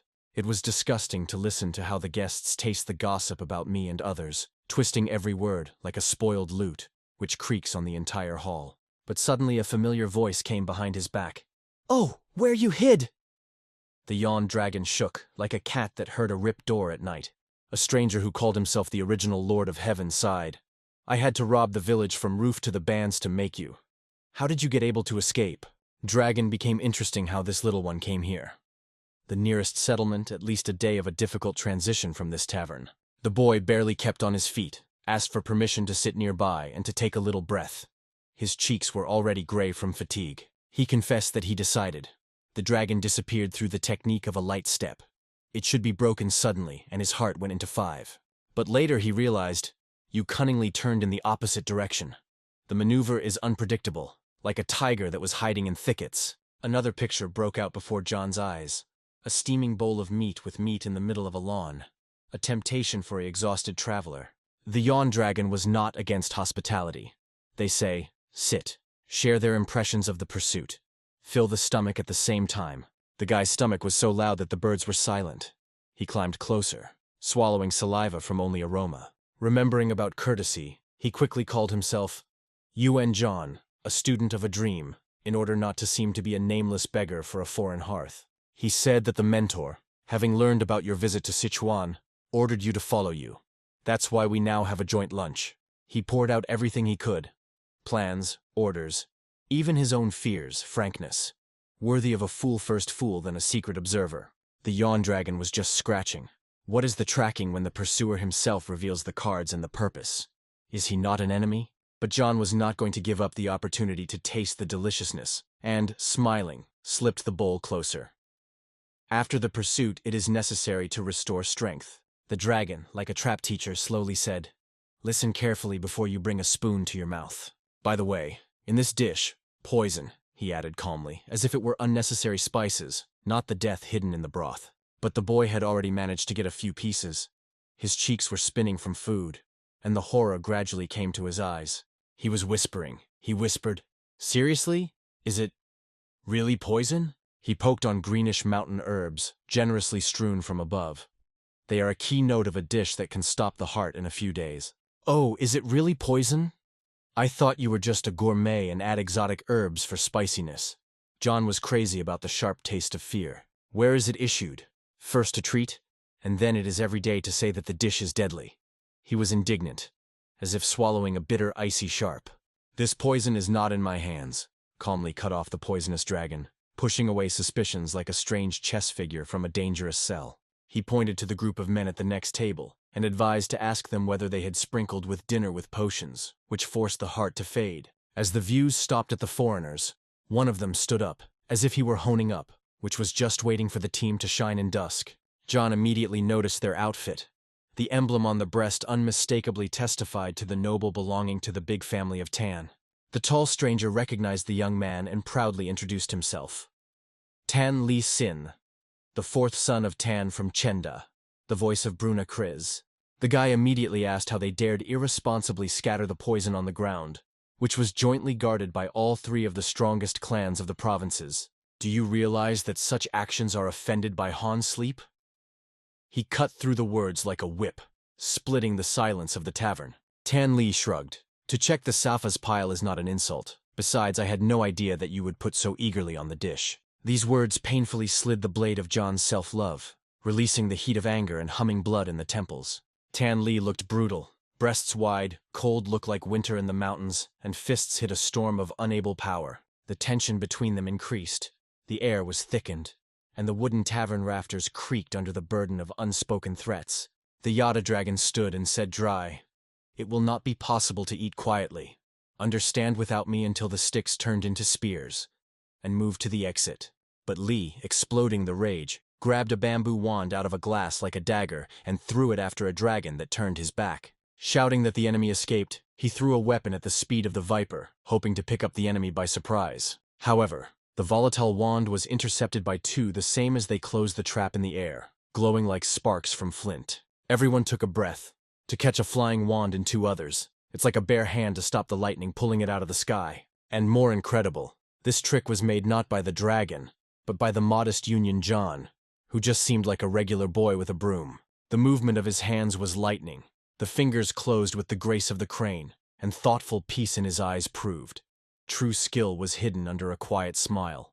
John asked Li cold whether such a wand and a meal poisoning could be considered as an insult for a dream and his mentor personally. Whether he was bent. He reminded the words of the master. 3 clans of Sichuan are obliged to cherish mutual respect and never thoughtlessly raise his hand at each other, so as not to shake the fragile balance. "And you," John continued sharply. "They used the poison and threw weapons in front of me. That is, they neglected the direct order of Master Pak Pakan and phoned the honor of Chan Sleep." Li twisted, but he warned, "Let John and the young, and whether he is really okay to contrast himself with the whole Tan family. Whether it will appreciate it himself when he learns." "You prevent you," John cut off. "I first spoke with a dragon, and your boldness spoils everything and calls into question the agreement." Saying, he threw a wand back with such a force that the air whistled and the tables shuddered from the invisible wave. The wooden debris stopped for a few centimeters from the nose, leaving a trembling trace of adrenaline in the air. At the same moment, the purple ribbon cut the space, broke the wand in half, and fell to the floor like a bloody poppy petal. The rescuer was the Li's companion, a girl from the House of Tan, who retained the inviolability and now demonstrated striking agility. John managed to whisper that he could hit even harder, but the stomach was twisted with pain, and he first asked for an antidote. The Yad's dragon, already halfway before the exit, threw over his shoulder. "It is enough noise. You have something to say. Tell me in your face. Do not cling to the guy." Li cold warned, "Today, with respect for the student, I have a dream. I restrain. But if you get your nose again, Tan will not forgive you such arrogance." "Okay," the dragon shrugged. "I will accept your lesson. and, as if discarding the drama with the tavern smoke, he moved to the door. He had already stepped on the threshold when a timid boom came behind his back, like a chick of chicks during a thunderstorm. It was Yuan John. Cuting up with the dragon, he whispered with a faded face. "Wait, please. I have to go with you. I have the order and debt of life." Li, weaving the rage, nodded. "From respect for the Chon dream I will silent, but no longer try the patience of Tan's house. The consequences can be fatal." The Yada dragon calmly replied, "I listen to your advice, so that at least the tavern will remain whole this night." He crossed the hall confidently, allowing the door to scream, like a point in a restless evening. But when the threshold was bent, the hurried whisper came behind. "Senor, wait." The wind was catching up with the shadow. Yuan John, still trembling, bowed low. "Please allow you to accompany you is the order of my master and my inadvertent duty." John apologized and explained that he had to stay side by side until you leave the Sichuan. Otherwise, the master would do the master for another year of meaningless workouts in front of a dead wall. The Yawn Dragon nodded. It is better to have a guard side by side than to flee from the intricate tail, which equally emerges from each tree. He thought that he would be useful. The guy had just saved him from a quarrel and demonstrated a striking agility. On the way, John confessed that he imagined the dragon with an arrogant flamethrower, ready to cut through a storm in flame, and saw a restrained man of honor. The dragon smiled. Not worth nothing. If a fight broke out in the tractor, the innocent were injured through it, and such a burden does not allow conscience. The guy saw, the frightening glory hides a man capable of curbing the sword for the sake of peace of ordinary people, but doubted. He remembered how the dragon sowed the path of poison carelessly. Isn't it irresponsible? The dragon explained that the powder was a bait to attract his attention and test the perseverance of the pursuer. You rode the forest in search of traces, he smiled. So I illuminated the path with a special aroma. He mixed the toxin with arrowroot starch. The mixture overshadows the mind for only 2 hours, does not kill, just confuses steps and thoughts. John remembered how everything was blossomed, and consciousness was wandering in the fog. That's why he walked in circles. He even became funny. The poisonous dragon uses poison, like a surgeon with a scalpel, not an axe, only where it is necessary and just as much as it is necessary. The dragon, feeling genuinely respect, asked if such openness to the guy is natural, whether it is only a mask. John did not stop what it was about. I am considered a cold-blooded killer, the dragon said. That is why I am watching no one get hurt here until you go, John replied. You are too safe, he added. It is enough to eat a portion of poison or to let the crown of the enemy, and everything will go out. After saying this, the guy first thought whether he would really be able to protect such a mysterious traveler from all the approaches of the world. The dragon brought his eyebrows. Why is such confidence? Because no one in Sichuan will risk causing the student to sleep, John said firmly. I am inviolable under the protection of my clan, and with me. He cut off, as if putting a shield between a dragon and any threat. The guy's words stirred up the memories. The last 8 years of the dragon survived alone in the darkness of revenge, without strength and support, while a young man, which was protected by a whole clan, stood in front of him. He felt a striking contrast. Where he was, alone in hell hatred, now stands a boy protected by a teacher and brotherhood that love him like having a child. The Yod's dragon thinks whether the clan defense makes the guy so carefree. He goes beside the killer, as if he was stroll through the park on a good evening. The awareness of this sprouts with a prickly sprout of envy. The boy has a rear, warmth and support, while the dragon himself survived alone among darkness for 8 years. John notices his mind, and asks whether the dragon is worried that the attacker suddenly jumps out, forcing them to keep their hand in the sword's hand. And then, with a sincere smile, he again calls the dragon a good man, assuring that he believes in his honor, despite the terrible reputation. Let's go faster until the sun hid behind the ridges, the dragon murmured, hiding emotions under the carefree mask of the traveler. Meanwhile, Li and Ha wounds are observed from the back. It quarrels for the gossip which he launches as soon as the enemy turns away, calling it shameful. Ha wound is reminiscent that Li is a side relative of the head of the Tan, and his behavior tramples the good name of the family, as if boots are trampling rice stairs after showers. When Li denies that he would cope with himself, she interrupts in a cold tone, reminiscent of the icy bell of the swords in the winter temple. The words solidify in the throat of Li. He turns away like an offended baby and goes forward, pressing pride to the ribs. Ha Woon does not look at him. Her look slides after Dragon and John, as if the violin pulls a thin melody behind 2 shadows. South Guangxi is an endless stone hills where the sharp ridges of the mountains poke the sky, and the fog hides the paths like secret manuscripts. Near Guilin, on Mount Laojai, a hurricane swirl is twisted a long purple ribbon, shimmering like a dragon in a moonlight. She descends to the ground, unfolds, and a woman comes out of the cocoon, a light like a morning haze above the Lixian River. Her ability to fly on the ribbon is striking. It seems that the element itself gave her sails, and the air became the ocean for her rustic steps. Suddenly, something difficult to crash into the ground. Lifting the chicken, two bald-haired cuddle warriors are shaking like stone statues. Before her, leaning one knee, she sits one-eyed, who was waiting for a meeting for so many days, and confesses that excitement did not allow him to sleep. He reports, "The promised product here. The silent dragon sleeps under the action of dope.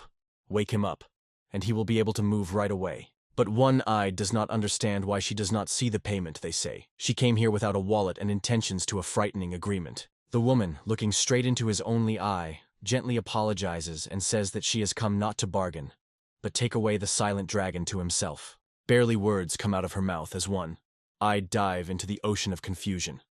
The deal flies a scrape, and plans are cracking like thin ice. From the shock, his face is pale, and his hand squeezes the dagger's hand. The woman has confused the cards, and it is unknown whether this night will be the last for someone. The silence between them is thick and sticky, similar to a night resin. Everyone weighs the movement, because one false breath is able to light the blood of the blizzard. The woman steps forward. The fabric of the ribbon flies behind her shoulders like a flame tongue, ready to get a sleeping volcano. Somewhere in the darkness, the silent dragon touches the wake-up. The dope weakens, and the lungs draw a cold mountain air blade. At that moment, the clouds thicken in the sky, and it would seem that the mountains themselves kept breathing, waiting for who the first rolled night with a trembling lightning blade. It seemed that his proposal was absolutely logical, beneficial for both sides and without unnecessary complications. So now he was openly annoyed, seeing how she is trying to just pick up the prey without any consent. She doubted whether she remembered, but reminded that she did not accept the terms of this agreement from the outset. The Sohyop chose his own path, and she had neither the right nor the desire to force him to join the force. The man was even more impressed with the idea that she let him go without trying to stop. The goddess of desires, though a member of the Safa clan, never recognized this belonging. That's what he liked. She knew that Qinjiangan would still be in danger, so she did not bring him here. He considered it a predictable and right decision, so he sent the Chrome to her to save him in the village to us. After that, he gathered his head and said that she could pick up a silent dragon, if he wanted. The goddess of desire was a little confused. She was waiting for him to invent something, try to interfere, would resist. But he acknowledged, like him, it is not able to prevent it, so it does not even make sense to try. She perceived this gesture as humiliation. They say, not even worth the battle or dispute. But one-eyed did not change the position. He ordered to pick up the guy faster and get out of here. Like, he did not decide how to live further, so let him not prevent him from falling into a deep plan. The goddess of desires came to the young man sitting with a low head, like a silence. She reached out to him without saying a word, as if wanting to touch not the body, but the soul. And suddenly, the deaf words broke through the mouth of the silent dragon. Hornea Cave. The shock was clinging to the goddess, what she heard like a lightning strike in the clear sky. The boy's eyes slowly opened, and his gaze was no longer blurred, but alive and full of knowledge. "Yo, praise!" he exclaimed and broke out of place, rushing to her with all the power of awakened nature. But she stopped him instantly, gently and firmly, as a person who was used to turning peace into the eyes of those who saw nightmares. Having tested the soil's hardness with his own skull, the dragon left on the ground a dent like a bloody signature of a lade. Having fiercely fierce, he robbed at the one-eyed. "You the bitch! You will not leave from here!" Zrenya, and the flames of retribution broke out in his pupils. But it is worth turning over for reproach, as the dirty soul of the boot has already turned her words into a clubs of dust and a deaf bell of pain. The blow almost drove into the temple, but it deviated even before the contact, leaving the enemy to fight the empty air instead of the fragile body. A smile curve appeared in the mouth of a mouth. The situation seemed comical, as if the children tried to push a stone statue from the rock. "It's all," she threw mockingly, one-eyed blood and soaked. "No, the entertainment is just beginning, beauty." The subtle sense of smell caught the sharp spirit of the gunpowder that the backs in the lining of the shoe.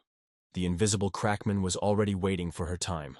Having realized the trap, she squeezed the tape, preparing to take off the danger before the spark connects with the explosive heart. The roar of the shot broke the silence. The tongue of the flames and fragments withdrew upwards, depicting bloody fern flowers in the air. The smoke curtain opened a real trap. The lawn was enveloped by a steel grid of cables and screaming bayonets. 2 bald guards rushed forward, covering the hostess with bodies, as if living shields from small and deadly debris. The archers in black masks were completely lined up. The stretched bowstrings were ringing, ready to release death by the first nod. They should be considered first and foremost. 10 steps, and the arrows would cut the air no worse than its silk ribbon. The sharp whistle announced the attack. The arrows fell with lightning rain, shining in the accelerated twilight, like ice comets. "Damn ambush," said the idea when the sky broke out with a black swarm feathers that covered the evening light. Ahead of the army, up to several hundred, stood the Chagall. A smile shone, like a blade, sharpened. The same who called Safa with nits, now sought to trample them in dust, and was not going to forgive the past. The Lord was still breathing, and the ring of warriors was pulled, turning the lawn into a stone sack without a single flesh for escape. Her purple ribbon flared in the air, rolled into a dense cocoon and wandering arrows like dry chips under her sword. Chigol did not feel guilty. In the cold glitter of his eyes, a hunter was burning, indifferent to the torment of prey and honor of battle. She was not going to adhere to the oath. She did not enter her plans. Her eyes were already determined to break any arrangements. There were plenty of reason to call him a vicious abomination. Betrayal, traps, and misconceptions fell on her like a sharp glass under his feet. When they came together in a jerk, the lunar explosion of the light swept through the valley, splitting the silence and pouring the lawn with a pulsating glow. The blow has crushed the air. The grand wave of strength shook the rocks, as if they were sticking out of wet sand and thrown from hand to hand. Their palms only touched and the earth trembled. Such a power cannot be measured. It can only be seen and afraid. The puppies were plunged into the confusion. She did not remember that this gray old man had a ferocious storm of internal energy. But she quickly realized the reason was the bloody reception of Heaven of Madness, which multiplied the power at the price of common sense and its own flesh. She screamed if he was ready to burn his own body and bones for the sake of victory, aware of the horrific fee of such obsession. Calling it hung, she again closed her fingers in the seal, and her palms jumped, lifting the fiery spirals around. The battle was reduced to a single point. Endless collisions with hands, where each touch sounded louder than thunder, and sparks flashed at night. The old man confessed that he had lost himself for a long time. Hate displaced the mind and broke her heart with frantic acid, leaving an empty shell. At first, there was a spark of revenge.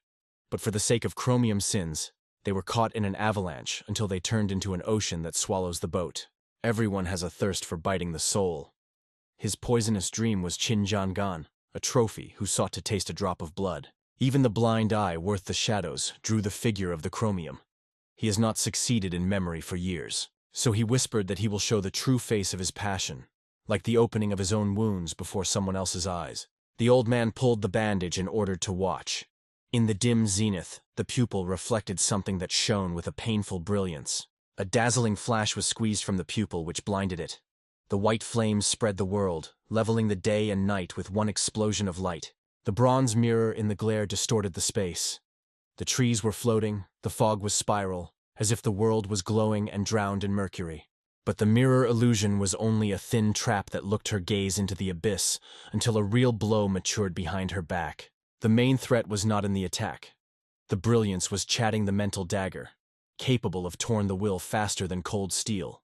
The silent dragon was silently materialized simply behind her back, like a shadow from the abyss, and the cold of his aura made the air around immediately. He rubbed his eyes, blinded by a previous flash, and in a turbid dream could not distinguish a friend from the enemy. A solid spot floated before glance. Through this haze, she realized, the attack goes on both sides, turning the lawn into a whirlpool of cross, wind, and shiny steel. The despair made it to resort to the last trump card.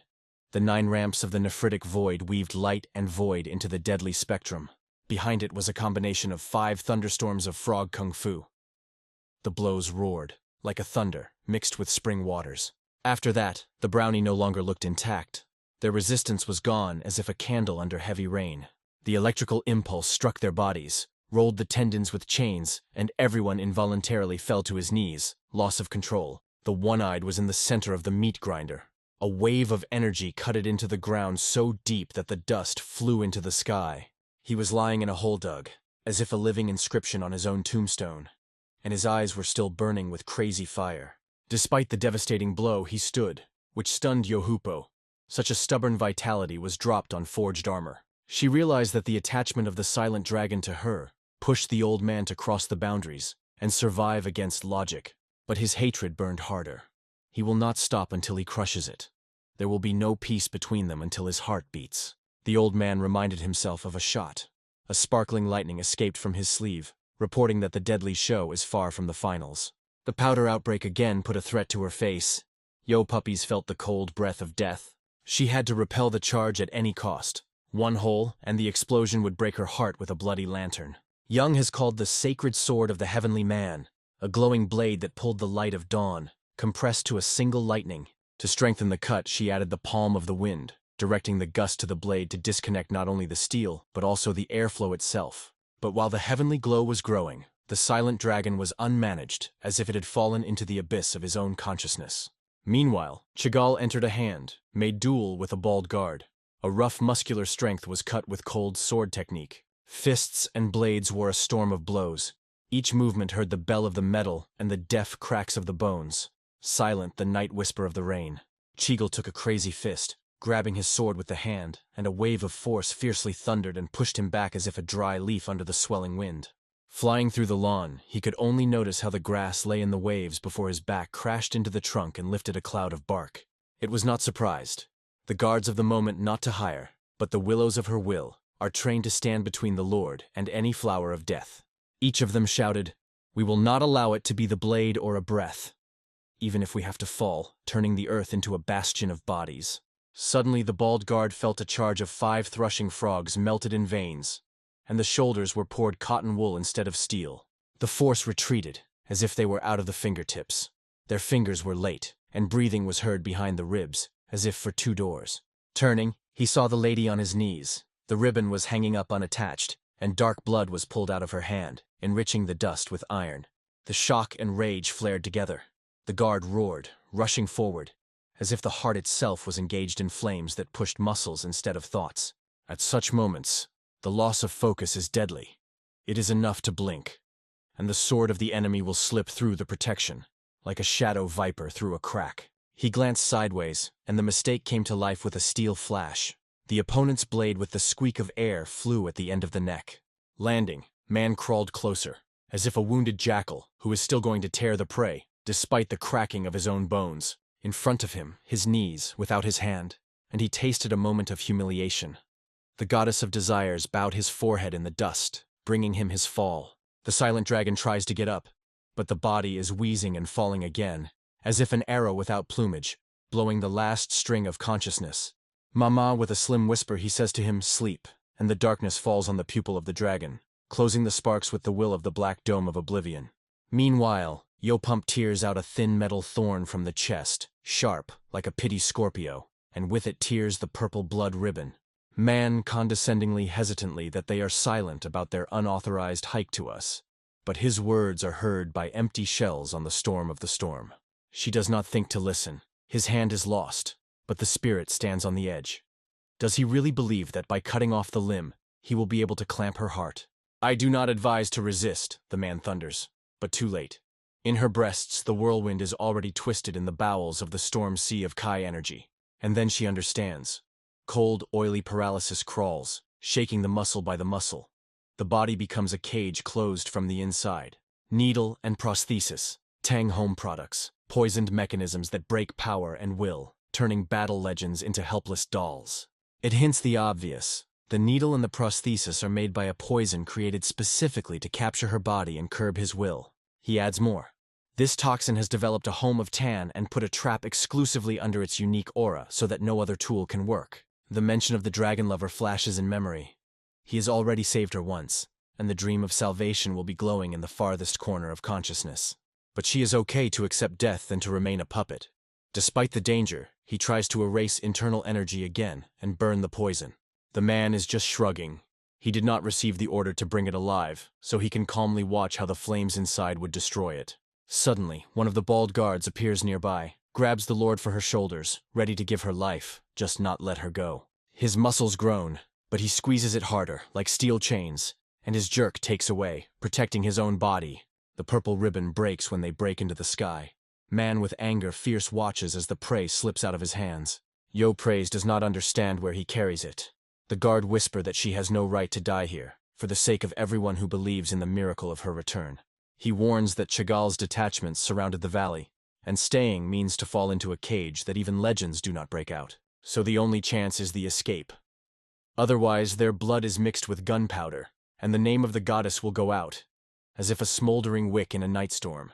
Meanwhile, the older guardian Broke is fighting in the hell of the battle, pushed to the center with a ring of metal and malice. Dozens of swordsmen surround him. The blades sing the rhubarb of death, but he stands, cutting the shine with bloody devotion. Flying over the field, Yo Puppies sees him, holding back tears, takes on a flurry of blows to keep her flight even a moment. His sacrifice breaks the heart. An unintel tearful tear falls from the eyes of the goddess. She whispers so that he does not remain in the midst of a mad fire. But the fate is relentless.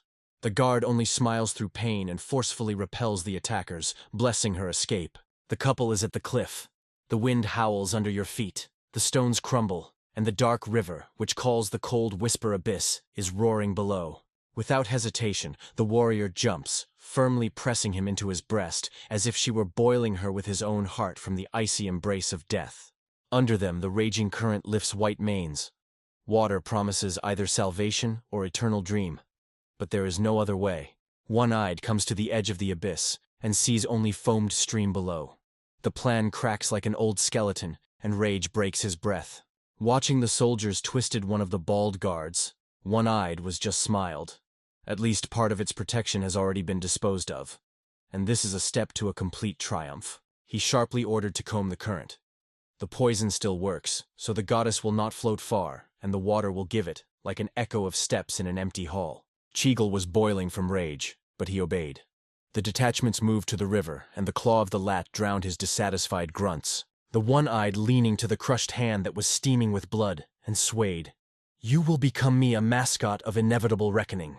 Meanwhile, everything was calmer in Sichuan. The sun's spears punched thick bamboo, and the cicadine bell accompanied a quiet road. John, walking next to the yawn dragon, fell asleep with questions like a curious chick that had just learned to sing. "Why did you kill so many people? Outwardly, you look more like a wise monk than a bloody avenger," he wondered. "Why are you limbing? Is this innate or memory of a long-standing battle?" The guy stared at every step of the satellite. "What techniques do you apply?" "I barely have time to see the enemies fall, as if they were cut with an invisible shadow." He asked further questions. Only when a heavy sigh broke out of the dragon's mouth. John realized that he may have overdone with curiosity. He hastily bowed his head. "Excuse me, I'm probably too talkative," and swallowed the hesitation with the dust of the trail. "I just worry. I first talked to a member of Safa," he confessed, and he heard a peaceful answer. "I do not belong to Safa." John's head Zagola. Everyone claimed the opposite, and the teacher could not be deceived. "Where is it?" "She is only visible with her own eyes," the dragon added, and explained that he received such advice when he stood at a similar crossroads. When asked who was the advisor, he said mysteriously, "You will meet him in the palace from which I came out. The road is heavy, but it's worth every step." These words seemed to be whimpering the veil. John saw a little more clearly mosaic of events, though many fragments remained in the shadow. 2. He escaped involuntarily. And this bad again touched the hidden string of the conversation. The guy starred. "Don't understand wrong, just don't know if I have the right to tell." The teacher did not say anything. In response, a warm light flashed in the dragon's gaze. "Speak boldly, I listen," and his voice sounded unexpectedly gently. John's heart stabbed in her throat. The words were rushing out, ready to override the path that they had just stepped under bamboo. "Forgive, but I cannot reveal this. It goes far beyond my powers," John said, lowering his eyes in the trembling palm. The Yad's dragon silently lifted a stone, drawing a deep line on the soft soil, as if drawing an invisible border between the past and the future. "What are you doing?" The guy was surprised, and the dragon with a smile replied, "I'm equipped. Beautiful climate, fertile land, delayed here. I plan to live here for at least 3 years," he added. John covered panic. The teacher told to watch until the traveler leaves the edge. Now it turned out that the young man will have to follow the person whose shadow shakes the bamboo in the forest for 3 years. The dragon set out, then discover the secret you hide. His voice was soft, but a look as a sharp blade. As she asks, John confessed, "The Safa Palace, from where you came from, will soon disappear from the face of the earth." So the teacher said, and time will float quickly. Gilan, southern China, is a circle, where karst mountains are glowing like emeralds, and the fog is made by rivers in the morning jade. It was here, at the foot of Mount Laoshai, that a exhausted bald guard and Bezruk, a exhausted goddess of desires, emerged from the stormy river. Their condition was terrible. Her shoulder remained a bloody cutout, and he was held on the very freedom, lost in a trembling evidence.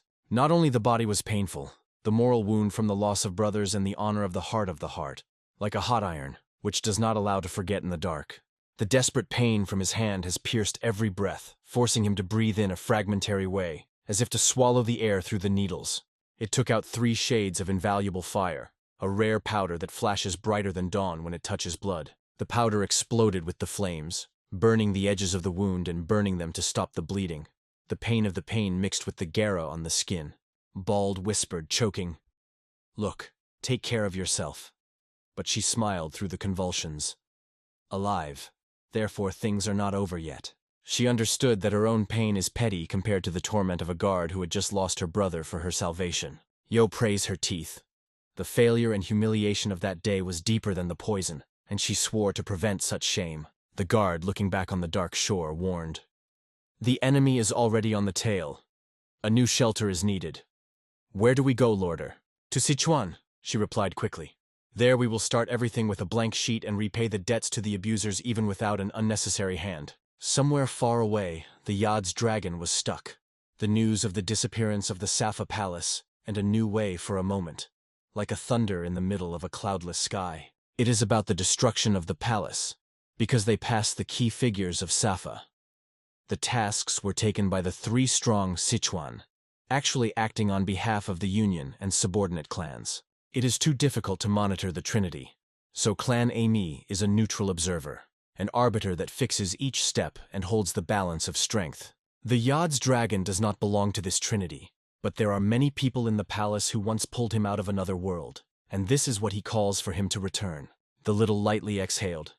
He suspected that the truth would be dangerous, so he did not want to reveal the secrets. It would only add anxiety. John begs not to go. To prevent the stupidity of the dragon is part of the teacher's order, and he is responsible for every consequence. The warning sounds firm. If the traveler does not refuse, it will have to be stopped by force. Let them even decide their friendship. "I will not fight you," the dragon says calmly. But in a moment he rushes a small bag just a guy in the face. The instinct takes the mountain. The blade instantly cuts the fabric, and it is a fatal mistake. A poisonous steam that burns the lungs is snatted from the incision. The dragon immediately reassures, this is the same weak toxin as last time, although he advises to take care of the antidote immediately. Mix pork fat, green tea, and onions. It neutralizes the poison. Come back to the city and recover. He throws without slowing the step. John, holding on his feet by willpower, states that he will still not let him go. But the moment shown by the force proves the direct fight is meaningless. It is much more interesting how the dragon will work. The path to the palace takes at least 3 days without stops, and time is catastrophically lacking. The guy pulls the bell artifact. There's no other choice, and the metal rings with a sharp tremolo, as if cutting the silence of the blades of sound. Speaks 2 names, Kwa Mahicham and Chejon Hyangnon. These words are baked by the cold, and the dragon is pale. The legs are shaken. It falls on his knees. Dark blood erupts from his lips. Sound technique beats more precisely than the blade, breaking the key inside. John explains. This is an imperial bell, a technique that causes the demon to lean and cuts the throat of the sound without letting answer. Its advantage, it suppresses hostile and is not reversed. The sound absorbs power like the abyss, leaving only a void. But when he saw the blood, the guy trembles. He did not want to kill, just stop. Doubts and fear fill your eyes like a puddle. The dragon, squeezing the air, whispers, "A strong move. But are you ready for consequences?" In the look, painful fire is mixed with respect. The forest fades. The bell is still trembling in John's hand, reminding that from now on their path has changed irreversibly, and time runs away faster than the wind. Especially this bell reception is designed for those who use poisons, which is why the teacher and sent John to intercept the poisonous dragon. In the head of the dragon hum as if the skull split, and the eardrum sections are about to flake from the frantic trembling of the sound. "It's just a warning," the guy whispered. "Say you don't go to the palace, and I will shoot the bell right away." Despite the pain, the dragon refused. "I will not allow people from Safa to die, even if I have to pay my own blood." According to John, the criminals are not worth the salvation. It is better to sacrifice a handful of scoundrels than to lose thousands of innocents. These words plowed the dragon. For him, those people mean more than the average people, because they once pulled him out of hopelessness. That is why he is ready to endure a terrible pain in order to have time to repay the debt and keep those who have found goodness. This fierce devotion remained unclear to John. Why are Safa victims more important than the peace of all Murim? The vessels came out on the hands of the dragon, torn out, but the gaze remained firm, like obsidian in a flame. The guy wondered. The dragon denies belonging to Saf, but, driven into a corner, enjoys their secret benefits. The flow of internal energy weakened, the lips whitened, and in the end it fell down, filling the earth with hot breath.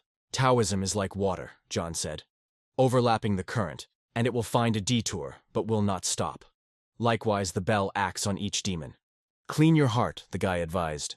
"Release the thirst for murder, the will to revenge, and the boat will break out of your soul." He began to read excerpts from Sutra, and the silver bell poured waves like moonlight on a quiet lake. The forces left the dragon. The consciousness was turbulent, and the shadow of nothingness had already extended her hands to pick it up forever. "Will I finish the way that?" said the idea when everything around was covered with a bizarre darkness, a heavy, like a dawn fog. Another spark broke out. "Will I fall without revenge on those who gave me light on the longest night?" The red shale was immersed inward. The heart was beating, as if the drum was in the war parade, causing blood through the dehydrated veins. "I have not yet fulfilled my debt." Despair clutched with perseverance, and a tiny spark of resistance broke out in the cracks of pain. Even lying in the dust, the yawn dragon clenched his fist. "I will not allow myself to go out until I defend those who once saved me. I do not want to lose anyone, and never." This thought broke the breasts with fear, but at the same time ignited the burning heat of unwavering hope. "Go up," the dragon was screaming. "If I remain fate, the world will not change to the pedal." He repeated this order, like a mantra, until the pain receded, and the heart was stuck like a combat drum. He opened his eyes and saw a crazy viper near his face, hissing a deadly breath. The shrill cry of the snake cut the silence so loud that the eardrums almost cracked, but the world trembled. Everything under the sky once goes out. So this meeting brought its inevitable finale. The only blow, and the snake's head fell. Its end came at the moment when it crawled too close. John had already believed that the bell was done. But the events broke out of the chain and went unpredictable. The imperial bell seemed to break through. Magical resonance broke out like a thin glass under a hammer. He looked at the dragon, and froze. He was not a broken warrior in front of him, but a living storm that burst into the sound of his own heart. In the hands of the dragon, a crushed tail of the viper. The blood of the snake flowed between the fingers and flushed with green poison. "It can't be!" the guy caught, feeling the usual reality shakes under his feet. The dragon used the snake poison as an antidote to break the sound puts. The tricky, worthy of its formidable nickname. Now he involuntarily forced John to look for rude methods, though the young man preferred to avoid the bloody path. Suddenly a foreign wave of Kai swept through the trees. Someone's power intervened, changing the battle. "Excuse me. We had to intervene." The smell of torture shook the forest. A cold but polite voice came. The familiar tan figures came out of the darkness, the same ones that a few days ago thrown reproaches in the tavern, and the air thickened from a new tension. Guests from the home of Tan explained the invasion that the hole around the duel was heard in a few lie. It was impossible to go past such a cannonade. Their views were instantly stuck in a poetic dragon, like arrows in a target, looking for signs of guilt or weakness. Lee put his finger forward as if a sight, demanding explanations for the eerie scene that he found in the middle of the forest. In fact, he pointed to the snake tail in the dragon's hand and asked brazenly if he had just ate a poisonous creature right now. In response, the dragon defined a piece of bite, crunching the bones, and showed that his answers seemed superfluous. Such a spectacle made the guests think that they are crazy, able to swallow death. But the girl was just laughing. She was entertained by this demonstration of wild confidence instead of frightening. She mocked that she considered rumors of the ruthless chromium poisonous poison, and now she was convinced of their accuracy. He saw with his own eyes. The nickname of the poisonous dragon suits him, as if the poison is a blade. "Hey, do you know at least the name of the snake you bite?" she asked mockingly, heating the already tense atmosphere. Without waiting for the answer, she explained that it is a purebred glandular viper, close to the spiritual beasts of their family. Its poison is killed by even a master for a matter of breaths. However, for the poisons, the glazed is the most valuable liquor, which is not analog. Once he is alive, then he belongs to the caste of those who cure the poison, rather than kills. The dragon, swallowing, acknowledged. He did not hope that the snake would be healing. He wondered what Tan would do if he died. The girl honestly answered she would recognize him as an imposter who does not know her place, but now has no claims. "Then, if you die from my hand, will you consider it a punishment for your own arrogance?" His phrase immediately broke laughter. Instead of a joke, it sounded icy and caused a fierce flash in the girl's eyes. She became angry. She believed that the poison should appreciate the assessment of the Tan house, and he suggests, barely standing against simple sound equipment. Noticing the tension was growing rapidly, John stepped forward like a shield between the enemies and asked both to be called completely and depart. He recalled that the members of the Tan family have no right to interfere with the student of the student, the dream, especially on his lands. The girl squeezed slightly, nodded, agreeing to name the name, and in her eyes and further the flames, ready to flash from the smallest spark. Tan Ha Woon shot the straw hat, and with his head raised was presented by the heir to the great house of Tan. After that, the little one changed his attitude sharply.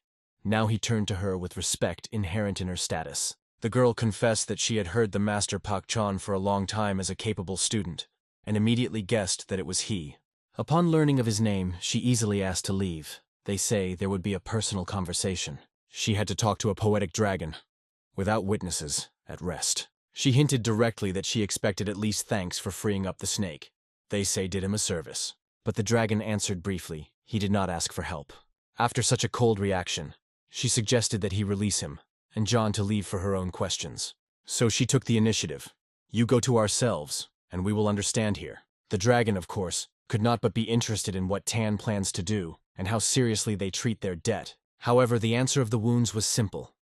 Everything is because of personal interest, and nothing more. Therefore, she asked not to wrap her head, and not to consider it as a duty. The dragon turned around without unnecessary words.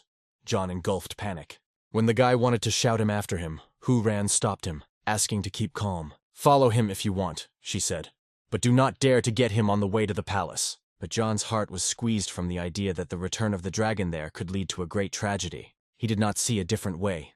Everything was resisted inside, but he could not stop him. In fact, it sounded as an order that could not be challenged. Li proposed to return to his possession, but Hu Ran refused. She was too interesting to watch the events. In addition, now in the dragon, there was somewhat very valuable, and she knew it. The forest was pierced by a threatening silence, like a wild, wounded beast around, and the evening air was pierced by the anticipation of misery and excitement. John's tireless legs jumped from a branch to a branch, like strong birds, chasing in the wind, escaping from their own doubts. The guy raced everywhere, swallowing the cool of the green tunnel. He absolutely needed to catch up with the dragon until it was late. He was running without stopping for 2 hours, and only a crazy heartbeat suggested that the human body and the goal was a stone wall in the fog. Finally, the dragon was in sight. He walked forward with a desperate stubbornness that broke the night, as if the blade was opening silk. The lame step pulled it uncontrollably to the palace, as if the last spark was glowing there, capable of igniting the dim heart of revenge. In an effort to speed, he did not notice the next stone, and wandered powerlessly, roaring the body on the ground like a broken statue. Immediately realized, attentiveness ate hunger. Now the skin was stuck pain, and the scream deity in the thickets of ferns. John, anxious, flew down and stood in front of him with a shield, seriously flashing his eyes full of devotion and fear. "What is so unrestrained to drive you forward?" Quietly, he asked firmly, trying to solve the code of tired heart. The dragon has repeated already said, "In the palace people who gave him life, and the debt of gratitude burns more fierce." The guy reminds that with this speed and wounds he simply will not have time, and even when he arrives, will not have the strength for a feat. Why is the killer so bending his back? The thought of the wave clamped in the young mind, reflecting the contradiction in the face of the night. Squeezing his fist, the dragon whispered, The head explodes from chaos, the path of revenge is a mirage, but a woundy chance, and everything will be lost. He felt he would close his eyes to the present misery, and will forever get rid of the part of himself that holds him by a person. So, turning on his knee, he stood up, biting his eyes into an unloved distance where the answers were hidden. "The retreat," he asked John. But the voice trembled from the exclusion like a string during the last note. The guy hesitated and eventually made a strange decision. "Let me help climb on my back, then I will carry you." The words were surprised, but John explained. "You said, you will not know the truth. You will die in ignorance. My heart is just as hungry for truth. Let's go together, though I do not know if this decision is right." He sighed, putting his shoulders. The road in the dark was waiting for their double step. Once, in the mind of John, a teacher's instruction, like a bell at dawn. Truth should be checked with his own eyes, not other people's gossip. A moment ago, the same lesson was repeated by the Yad's dragon.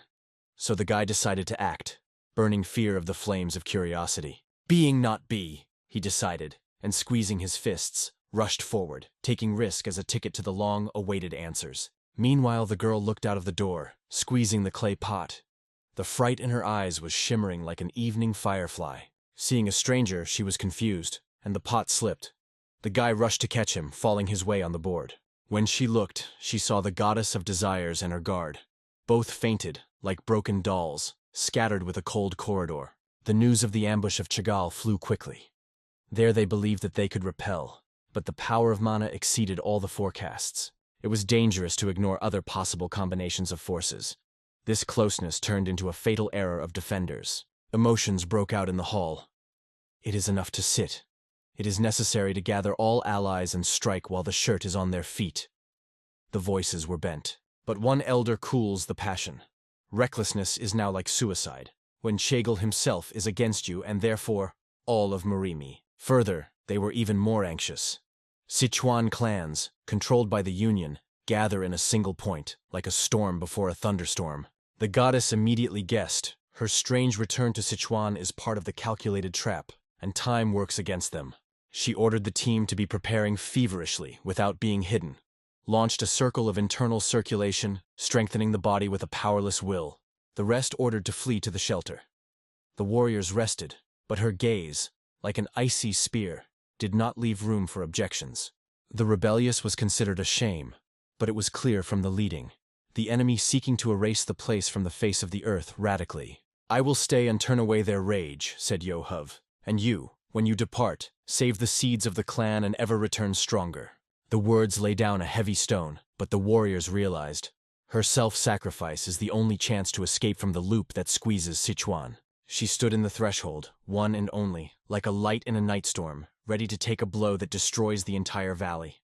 Behind his back he heard a muffled cry, but he just smiled. Fear, a luxury that had long since burning in the painful battles. Having adjusted to her shoulders, the goddess breathed the cold of the mountains and went towards the darkness to give the world another dawn flame. He cheered. "Don't worry, I will immediately pull the enemy and join you." The voice of a buckthorn confidence, though my eyes were paled with his willingness to die. Like most attendees, he swore to her on the day when the goddess gave an orphan, and now he was okay to put her life for her without regret. Immediately later, other warriors picked up the oath. "We will not leave the Lord in the middle of the storm, and do not hide behind other people's backs." "There are no cowards here," stirred up the polyphonic hum, like a thunderous shaft that lifted even broken spears from the string of despair. The heart was shaking for a moment. This choir of devotion melted the ice of loneliness, which for years she protected her own wounds. Even a small maid, holding back tears, came forward with a clay pot of medication, as if a children's shield against the storm. The Lord glared and repent. "I spilled a lot of blood saving myself. Your ray keeps me alive, and this time." She could only thank the business, so she ordered, "Prepare a detachment, pay time for today's shame, and keep the future clan." Meanwhile, in the Canassus Union, the grunting older twisted a woman's hand in his hands and made it lacked that such a delicacy was not enough. He wanted the carp whole and received only a swimmer. The subordinate, bowing, complained about the failure of the man's man and asked for condescension. The following reported, "Sichuan clans are already moving according to the plan, and 3 strengths accepted the proposal of the Union and moved to hunt for the goddess." The old man twisted. Even without his hand, he is dangerous. The Trinity can turn a bloody failure and embarrass their net.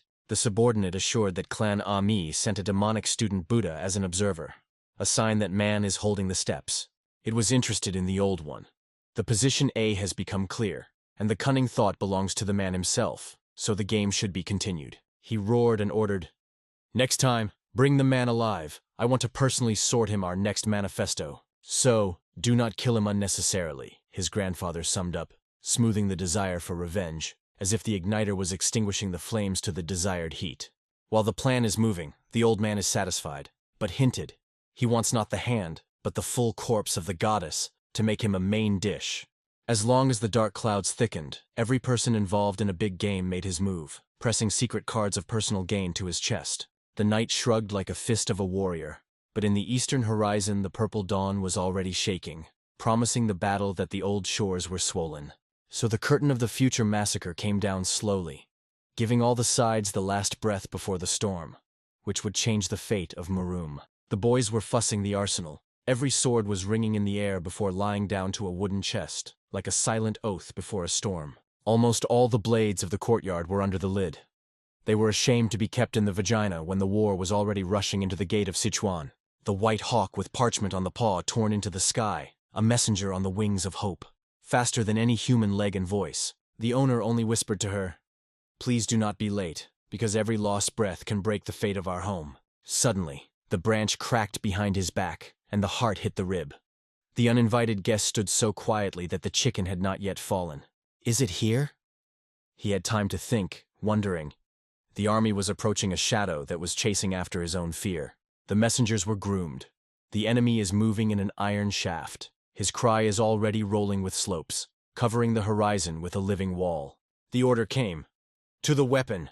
Each spark from grinding stones had to become a fate. Each shell protected 10 backs at once. Bezruk John launched a circle of Kai. The flame light ran with blood vessels, healing the wound with a heat of its own unwavering will.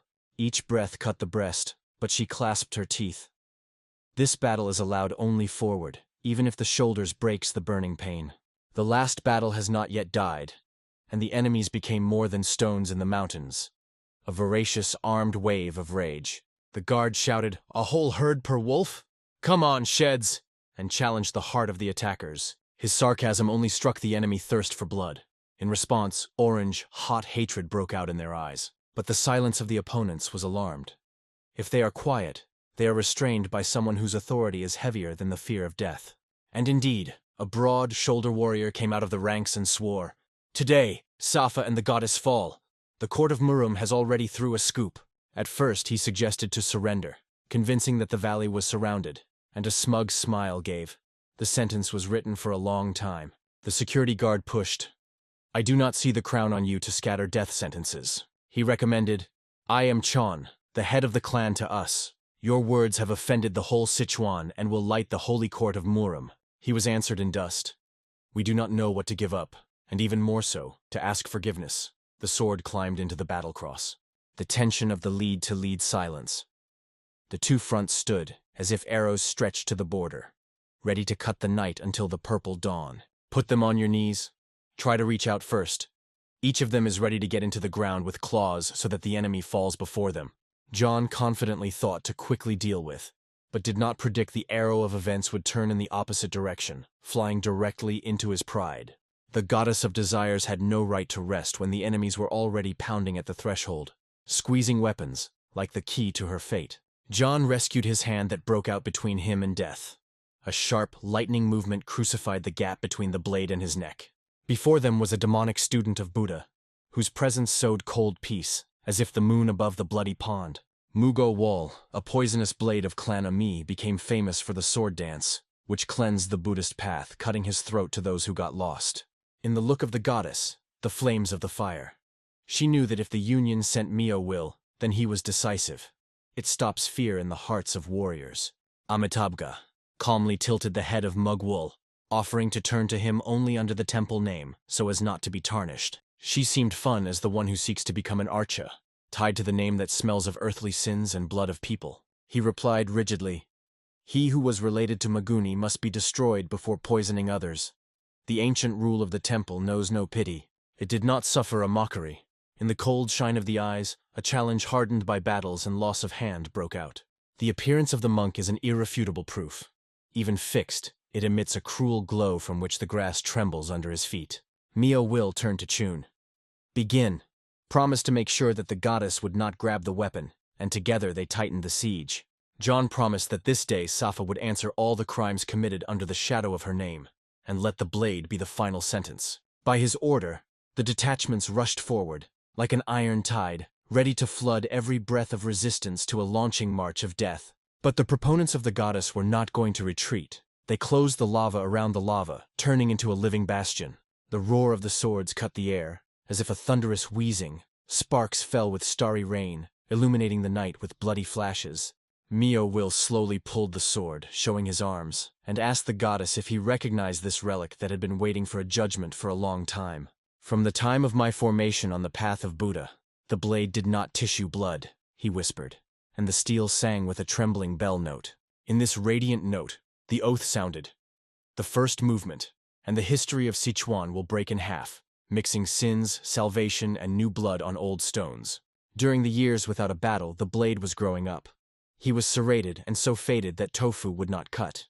And yet, despite this paradox, he was called the killer of the Buddha, a sword that will only be lifted with the intention of murder. His Buddhist soul is not in his teaching, but in a blade. And until the goddess intervenes in the battle, the blade will not move. But if she takes part, let him measure the depth of his soul with a sword that wants to break the flesh and shed blood. Let the Red Sea splash around like a prayer made by a blade. But while she listened to the loaf of bald, the enemy boil came behind his back. Someone ordered to break inside. This is what she was most afraid. To allow them in the middle would be a catastrophe. But is it worth it now if it faces this fanatic crazy? The choice was obvious. First to eliminate it and then to defend the entrance. Her weapons came to life in a jerk, as if the clothes were raised, throwing a blow. But he did not even touch the will. The blade hit the ground just before him. Such a gesture only ignited his shawl. He was even more excited, as if he were drunk from anticipation of the battle. And she was indifferent.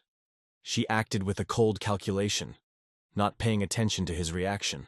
Lenta from her dress wrapped around, trying to cut the body of the enemy, to confuse, to suppress. But the smile did not disappear from his face. Disgusting, grotesque. She destroyed her nerves. Suddenly, a disorderly wind exploded around. He broke her attack on pieces, and the sharp wind blades flew straight into it, like a flock of invisible needles. Fortunately, she had time to react. The body bounced at the last moment. But that stench from her mouth, she felt it too close. He was already near, close. And in the next moment, her body shuddered.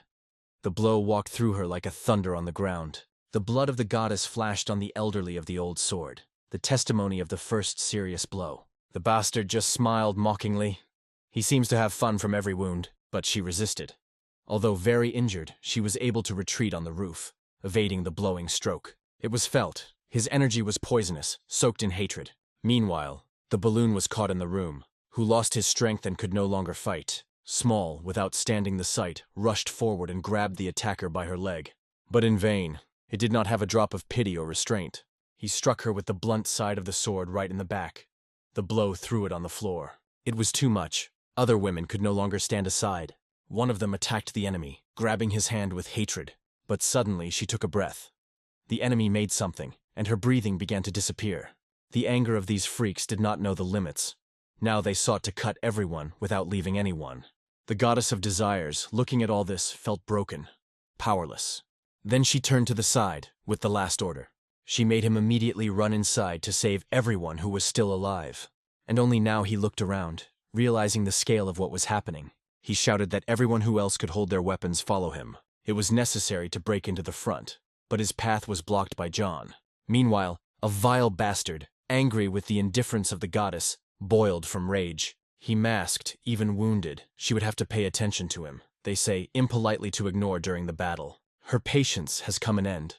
In her breasts the rage was clinging, ready to escape the fiery explosion and burn everything around. Do you want true strength? Fishing for 9 rays of jade void and 5 thunder of frog kung fu? She threw sharply. The will first saw in her eyes an unwavering intention to fight to the end, without the shadow of pity or fear of death. She swore that he would pay 1,000 times for the blood, spilled by her family and his companions on this bloody field. But as soon as the words broke out of their mouth, the throat of the cough, and the dark blood splashed on a cracked roof tile. Damn, Tan's poison is still smoking my veins, she whispered hoarsely, feeling the forces slip away. Noticing the weakness, the will slid closer, pleasing with his eyes, like a cat before doomed prey. The blade touched her neck. It is a pity that your finale is so sad. It is interesting. What would end without your wound? He breathed. The blade was poured with a thick red glow, as if absorbing its fear and the remnants of vital energy. He boldly brought his hand. It is enough prelude. It's time to put a point and show a real end. In a moment, the goddess felt all lived before the eyes of the goddess. Oaths, battles, losses that molded her fate. She saw the face of the warriors who stood for her and shed blood to keep the last border. The trembling cop, defenseless and fragile, extended her hands, begging at least a crumb of mercy on a ruthless night. Suddenly, the first striker fell dead. The invisible blade broke him, and the sword of the will stumbled into the ground for a step away from her throat. The will had to be defended. A flurry of power that dredged from nowhere, knocked out weapons, leaving splash and metal gnashing in the air. Everyone froze. The stranger who broke the course of fate appeared, like a thunder in the clear sky, breaking the script of the bloody triumph. It was a Yad's dragon. It appeared at a moment when his appearance decided whether the life of the goddess of desires from the face of the earth would be wiped off. God after the battle, the girl barely kept on her feet. Every one breath was like the last. Fatigue is locking her eyes, but she is not broken yet. The man stared at the stranger, looking for in his features the answer. Who he is, and why is such anxiety? The guy stood confidently. The extraordinary power pulled around him, and his eyes flashed with energy capable of burning the will. In his heart she burned revenge, and he was ashamed. He was ready to close his eyes to everything, even for evil, to achieve his goal. Without moving, he released thin needles into the enemies. The shots were accurate. Everyone reached their goal without unnecessary words. Recognizing himself, he felt guilty, left those who had to defend. The heart squeezed from this recognition. Paying out for arrogance, he does not stop. Again goes on the attack, not giving the enemies either chance or rest. Continuing the battle, he wounded, and those who were nearby. His actions brought pain not only to enemies, but also to those who were to be preserved. Although too late, the repentance came. In the soul it was still a desire to change everything, even if it is too late. Jagan finally realized, the most expensive is nearby. But this was enough for a moment, because the enemy was already rushing to him. The young man looked at the enemy with such an icy indifference that a terrible wave of fear swept across the body. This view stuck the soul. The enemy has frozen, as a dug, unable to move under the burden of fear. The aura, who escaped from the boy, wrapped everything around. The air became difficult. It was impossible to take a step or a breath. Suddenly the man shakes, foam went out of his mouth, and his hands were in vain to the throat, trying to grasp a little oxygen. His strength has reached the level when the intention to kill becomes natural. The mind is no longer resisting, because cognition turns the will into weapons. This technique allows you to kill only the power of a poisonous aura, destroying the enemy before the salga itself has time to use. One by one, enemies fall as if they were rolled. None of them even have the power to get up. Bodies betray their will. Looking at the breathless body of the brother, one of the soldiers realized with horror. Death came through poison. At the same moment, everyone around the word, poisonous dragon, flashed. The legend stood in front of them in a living body. Fear was clinging to everyone. He left no one indifferent. The glances grew up to the boy's figure, as if to a dream creature. One of the enemies exploded with rage. It will not allow to spoil their plans with some dirty magic. But Jagan, like nothing happened, quietly asks, why did they attack this place and destroy the innocent? In response, only cruel truth. They say they perform the appointment, destroy Safa and establish their justice, even at the cost of their own lives. For them, human life is just a change. They are good to kill if it brings to power and enhances authority. The annoyed commander did not tolerate the bold notation of the young man, breaks from the place and waves the sword. But the hero acts faster. The needle flashes in the air, and in the next moment she becomes just in the throat of the attacker. A thin poison needle pierces the neck, leaving a red, throbbing swelling around it. The deadly action is lightning. The commander falls on his knees, moving the sword and grabbing his neck. The boy's voice sounded clearly and decisively. He does not intend to stop. The following moments will be the last enemies. These abominations consider themselves right. They are covered with good, but they kill without hesitation. It will not allow them to lie anymore. Suddenly, a man with a terrible grimace and a spooky voice that tries to the bones appears behind the back of Jagana. The hero rotates instantly. There is a monk who calls himself Binny from the clan A. After a few words of the young man, the monk understands. He is one of those whom this guy came to kill. A girl appears on the roof. Her voice cuts tension. She talks about a demonic student of Buddha. This student was only an observer, but intervened because of her, because the situation came out of control. The girl is reminiscent of the promise, but the monk refuses, says he has found evil and should destroy it. She blames 3 strongholds of decline of morality. Now you will not call them worthy people, no matter how they justify. But the monk is indifferent. If no one stays alive, then he will be condemned by anyone. Jagan instantly throws 2 poison needles, but the monk reflects the attack at impressive speed. Without delaying, the young man rushes into the battle. He rushes forward as lightning, without a word. It attacks with a vigorous cry full of force, but the monk parts him without apparent effort. On the face of the monk stretches a spooky smile, from which blood ripens in the heart. A moment, and the guy flies back. The monk strikes the staff so powerful that it makes the hero retreat. During the impact, he proclaims the Buddhist covenants of his plane, as if it were a battle mantra. They are too difficult to follow, so it is best to destroy what prevents them from following them. That is why he decided to punish the guy immediately. He launches a wave of wind to demolish his head. Jagan is gleaming back, escaping from a blow that sweeps everything in his way. Obviously, the monk has lost his mind. Everyone around us understands. We need to escape immediately. The bell and a children's voice, which recalled, sounds that the main commandment for the monk is not to kill. The boy does not understand how the monk could so easily forget that he once considered a holy rule. Before the beginning of the massacre, John raced here, because the monk assured that he would remain in place until he rest, and treacherously broke the word and disappeared into the shadow of bloodshed. Finally, the little boy reached the yard and froze. The air stood with horror, and he did not understand how everything could turn into such a nightmare. The guy's gaze, when he saw a real slaughterhouse, the puddles of thick blood reflected the light, and the unarmed bodies lay abandoned dolls. He knew that Safa was a fool, and even for them, this level of cruelty seemed to be animal. It was not invested in his head how to cut unarmed ones. The heart suggested that it would only be worse. Every breath of air carried an increasing threat, like a storm, that everything is about to swallow. Among the bloody chaos, he recognized the monk Ami, who was only watching, and it turned out that he tasted his hands with this massacre. Jagan, still stunned, silently watched as horror devours humanity. In his eyes, a anger mixed with sorrow. John rushed the monk. What was happening went beyond the observed observer and violated this promise. He pleaded to limit the loss. People were already driven into the corner and will quickly surrender. Further massacre does not make any sense. But the monk replied that punishment is a sacred duty of a successor, and he should bring the cleansing to the end, even in the blood. The guy denied. Mercy is the same law for the successor.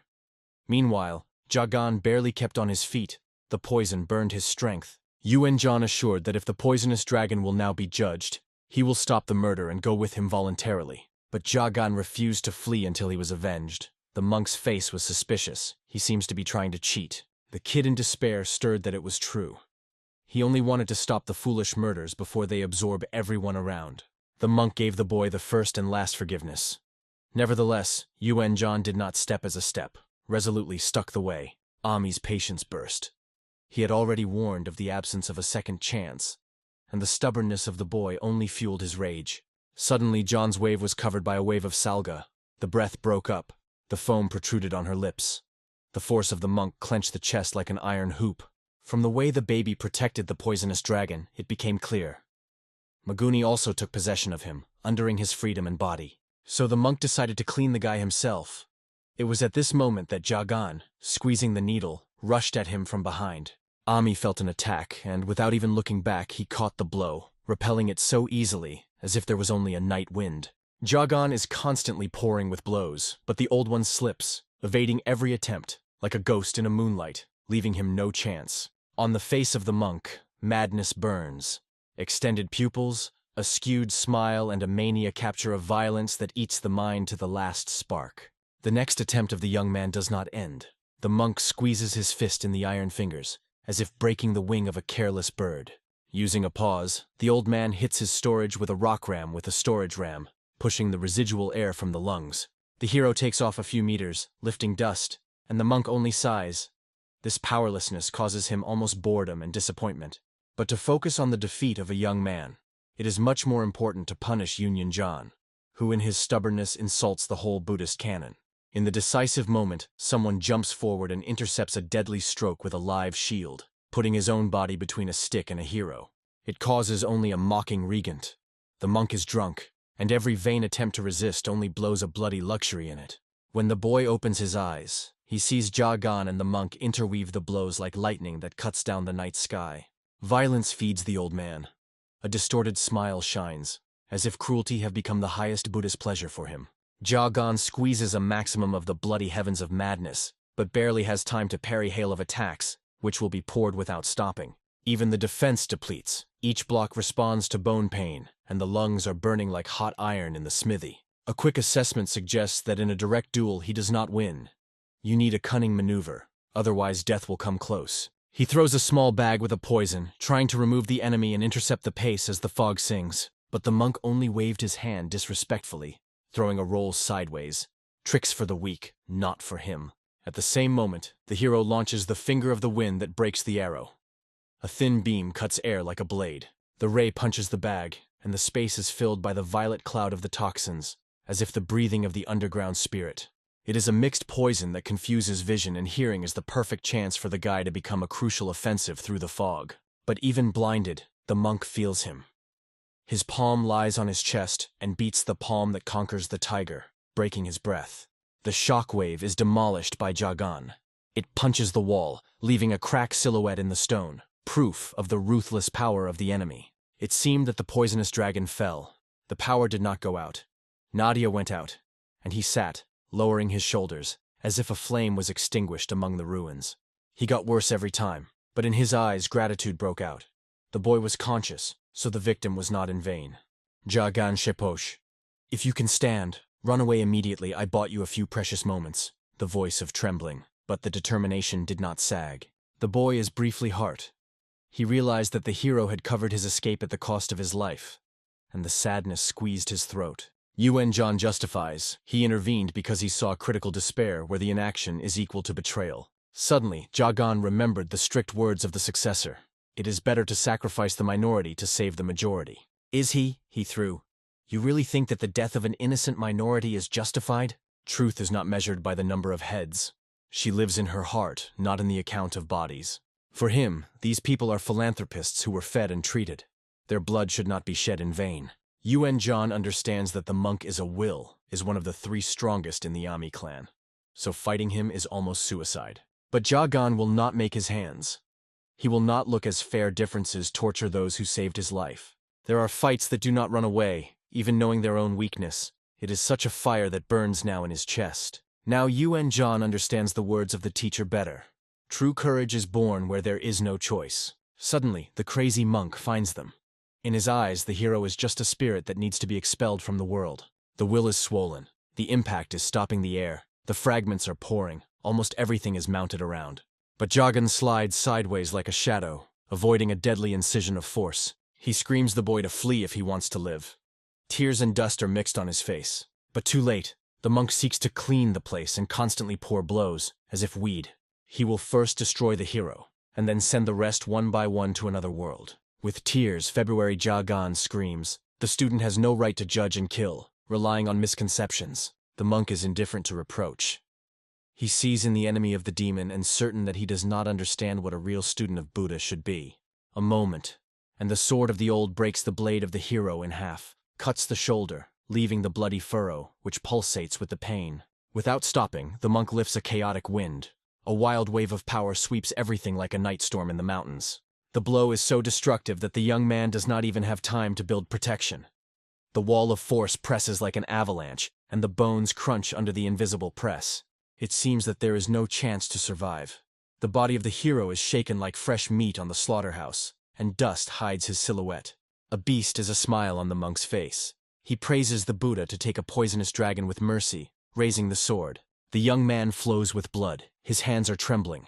To protect himself, already lacking both strength and quiet hope, light in the eyes. The blade fades for the breath from his forehead. Someone with an invisible hand restrained the deadly ending at the last moment. This is UN John. He will no longer allow you to kill. His tiny figure became between the sword and the life of a poisonous dragon. The will is clenching his teeth. As soon as the dragon, he cuts his own arrogant boy. The boy does not listen to the threat. He lifts the imperial bell, twice clances in his palm, and the sound beats the old man just into the skull. He repeats, "The imperial bell calls." Every word echoes like a hammer on the hot steel. Although he knows little, his heart orders to act in this way. Now he listens only to the call of the soul, not the fear of the mind. The shaking wave of sound shades the nerves of the monk. He yells, grabs his ears, trying to displace the deafening pain. The ears flowed through the blood, the eardrums were peeled, and the brave baby won him a tiny advantage in a duel with a monster. But Ami does not stop the suffering. Even through the hell of pain, he is good to destroy evil and bring his will to the end. The striking incision of the chaotic wind flies into the guy. The sharp arc of force breaks the air, shines like a sickle. Yuan Zhan did not expect such a blow. The blade of energy rolled Imperial Bell in half and cut his body with a deep scar. The monk is approaching, trembling with a passionate rage. It seems that it is only a prelude to even more punishment. In his steps, the promise of ruthless purification rakes. But the boy does not seem. Contrary to the pain, he brings to the palm that collects the shadows, preparing to meet the darkness with his own light. While the battle is raging, the poisonous dragon remains alone with black thoughts. He could not save anyone again. Will his path end up that? Suddenly, a girl's voice from the roof is heard in my head. Take cleanliness and rest. Then I will give you the highest technique, Kugol. Meanwhile, Yuan Zhan falls off his feet. The monk acknowledges that the student of Master Pak Khan is a cost opponent, but he is still lacking in his strength. Will is going to lie to everyone that the boy has killed a poisonous dragon. A fake story to hide his own massacre. When everyone seems to have come to an end, a giant shining snake emerges in front of the monk. The resurrected Jagan flashes with a new cosmic power. Instantly the hero is transferred to the unknown space. The legs are immersed in crystal water, and the boundless, like sky, silence prevails around. Turning, he sees three giants, Kunson, Joel's Dream, and Nani, whose figures shine like dawn. One look is enough to understand. In front of him a group of inhabitants, creatures who have long left behind human boundaries. Behind the army with axes and highly fluttering a dragon flag, they pull the sky to the majestic gate. The golden chariots call the bells, carrying the heavenly army to the city of reception, where the Bishop of Heaven himself is waiting. Only creatures are stepped there. Only clean with heart are able to climb the stairs and enter the royal joint. Suddenly, a tiny ball flashes on the water. An invisible hand transmits Jagan's pulsating clot of inner strength. As soon as he touches the balls, she shone brighter, the crystal of pure energy that once flowed by the veins of the Sosik Sokiop. Its purpose is to gather in the central reception hall in order to get back with the space stream and blossom in new power. There are three donshons in the human body. The point of FECs in the upper connects the soul with the universe, and energy must be rooted in the middle center. So Jagan, without hesitation, absorbs the ball under the heart itself, so that the middle Danshijin fuses the earthly and heavenly flames into a single stream. Inside, a chakra embankment is formed. A living volcano that trembles from excess power and waits for sparks to explode. It is necessary to break the embankment with one accurate blow, and the wave of energy will pass with veins, like a tsunami, erasing the line between flesh and spirit. It is the most valuable gift of the goddess of desires, a distilled power, capable of hardening the body of the hero of the heavenly flames. Armed with a new entity, it releases 9 rays of void of jade and 5 lightnings of frog kung fu. The battlefield flashes out over. Jagan's figure shines like a universal lighthouse. A new energy pulsates and fills the surrounding space, roaring in the air like an invisible storm force. The monk was stunned by the flash. He was sure that the young man had exhausted the secrets, but now his faith swayed, and in his eyes a shadow of fear. But the will is smiling in a hurry. He convinces himself that the hero's finale will be even bloody. He wants to perpetuate this suffering. Jagan feels the devastating pain of melting. Instead, a wave of original energy rises, which hardens every nerve and bone. The falling monk, roaring, rushes forward, hoping one blow to strangle a newborn power. But the hero releases a dazzling ray. The arrow of light sows the air and beats the enemy in the chest, forcing it to shudder. The monk reflects the beam, but does not notice a thin needle that catches the eye, cuts off the light, and awakens burning agony. The frantic squeak breaks the night. Pain and rage merge. The will is solidified, choking hatred. Jagan calmly announces the sentence. The battle is over, and the monk remains to accept the inevitable defeat. The needle is covered with a poison of the pure blood. It boils from the inside, and even the greatest craftsman in torment. The Union fighters immediately use chaos, collapsing on the rest of the freaks and thrusting their order into gunpowder. A man jumps on the roof to check the condition of the owner, carrying in his eyes smokes hotter than the flame of battle. This is UN Jop, the commander of the 5th Group Shini. His direct posture and deft tone promise support and retribution. According to the news of Fion's elder, a woman is in trouble. Although the detachment is small, they came to change the course of the battle. The will is, blinded by a failure, boiling hatred. His plan is scattered into the ashes, and each breath smells of defeat. Even the inexperienced eye sees. Luck arrows are now directed against the monk and his spit. Ami has a choice. Cut everyone to the end or escape and return when fate is more affectionate. The choice is made.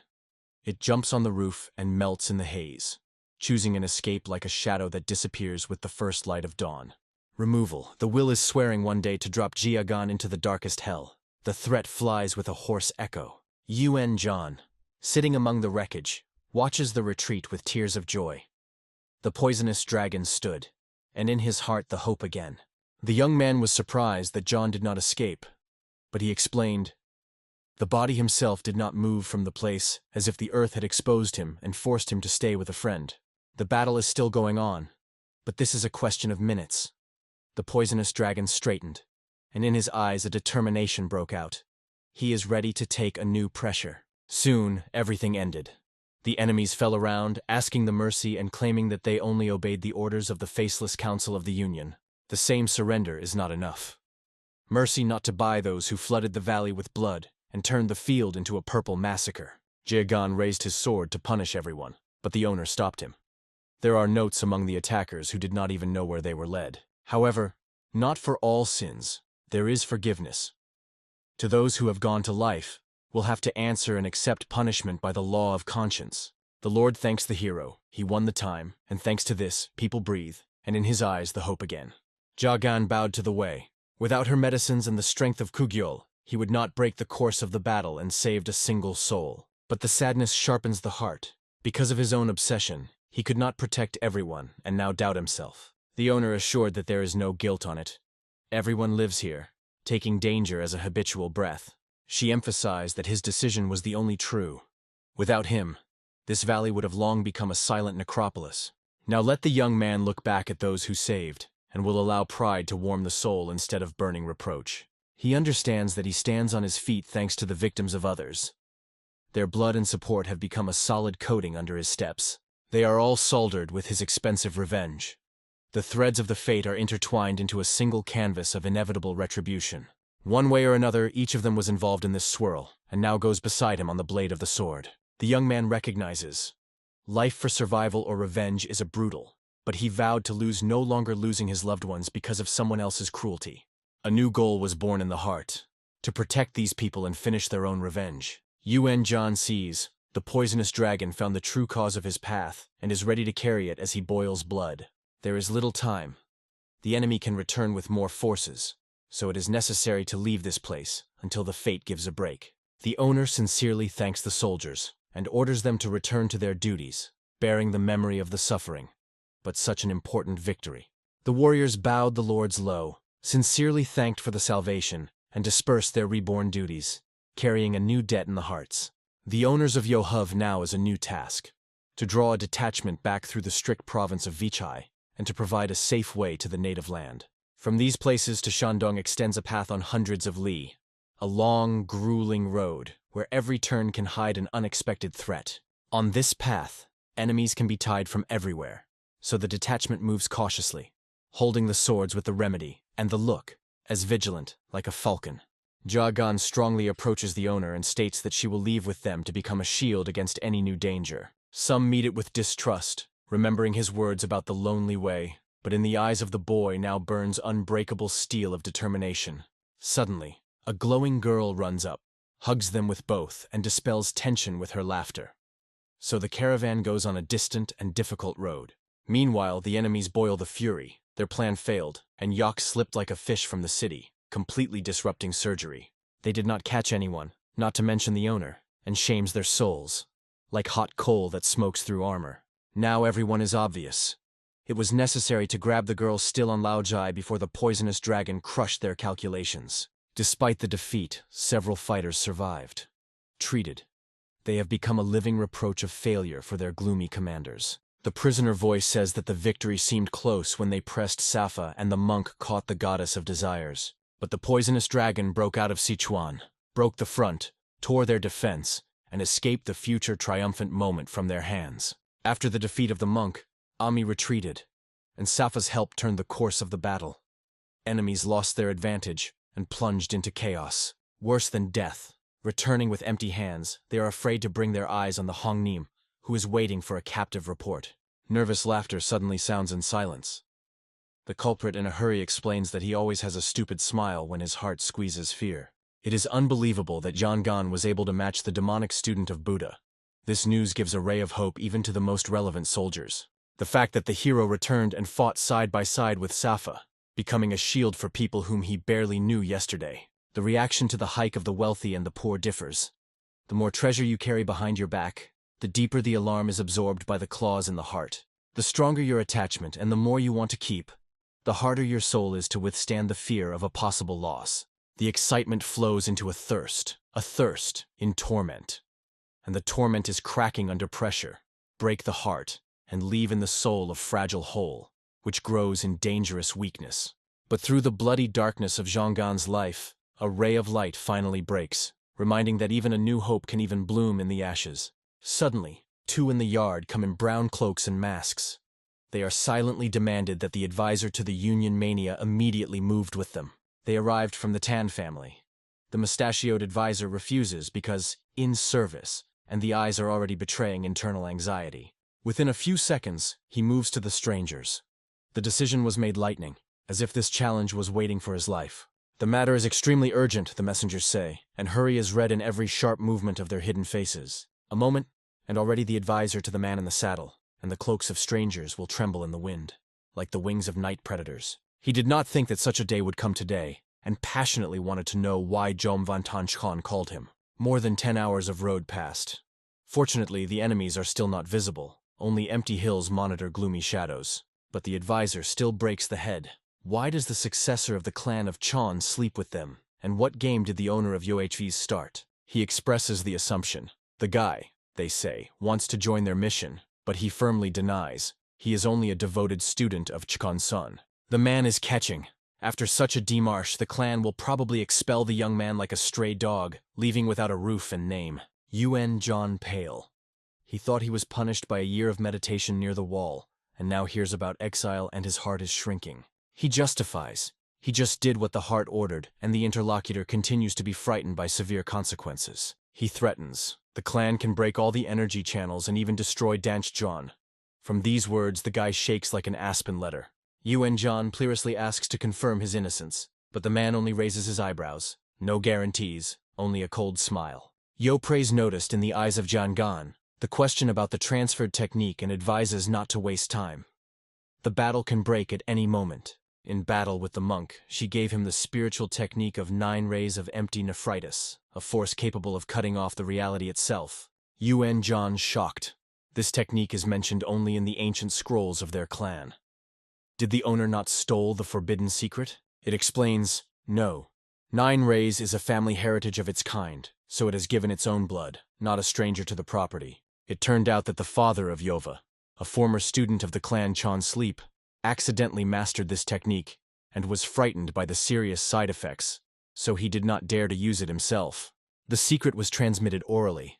Generation by generation, no one risked training, until in the last century, their family did not decipher each movement for the first time. It was then that they came across a formidable form of 5 zippers of trembling sky. A cruel, unbridled power that can break the body of an inexperienced adept.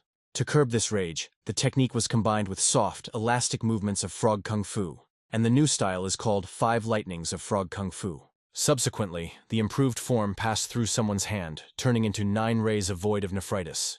Yo Praise gave you only a crumb of this power. Yuen John could not believe heard. Everything he knew about the legacy of the clan suddenly parted, opening a completely different, shocking truth.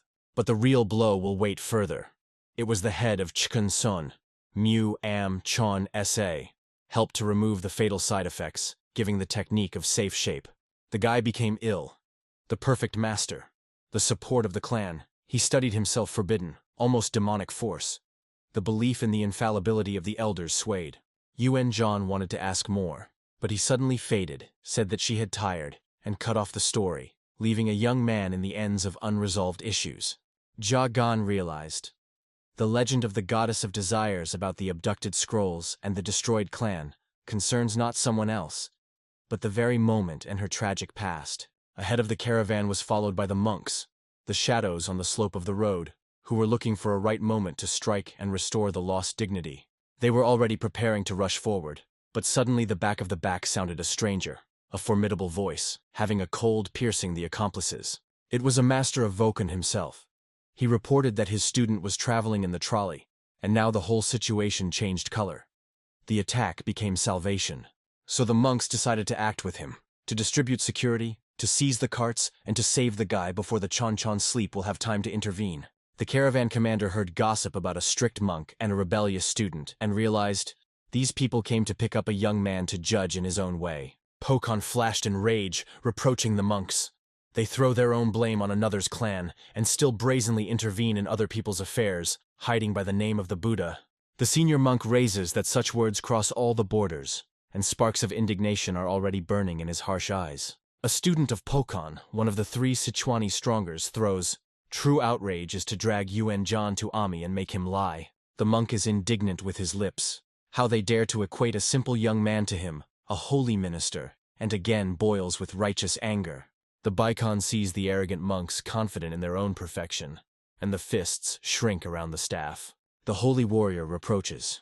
In every word the opponent swells disdain, because he allows himself to speak with them roughly and outwardly. Hearing about the conspiracy of the monk with the union, he states that he will not allow anyone to pull his student, especially such complacent fanatics. If these monks continue to hunt for the benefit, he says, then they will face personally with his merciless anger. They are affected by the living. The monks dissolve in the haze, and the old man remains himself, surrounded by a quiet rustle of night wind. Despite the truth of the reproaches, it is a murmur that it lasts to cover such a rebellious student from the consequences of his own actions. He thought that the Tan family was interested in Yuan Zhan, and it turned out that their attention was drawn to another crazy. This guy always rushed to the stronger, neglecting common sense, and never retreated even before the deadly chances. His victories, won in crazy fights, hardened the spirit and made every wound a source of new power. It is the unbreakable courage and the steel spirit that Giagana has drawn through all the storms to this decisive pass. Pokon notes that Lady Tan is not one who blindly imitates. In her look, the fire of the mind burns, and it seems to affect the woman herself. He asks her not to be angry, they say. Said so only because he saw in her features the radiant freshness of youth and talent. Meanwhile, the advisor of Manhwa arrives at the main estate of Tan, where only key figures are allowed. Once he steps inside, he is stunned by dozens of masters at work, a wheel mechanism that controls the fate of whole lands. It becomes clear. This citadel is truly capable of influencing the world as easily as polishing nephritis in their workshops. Finally, he calls him by Jom Vantan. In the deep eyes of the owner, sparks of big plans are dancing, and the conversation promises to be fateful. The advisor stops in front of the owner, ready to hear why he was summoned, because not only his future, but also the balance of the Sichuan strength may depend on these words. He is called variously Pillar of the Tan family, Messenger of Sichuan, Strategist, and simply Perfection. But the most popular nickname is M. Van Tan Chong, which means that he controls even a person's life in the heavens.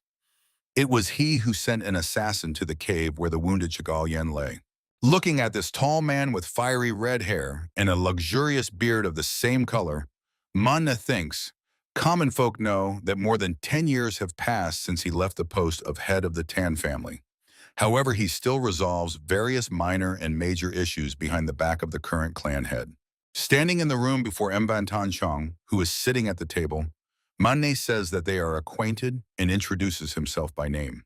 Amidst them, there are several other people in the room. One of them, standing near the office owner and slightly bowing, reports that the exam in Pinnan County has failed. The man says that 35 people died without neutralizing the poison, and 80 residents were poisoned. M. Van Tan Chong, drawing something with a brush on the scroll lying before him, replies, "Doesn't care." The man says, "Understood." Then asks, "What about Sonju County?" Surprised by such disregard, Manhwa listens as M. Van Tan Chong answers, "Let them be told to leave the stronghold and return." The servant asks what to do with the responsible Quan On. The office owner orders him to observe how he restores order and gives instructions to sell the Hebei Trading Company. He adds that the price should be no less than 50,000 silver. Manhwa sighs. The advisor says that the effect of the 5 killers is unsatisfactory. Movement in the room freezes, and all present look at him. Men and women bustling with scrolls in their hands. 2 servants standing near M. Van Tan Chong, and the elder himself look at Manhwa in surprise. All present are clearly surprised by his boldness and expect that the owner's anger will soon fall upon his head. M. Van Tan Chong looks at the advisor for several moments, and from his gaze it is impossible to understand what he is thinking at that moment. The elder says, "Well, anything is possible. After all, they are in the development stage."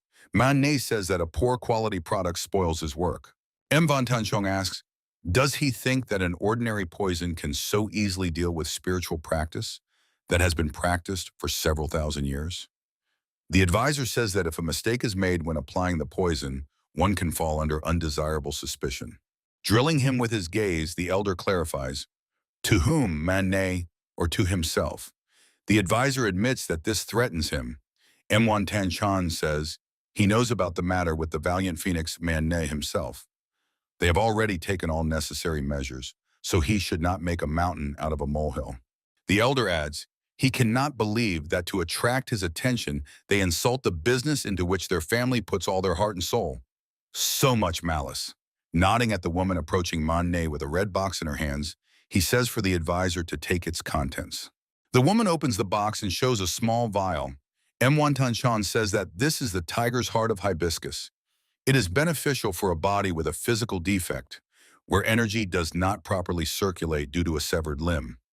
If the advisor drinks the contents of the vial, his internal energy will increase as if he had spent 20 years practicing Buddhist self-discipline. Manhwa replies that he will accept the gift with gratitude. However, he would like to say something to him. The elder interrupts him, saying that he does not wish to listen. Handing a scroll to the attendant standing nearby, he reads the letter, continuing to say, why does the advisor think he called him and gave him the medicine? Because he brought the silent dragon, King Kong of the heavenly sword, a very secretive nature, so they had no opportunity to study the spiritual technique of the Baek family. And Wan Tanchon adds that Baek Guan served as good material. Manhwa, hiding the vial in his wide sleeve, says, if Baek Jun hears about this, his head will fly off his shoulders. He asks, does the interlocutor not think that the tiger's heart of hibiscus is insufficient to pay for a life? Glancing at the pile of scrolls lying on the table, the former head of the Tan clan replies, its cost is 20 nyan of gold. So it is quite enough, and he should not be so stingy. And now let him leave. Manhwa says that it is not about stinginess. He wants to make a deal. And Wan Tanchon, handing another scroll to the attendant, replies that he is not interested in his deals. He only resolves them by determining the goods and their price. That's all. Smiling, the advisor says that he plans to become a matchmaker. Manhwa reports that he wants to bind Lady Tan Haran in marriage. M. Wan Tanchan looks at him intently, waiting for continuation. Smiling even wider, the advisor adds, and the poisonous dragon. Manhwa asks M. Wan Tanchan what he will say to that. The former head of the Tan clan drills him with his gaze. Suddenly he starts laughing. At first he giggles, then his laughter grows louder and louder. Already chuckling, throwing his head back, M. Wan Tanchan exclaims, that's it! What a surprise! He is the first in 10 years to offer him a deal that sparked his interest. The smile has already left Manhwa's face. A drop of sweat slides down his cheek. The elder continues laughing. Suddenly the laughter stops, and M. Wan Tanchan's fist slams down on the table with force. He tells Manhwa that the poisonous dragon is being pursued by the Union and is now moving together with Yahello. They cannot accept a Safa member into the Tan family. M. Wan Tanchan asks, what is his plan? The advisor replies that the poisonous dragon comes from the Baekwajol Valley, belonging to the Yak clan of Yunnan province. so he can be considered a member of Zhongfa. If this fact is made public, he can be accepted into the Tan family as a son-in-law. Jumping up from his chair, M1 Tanshan responds, since the poisonous dragon is from Baekwajol Valley, he is connected to the Chidok family, to which Manhwa himself belonged. Moreover, the King Kong of the Heavenly Sword became the arbitrator and passed judgment on this case. He believes that the poisonous dragon is in fierce enmity with him and asks, what will the advisor say to that? Manhwa, without raising his gaze, says, true, he has business not only with Kachchu, but also with him personally. The poisonous dragon's goal includes obtaining the head of Paekli Jun. And Wantanshan exclaims, if a supporter of the Union head faction hates him, then the entire Union does too. As a family within the Union, they will have to settle matters with the Union. What is his plan regarding this? Manhwa says, first they need to separate the Union head in Paekli Jun. The interlocutor asks, and then? The advisor replies, elect Paekli Jun as the new head. M. Wantanshan asks, then there will be no need to sever ties with the Union? The answer is, exactly. A light smile slides across Manhwa's lips, and a yellow spark flashes in his single eye as he says, that time will become the most suitable moment to sever all ties. And Wantanshan's hand crumples the sheet of paper lying on the table. He laughs again. Baring his teeth in a smirk, the former head of the Tan clan exclaims, wonderful! He believes the advisor is only half right, but he likes it anyway. Manhwa says, why did the Dok clan attack the Yak clan? Where are the accomplices?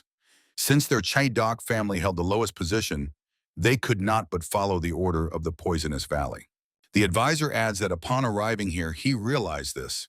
Even though they belonged to the Dok clan, without the elders' permission, they could not have done such a thing. Moreover, he only now understood that he could protect the Dok clan from the Yak clan's attack. This is, Wantanshan interrupts him, enough. There is no point in wasting time on well-known talks. That is enough. He adds, they say that last year, due to a large number of corrupt officials in the country, utter chaos began in water management. The former head of the Tan clan continues. Also, this winter brought twice as much precipitation as last winter, causing a thick layer of snow to form on the mountains. With the arrival of winter, it will all melt, and in the upcoming summer rainy season, a heavy downpour will fall, which happens every 4 years. Manhwa looks a little surprised, not understanding where he is leading. M. Wantanshan says, if the Yellow River overflows its banks and all houses, buildings, and crops are submerged, people will lose their homes and die of hunger, wandering the land. Rats will eat their corpses and gain weight. And then the coming summer will see a terrible plague raging, the likes of which China has never seen. The number of victims will be colossal. And Wantanshan says, among them will be martial arts masters from the 9 great clans. Manhwa looks at him in amazement. He thinks he heard something from the Tan family when they supplied him with the 5 killer. The advisor recalls standing by the mansion fence, examining the bottle, while the person behind him said the product would be delivered in unlimited quantities. If Manhwa does not confirm the effect using the maximum amount, they promise even greater support. He thinks, so they improved the 5 killer not just to use it as a weapon. This is not about simple planning of a rebellion or civil war, a much more powerful tsunami than he thought was approaching before his eyes. Manhwa mentally asked the question, M. Wantanshan thirsts for supreme power. A token falls at the feet of the advisor, and the voice of the former head of the Tan clan is heard. Let him take it. And Wantanshan explains, this little thing proves that he has the right to receive any help from the Tan family. Let him use the medicine and have plenty of fun. He can go beyond the limits, it doesn't matter. Picking up the token, Manhwa does not say, going beyond the limits. It turns out he can carry out the proposed plan, right? M. Wantanshan replies that he likes the advisor much more than the poisonous dragon. Therefore, he agrees to the deal in which the latter will act as bait. Let him do as he knows. He can marry him to Haran. He adds that no permission is required. He takes full responsibility. Man does not turn around and heads towards the exit. The advisor examines the token he is holding in his hand. He returns and forcefully slams the token on the table, not letting go of it from his hand. M. Wantanshan looks at the token in surprise. Slowly raising his gaze, the former head of the Tan clan asks, what is he doing? Manhwa says nothing. He did not think it would be so easy to get his consent. An angry yellow flicker blazes in the soul eye of the advisor as he states that Mvantan turned out to be much more boring than he thought. The bushy eyebrows of the former head of the Tan clan knit together at the bridge of his nose. For a few moments, the men look each other in the eyes. Mvantan shifts his gaze to the token, and a smile appears on his face. He says, "Exactly, I completely forgot." Then he adds, "Perhaps soon he will be summoned by Haewol Chinin." The former head of the Tan clan says, "The time has come to demonstrate your skills." He expresses hope that the advisor will not disappoint him. Manny, smiling in response, says, "Of course." The advisor turns around and heads back to the exit. Manhwa is still smiling, thinking. The fact that he accepted his provocation as if nothing happened showed. Looking at the token in his hand, he realizes it showed how far he can cross the line holding this thing. Straightening his shoulders, Manhwa thinks that this gave him confidence. He believes that Mvantan can be relied upon. Even if he demands something special from him, he does not care, because this power will play a huge role in the fulfillment of his plan. The advisor giggles. "It can't get any better than this deal." Then the man bursts out laughing loudly, which can be heard even beyond the mansion. Near a small building located by the forest behind which mountain peaks are visible, horses stand. A voice is heard. Everyone is exhausted, both people and horses. The goddess of desires, stroking the horse's neck, says that, in her opinion, the critical danger has passed. Therefore, looking at the crowd of people standing between the carriages and the building in front of her, she says it would be better to rest here before moving on. At the front stand Chinjagan and Unjan. Unjan, who shares a bed with Fenbach, sleeps soundly, lying diagonally across the bed and spreading his arms and legs wide. The sole of his left foot presses against the cheek of the man, who naturally finds it difficult to fall asleep due to such proximity. So sleeps peacefully in her bed. The goddess of desires, sitting on the bed in the lotus position, immerses herself in meditation. A light haze of golden aura swirls around her. Without opening her eyes, the woman says, "Let him come in." Chinjagan enters the room and, stopping by the door, asks for forgiveness. With a slight smile, Yehua says, "Came into the women's room in the middle of the night, and he is brave."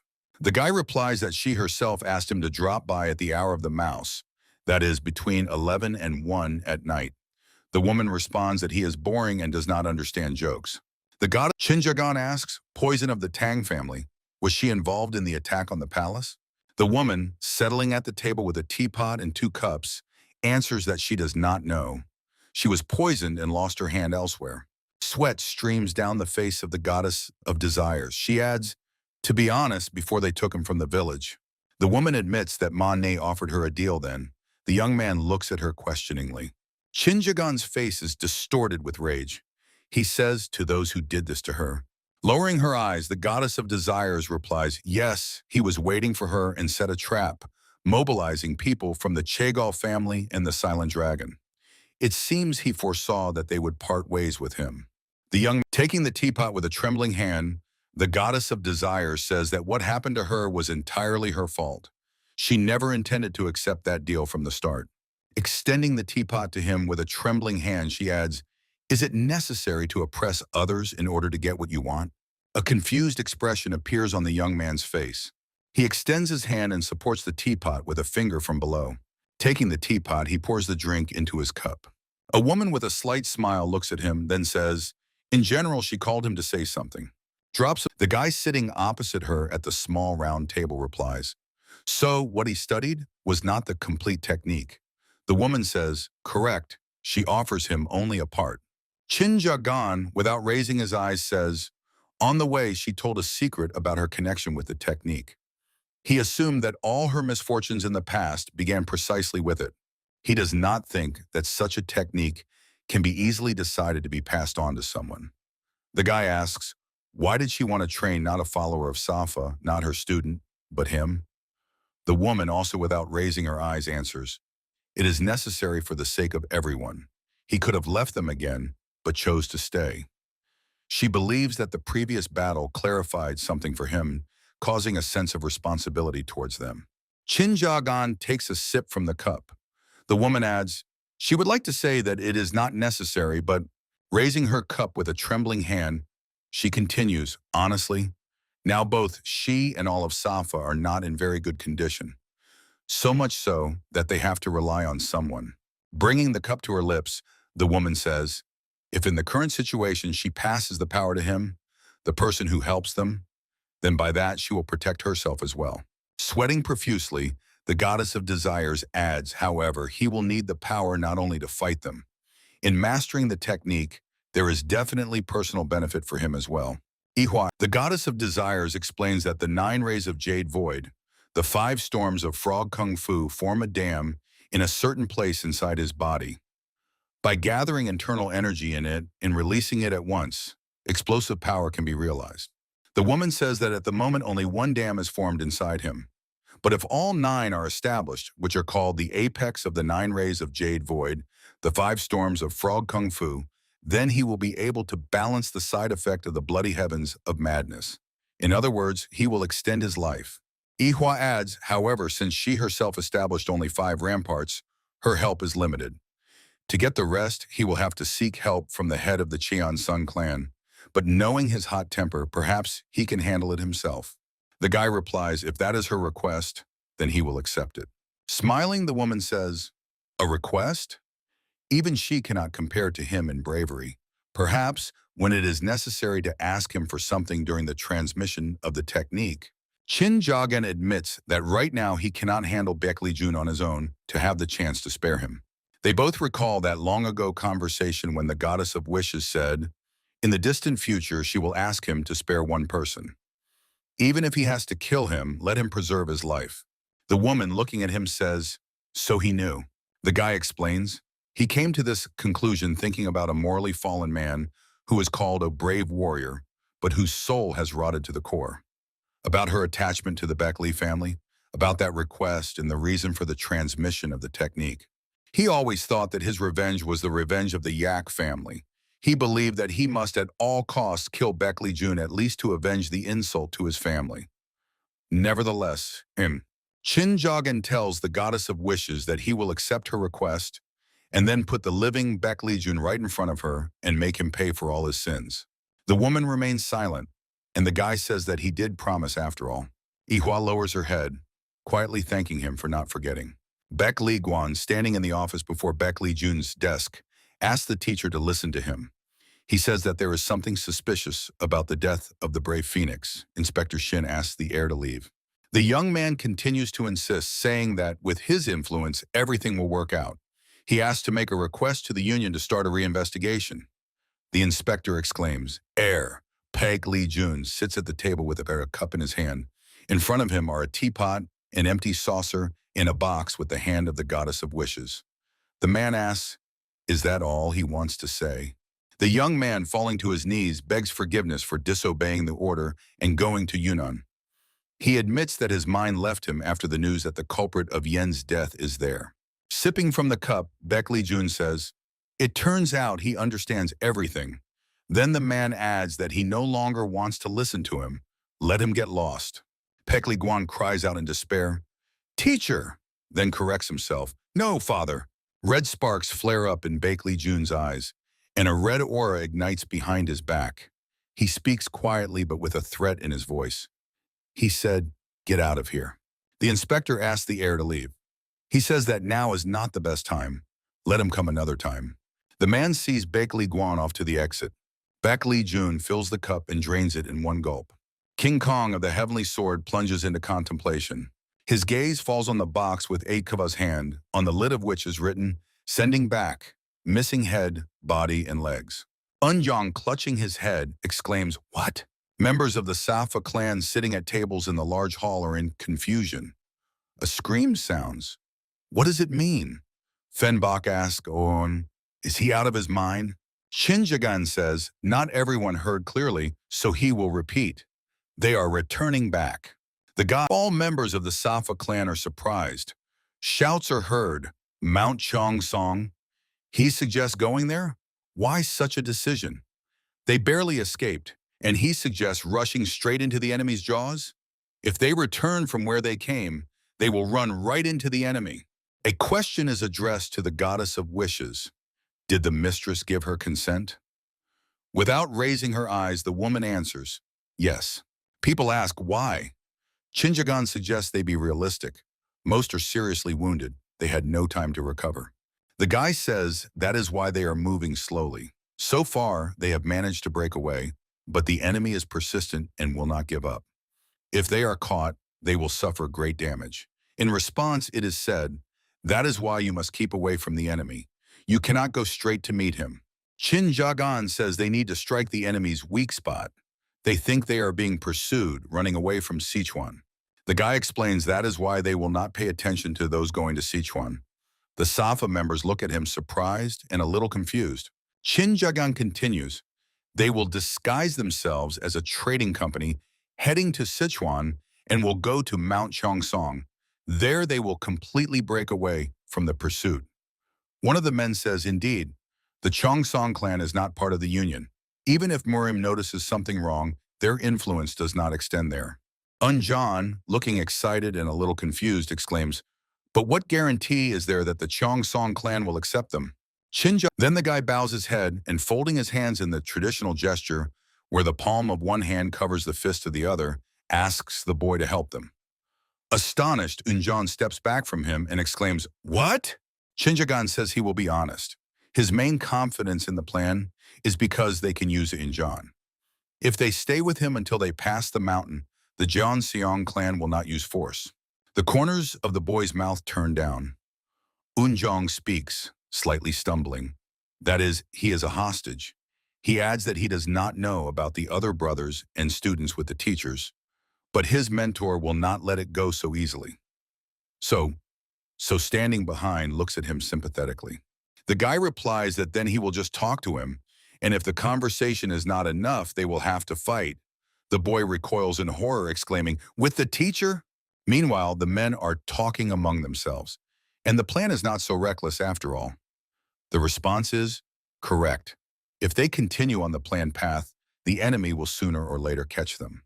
Shinjagan and Yehua exchange glances, understanding that the difficult conversation has ended and they have achieved their goal. Carts one after another follow along the road. Behind them, mountain peaks are visible. Sitting by the window, Fenbach looks at the landscape, resting his head on his hand. The man sighs. They packed a mountain of food and went out in broad daylight as if going on a picnic. Near something makes Shinjagan wary. Ahead to the goddess of desires, sitting in the carriage, comes a voice commanding everyone to remain calm and behave naturally. Horses gallop, raising road dust. Fenbach and Unjan press fearfully against the wall of the carriage, trying to hide from prying eyes. Soon the carriage they met disappears in clouds of dust. The men walking alongside the carriages rejoice. It worked. They outsmarted them. The young Fenbach, sitting opposite the goddess of wishes and So, says that there was very little time. But the young man managed to come up with another move. The more he watches him, the more amazed he is. By nightfall, they left the road surrounded by trees and bushes and set up camp in a large clearing. People gathered around two fires. The voice of Shinjagan is heard. Everyone followed his plan. The young man adds, even though they were under disguise, behaving as if nothing was wrong, while in the center of danger is by no means easy. The goddess of wishes, sitting next to him on a large rectangular stone, a little away from the other people, replies, that's because although he is not from Safa, he is ready to sacrifice his own life for their salvation. The woman, looking at the people gathered around the fire, says she thinks everyone trusts him very much. Meanwhile, Fenbach, raising a tasty piece in his hand, makes Unjan try to snatch it from him.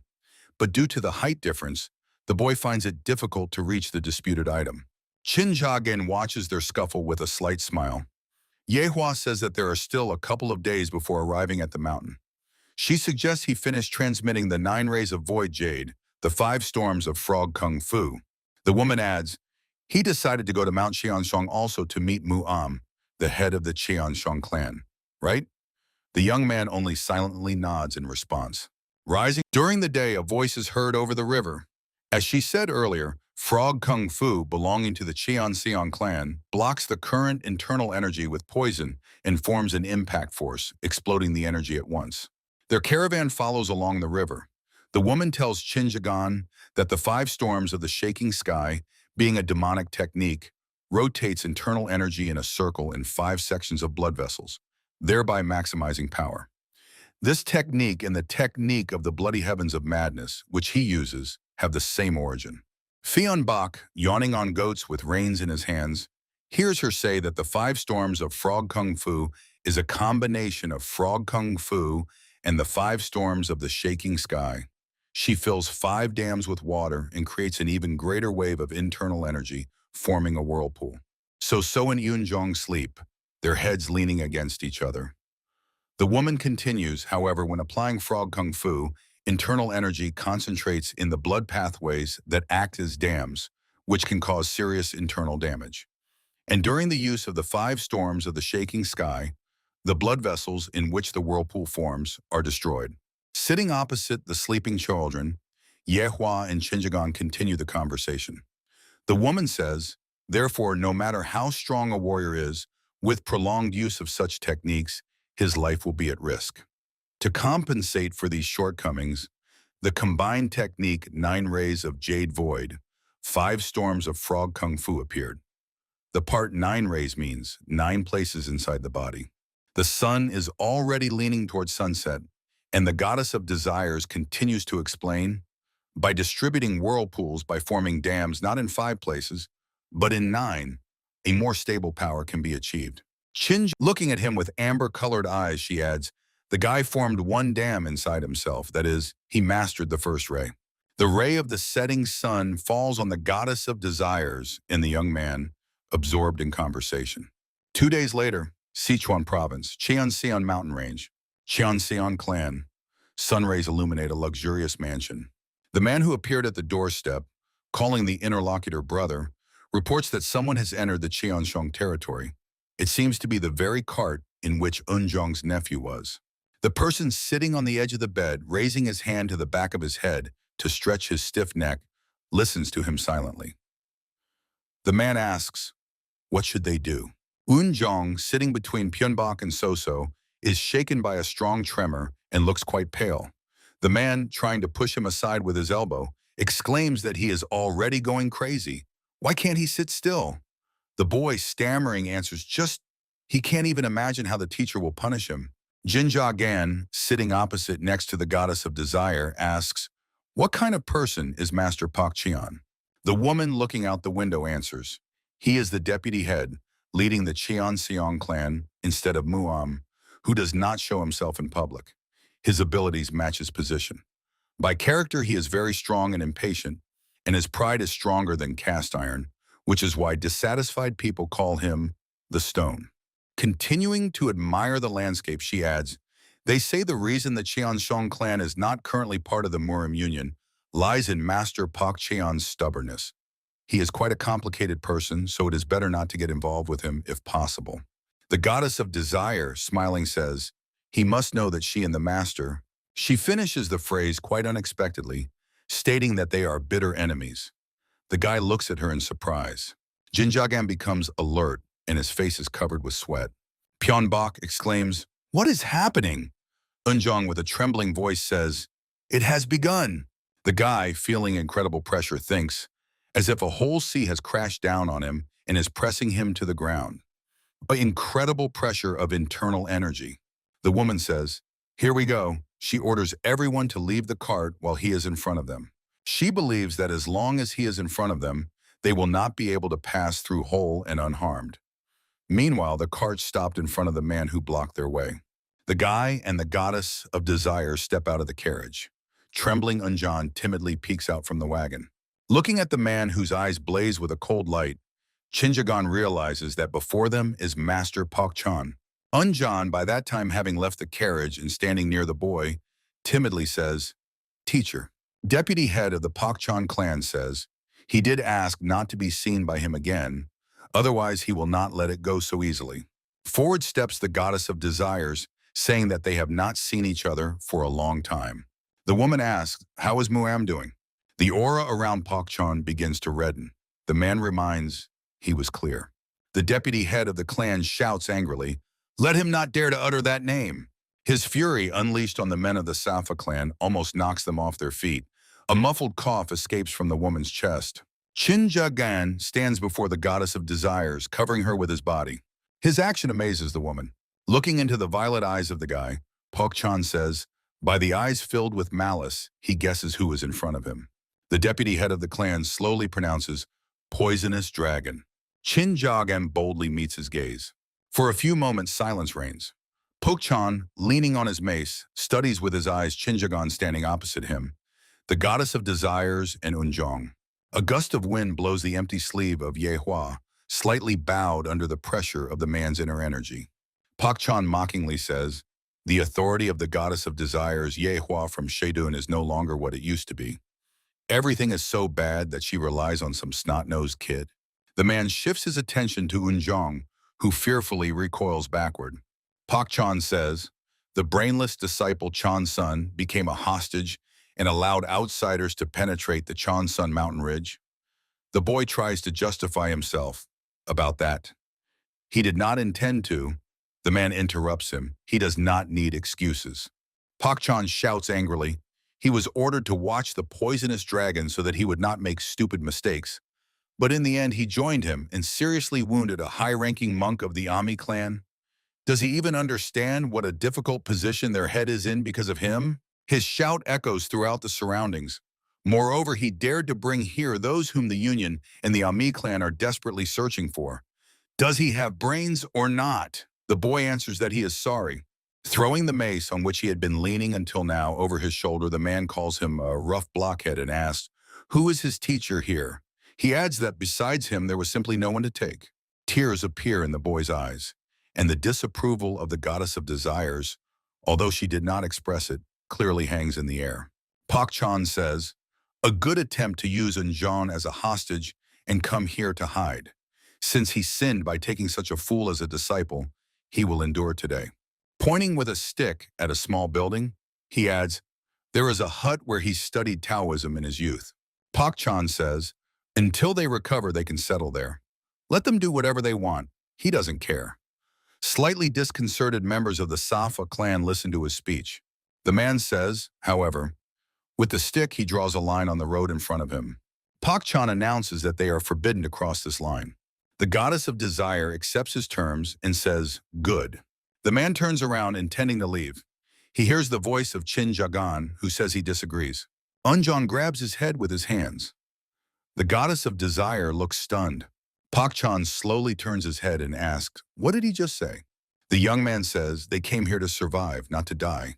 The man asks, did he tell them to die? Chin replies, he said he doesn't care what happens beyond the line. He believes that by this the man meant not only Safa. Pointing at the road, the young man says, this is not just a line drawn on the ground, but a sign that the Chan-sun clan will watch indifferently everything that happens to the people here, won't they? If he, having drawn this line, simply leaves, it is equivalent to abandoning them to certain death. Chin says, let him accept them, and they will take responsibility for everything while they are on their land. Pok-chan answers, ha, what a smart guy. His nickname suits him. He adds, as long as they are on the territory of the Chan-sun clan, no one will harm them. He, Master Pok-chan, guarantees it. Smiles appear on the faces of the people from Safa. The man turns around and takes a step towards them, saying, but first he should check. Pok-chan stops in front of the guy. They are separated only by a line drawn by him on the road. The man, looking the guy in the eyes, says, does he have the right to make such a bold demand of him? The master says, there will be 3 clashes in total. If the guy does not step away from the place where he stands, then he will recognize him. Chin asks, and if he loses? Pok-chan answers, then he will not be able to object to him.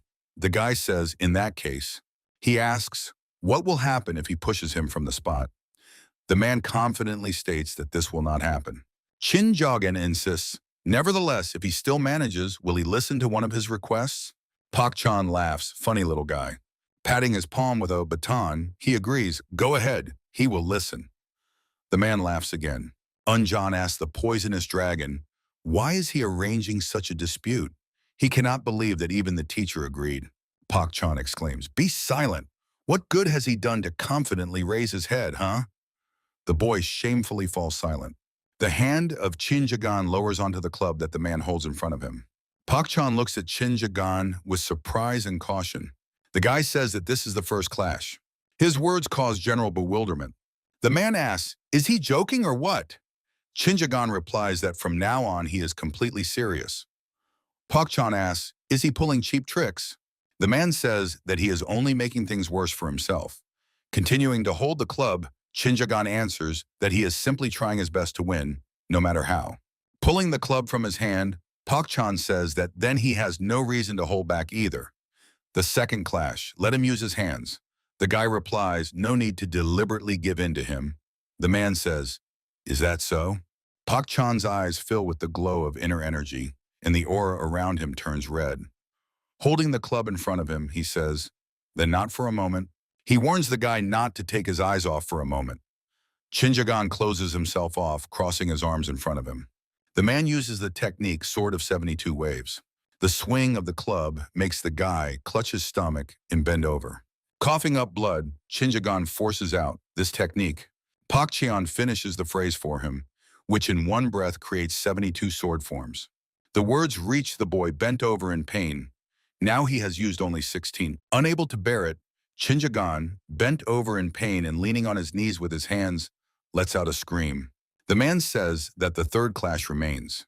He asks, what will the boy do? And warns that he intends to use all 72 swords.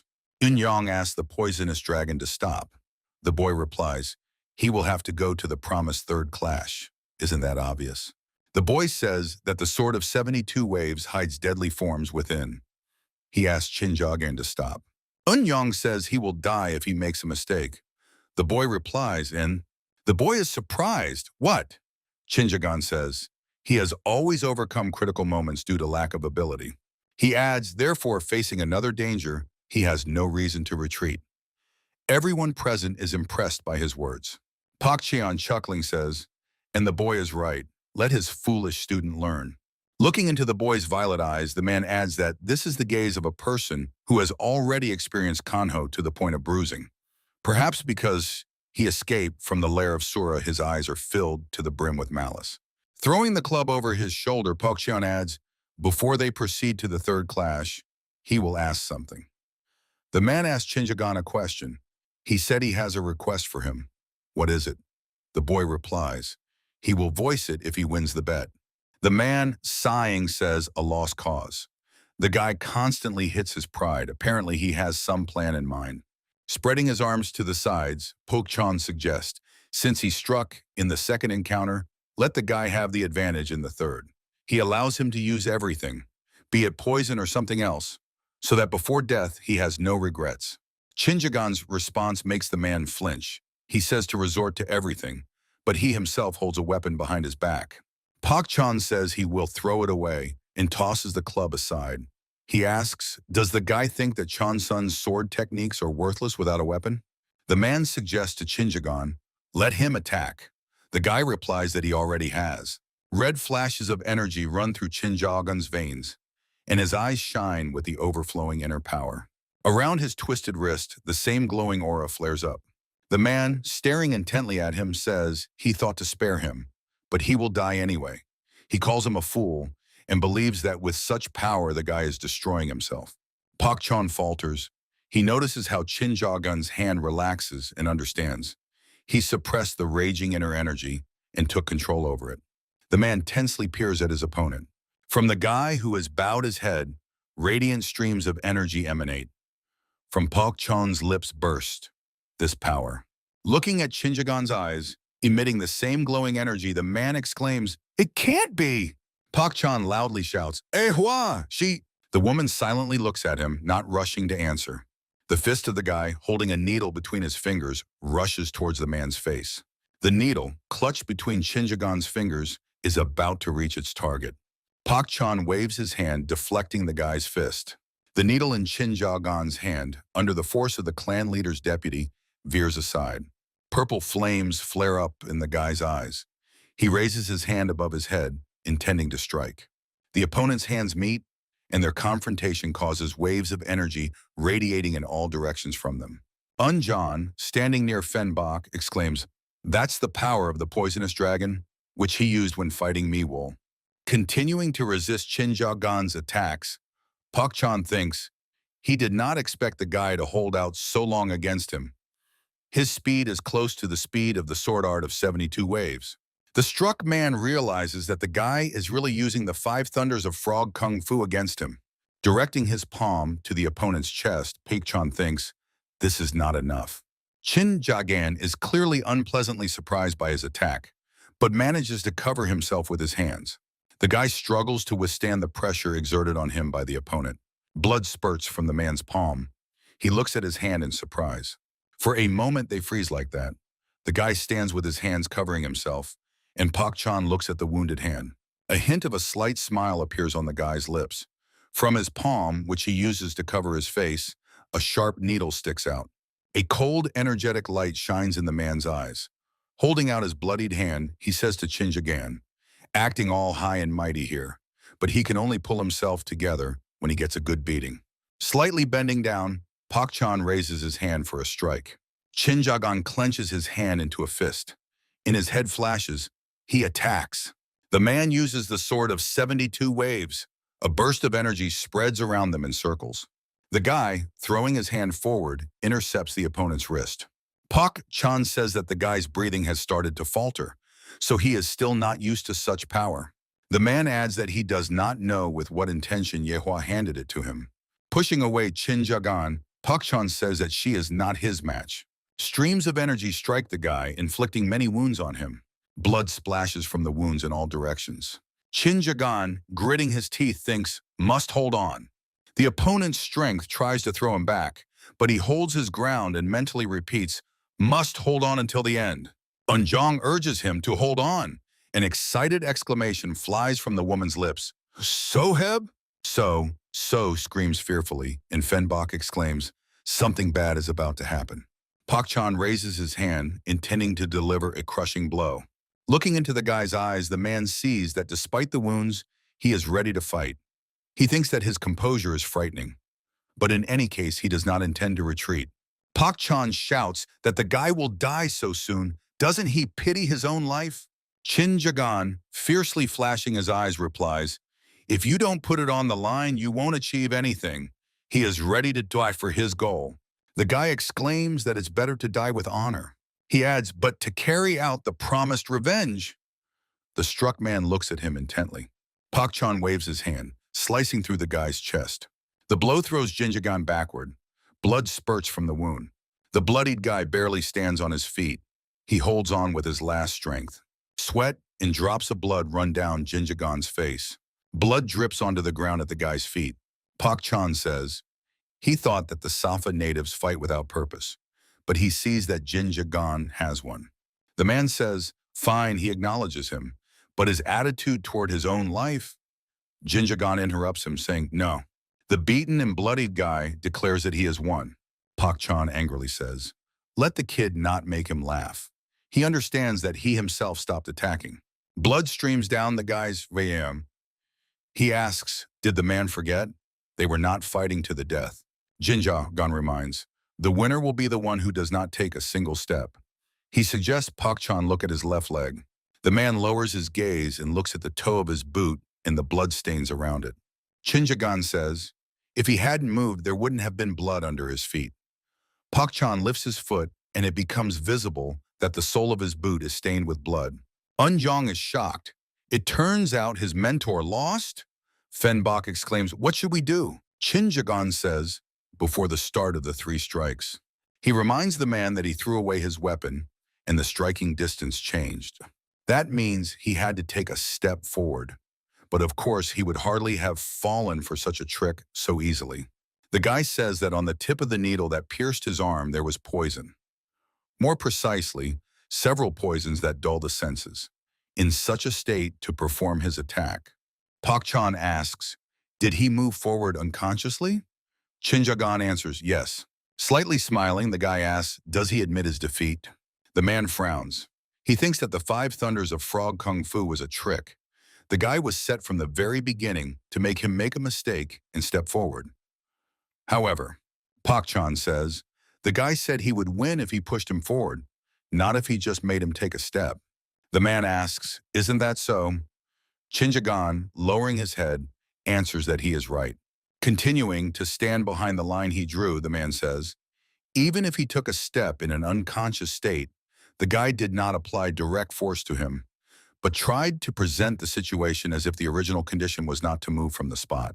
Unjan, Fenbach, and the other members of Safa listen anxiously as the man says, the guy expected that he would easily admit defeat, trying to preserve his reputation in the eyes of the onlookers. But it is foolish to rely on the fact that public opinion is equally important to everyone. Pak Chan shouts angrily, even if justice and honor have disappeared from Murim, the guy should not rely on that, especially when he tries to hide behind high ideals. Chin Jagan silently listens as the man says he cannot admit his defeat by comparing their levels.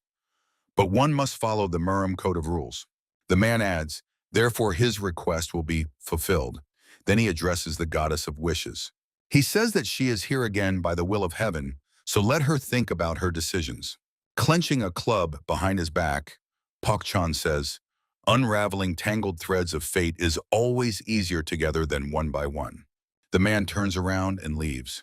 The remaining ones silently watch him go. Chin Jagan, staggering, coughs hoarsely.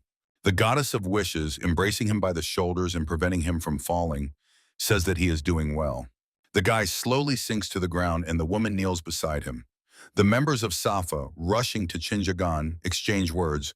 Wow, how did he even manage to give a worthy resistance? They are seeing something like this for the first time in their lives. It was something else. Unjan, leaning over the guy, says he is shocked by his victory. Chinjagan replies, if the master had gone to the end, he would hardly be lying here. The guy thinks that although Pak Chan's words resembled senile grumbling, they seem to have served as advice to him. After all, the goddess of wishes, interrupts his thoughts, saying, yes, if he had wanted, they wouldn't even be able to be here. He looks like a grumpy old man, but he is fair, and inside he has a big heart. Glancing after the departing man, she adds, that is in him forever. The woman says, she believes that thanks will not be enough.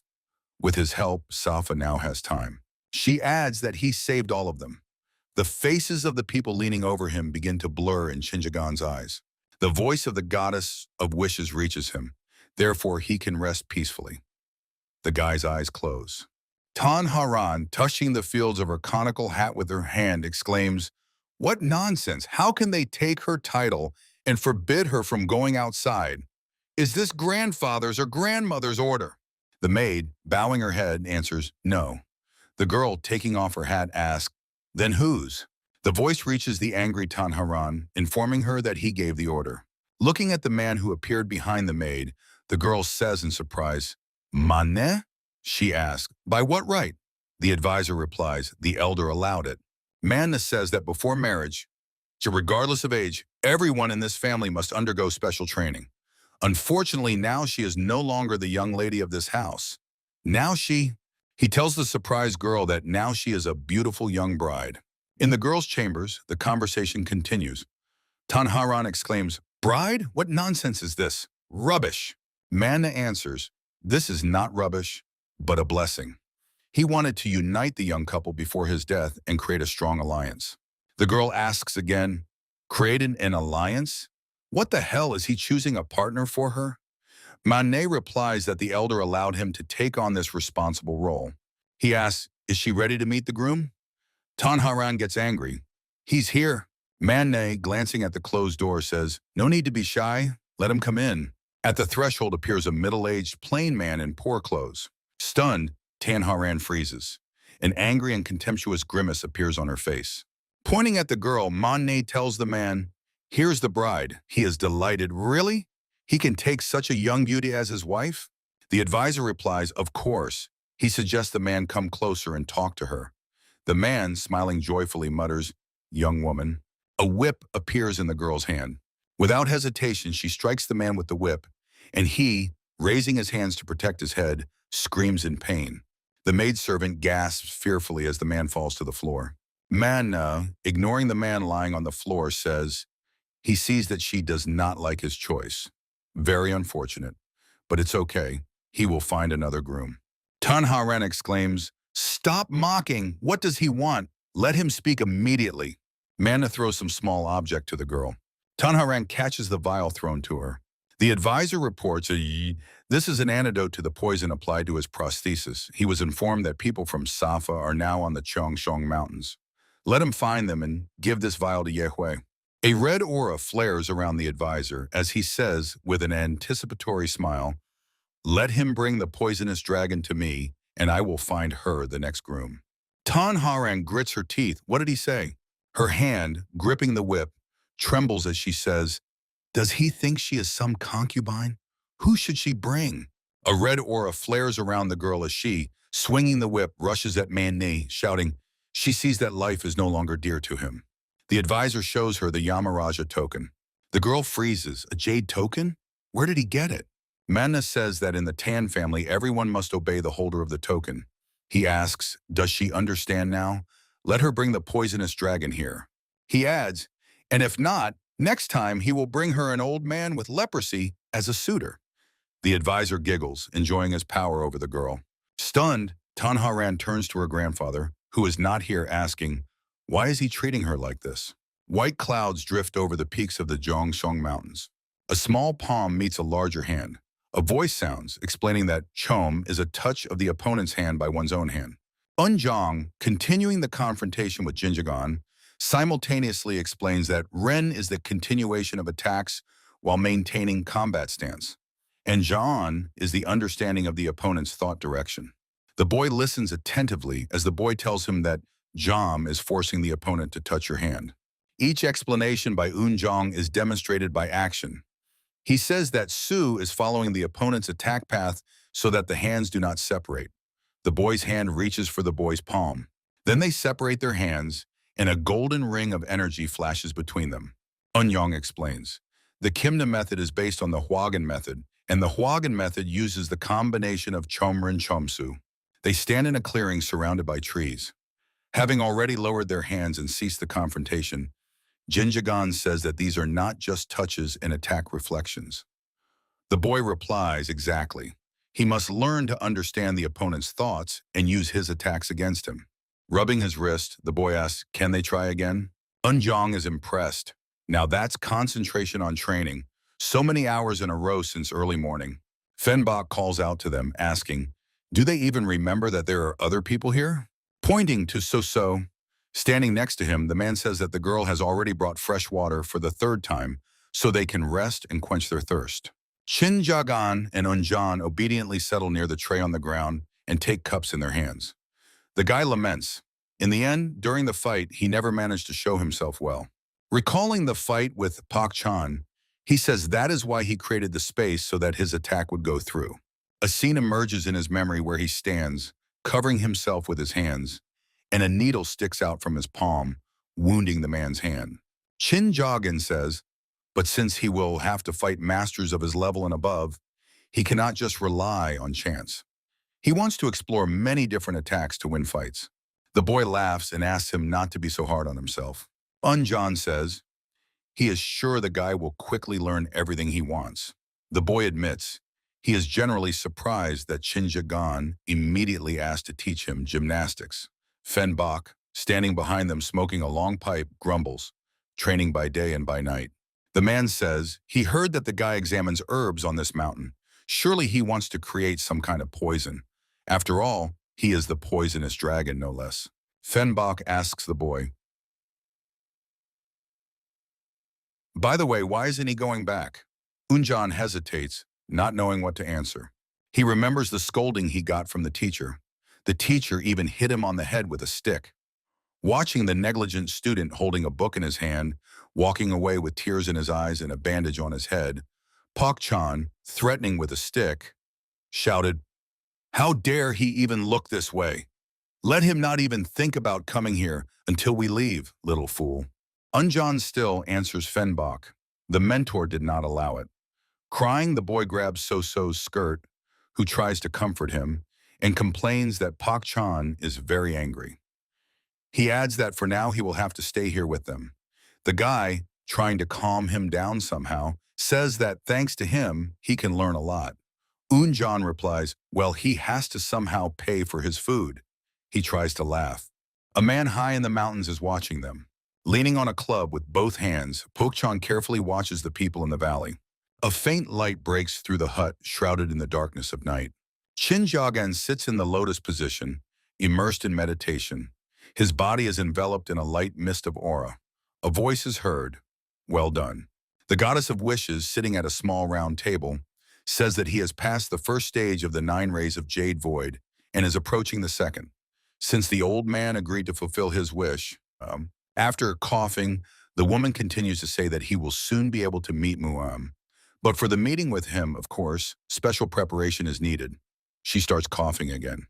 Jagan replies that he has an excellent mentor, so everything should work out.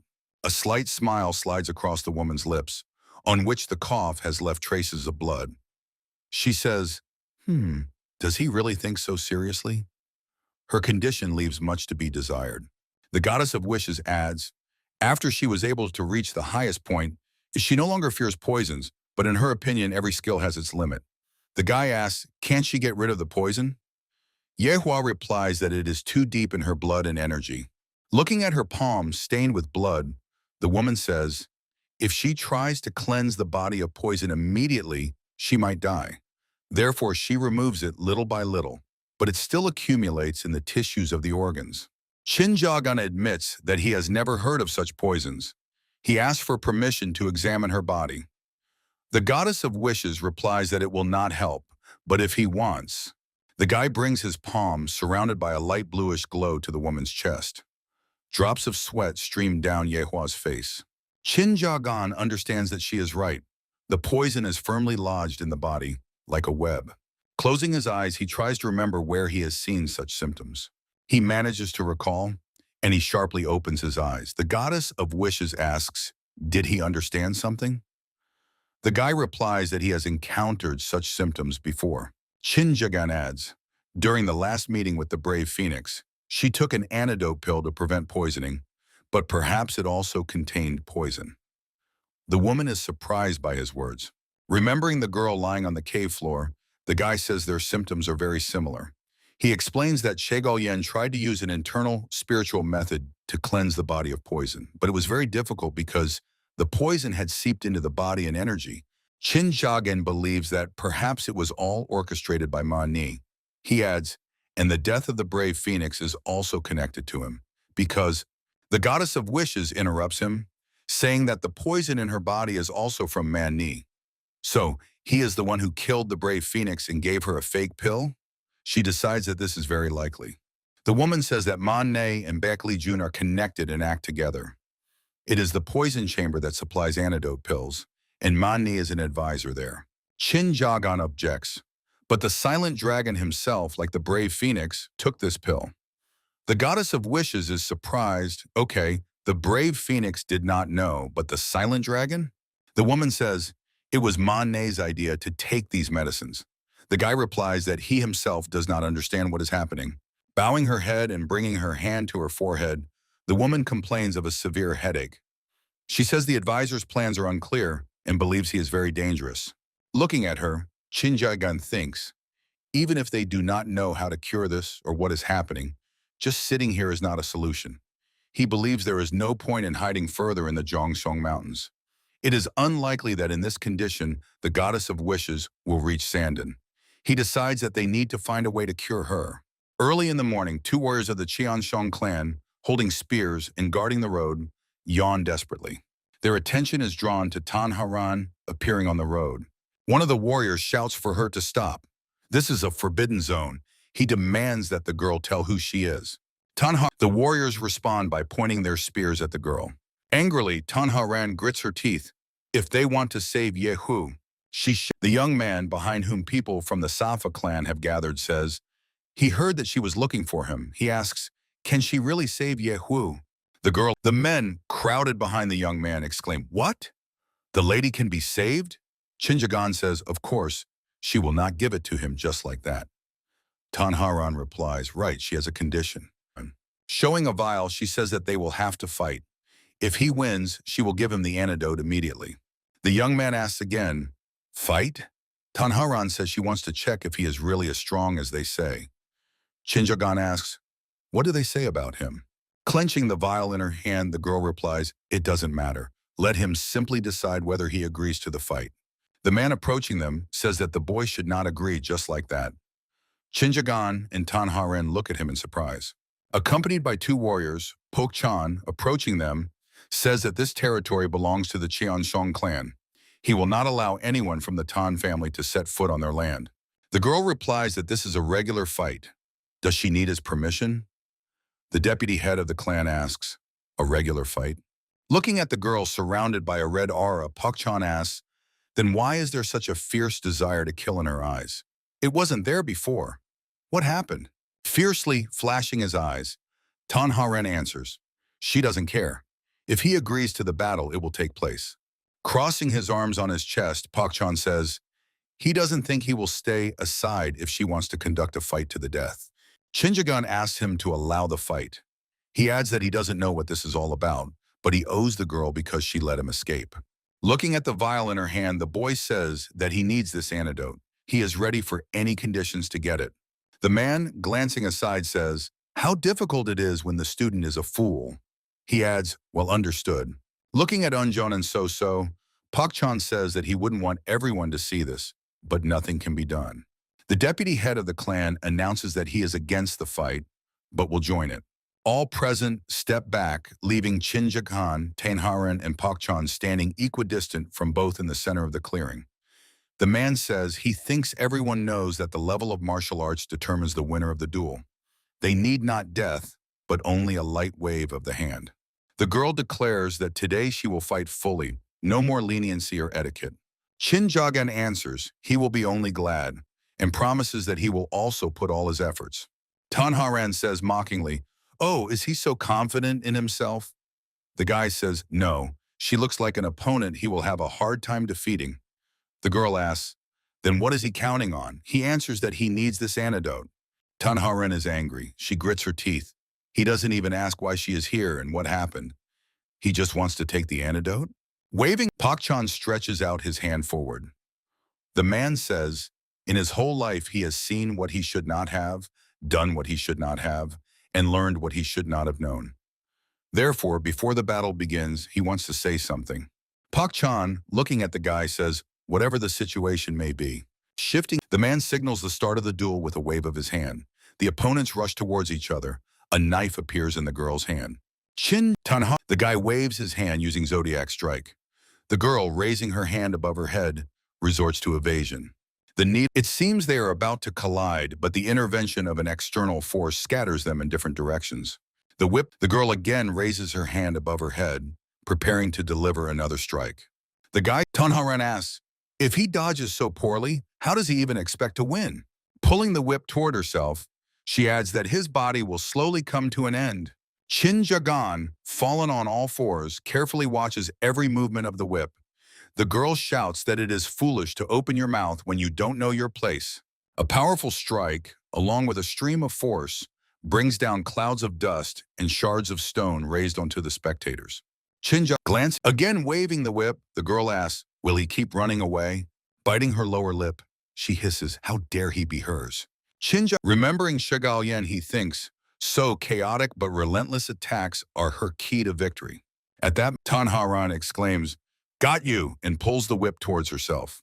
Shinjagan, whose leg is wrapped by the whip, soars into the air. The girl, triumphant, shouts, take that! She sharply lowers her hand, and the guy crashes forcefully to the ground. Splashes of blood burst from his mouth. Everyone freezes, trying to see something through the rising clouds of dust. When the dust settles a little, the silhouette of the girl holding the whip in her hand becomes visible. Taking a step forward, Tanharan asks, does he really think this is the end? Peering the sill, suddenly he throws his hand in her direction. A small purple sphere flies at her, and the girl realizes that it is a water bullet. As if enchanted, Tanharan watches as the sphere is about to hit her forehead. Smirking, the girl raises her hand up, stopping it. The girl, holding her hand above her head, from whose palm a light mist rises, says that this is not the first time she has seen him use saliva and poison. Suddenly whipping the whip in the guy's direction, she declares that she can predict all his moves. The tip of the whip slices Shinjagan's cheek, who still managed to dodge the blow. Staring intently at him, the girl says, but here he is. She says that he knows nothing about her. Meanwhile, the flexible body of the whip, dangerously close to the guy's face, becomes covered with sharp spikes. The next blow tears the skin of Chinjagan. The ground is abundantly soaked with the boy's blood. Chinjagan sits, supporting himself on the ground with one hand, while trying to cover the wound on his shoulder with the other. The girl says, only a little time has passed, and he is already lying in blood on the ground. She adds that if she had wanted, he would already be dead. Her words reach the boy, she thinks, and he himself understands it. His attacks on her have no effect. Looking at the flexible whip body stained with blood lying at her feet, Tanharan says that her strength is much greater than his. The girl demands that he admit defeat. Chinjagan, without raising his head, listens to her speech. Red sparks flash in his eyes when the girl's words reach him. Of course! Such a wretch cannot become her fiancé. Rising, the boy declares, no, he is not going to give up. Chinjagan says that he plans to win. The girl, not expecting such a turn of events, says confusedly, what? The boy answers, it doesn't matter that she is stronger. He fights not because he can win. Chinjagan adds, but because he must. Tanharan gets angry. The guy meanwhile warns her to get ready. Streams of dazzling, shining energy emanate from his hands. He advises his opponent to prepare for his attack. Pakchan watches as purple lightning-like discharges flash around Jinjagan.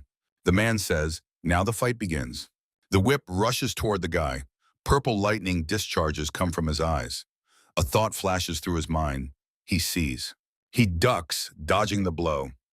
Now he sees how his opponent controls the whip. The girl exclaims, she is familiar with this martial art.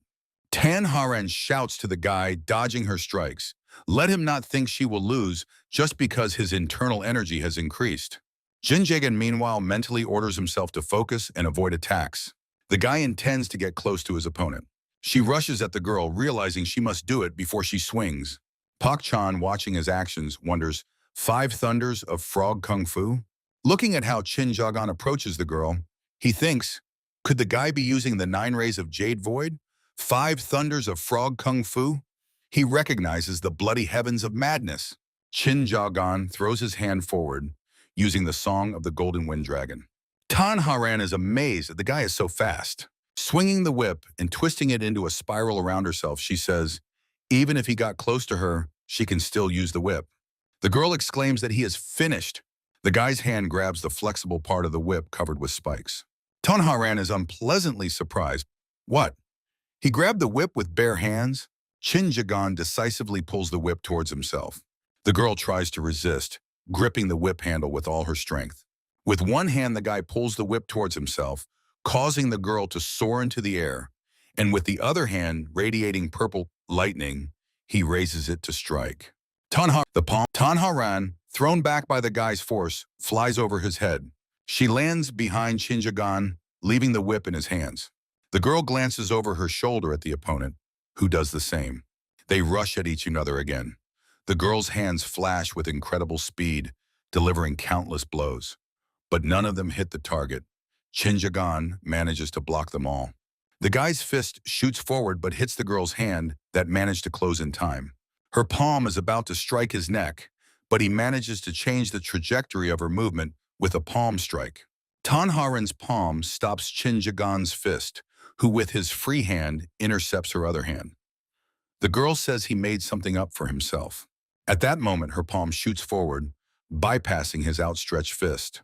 Tanharan's palm crashes into the guy's chin, and she finishes the phrase she started earlier.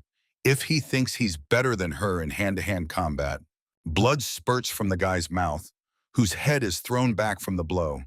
The girl rejoices. Excellent. Now she definitely. But her thoughts are interrupted by Chinjagan's fist rapidly approaching her face.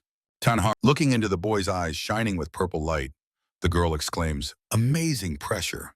Swinging her hand, Tanharan shouts that she is superior in both strength and speed.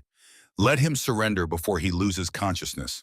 She delivers a strong blow to Chinjagan's chest and adds, or she will definitely finish him off. Blood spurts from the boy's mouth, and his eyes emit purple lightning. Pakchan says, this doesn't look like a duel. Watching the fury with which the opponents fight, he adds, this is a real slaughter. The girl thinks that Chinjagan has many abrasions. Her gaze falls on the blood flowing from the boy's mouth, and she mentally notes that he is losing a lot of blood. Tanharan concludes that he should lose consciousness very soon. She wonders, so why does he keep fighting? And his techniques. Streams of purple energy flow from the boy's eyes. The girl barely manages to intercept his fist-clenched hand. She lands on her feet and immediately takes a fighting stance. Looking at the opponent, she mentally says, "No, no." The guy looks intently at her, and the girl understands. His true strength lies in his full determination to reach his goal. The guy addresses Tanharan, and a surprised expression appears on her face. The guy adds, he has the feeling that she is the one being tested. He wonders, why is she so angry? His energy calms down, and only rare electric discharges flash around him. From the girl clenching, her hand clenches into a fist as she asks, what could he possibly know about her?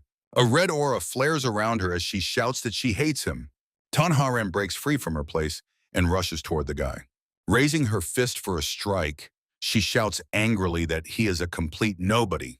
The girl shouts that he still continues to interfere with her. How much she hates him. Chinjagan looks a bit puzzled by such an unfounded outburst of anger.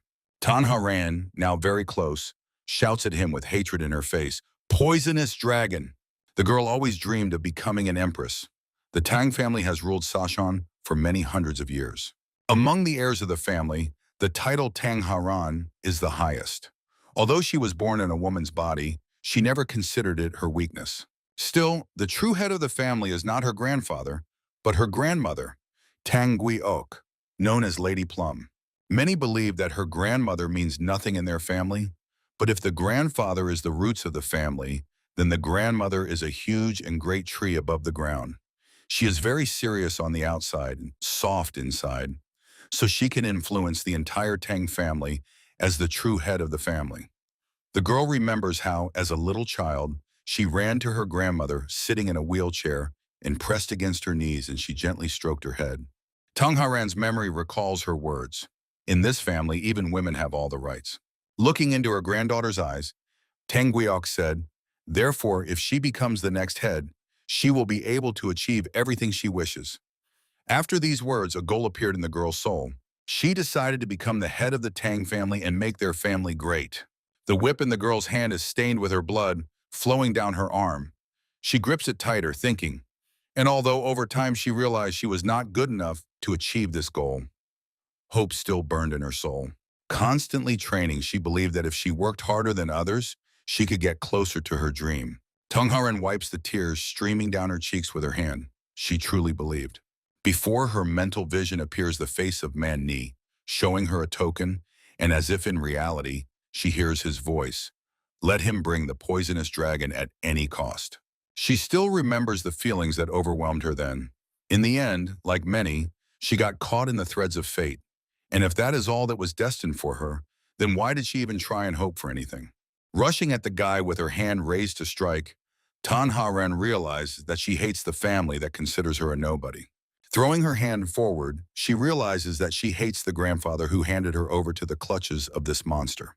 Her fist flies toward the face of Chinjagan, whom she hates for seeing all of this. With all her soul, Tanharan hates him, the one whose path she saw with her own eyes. She hates the guy who got away with everything every time. Freezing before him with her hand extended to strike, she says, why does he never give up, even in the face of defeat and death? From her hand, which froze just short of the target, blood drips. From her lips falls. Why does he? Chinjagan silently looks at her hand. The girl, ready to cry, thinks, to be honest, she knows. He is not the cause of all her troubles.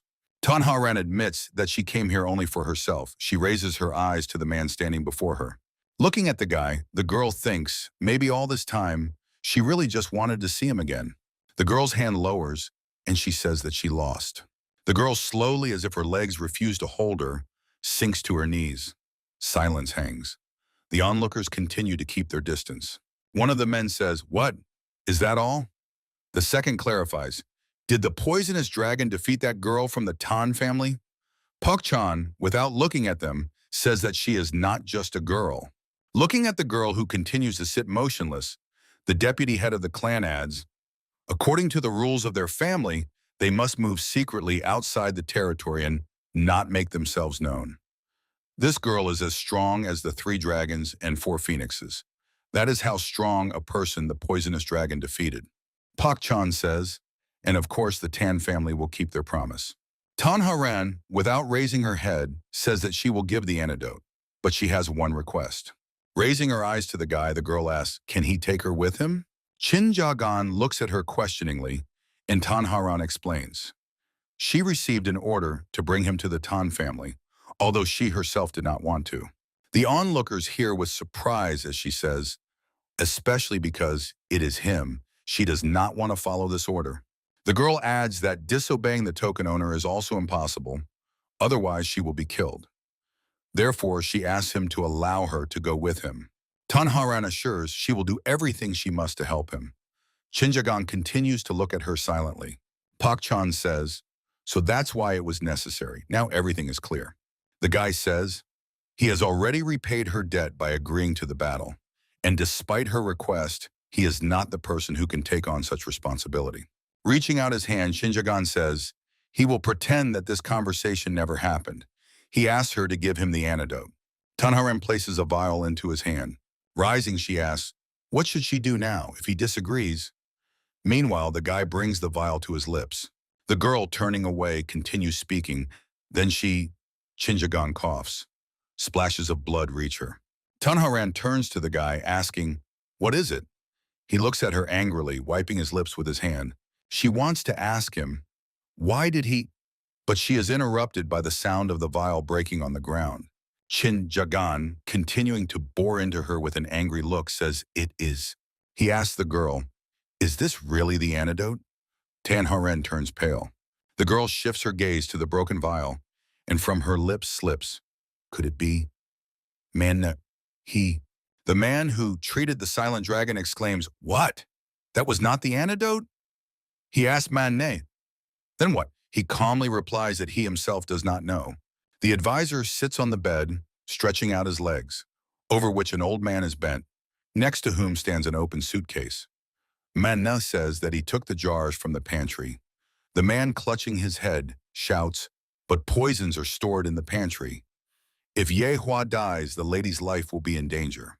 The advisor, sighing, reminds he did warn. If the poison had worked immediately, nothing would have happened. The man exclaims, what? Manny continues, the same happened with the brave phoenix and the silent dragon. Because of the poison's weakness, they even lost Yehua. He adds, that's why he had to use Madame Tan as bait. The man shouts indignantly, how can this be? The old man leaned over the advisor's leg with a needle in his hand. When he removed all the needles, Manet waved his hand and released him, saying, no need to be afraid. Yehua will not die from such poison, and Madame will be fine. The advisor adds, well, that's what he thinks. The main thing is what will happen next. Manna tells the man that this is the time they need to find a good poison, a poison that will definitely kill after the first use.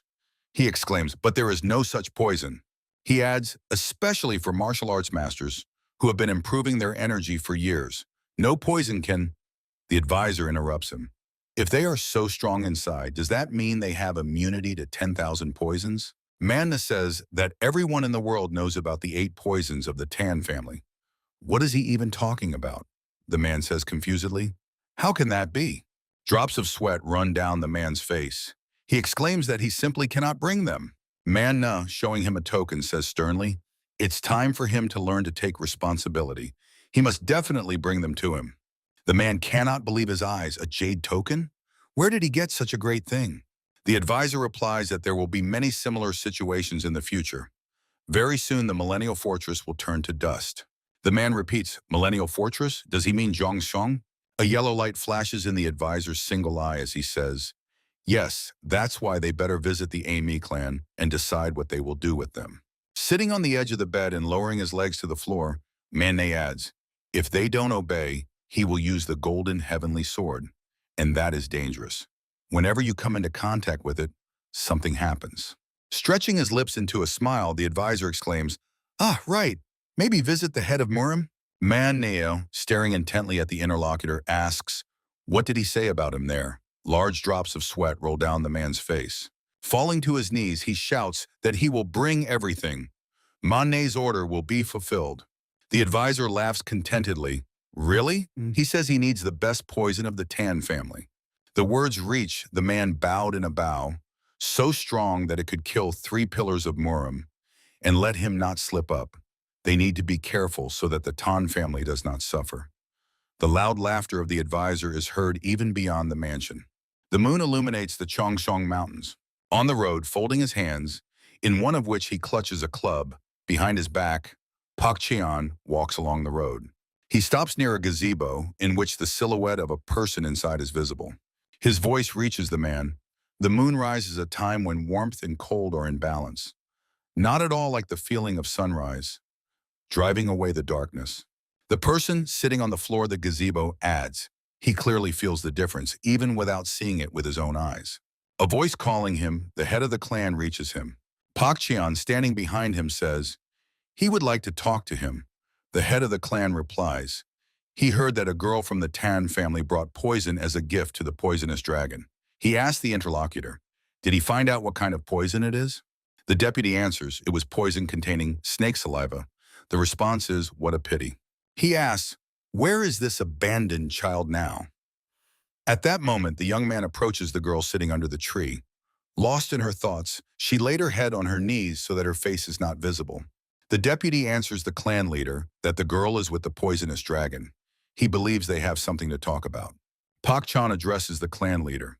The deputy says, he does not think that in such a situation the best choice would be to accept the child from the Tang family. Still, the response is yes. The clan leader Jong Seon, mentor Mu Am, whose eyes are tied with a blue ribbon, says that very soon a real storm may begin in their world. From the gazebo, the voice of clan leader Jong Shon is heard. A few days ago, he spoke with a saint from the Ami clan, Muam adds. She said the following. Recalling the conversation, the man repeats the words he heard. As the world changes, the Ami clan will move in step with it. Pak Chon replies. Why would they listen to that? The Ami clan separated from all of Murim a long time ago.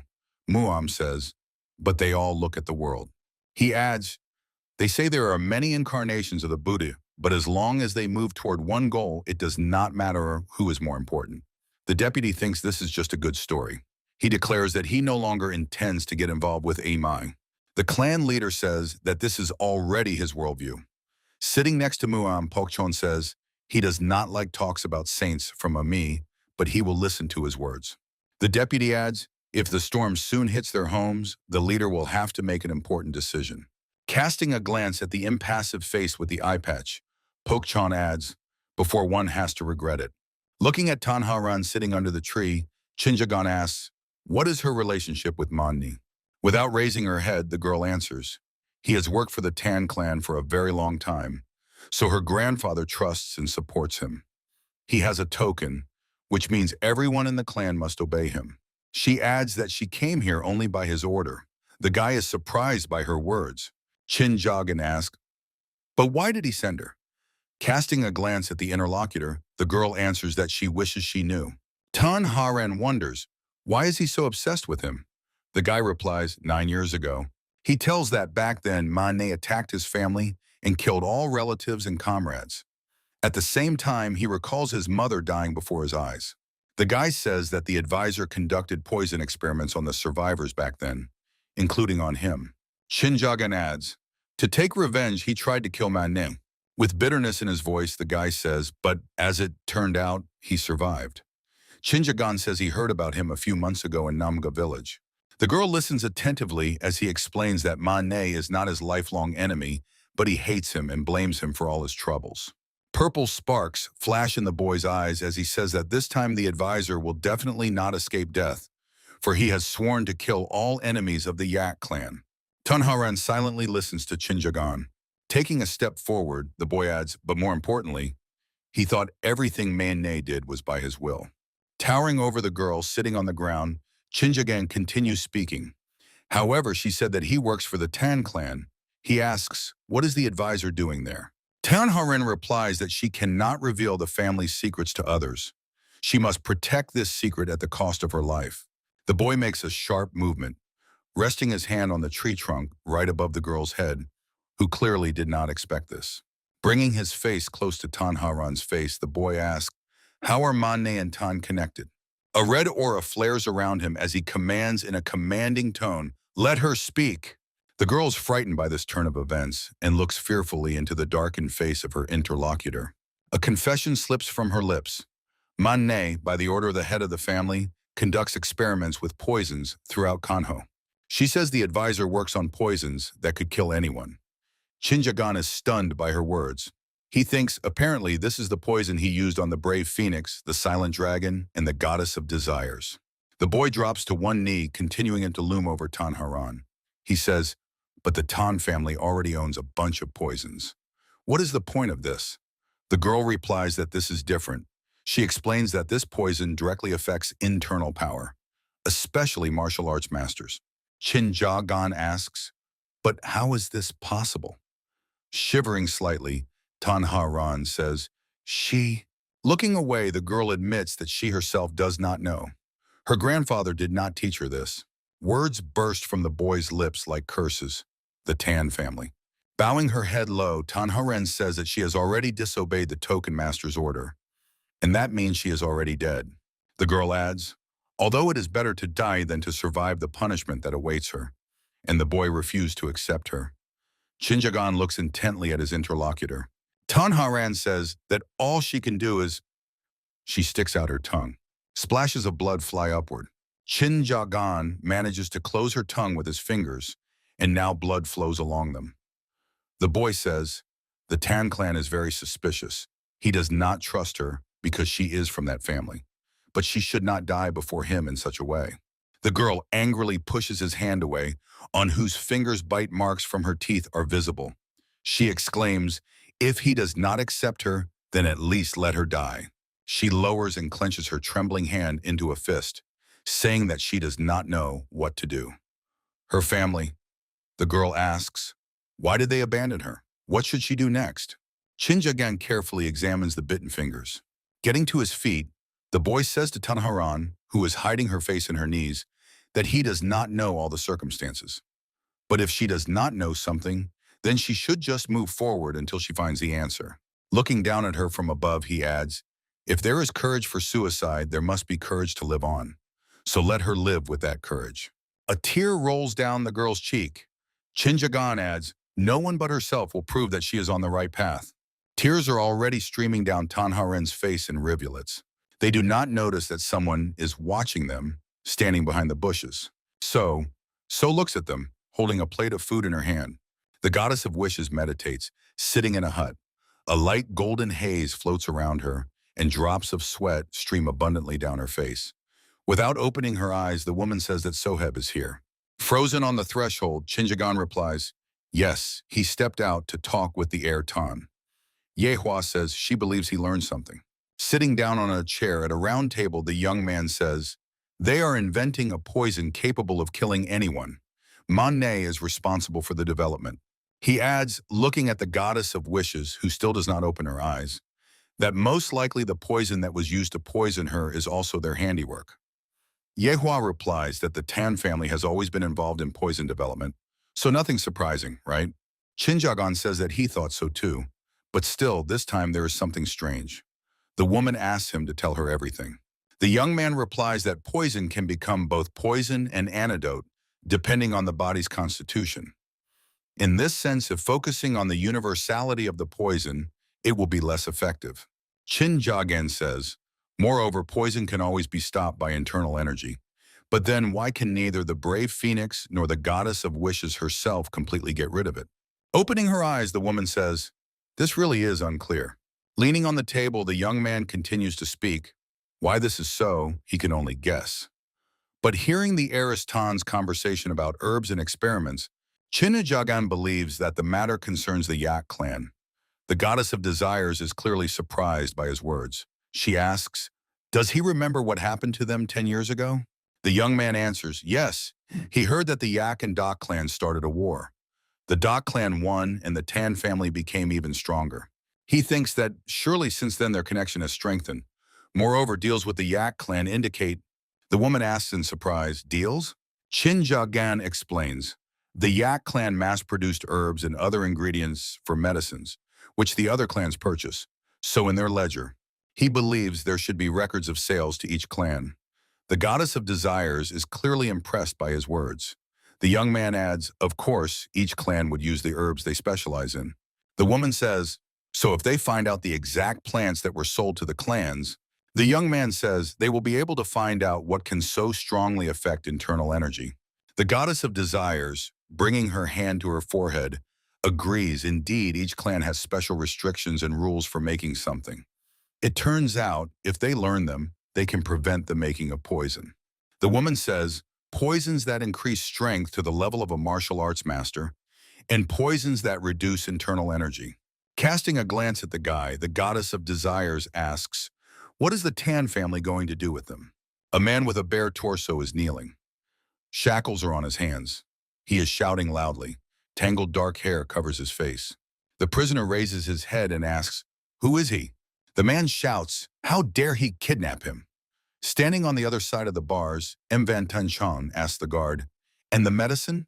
The warrior replies, took it an hour ago. His internal energy should have recovered. The prisoner shouts, how dare they ignore him? Van Tan says Munpen, the 35th disciple of the Hwasan clan. He adds that the mentor's name is Hamgin, and the man himself studies Jaha Shingon. The prisoner is stunned. How dare he treat him like that? The man asks, who is he? Van Tan answers, is it really possible to learn Jaha Shingon without being the head of the clan? The stunned prisoner says, who is he? The man exclaims, he saw him, could it be? Looking at the man standing before him, the prisoner says his name. Van Tan. Munpin shouts, what is going on here? Why is the Tan family treating Hwasan like this? The prisoner adds that Van Tan doesn't even know who he is. In response, it is said he talks too much. The guard enters the cell. The warrior frees the man's hands. The elder says, if he has restored his internal energy, then let him stand up. Munpen asks, does Van Tan think he will forgive him for the kidnapping? He adds, it is interesting to know what the reason was. The elder looks at him in bewilderment, then asks, what is he talking about? He says he does not intend to release the prisoner. The man rubbing his wrist exclaims in surprise, what? The guard leaves the cell, and Van Tan, standing before the open door, says he can give the man a chance. Right now, only he stands in his way to the exit. Let him try to escape. He adds that Munpen still has a lot of internal energy.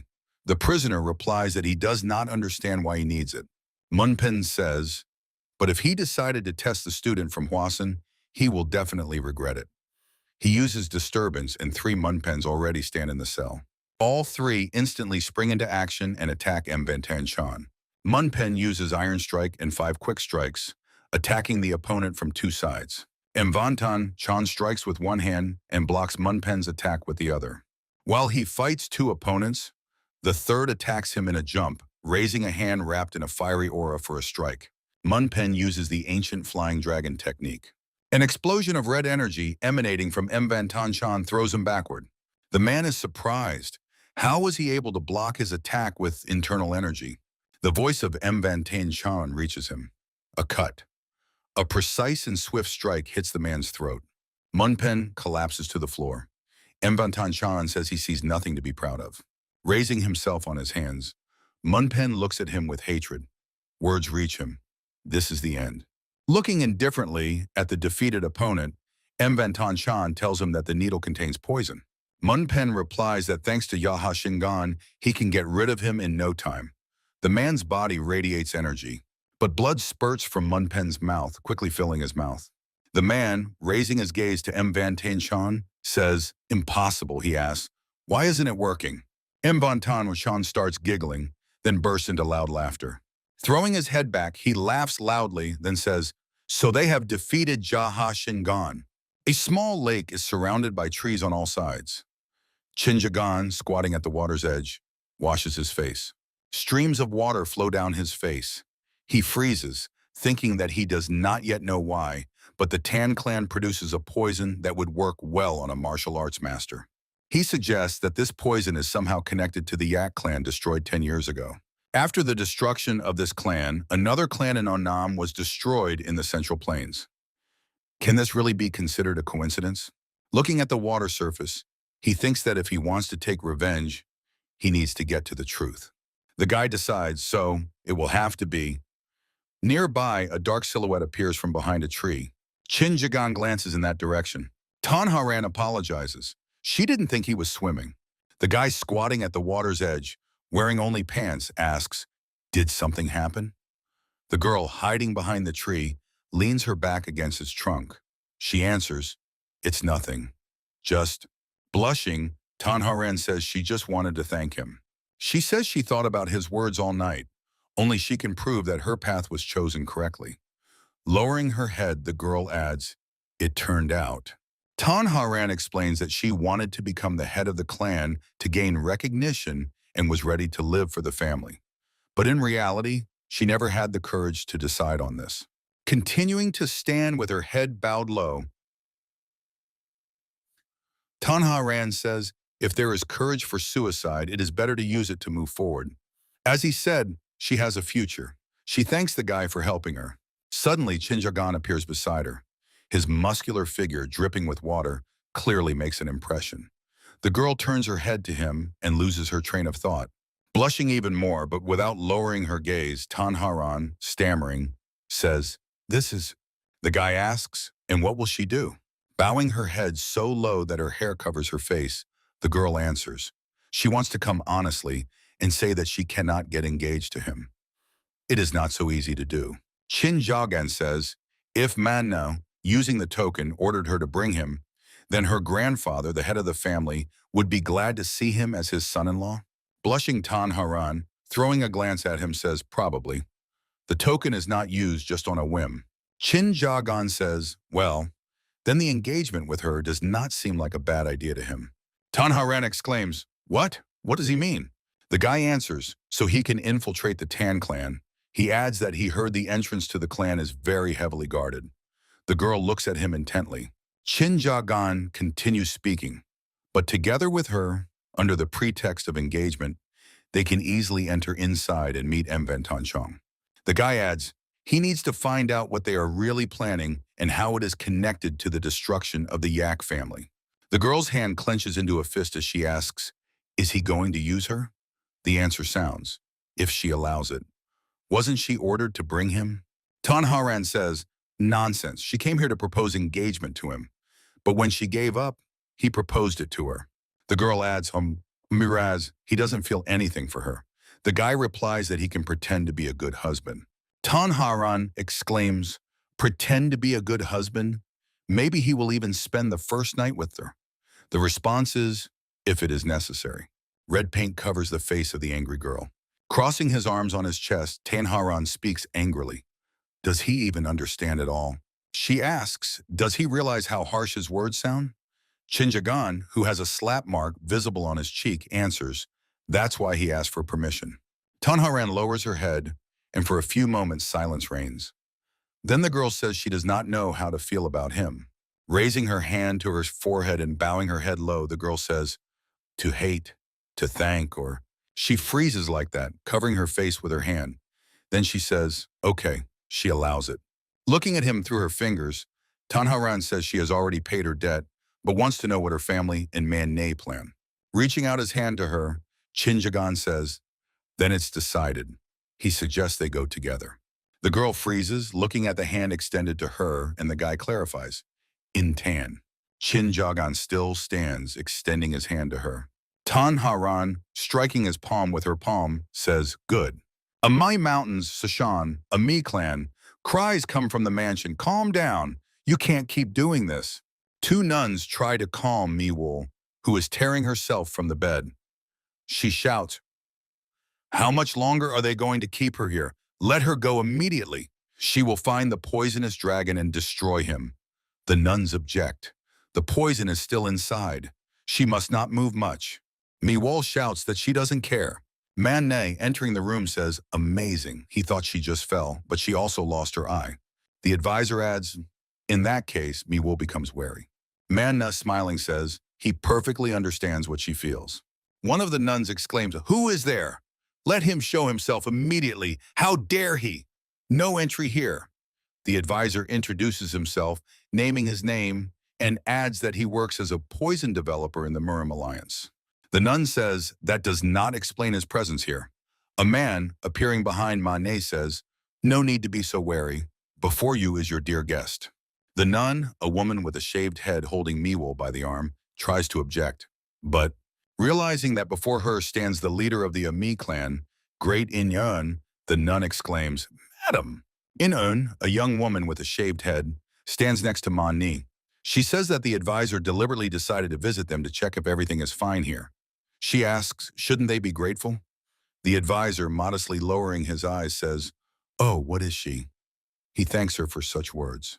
With one movement, he swiftly approaches Vol, whose half of the head is hidden under bandages. Leaning over her, he says, "So," in response, it sounds, "How dare he?" Looking at her sympathetically, Manhwa says, he sees that she is ill. Vol, blazing with a red aura, exclaims, "Insolent!" The nun, staring at the sympathetic Manhwa, blushes with anger. She asks, who does he think he is to behave like that in front of her? Inun, around whom a red aura flares, warns Sister Muval. The nun, choking on another tirade, coughs. Manhwa says, would he dare show disrespect to her? Placing his hand on his chest, the advisor asks Mival to look at him.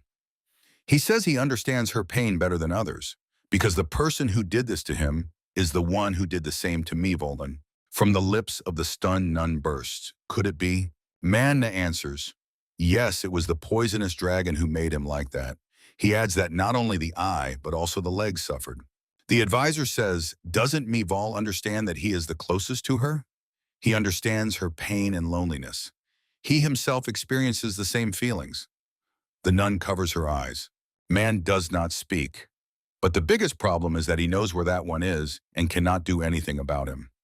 Mival, startled, asks why. The advisor says that he is protected by the Cheonshong clan. The nuns barely manage to hold back Miwol, who rushed forward. Man does not reveal that Safa only pretended to leave Sashong, but was hiding there all along. Therefore, no matter what revenge he wants to take, he cannot set foot there. Inyun, as if lamenting, raises her hand to her cheek and closes her eyes. Mivolz grits his teeth. So they have a poisonous dragon? The nun, rushing off, screams wildly, calling out to the lady.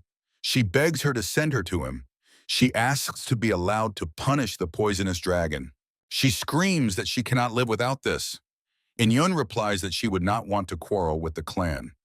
Manhwa says, it's nothing. This problem will be solved soon. Smiling unkindly, the advisor, shrouded in a red-blue aura, adds, he will say directly that he wants to destroy the Cheonshong clan. Does the Ami clan agree to join him? In-un, still propping his cheek with his hand, silently looks at the advisor. A slight smile slides across her lips as the clan leader asks, she assumes that is the plan of the Tan clan? Showing her the badge, Manhwa does not answer. Correct. Here is confirmation of their intentions. Smiling sweetly, Inyon replies, yeah. In that case, they probably should start preparing. Surprised, Fenbok shouts, what? A man sits on a stone. Next to him are Unjon Som and Soso, and opposite stand Chinjagan and Tanharan. Fenbok says distrustfully, he will get engaged to the lady of the Tan family? The guy answers, yes, and the girl shyly looks away to the side. Fenbok exclaims, well then, I never thought I would hear such a thing.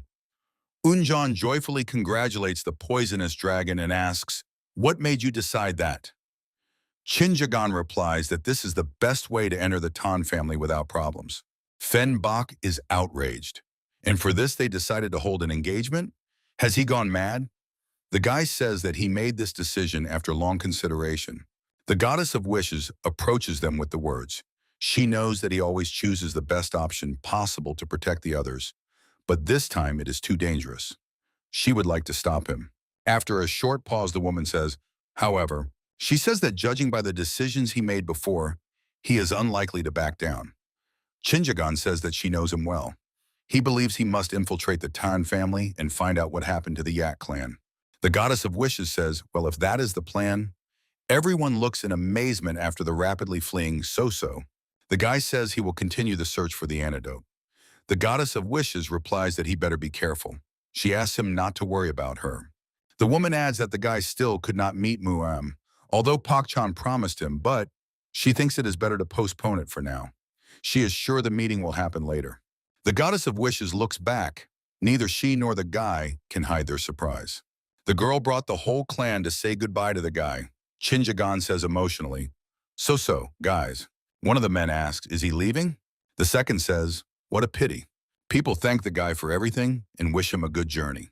Chinjagan, holding So-So's hands, thanks her. Tanharan watches this scene with slight envy. Suddenly, So-So extends to her the exact same bundle. The girl says in surprise, "Oh, is this for her?" Accepting the offering, Tanharan thanks the girl. The goddess of wishes, standing at the head of the group seeing off, says that the girl should take care of Chinjagan. He is very important to all of them. The guy looks at the members of the Safa clan with a slight smile. Tanharan looks a little confused. The goddess of wishes says she is sure that everything will be fine. Chinjagan replies, "Yes, and so will they." A guy and a girl are walking along a forest road. Tanharan says, "Everyone believes in them and trusts them. Has so much really changed during their separation?" Chinjagan replies, "No, just..." He says that he received a lot of help from them. Before, he only thought about revenge, but thanks to them, he realized that this is not the most important thing. Chinjagan adds, they think well of him, and he of them. The girl, a little behind him, thoughtfully chuckles. The guy asks Tanharan, why does she address him so politely? The girl, not expecting such a question, answers that she is just playing the role of a good bride, so he shouldn't imagine things. Casting a glance at her over his shoulder, he says with a smile that he doesn't care. Tanharan, frowning, says, as if she asked for it to be otherwise. Chinjagan thinks that it would be better to come up with forms of address for each other. Otherwise, it will be strange to keep calling each other by nicknames. Looking at the back of the guy walking ahead, Tanharan asks, then how? Without looking back, he says that his name is Chinjagan. The girl realizes with surprise that she has never called him by his name even once. From her lips slips, "So, Mr. Chin?" The guy agrees, that works. Tanharan thoughtfully says, "Mr. Chin?" Chinjagan asks, "How far is it from here to the Tan clan?" The girl answers, "If you use the art of teleportation, only 1 day." The guy says he doesn't know how to do that. Tanharan is surprised, "Really?" He replies that he has been walking all this time. The girl, catching up with him and walking beside him, says, "It's amazing that the poisonous dragon doesn't know the art of teleportation. So they will have to walk for about 3 days?" Turning to her, Chinjagan asks, "Does she want to climb on his back?" The girl exclaims, "What? What nonsense?" He says that, in his opinion, it's a good way for quick travel. Tanharan replies, "Maybe so, but the suggestion is stupid." The guy says, "Well, as she wishes, then let her go by herself." The girl gets angry. She asks, "Does he even know how hard it is with him?" The sun has hidden behind the mountains. Chinjagan says that it's already getting dark. He thinks they better stop in a village for the night.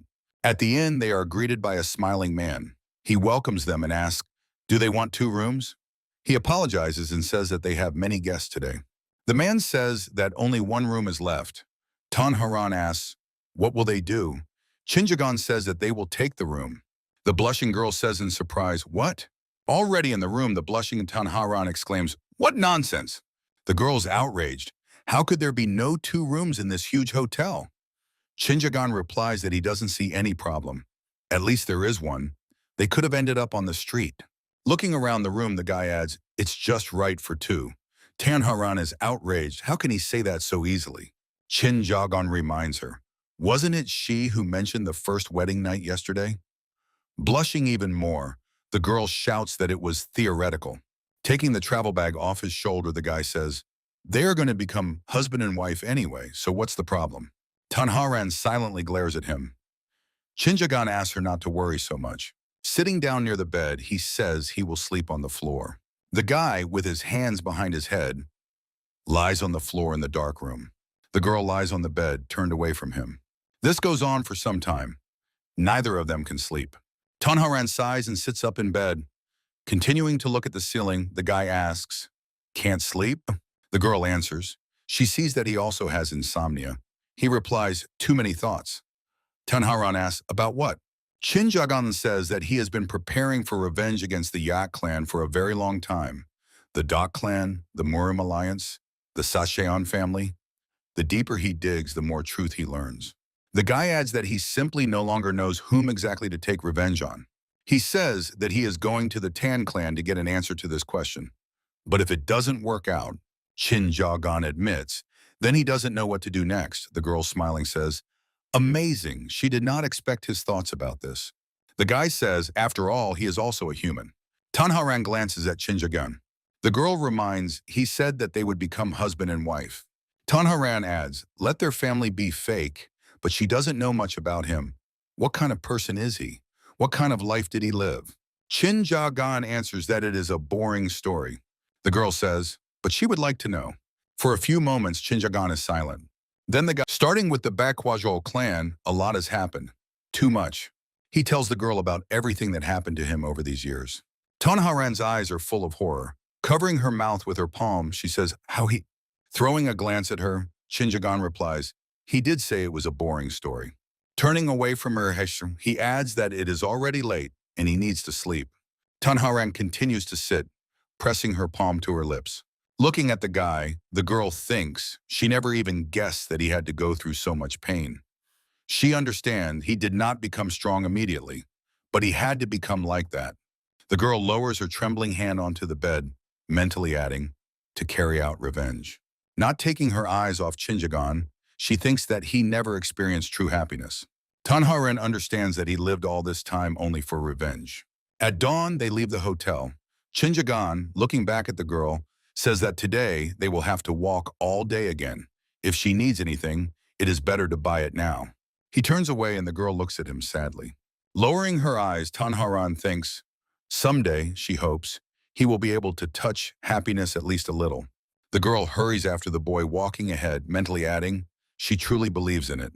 At the table on which 2 cups on saucers stand, a voice is heard. Miwol feels much better. And this is thanks to Manhwa. He is a great help to their clan. They hope for further cooperation. Manhwa, sitting at the table opposite Inyon, raises the cup to his lips and replies, Miwol is already better, so he can leave. The clan leader says he could stay longer. Or does he have something urgent? The advisor responds, very soon something incredible will happen in the Tang clan. Inyon claps her hands joyfully. Could he be talking about a marriage? Is he going to marry someone? Who? Manhwa answers, Tang Haran, the granddaughter of the Tang family and the poisonous dragon. He accepted the invitation from the Tang family and is already on his way there. Inyon says, how interesting. Clutching the cup in her hands, she says that couples are not formed just like that. They might have loved each other in a past life, or, on the contrary, were the fiercest enemies. Laughing, she says she will keep it a secret for now. Manhwa replies, well, if someone wants to come to the wedding, why not? Throwing a sly glance at him, Inyon asks, then can she go too? Setting the cup on the table, she admits, love is impossible for her, so she likes to watch others. She adds, it's interesting what will come of it. Inyon says, and she hasn't seen Yemwan Tangchan for a long time. It would be good to meet. Manhwa asks with a smile. And Miwol? Inyon, continuing to smile cheerfully, answers, she thinks that she would also be glad to come.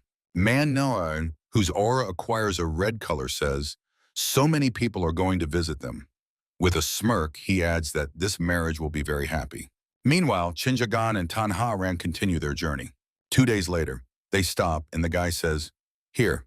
Standing before the tall red gates, he asks the girl, is this the entrance to the Tan clan? She answers, correct.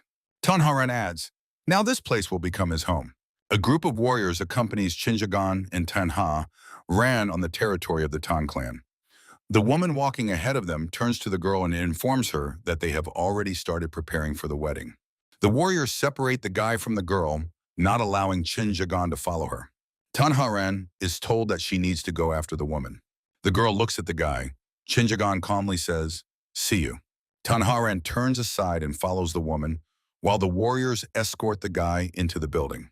In the room, the girl freezes. From her lips slips, this is... Looking at the red and gold trimmed garment, she hears a woman say, this is clothing for the wedding ceremony. Bowing her head, the maid adds, the great lord ordered it to be brought to her. Touching the fabric with her hand, Tanharan thinks that after the engagement, the marriage was arranged unexpectedly quickly. She never imagined she could wear this clothing. Continuing to feel the fabric, the girl wonders, the fact that they will become husband and wife, is it really right? She tries to comfort herself with the thought that it is necessary for the common good. Tanharan asks herself, but what does she want herself? Having escorted the young man to a small building, the warrior, bowing his head, informs him that he can stay here. He adds that there is all the necessary clothing inside. When the food is ready, he will call him. Behind Shinjagan, a chuckle is heard.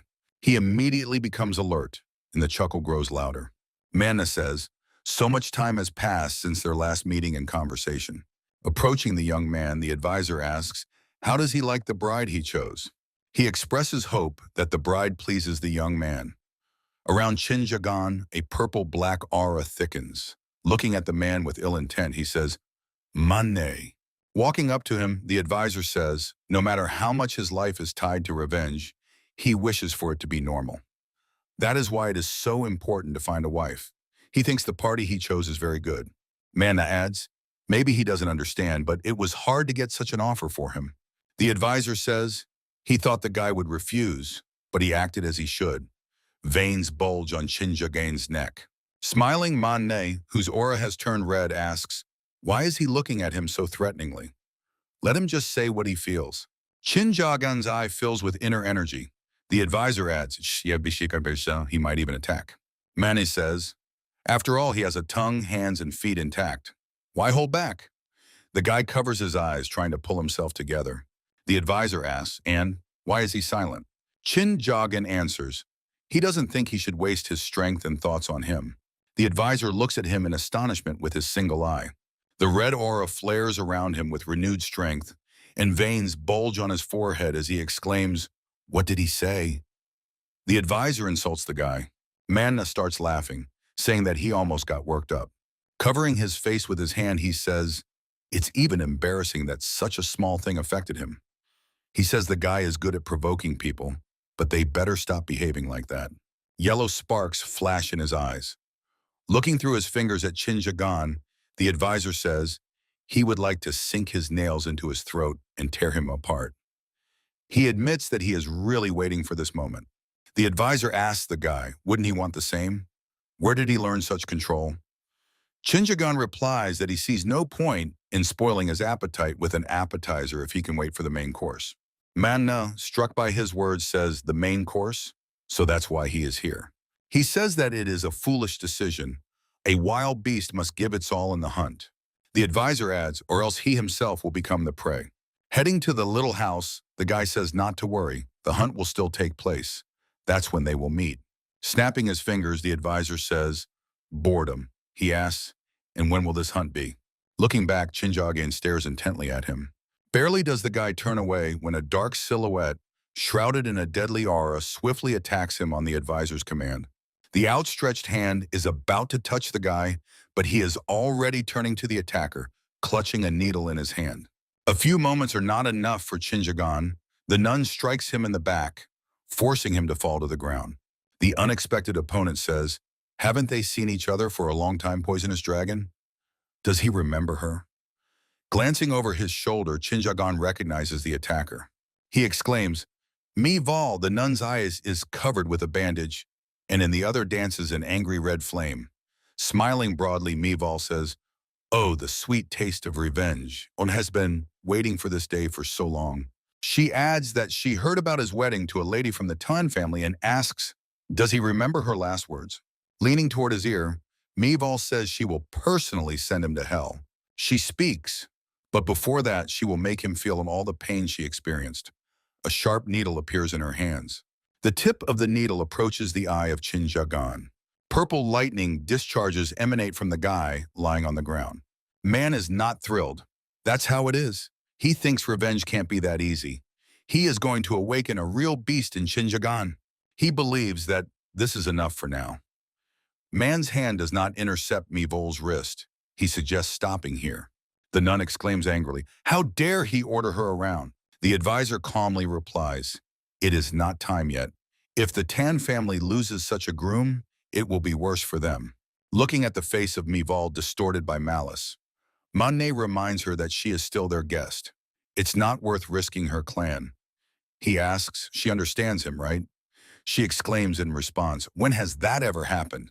The needle flying into her face makes Mival recoil.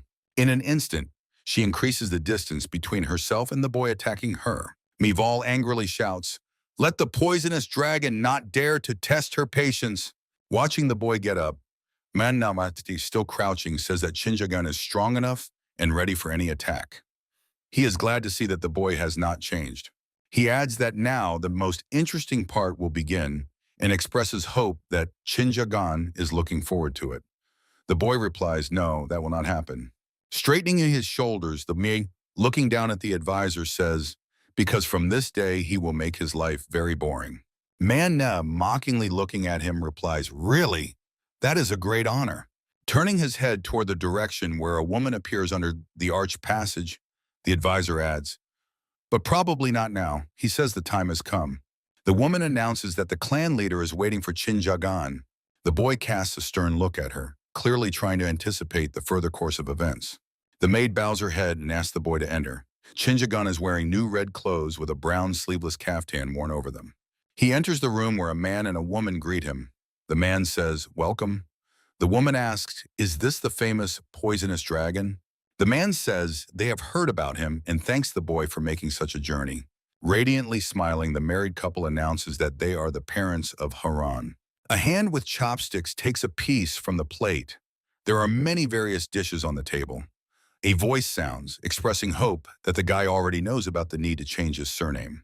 It doesn't matter who he is or from which clan, but by joining theirs, he becomes a full part of it. The girl's parents sit at the table opposite the guy. The man says that they will gladly take care of the preparations and choose the necessary date. If he needs anything, he can say so immediately. Shinjagun brings the piece he chose to his mouth. The woman says she sees that he is very tired. She says that he eats little, but the guy, trying another dish, replies that he is not hungry. In the large hall, in the center of which stands a small round table where the guy and the girl's parents sit, silence falls. The man asks, did he not like them very much? Shinjagun objects, that is not so. The woman says, but it seems he is not comfortable with them. In response, it is said that he just does not know them well enough yet. Smiling, the girl's mother asks, then perhaps he will name his birth date? This is needed for the marriage registration. And they will also be able to see what fate has prepared for him. Shinjagun's palm sharply strikes the surface of the table. The man and woman look at him in astonishment. Tanharan's father, trembling with anger, hisses through clenched teeth. Then no longer restraining himself, the man pointing at the guy with his finger shouts angrily, doesn't he think this is too much for a first meeting? He is actually their future son-in-law. How can one treat them like this? Shinjagun stands, leaning his hands on the table and looming over it. His entire posture speaks of barely restrained rage. He says, they asked if he was comfortable here. The man replies, exactly. You can just say right away that he doesn't like it. Why make a scene? The guy, raising his eyes to them, says that he doesn't like how they greet guests. He gets up from the table and turns his back to Tanharan's parents. The man is puzzled. What? Moving away from them, Shinjagun says, enough of this performance. A secret door to the room opens, and the guy freezes. Behind their backs, at the threshold of the room, a dark, massive figure of Yemwan appears, and next to him stands a more fragile silhouette. The red-haired giant and Inyon enter the room. The clan leader, Amy, smiling, says, wow, she did say he would understand everything. Yemwan replies, indeed, truth speaks through her mouth. Today their dogs will have to go hungry. Inyun says, she is even glad she won't have to feed him to them. The wall-hiding part of the room slides aside, revealing a line of warriors standing with arms crossed on their chests and gloomily looking at the guy. Standing on a small elevation where the room is located, previously hidden from prying eyes by a false wall, Yemwan tells the man and woman, who introduce themselves as Haran's parents, that they can leave. They bow to him in a bow. Shinjagun continues to stand, not looking back where all the events are happening. Yemwan addresses him with the words, and here he is. What did he dislike so much? The guy answers, he immediately felt that someone was here. Without looking back, Chinjagan adds, someone who wants to remain unnoticed. He asks, does that one really think that watching his guest and greeting him like this is normal? Stretching his lips into a smile, Yemwantan-chan replies that before him are the martial arts masters of their clan. Hiding and observing is their direct task. The warriors gloomily gaze at the young man. Mvantan-chan giggling adds, he is clever for being able to sense another's presence. Slowly turning his face to the interlocutor, the young man says, and one more thing, he smelled orchids. Chinjagan says that after tasting and smelling all the food, he realized it did not come from her. The young man adds, us. He concluded that most likely someone from the higher ranks is watching him and drinking tea from this flower. Behind the red-haired giant, there really is a teapot on the table, the scent of whose contents reached Chinjagan's nose.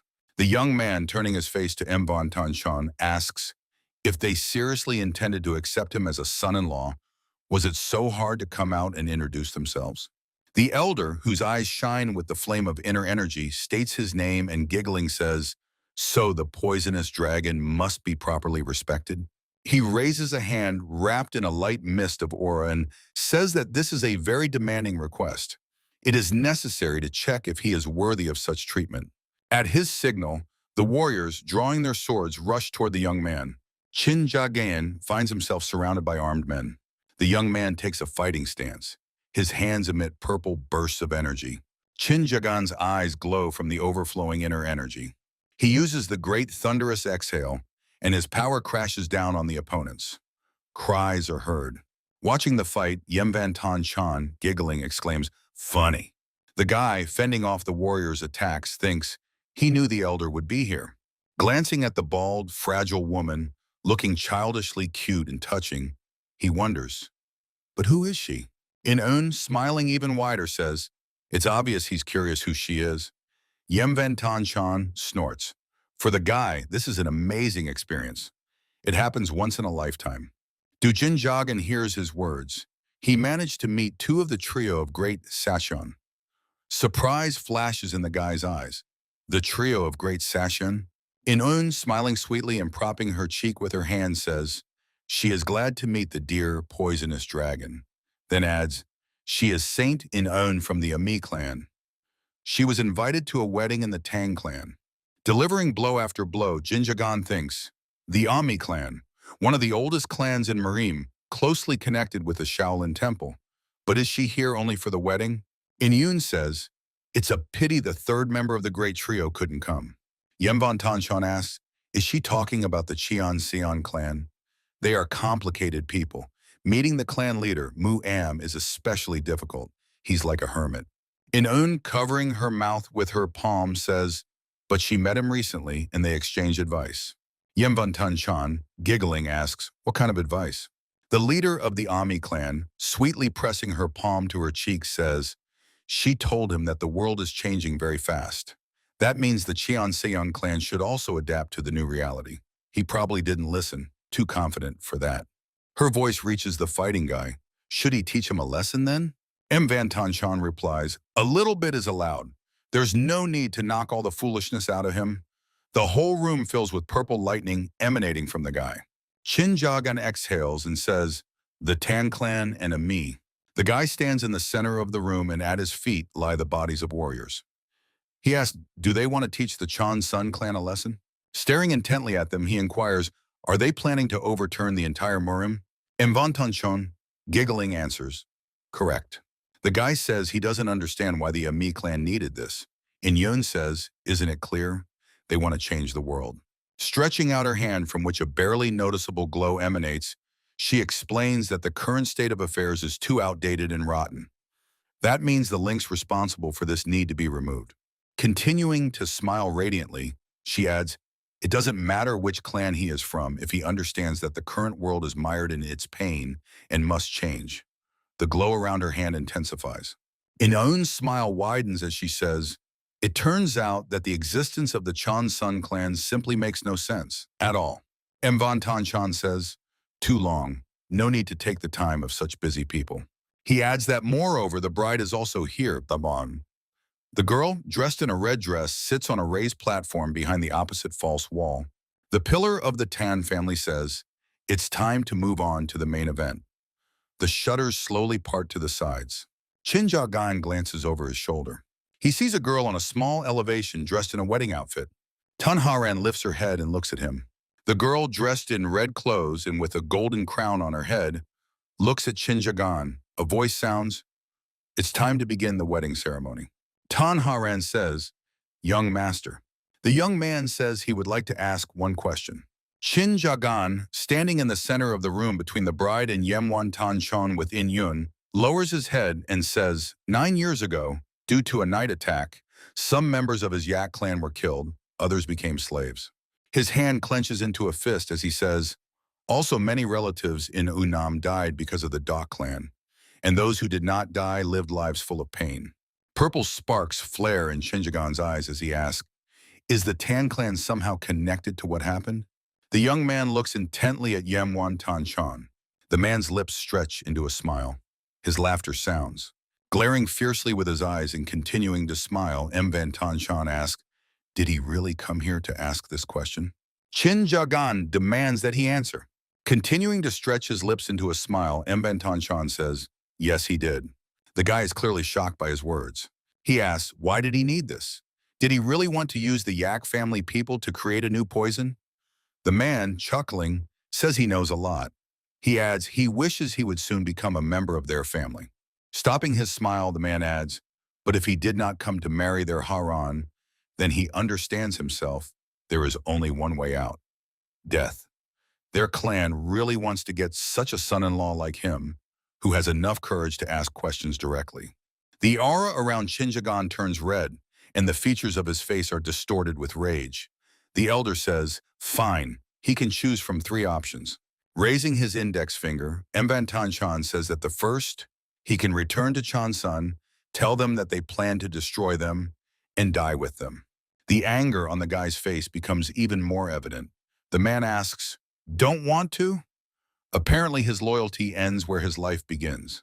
Mvan Tanchan continues speaking.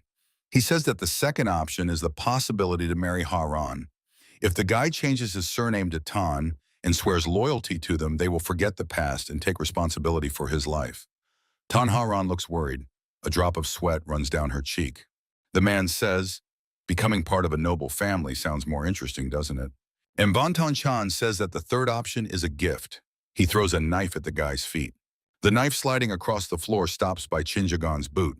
A voice from Mvan Tanchan reaches the guy, offering him to take this knife. Smiling broadly, he offers Chinjagan to castrate himself. Tanharan covers her mouth in horror with her palm. The man continues speaking. If he does this, he will tell about their poisons, about the secret weapon, and the guy will be trained in the secret martial arts taught only to members of their clan. Chinjagan hears his voice, and he will be able to use their knowledge against them to kill everyone here. A red aura flares around Mvan Tanchan as he exclaims, how about the offer? The best of all, does he agree? Chinjagan silently listens as the man laughs. The guy leans down and his hand reaches for the knife. He is about to touch the weapon thrown at his feet. At that moment, a voice is heard, but their secret martial art.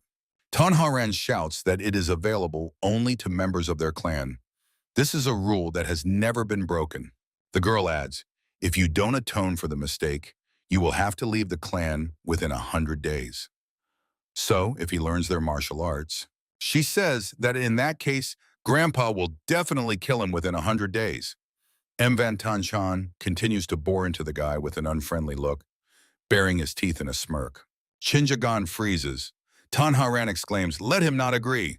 The guy takes a knife in his hands and, straightening up, says that the choice is made. Tanharan looks at him in shock. Raising the hand above his head in which he holds the knife, Chinjagan says that he is ready for anything for revenge. The knife rushes towards Yemwan Tanchan. In-Un's hand intercepts the dagger's handle when its tip already touches the man's nose tip. Yemwan Tanchan snorts, and is that his answer? Was such an option even considered? The man and In-Yun, still gripping the knife handle, look at the guy. Chinjagan stands with his arm extended forward, drilling them with his gaze. Yemwan Tanchan shifts his gaze to the knife, still dangerously close to his face. Glancing sideways at In-Yun, he asks her, what's wrong? Continuing to hold the knife near his face, the leader of the Ami clan says, maybe now they will listen to her? She thinks she can offer another option. In Yoon adds, a choice that will help him kill Yemwan-tan-chan. Chin-ja-gan, already clutching 2 needles between his fingers, is surprised. Why? The leader of the Ami clan answers, for the sake of saving the drowning world. But if he agrees, he will have to answer her 3 questions. Showing her index finger, she says, the first question. If Yemwan-tan-chan is killed and the Tan clan destroyed, who will protect against the demonic Sojin clan? The guy asks again, the demonic Sojin clan? In-yoon says that Sashon and Sojin are now on the brink of war, so the demonic clan will definitely want to capture Sashon first. Before this, the defense of Sashon was handled by martial arts masters who increased their influence in Kanho. This is how Sashon managed to survive. The Tan clan has a significant role in this war. Adding the middle finger to the index, In-yoon says, the second question. Who will control the Pukchon clan? She says that Sandon Yo-ha governs the local clans, while the northern ones live independently. Due to the cold climate, it is inconvenient to spread poisons there. But because of this, the northern masters have worse protection against them. The guy listens as In-yoon explains. In other words, the very existence of the Tan family shields Pukchon from Kanho. Showing 3 fingers, the leader of the Ami clan says, and the third question. She asks, if he beheads Yemwan-tan-chan, then who will watch over Haewol? Chin-jagan wonders, why does he need to know this? In-eun smiling replies, it's just necessary. She asks, on whom is his revenge ultimately focused? On a person, a clan, a system? A drop of sweat runs down the guy's cheek. He thinks that his revenge has always been connected with the Dok family from Annam and Baek-lee-jun. But if the Tan clan continues this list, is it possible that the path of revenge was endless? Having killed the head of the Tan clan, he will have to keep killing.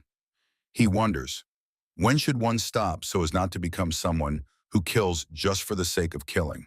Chin-jagan says, so the Ami clan cooperates with the Tan clan because they have a big role in Murim?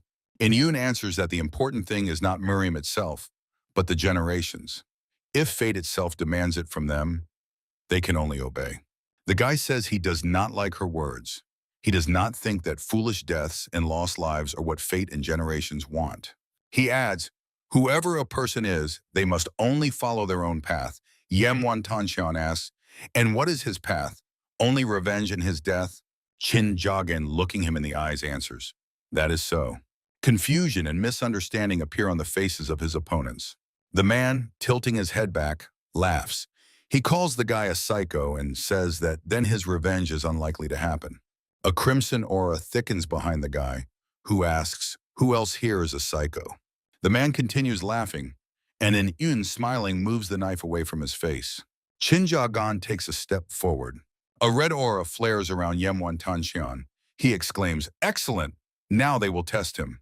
Looking at him from under his brows, the guy says, he will regret his words yet.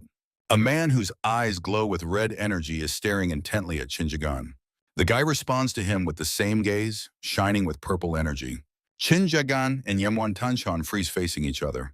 Chuckling, the man says he will give him a reward for such fun. Yemwan-tan-chan's eyes shine with inner energy, and a red aura thickens around him. The man adds, the guy will be able to fight him personally. Chin-jagan, taking a fighting stance, squeezes 2 needles between the fingers of his left hand. The aura around Yemwan-tan-chan literally explodes with crimson-black streams. All this power crashes down on Chin-jagan. Streams of blood flow from the guy's ears, eyes, nose, and mouth. Tanharan shouts fearfully, poisonous dragon! Chin-jagan kneels, supporting himself with one hand on the floor and bowing his head low. A pool of blood is visible on the floor in front of him. Yemwan-tan-chan, towering over him, laughs. His voice reaches the stunned guy. Did he really expect to defeat him? Shocked, Chin-jagan mentally asks himself, how was he able to use so much poison energy?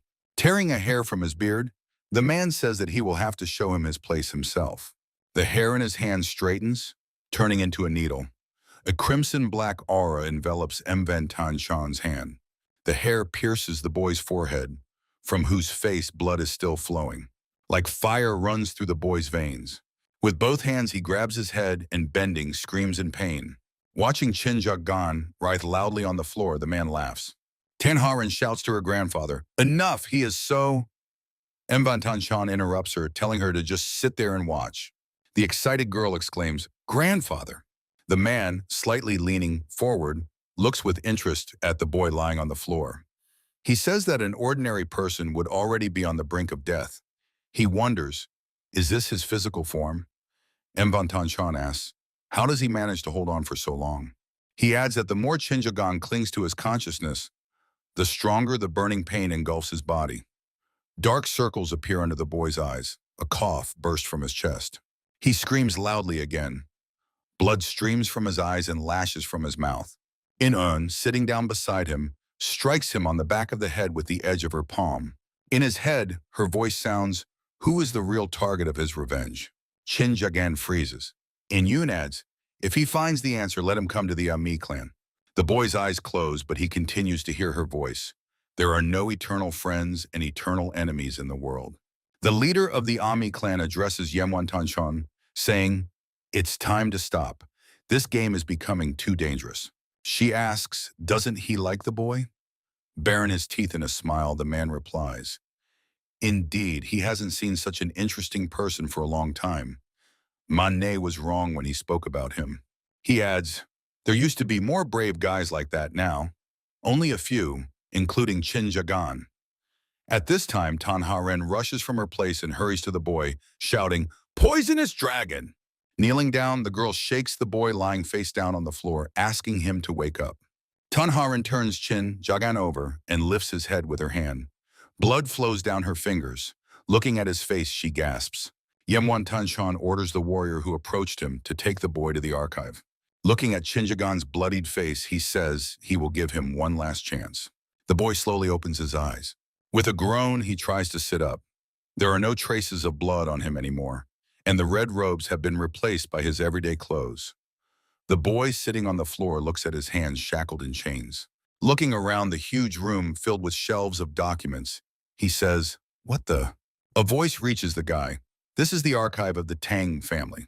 On these shelves are more than 3,500 ancient books, Buddhist scriptures, 2,600 bamboo books, 1,800 wooden books, 5,500 books on martial arts. The person approaching him adds, "All members of the Tang family have been trained here since childhood." The man, accompanied by two warriors, asks, "Has he finally woken up?" The words fly from the guy's lips. In response comes, "Just don't say he doesn't remember him." The man says that he is Tang Li Shim. They met in the Cheonseon clan. Haran was there too at that time. Jinjagan asks, "Why is he here?" Tang Li Shim wonders, doesn't he remember? He lost to the elder Yemwan, so he was locked up here.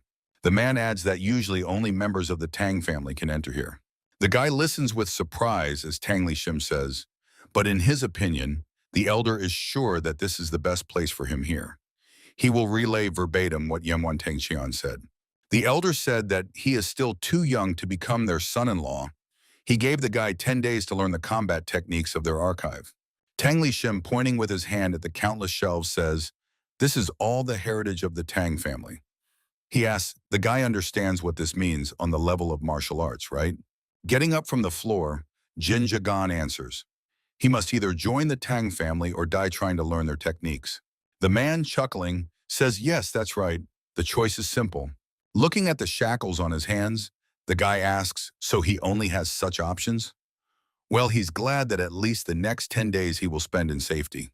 Tanli Shim, frowning, says, "Fearless kid." He asks Chinjagan, and does he know why he was assigned to watch him?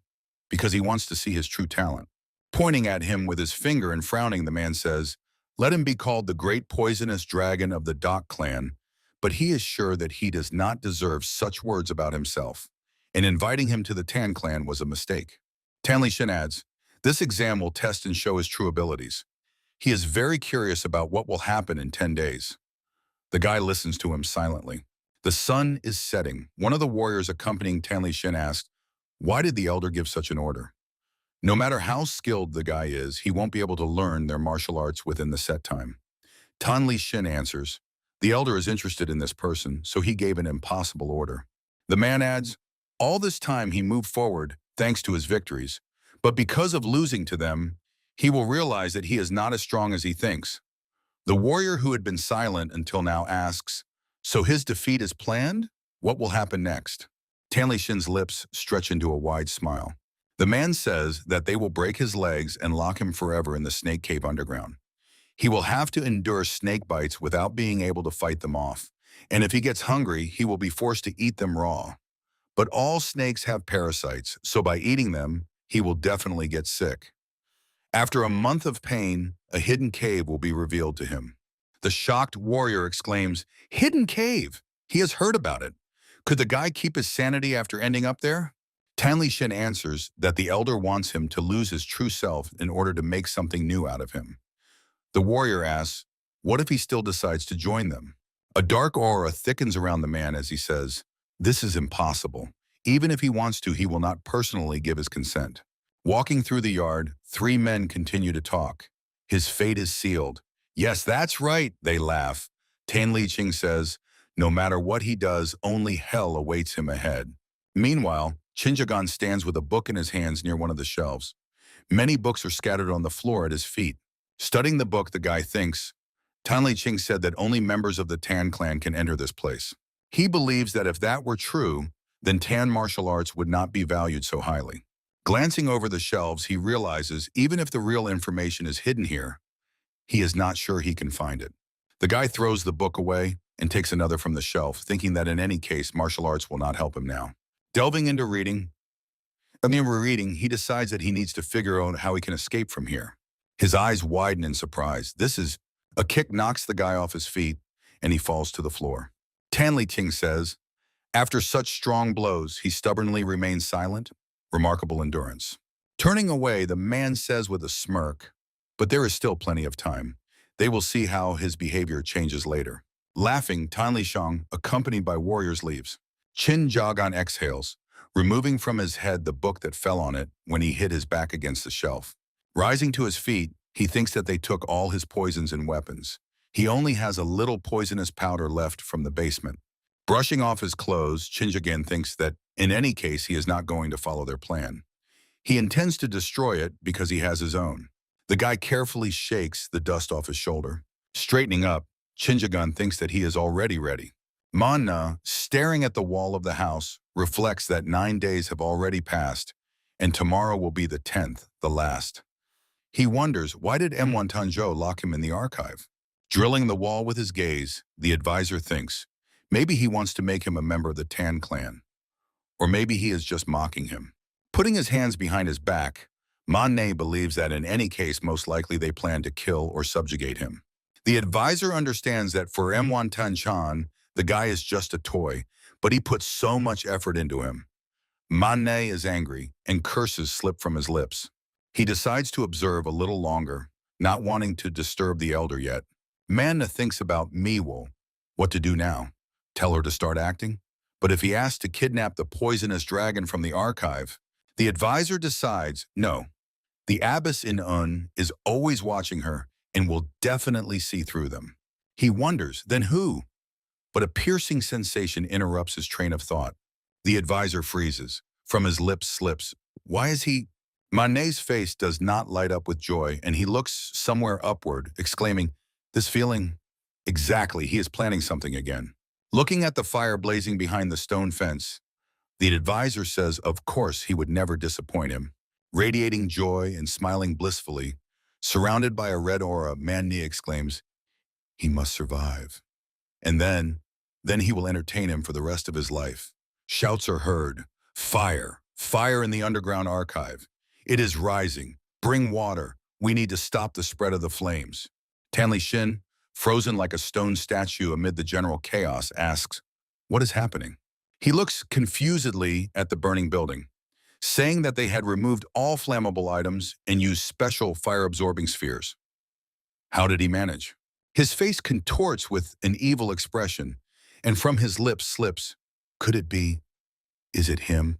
Chinjagan is surrounded by a bluish glow. Light emanates from his palm, in which blue fire burns, caused by the burning palms technique. The guy steps through the archive. From Tan Li Shin's lips come curses directed at Chinjagan. The man exclaims that he should have just surrendered and joined them. Looking at the building engulfed in flames and the black columns of smoke rising to the sky, he thinks about the fact that the entire history of the Tan clan is stored in the archive. If it burns down and the fire spreads further, they will lose all valuable documents, treasures, and much more. The man's hand clenches into a fist as he thinks about the fact that M. Van Tan Shan ordered not to kill the guy yet. If he loses both the archive and the poisonous dragon, he will definitely be sent to the snake cave himself. Tan Li Xing, deciding that this cannot be allowed, grabs a bucket that a man carrying a stick as a yoke passes by him. Pouring water on himself, Tan Li Xing shouts, "Everyone follow him." Accompanied by 5 warriors, he enters the burning building. The men cover their noses with handkerchiefs. A voice reaches them. Finally, they are here. Tan Li Xing shouts angrily, "So these are really his tricks." The man peers into the fire but sees no one. In response, he hears, "Whose else would it be?" Everyone immediately ran to look for him. Apparently, their secret techniques are not stored here. Tan Li Xing shouts insults at the guy and orders the warriors to find him. The man adds, "Quickly, he is defenseless right now." Chinjagan, hiding behind a shelf, replies that this is not quite so. He tells how he was able to learn martial arts on the very first day. With the help of a book, Chinjagan learned to create fire with internal energy. He says that thanks to this, he will be able to escape from here. Tan Li Xing, together with the warriors, makes his way through the fire, searching for the guy. He asks, is he seriously going to burn down the entire archive? In response, he hears, "That's right." Chinjagan says, "And when the archive burns down, everything else will burn too." Between his fingers, he squeezes several thin sticks burning with blue flames. He uses the 12 flying streams. Each of the sticks finds its target, biting into the warriors' necks. A hand catches one of these sticks in midair. Carefully examining it, Tan Li Xing is surprised. They took away all his poisons and weapons. So where from? Looking at Chinjagan steps out of hiding, saying there are many ways to hide poison well. In the cracks of bookshelves, for example. Crossing his arms on his chest, he leans his back against one of the shelves. The guy says, "By the way, Tan Li Xing was going to reform him?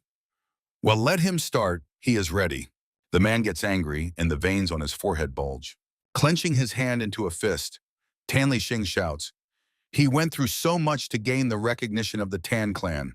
Throwing himself at the guy and raising his hand to strike, he exclaims, "Does the guy really think he will agree to lose everything because of him?"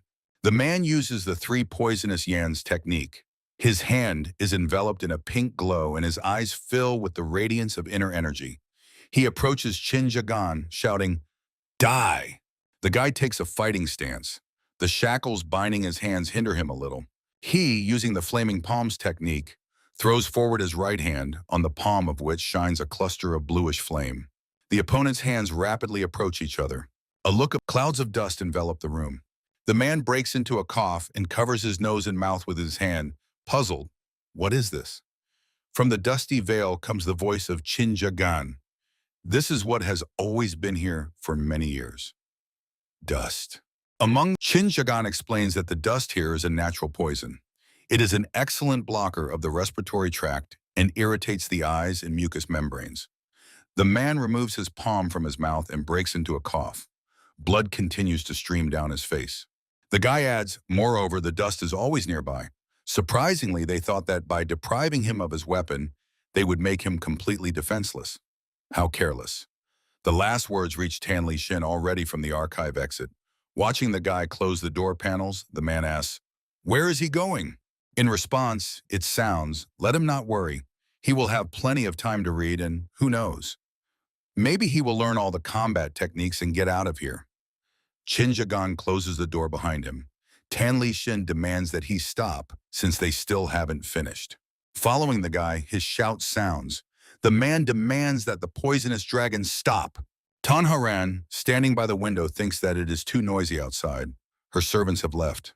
The girl senses the smell of smoke in the air and wonders, could it be that the poisonous dragon did something?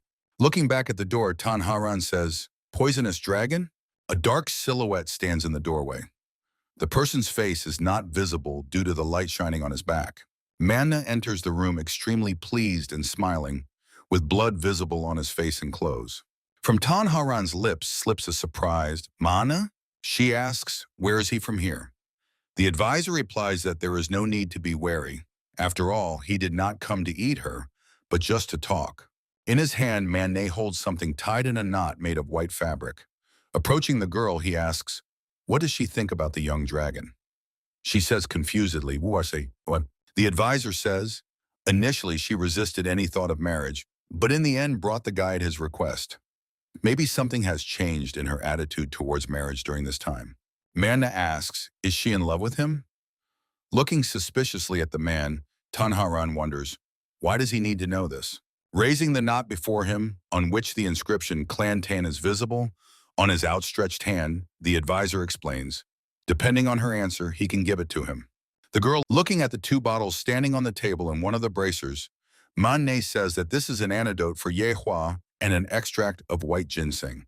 He does not know what this item is, but it looks good, so he took it with him. Taking the bracers in her hands, Tanharan replies that these are the threads of flying silk, one of the 10 best weapons of the Tan clan. Throwing a glance at the man, the girl says, but if he brought all this here, it means he visited their treasury? Pointing a finger at the item in Tanharan's hand, Manhwa says, threads of flying silk? What luck. The entire guard came outside because of what was happening. Well, of course they had to kill a couple of people.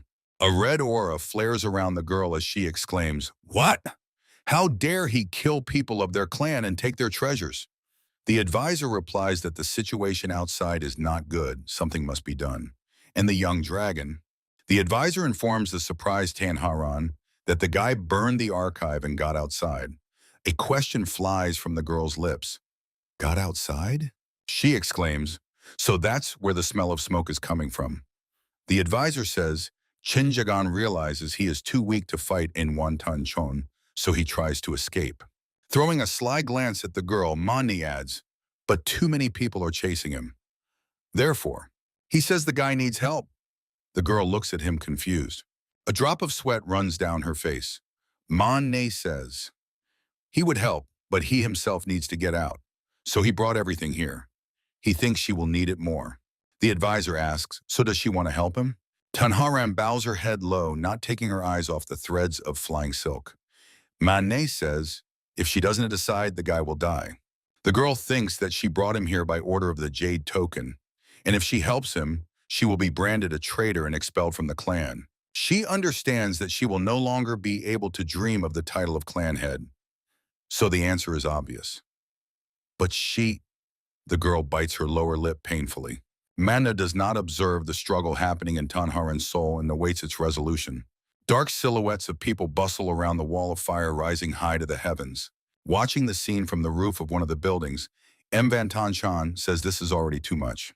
Veins bulge on the elder's forehead, and bushy eyebrows knit at the bridge of the nose. Insulting the guy, he says that he has gone too far. The man sees that the fire has already reached the work offices. That means it will be harder for them to conduct business now. They will lose thousands of Nyons. But most of all, their reputation will suffer. How could one little guy cause so much damage? Mvantan Chan speaks disparagingly of the guy's mental abilities, adding that now he understands it. Behind him, a warrior lands. The elder asks, what is there? The reply is that they cannot find Tanli Shin, who was responsible for the poisonous dragon, and they also have not been able to find out what caused the fire, so it is difficult to tame it. The elder asks, and Manhwa? The warrior answers that he is also not visible, only a note remains. The man extends the message. Mvantan Chan reads the advisor's request to spare the guy. In return, he promises to give them peace. The elder says, well, now he understands that the young dragon was not a decoy but the main target.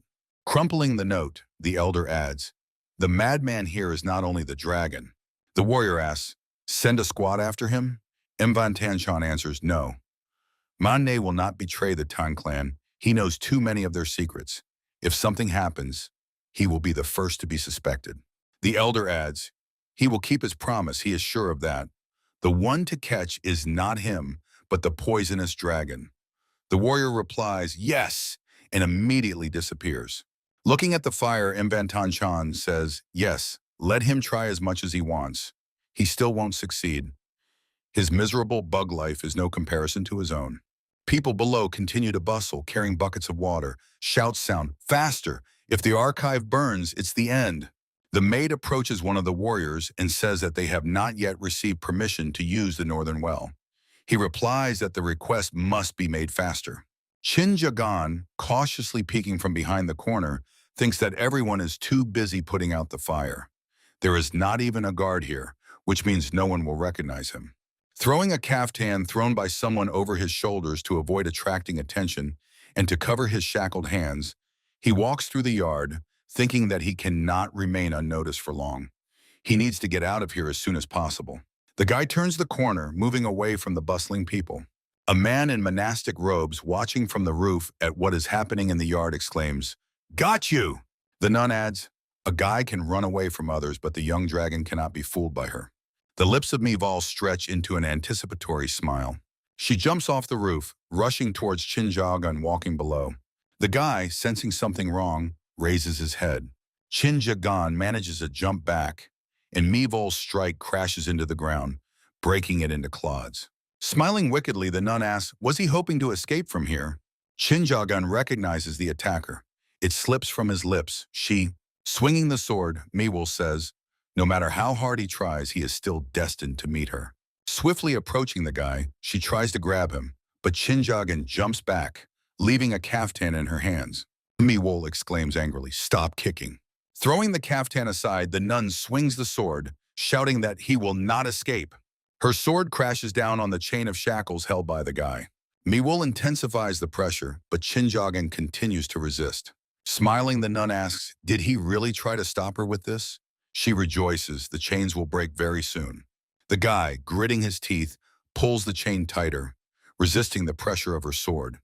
Mival shouts that even Buddha will not dare to forgive him, and he will have to wander the earth forever.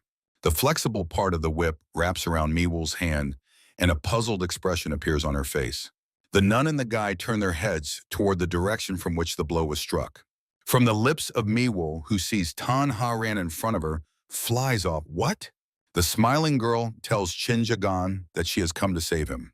The guy, hearing Tanharan's words, does not hide his surprise. Mival asks, did she just hear that right?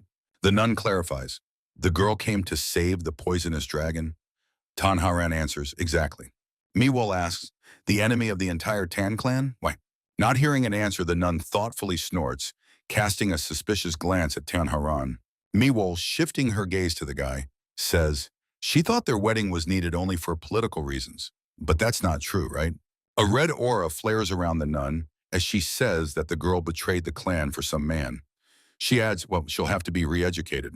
Tanharan, enveloped in the same red aura, exclaims that it's too late to re-educate her.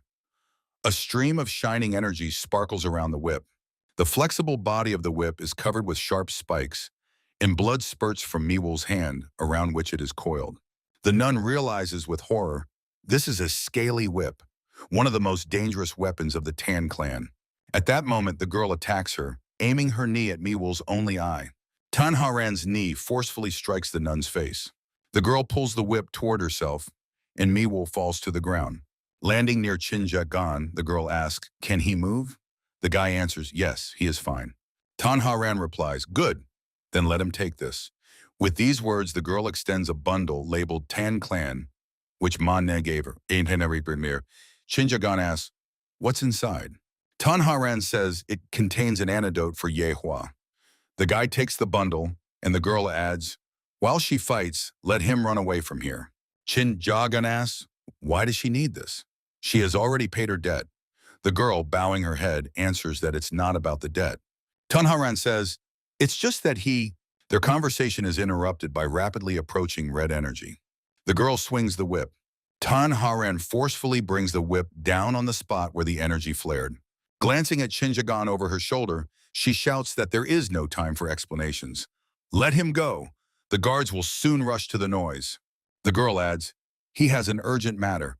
The guy tries to object, but from the dust clouds emerges the dark silhouette of Mival, and she says, do they really have the audacity to negotiate in her presence?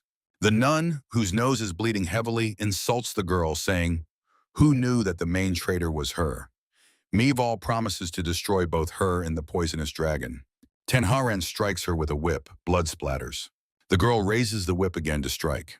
Rising clouds of dust block the view, and Tanharan freezes, clutching the whip in his hand. Meval swiftly attacks her, running along the sheer stone wall. The nun aims a kick at the girl's face, using the reverse demonic strike. The force of the blow throws the girl against the opposite wall. Chinjagan exclaims, Madam Haran! The girl sinks to the ground and sits, catching her breath. Meanwhile, Meval again rushes towards Tanharan. The guy also bolts from his place. The nun, in a leap, raises a sword above her head, intending to strike it down on the girl. A red fire blazes in her eye. Tanharan, stunned by the blow, looks at her in horror. At that moment, Chinjagan, whose eyes emit discharges of inner energy and whose body is enveloped in a purple aura, breaks the chain binding his hands with a single movement. He hears the girl scream, "No!" Holding the opponent's sword with the flexible taut part of a whip, she adds, "Let him leave right now. She doesn't need to help him." Tanharan says that for his life she gave up her family. It is her choice. She adds, "Let him simply go the path that fate has prepared for him." Chinjagan tries to object, but the girl shouts that he only hinders her. She is still the heir of the Tan clan. Mi-Wol will not dare to kill her. Tanharan's hands tremble noticeably. It becomes increasingly difficult for her to hold back the nun's onslaught. From her lips escapes, "Please." The decision is not easy for the young man. He closes his eyes and a drop of sweat runs down his face. Then Chinjagan turns around and rushes away. Mi-Wol and the girl watch him go. Mi-Wol angrily shouts, "Does she really think she will let him escape?" Grabbing the nun by the hems of her robe, the girl replies, "Well, she definitely won't stop him." Veins bulge on Mival's forehead. She says, "What nonsense? Why wouldn't she kill the heir of the Tan clan if she promised to kill the traitor?" Smiling, the girl replies, "Yes, those were empty words. She lied to the dragon." Mival says, then her foot forcefully strikes the girl in the chest. A red-black aura blazes around the nun as she says, "It turns out the girl is ready to die." She insults Tanharan, reproaching her for falling for a man. The blow knocks the breath out of the girl's lungs, causing her to choke on a cough. Mival's face darkens, and the aura becomes crimson. The nun promises to burn her in the agony of her own pain.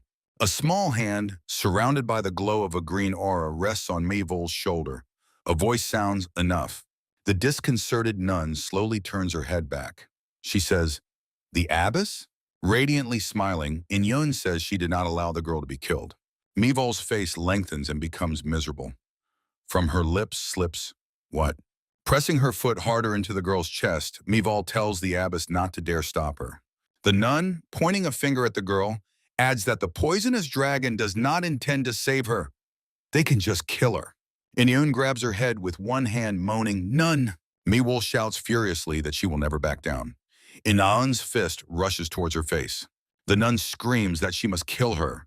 At that moment, the abbess's fist breaks Miwol's nose. The force of the blow throws the nun against the opposite wall.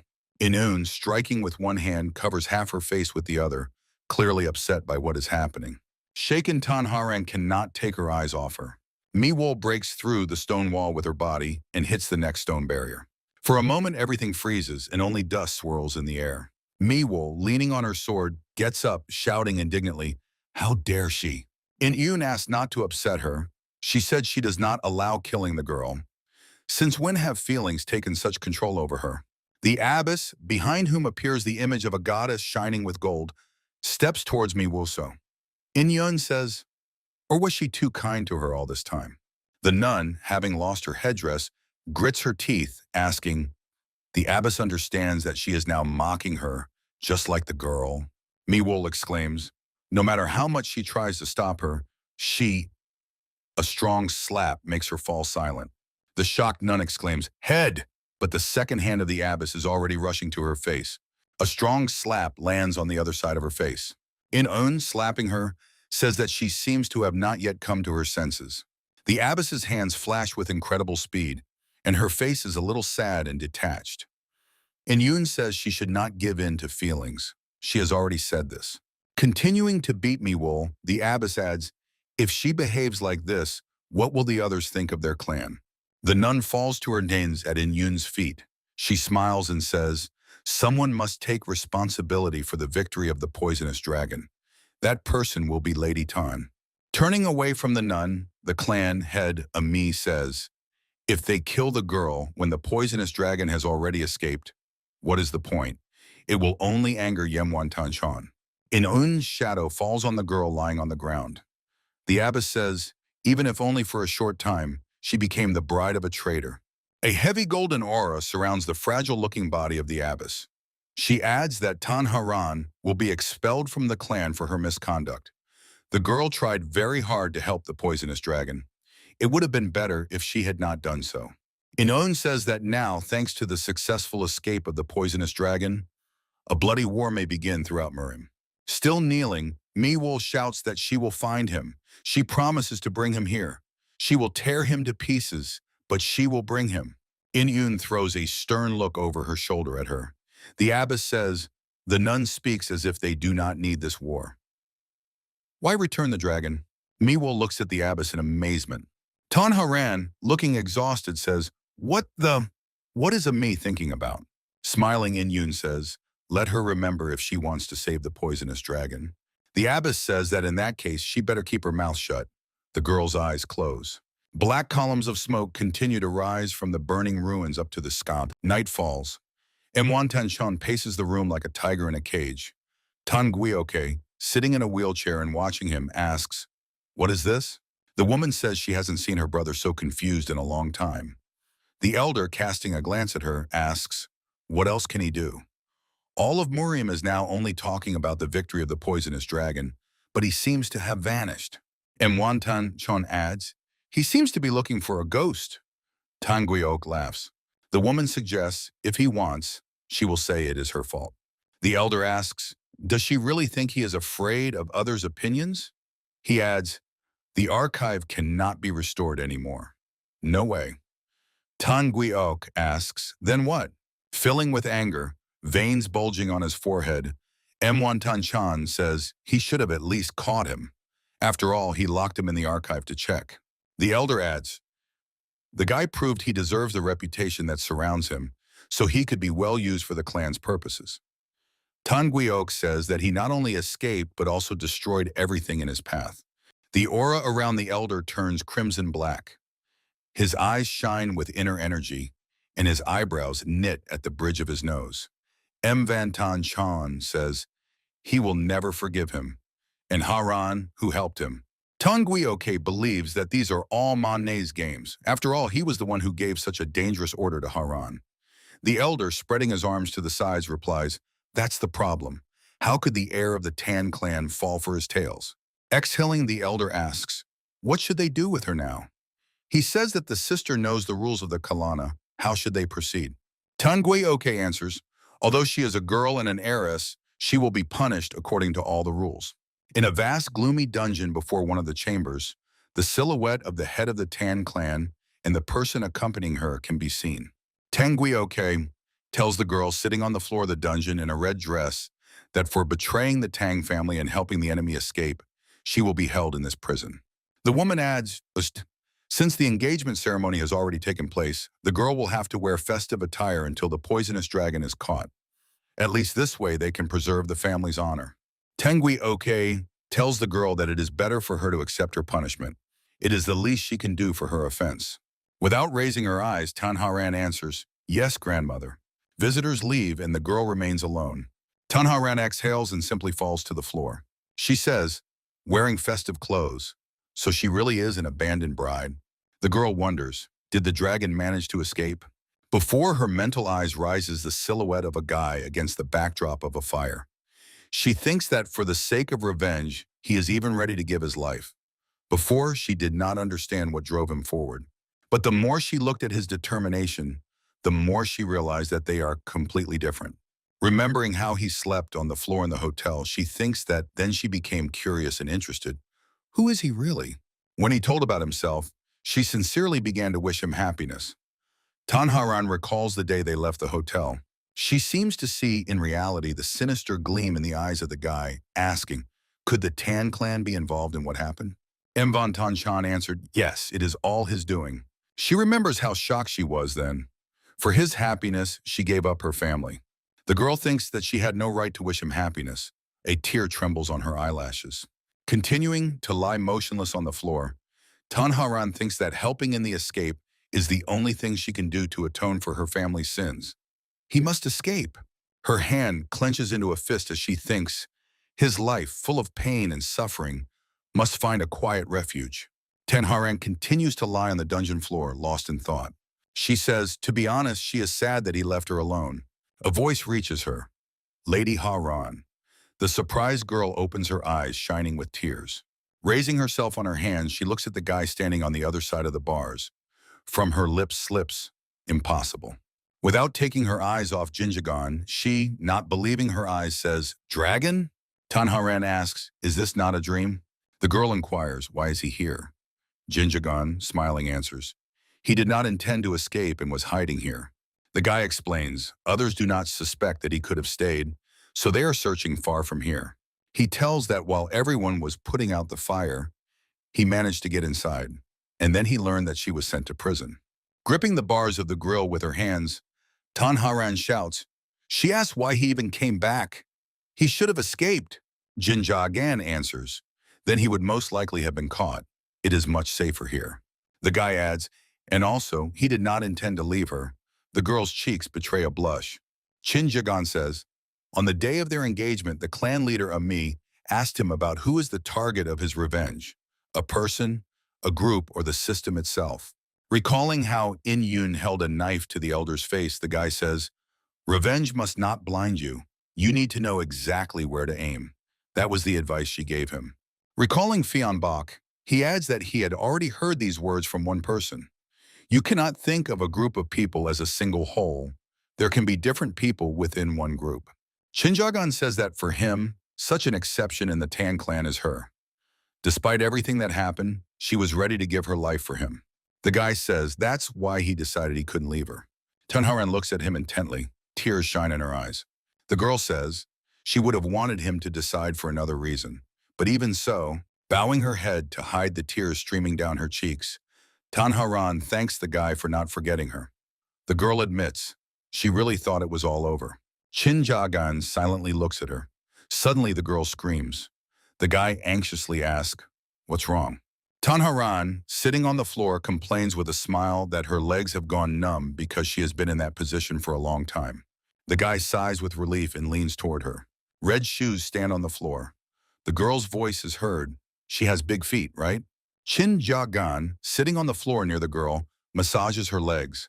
He answers that he doesn't know, as he hasn't really seen women's feet much.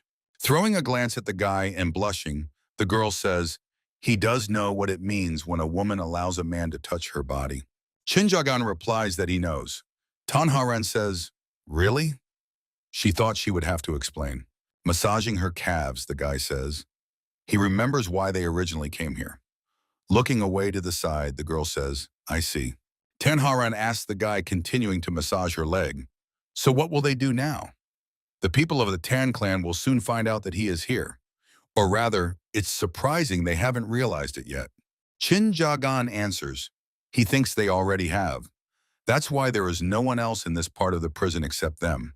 The guy adds, he noticed that something has changed outside. Maybe they are preparing to meet him so they won't lose him again.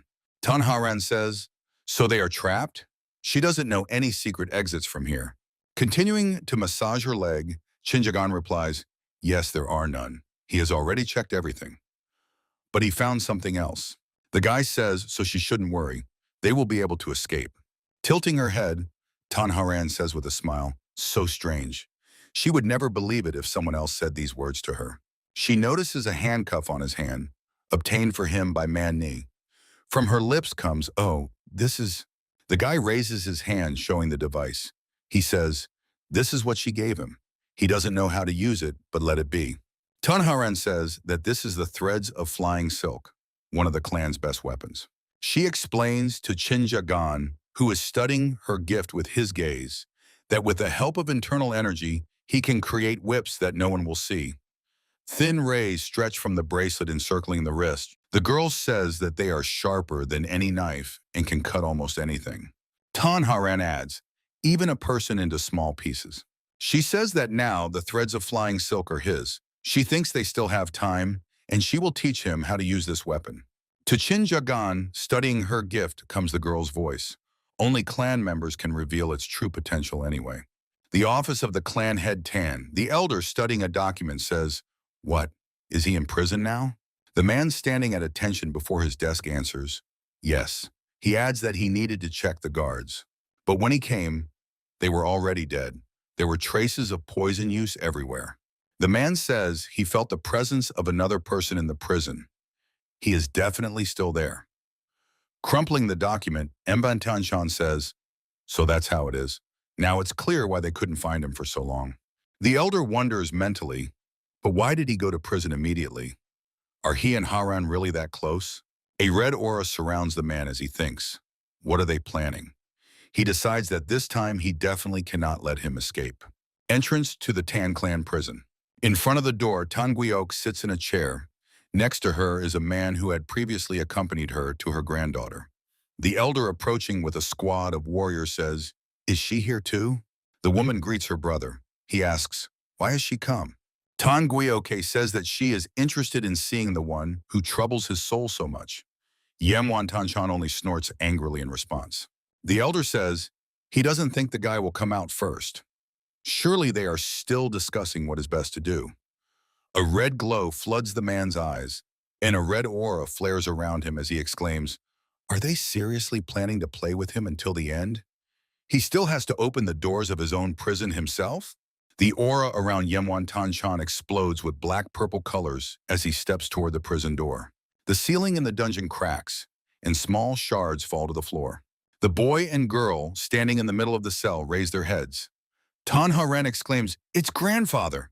Jinjagan replies, "Well, the time has come. It's time to go out." Looking into the girl's eyes, he adds, "What will happen may be an extremely difficult trial." He asks, "Does she believe him?" Tan Haran answers, "She believes." For a few moments, standing at the foot of the stairs, they look at each other. Meanwhile, Yembantan Chan, surrounded by streams of dark energy, drills his gaze at the door. The door leaf slightly opens. Tengui Oke calls out to his brother. He, without looking back, answers, "Yes." Both door leaves open. The elder says that he has come to him again. But whatever he plans, he falters. Veins bulge on his forehead. Yemvan Tun Chan, not believing his ears, asks again the standing before him, Chinjagan, behind whom stands Tan Haran. What did he just say? To make a deal with him. Poorly dressed people crowd behind the guy. The elder shouts, "How dare he be so shameless? He is Yem Van Tan Chan. On him depends whether the sun will rise today or not." The man indignantly adds, "And he has the audacity to set his conditions?" The guy asks him to calm down. This is not a deal, but blackmail. Chin Jagan demands that the elder release him and Lady Haran right now. Yemvan Tanchan laughs. Is he in his right mind? Where does he get so much confidence in his abilities? The guy raises his hand, demonstrating the flying silk thread. Many bright rays extend from the bracelet. He says, "Let him see for himself." Chin Jagan says that the elder should look at the people standing around and pay attention to what they have on their necks. The bright rays emanating from the bracelet wrap around their necks. Yemvan Tanchan recognizes the weapon on the guy's hand. The scaled whip, flying silk thread. The warrior standing behind the elder says, "Nonsense." The second supports him. The guy has only scum among the captives. Why should they care about them? Yemvan Tanchan exclaims that the guy is simply crazy. The warriors look at him in bewilderment. Chinjagan says that the Tan clan is not a state organization, which means all the captives here committed crimes not against the country, but against the Tan clan. The guy adds, "But why hold them for such a long time?" The thing is that, nodding at the people around whose necks thin rays are wrapped, he says, "These hostages must be alive. They cannot be gotten rid of." Chin Jagan says, "If they die, the Tan clan's plans will be destroyed, right?" Tongui Oak, bowing his head, says with a chuckle, "That's what she thought." The guy says, "If everyone finds out about the mass death of prisoners in the clan, the government will not like it very much. In any case, the elder will only get worse from their death." Baring his teeth in an evil smile, Mvan Tanchan admits that the guy is smart. He asks, "But will he have the courage to kill innocent people?" He has already proven his softness. Chinjagan answers that he can, they themselves allowed him. The elder exclaims, "Nonsense." One of the captives, an old man with gray hair, says to Mbantanshan, "Forgive me, of course, but it's true. This young man talked with them and promised that he would kill the elder." The old man's eyebrows knit at the bridge of his nose as he says that his life means nothing to him, so he is ready to part with it. Mbantanshan is filling with anger. The aura around him turns crimson. People shout that such a life is worse than death. They no longer want to be his captives. Some woman exclaims that she is ready to part with her head. Standing slightly behind the guy, Tanharan thinks that the grandfather always thinks about his own benefit.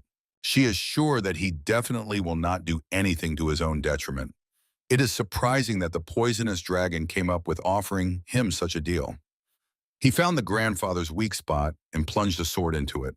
The girl seems to see in a vision how Chinjagan's sword breezes at the elder's throat. Mentally, she adds, "This is instant death." Glancing at the guy, Tanharan thinks, that's why he didn't come to her immediately. Meanwhile, Chinjagan says, he has stated his conditions. The guy adds, he and Lady Haran must leave this place. The elder laughs unpleasantly. His laughter grows louder and louder. He laughs loudly, raising his face to the heavens. His voice reaches the guy and the captives. "Excellent," he agrees. The captives' faces brighten. Mbantanshan says that he recognizes the dragon as a son-in-law of the Tan clan. The elder adds that he deserves it. He has a head on his shoulders and good skills. He knows how to take advantage of the situation and understands the opponent well. The man adds that he recognizes his skills. Chinjagan is even better than him at this age. He allows him to use the Tan surname. Mbantanshan continues speaking. The guy must become his sword, cutting a path into a new world. With his name, he will glorify his name. The captives are clearly unpleasantly surprised by his words. The elder says, "Archive? They will restore it. Prisoners? They do not bother him." Smiling, Mbantanshan adds, this is his gift to the guy. He says that Chinjagan can crack his whip. The guy curses mentally. Looking at the prisoners, he thinks that they are his only leverage over the elder. If all these people die, but the guy understands that he cannot retreat. Now his weapon has become a dud, and he will have to do it. The elder, smiling, asks, "So what is he worth? Let him act, or will he never dare?" Chinjagan bares his teeth in an evil snarl, thinking, this is the strength of such people. The old man tells him that everything is fine, they are ready. The guy is struck by his courage. The old man adds, they did not expect everything to turn out the way he wanted. Mbantanshan is a serious opponent, and they were still on the brink of death. At least he gave them hope. He assures the guy that everything is fine. Chinjagan tries to object, but the prisoner standing behind the guy says that the elder would never spare them. They want at least to protect his honor. A purple aura surrounds the figure of Chinjagan. Without looking back, he promises that he will kill Mbantanshan. The prisoners look at him with a smile. The old man says, "Good." The elder openly gloats. He exclaims that he thought so. This is just a show.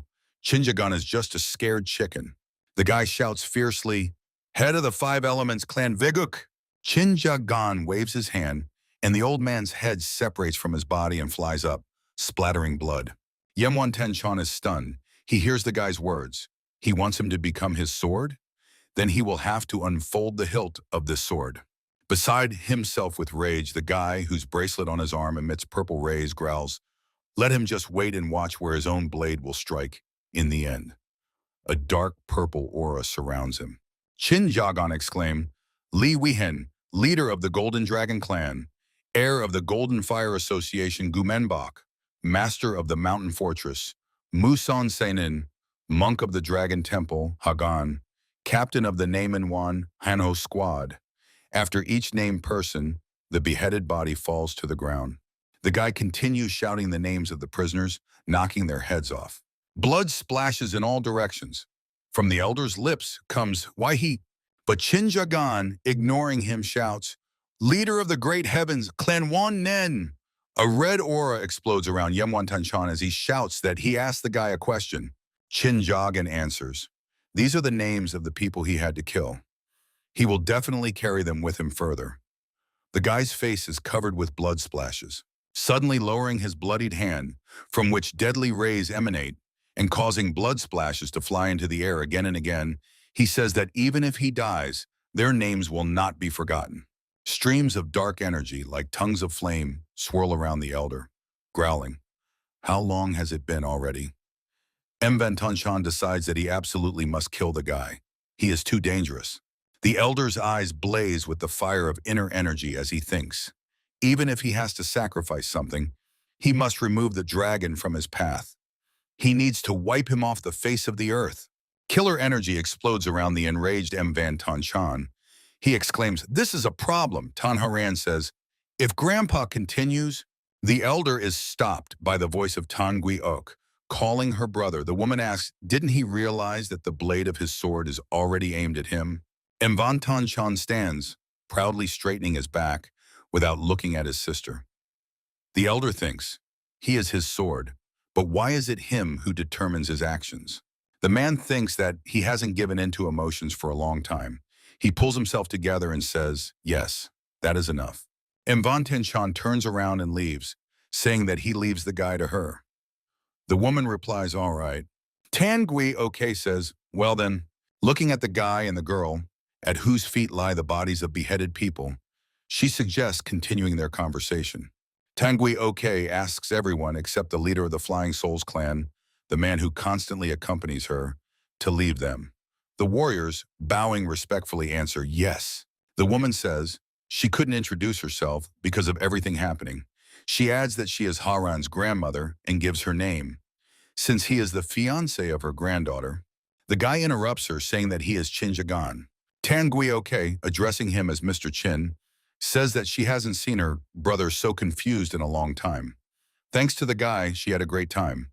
Now it's clear why Haran likes him so much. The girl exclaims, grandmother.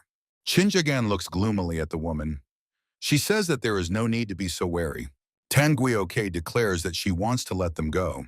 The girl is clearly surprised. The guy, looking at her from under his brows, replies, she shouldn't expect him to believe it easily. The woman responds that she understands. He thinks it is more advantageous for them to keep him here. She adds that she has dedicated her whole life to the Tan clan and will protect it all her life. Tangui OK continues. Moreover, her brother wants to recognize him as the clan's son-in-law, which is not exactly what she wants. After all, by the rules, he cannot be one. She adds that this is why she allows them to leave. A smile appears on the girl's face. Tangui Ok says, but now he will have to try hard to do it. She says that her brother definitely will not let him go just like that. If the Tan clan can still overlook his sins, then the sins of Haran, no. The woman adds that the girl has 100 days to pay for her mistakes. Otherwise, she will have to send mercenaries to kill her. Tanharan's face becomes extremely serious. Tangui continues. She thinks the guy understands that afterwards they will kill him too. They cannot escape their pursuit. Chinjagan replies that he is ready. Tangui, sighing, lowers her eyes, saying, then that's all. She just wanted to warn. The woman asks Haran to come closer. When the girl approaches, the grandmother places a ring in her palm. From Tanharan's lips comes, this is... Tangui says that she was supposed to give it to her on the wedding day. But now it is impossible. Let her sell it, and she will have money for a good life. If she wants to return within 100 days. Clenching the ring in her palm, the moved girl interrupts her grandmother, saying, no, she will not return. She has already decided everything. A barely noticeable smile touches the woman's lips. She replies, good. Tangui asks the leader of the Flying Souls clan to help them with the road. She asks, he will be able to, right? The answer is, of course. Smiling, the head of the Tan clan says, then all the best to them. The girl, laughing, runs along the forest path. Chinjagan, frozen, watches her go. Tanharan laughs, but tears appear from under her closed eyelids. The girl shouts that she feels so happy for the first time. She no longer has to be in the Tan clan. She no longer needs the leader's position. Chinjagan says, an amazing reason for joy. Throwing a glance at him over her shoulder, Tanharan replies, yes, when everything was decided, she really felt free. She adds that they cannot keep walking in this. Stopping and spreading her arms to the sides, she looks over her festive dress. The girl says that they will be considered suspicious. Having made a decision, she says, we need to. Looking back at her companion, Tanharan, grinning mischievously, says that they need to buy clothes together. Soon they are already holding new white garments in their hands. The trim on the girl's outfit is red and on the boy's, blue. Walking along the forest road, Tanharan says she did not think he would agree. Why did he change his mind? Chinjagan replies, he thinks changing old clothes for new ones is quite reasonable. They stop, seeing a lake ahead. Winnet. The girl says, she used to come here often after completing tasks. They can wash old clothes here and change. Heading to the lake, the girl stops and, looking slyly at her companion, suggests going swimming together. From the lips of the confused Chinjagan slips, what? Tanharan asks, why is he so surprised? He already touched her ankles in prison. The boy answers that the situation was a little different. In response, she says, let him not make her laugh. Hearing a noise, they look at the lake where 3 girls are splashing in the water, their charms barely covered by short tops and skirts. The girl and boy cautiously peek out from the bushes. Tanharan says, someone is already here. She shifts a jealous glance to Chinjagan, who cannot take his eyes off the swimmers. The girl grabs the boy's cheeks with both hands and turns his head toward her. Bringing her face closer to his, she demands that he not look at other girls. Tanharan says he should look only at her until they leave. The conversation of the girls reaches them. And what did she do? Did she accept the offer? The answer is, I don't know, I still need to think. Chinjagan keeps looking into Tanharan's eyes without looking away. His gaze slides over her lips, then drops to her chest. The bathers keep chatting. Why? The answer is, he is very good. But she is not ready yet. The guy says, he is looking at someone for so long for the first time. Looking into the eyes of the embarrassed girl, he adds, who is not his enemy. Hearing a loud sound, the frightened bathers, covering themselves with their hands, exclaim, who is there? Tanharan, falling to the ground, laughs loudly, covering her face with her hand. From the lake comes the shriek of maidens and a shout. Someone is there. The girl moves her hand to her forehead, and it becomes clear that tears have welled up in her eyes from laughter, about to roll down from beneath her closed lashes. Continuing to laugh, Tanharan says, what can you do with him? There is nothing in his life except fights. Confused Chinjagan silently looks at her. Laughing, the girl sits down and looks at the lake, asking, did they get scared and run away? She says that now it's their turn. Rising from the ground, Tanharan says, they can wash separately. He will have to go behind that stone and not peek. This is a punishment. The guy asks, why a punishment? Bare-shouldered and casting a sly glance at Chinjagan, the girl replies, if he does not consider it a punishment, she will become very angry. In the cave, a fire is burning. A voice is heard. Is he very tired? The guy and the girl in new clothes sit by the fire looking into the flames. Tanharan says, had to save her. Chinjagan replies, it's nothing. He casts a thoughtful glance at the girl sitting next to him. Tanharan looks quite sad. The guy says if she is tired, she can say so directly. Chinjagan adds, there is no need to pretend to be too strong. The girl hugs her knees with her arms and hides her face in them. She says, so he noticed. She did not think that. Looking into the fire, Tanharan admits that she waited for this for many years. But when it happened, she feels sad for some reason. The fire crackles as it consumes the firewood. Watching the flame, the girl says that she was born and raised there. Everything she knew in her life was connected with the Tan clan, but now she can never return there. Stretching out her hand and admiring the gift from the head of the Tan clan, the girl asks, does he know what this is? Chinjagan answers, a ring given to her by her grandmother. Looking at the thick band encircling the ring finger of her left hand, Tanharan says, there are several reasons why this ring is passed down to the women of the Tan clan. If a woman marries a man from the clan, they live together for the benefit of the clan. Twisting the ring, the girl adds, but there are cases when they marry men from other clans, and they can never be sure if their husband will be faithful to them in the clan. The ring opens, and pills are visible in its hollow part. The girl says that these are special tablets, a drug and an aphrodisiac. The guy listens carefully to Tanharan. The girl, pouring the tablets into her palm, says that her grandmother gave her this ring because she hopes to get him as a son-in-law, but she will not use them. Tanharan adds that she left her family, and a confession slips from the girl's lips. She loves him. Looking into his eyes, she says that in any case, she would not want to stand in the way of his revenge. But if he decides to give her up, she will understand. She adds that she needs nothing more from him. Shinjagan's hand intercepts the wrist of the girl's hand, in which she holds pills. The guy takes the pills and throws them into his mouth. Tanharan exclaims fearfully, "What is he doing?" Swallowing the pills, Shinjagan, looking into her eyes, says that he is not going to leave her. The astonished girl looks at him with distrust. The guy adds, "No way." His palm covers the girl's hand lying on the ground. Confused thoughts rush through her head. From the very beginning she knew. He definitely, one day. The lips of Shinjagan and Tanharan meet, and a thought flashes through her mind. She always knew he would become the most dangerous man in her life. The girl presses more tightly to the guy's chest, wrapping her arms around him. His hands rest on her back, gently embracing her. The sun rises over the mountain peaks.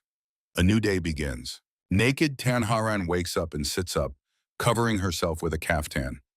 From the entrance, holding large red fruits to his chest, the guy approaches her, asking, "Awake?"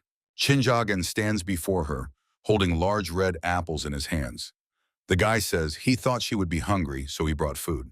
Blushing, the girl looks at him with tenderness. The fire has already gone out. Dressed Tanharan sits holding an apple in her hands. Her facial expression is rather sour. The guy sitting opposite her asks, "Does she not want to eat?" The response is, "Not exactly." Lowering her head and blushing, she admits that she is just remembering yesterday. Chewing the apple, Shinjagan asks, "Does she regret it?" Tanharan answers, "No, but..." She admits that she feels strange. After all, he did not treat her like that before. The girl asks the still chewing Shinjagan, "Does she like him?" The guy answers, "Probably yes." Extremely upset, Tanharan asks, "What do you mean by probably?" He is not sure. Shinjagan admits that such feelings are new to him, but he is sure about them. He says that he used to think she was strange. She sent a snake at him and challenged him to a duel. The girl's cheeks are covered with a deep blush. The guy continues speaking, but when they spent time together, he began to understand her better. Remembering her battle with Miwool, he adds, she was ready to die for him and to give up everything. Therefore, before his mental eyes appears a scene in the dungeon, and he says that he saw what she was really like in that pitch darkness. Shinjagan says that is why he became more attached to her. He says that if at first it seemed to him like a sense of duty, he still does not regret his choice. Tanharan listens to him attentively. The guy says, with a smile, in the end, yes, he likes her. Shinjagan asks, will this answer satisfy her? The embarrassed girl, looking away, says, uh-huh. The guy exhales and looks at her with a smile. Tanharan confesses, when she heard his story, she sincerely wanted him to be happy. But since they are now together, blushing again and casting a look full of tenderness at him, the girl says, in the future, she will try to become his happiness. The countryside palace of the Blue Dragon clan. A voice is heard. Safa is moving towards Mount Cheonseong. Manhwa says that many representatives of different clans are heading there. His interlocutor asks, but why? The advisor replies that Yahello is hiding there. Inspector Shin shouts angrily, is she still in Szechuan? Standing before the round table at which Manhwa is not drinking tea, the man says, so they are going there? The advisor says, to save her, that's what his sources tell him. Manhwa says, he told them that Yahello was betrayed by her comrades and locked up in a prison on the mountain. The inspector exclaims, betrayed Yahello? The advisor replies, that's a lie, of course. Smiling, Manhwa adds, but a great reason to create a clash with the Cheonsun clan. They are actually protecting her. So it will be interesting to watch what happens. He believes they will have no choice but to The inspector asks, but what is the point? Cheonsun can simply release Yahello or she can leave on her own. The advisor exclaims, that won't work. They won't release her. The lady of the Tang clan received the antidote, so Yahello will have to wait for her. Manhwa triumphantly declares that Yahello won't be able to go anywhere for a whole half-month. The inspector looks at him in shock. Pouring the last drops of the drink from the cup into his mouth, the advisor adds, their clan will arrive at Cheonsun, but find nothing, and the Cheonsun clan will only waste time stabilizing the situation. He says, and when the Cheonsun and Safa clans are confused, Manhwa catches a drop that leaked from the cup with his tongue. Wiping his mouth with his hand, he adds, then they will be able to destroy the Cheon Sun clan. Inspector Shin, stepping back from him, raises his hands in horror. Destroy? Man Ne answers, yes, and they will take Yehua for themselves. They will also destroy those in Safa who are there. Slapping his palm on the surface of the table, the inspector slightly leans toward the advisor, asking what them, but will Sashun's trio really allow them? The advisor replies that he has already talked to them. Now they just need to make the Murim alliance move. Man does not ask. Isn't Cheon Shong the only ones not in the alliance? That's why they need to be gotten rid of. The inspector, clutching his head, exclaims, but only their leader can make such a decision. They need his permission. The advisor replies, well, let him ask him, why not? Continuing to lament, the inspector says, but the relationship between the leader of their clan and the leader of the alliance is not very good. He adds that even the sent hand of Yekva returned to the salt, and everyone remembers what kind of relationship existed between the leader and Yekva. Man Ne, looking upset, says, surely the leader is upset because of what happened. Rising from the table, the advisor tells the inspector to keep an eye on the Minister of Defense. The inspector asks, is he leaving? The reply is, he has his own matters to attend to. He can't spend all his time here. Watching the departing Man Ne, the inspector wishes him a good day. He turns around and sees dark energy streams flowing from behind the door. The inspector, addressing the leader, reports that Man Ne came here. He adds that he wanted to meet him, but he sent him away. Baek Lee Jun replies, well done. The inspector clarifies. The leader definitely does not want to meet him in person? The response is he does not need that. He already knows what he wants to say. The voice of the inspector reaches Baek Lee Jun, asking, how much longer will the leader stay in the room? He fears he won't manage all the work left to him. Surrounded by a red aura, Baek Lee Jun replies that the sword blade is not ready yet. Continuing to sit in the lotus position in a light haze of red aura, the leader says that he will come out only after he finishes. Bloody red cracks spread across the walls of the room. Red lights flash in Baek Lee Jun's eyes. He says, and when it happens, Sacheon, Cheongsong Mountain. On a small clearing surrounded by dense thickets, there are 3 tents. Pyeon Bok, next to whom Soso, Unjong, and other people from the Safa clan stand, says, he exclaims, this is the poisonous dragon. The guy smiling says that he has returned. Slightly embarrassed, Tang Ha-ran stands just behind him. The goddess of wishes sitting at the table, in front of whom stand 2 bottles, says, they heard that there was a fire in the Tang family archive. She was worried that something might have happened to him. It's good that everything is fine. Yehua admits she did not think he would bring the antidote. She doesn't even know how to thank him. Jinjagan replies that it is not her, it is nothing. Without her, he would not be here now. Yehua thanks the girl standing next to the guy. Tang Haran replies that the Tang clan is indebted to her. The girl adds, and she also switched to Jin's side. To Pyeon Bog and Unjong, eavesdropping behind the door, comes the voice of the girl saying that his comrades are now her comrades too. The man is surprised. What? So she left the family? That's how it turned out. The boy says, so Lady Tang is now Jin Jagan's friend? So, standing a little apart, listens to their conversation. The voices reach the slightly puzzled girl.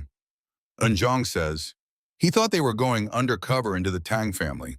Apparently something happened there. Pyeon Bok agrees, definitely.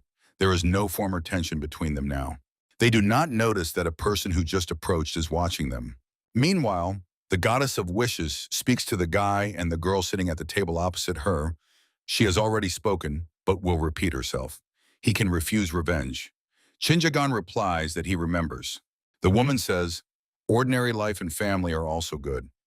Revenge ruined her life, and it can no longer be changed. The goddess of wishes says that she does not regret her path, but would like to protect others from such a fate. She wonders what her life could have been if she had not been born into a martial arts clan, if she had met another man. She says that her life would have been completely different.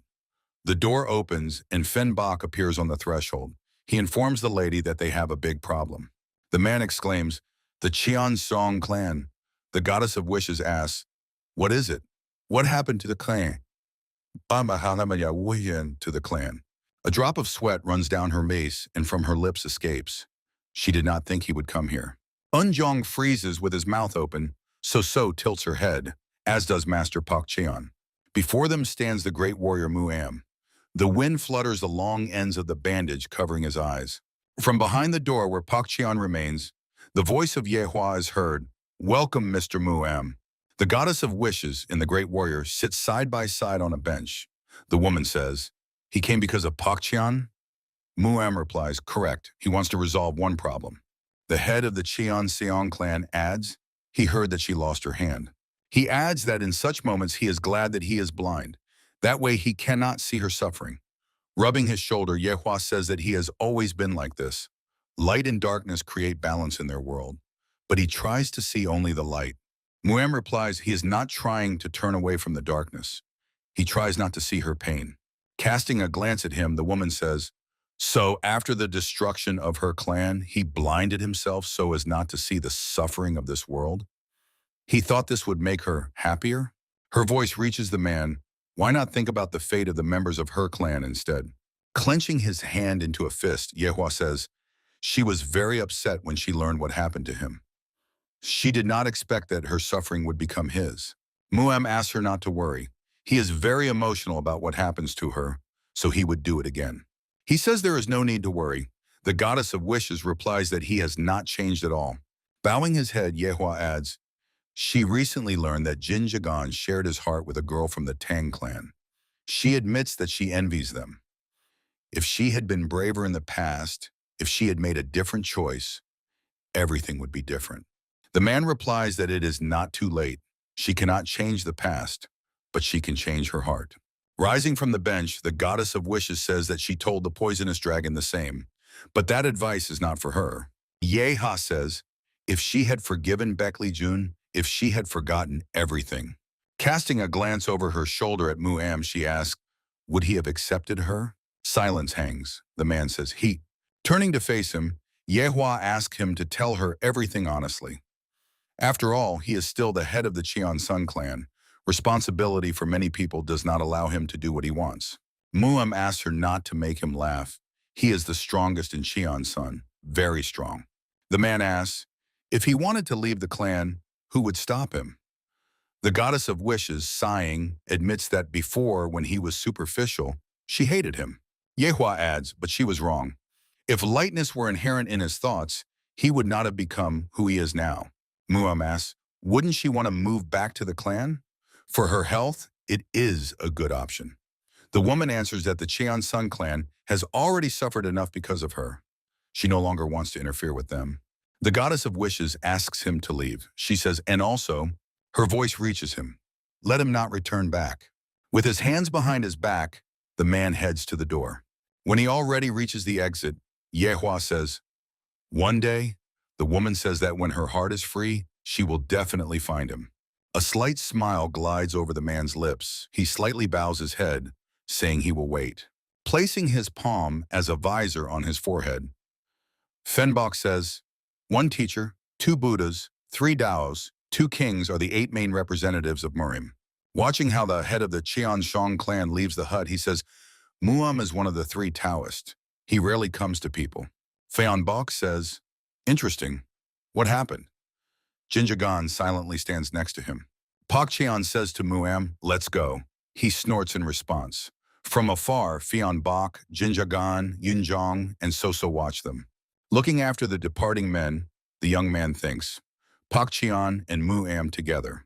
The master casts a wary glance over his shoulder. Jinjagan thinks that, apparently, soon his request to Pak Cheon will be fulfilled. At dusk, the young man sits in a forest glade in the lotus position, immersed in meditation. He thinks that the 9 dikes are located in 9 places. Jinjagan lists lower body, middle and upper, right arm and leg, left arm and leg, abdomen and back. He decides to try to focus on the back. Due to events in the Tang clan, he could not train, so now he needs to work on his dikes. The young man sits enveloped in a light haze of a shining aura. Suddenly, energy seems to explode inside him. He opens his eyes and mentally asks, why is the internal energy trying to come out? From behind a tree appears the silhouette of a person whose face is hard to make out in the dark. He asks, what is the point of filling a cup if it has a hole? He advises the young man to try to exhale more than he inhales. The man says that then his organs will demand more. He adds that the guy needs to calm down and warns that he might feel dizzy. Approaching the guy, the man advises, now let him exhale more than he inhales. Let him hold his breath and focus on the lower part of the body. He recommends that he pull in his stomach, straighten his back, and open his chest. Murim says, now let him open the energy. He tells the guy that he needs to unite water and fire. Also, to allow cold energy to penetrate his head, and then to block the cold with warm energy and create balance. Shinjagan feels peace. Murim continues speaking. Only when yin and yang are in balance can one feel harmony with oneself. But if yin and yang are in conflict, they try to pull energy from each other. He tells the guy that he needs to control yin and yang to achieve native harmony.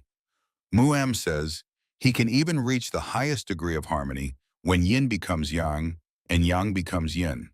This harmony no longer separates them, but unites them into one stream of energy, and then from one stream yin and yang separate again. This is the unified origin of energy. Tears stream down the guy's cheek. The man says, oh, he is so greedy. Murim is surprised that the guy passed confrontation and dependence immediately. He adds, turns out he is so diligent. Standing before Shinjagan sitting on the ground, the man asks, but why skip rebirth? He thinks the guy is rushing too much. Murim decides, enough. Unity cannot be achieved today. He orders Shinjagan to stand up. He must not go beyond his limits. Leaning toward the persistent guy and bringing his face close to his, Murim says with a smile, let him stand up, or he will make him. Large black drops flow down the guy's face. Shinjagan looks surprised at his palm, covered with black drops and emitting a bright glow. From his lips comes, oh, Murim explains, this is used energy. He adds, it is like bodily waste that appears after an attempt at unity. The guy can leave it as is, it will find its way back on its own. Rolling up his sleeve, Shinjagan examines the drops flowing down his arm. The guy asks, but why? The man replies with interest, did he tell about yin and yang for nothing? Shinjagan thinks, if he gets rid of used energy, he will cleanse the lower part of the body. But to use the bloody martial art, the upper and lower parts of the body must be in balance. He thinks that therefore the lower energy can try to create protection only on one side of the body. This is exactly why the harmony of yin and yang is needed. Murim says that soon he will find out everything. The man asks, did he understand how to create balance in the body? Shinjagan answers, yin must become yang and yang yin. Murim agrees, correct. The guy thanks him for the knowledge. The man, smiling, replies, it seems he wanted to meet him. The Seong clan. Mountain peaks rise above the greenery of the forest. A dissatisfied voice is heard. Why can't they go inside? A crowd stands before guards with crossed spears. The man at the front exclaims, they ran here for so many days. The warrior guarding the passage replies that now entry is forbidden for people not from the clan. The crowd grumbles. So what should they do? If the Seong clan does not accept them, they will perish. A woman standing in the crowd, whose face is hidden by loose long hair, leaning over a bundle she holds in her hands, asks the child not to cry. Everything will be fine. One of the guards says that this is the order from above. The man asks to at least let women, children, and the elderly through. The warrior replies that he can warn the clan leadership. The second guard asks, does he think they will agree? The warrior answers, they can't just leave them here. The man listens to their conversation, clutching a knife hidden behind his back. A voice sounds behind the guards. So what now? They turn back, and at that moment the man lunges at them, swinging the knife. A powerful strike cleaves the attacker's chest, and he drops the knife from his hand, groaning. The stunned guards stare at him wide-eyed. Pak Chan, holding a club in his hand, says angrily, how stupid they are. Do these people really look like simple peasants? The warriors exclaim, Master Pak Chan. The master, sternly furrowing his brows toward the bridge of his nose, says, let them attack. Scanning the crowd shrouded in a red aura, with eyes blazing red flames, he contemptuously adds, the abomination from the Safa clan. Pak Chan says he knows who they are and will not let them pass further. Looking at the man with a cross-shaped scar on his forehead, he says, the mist warrior, who steals others' energy.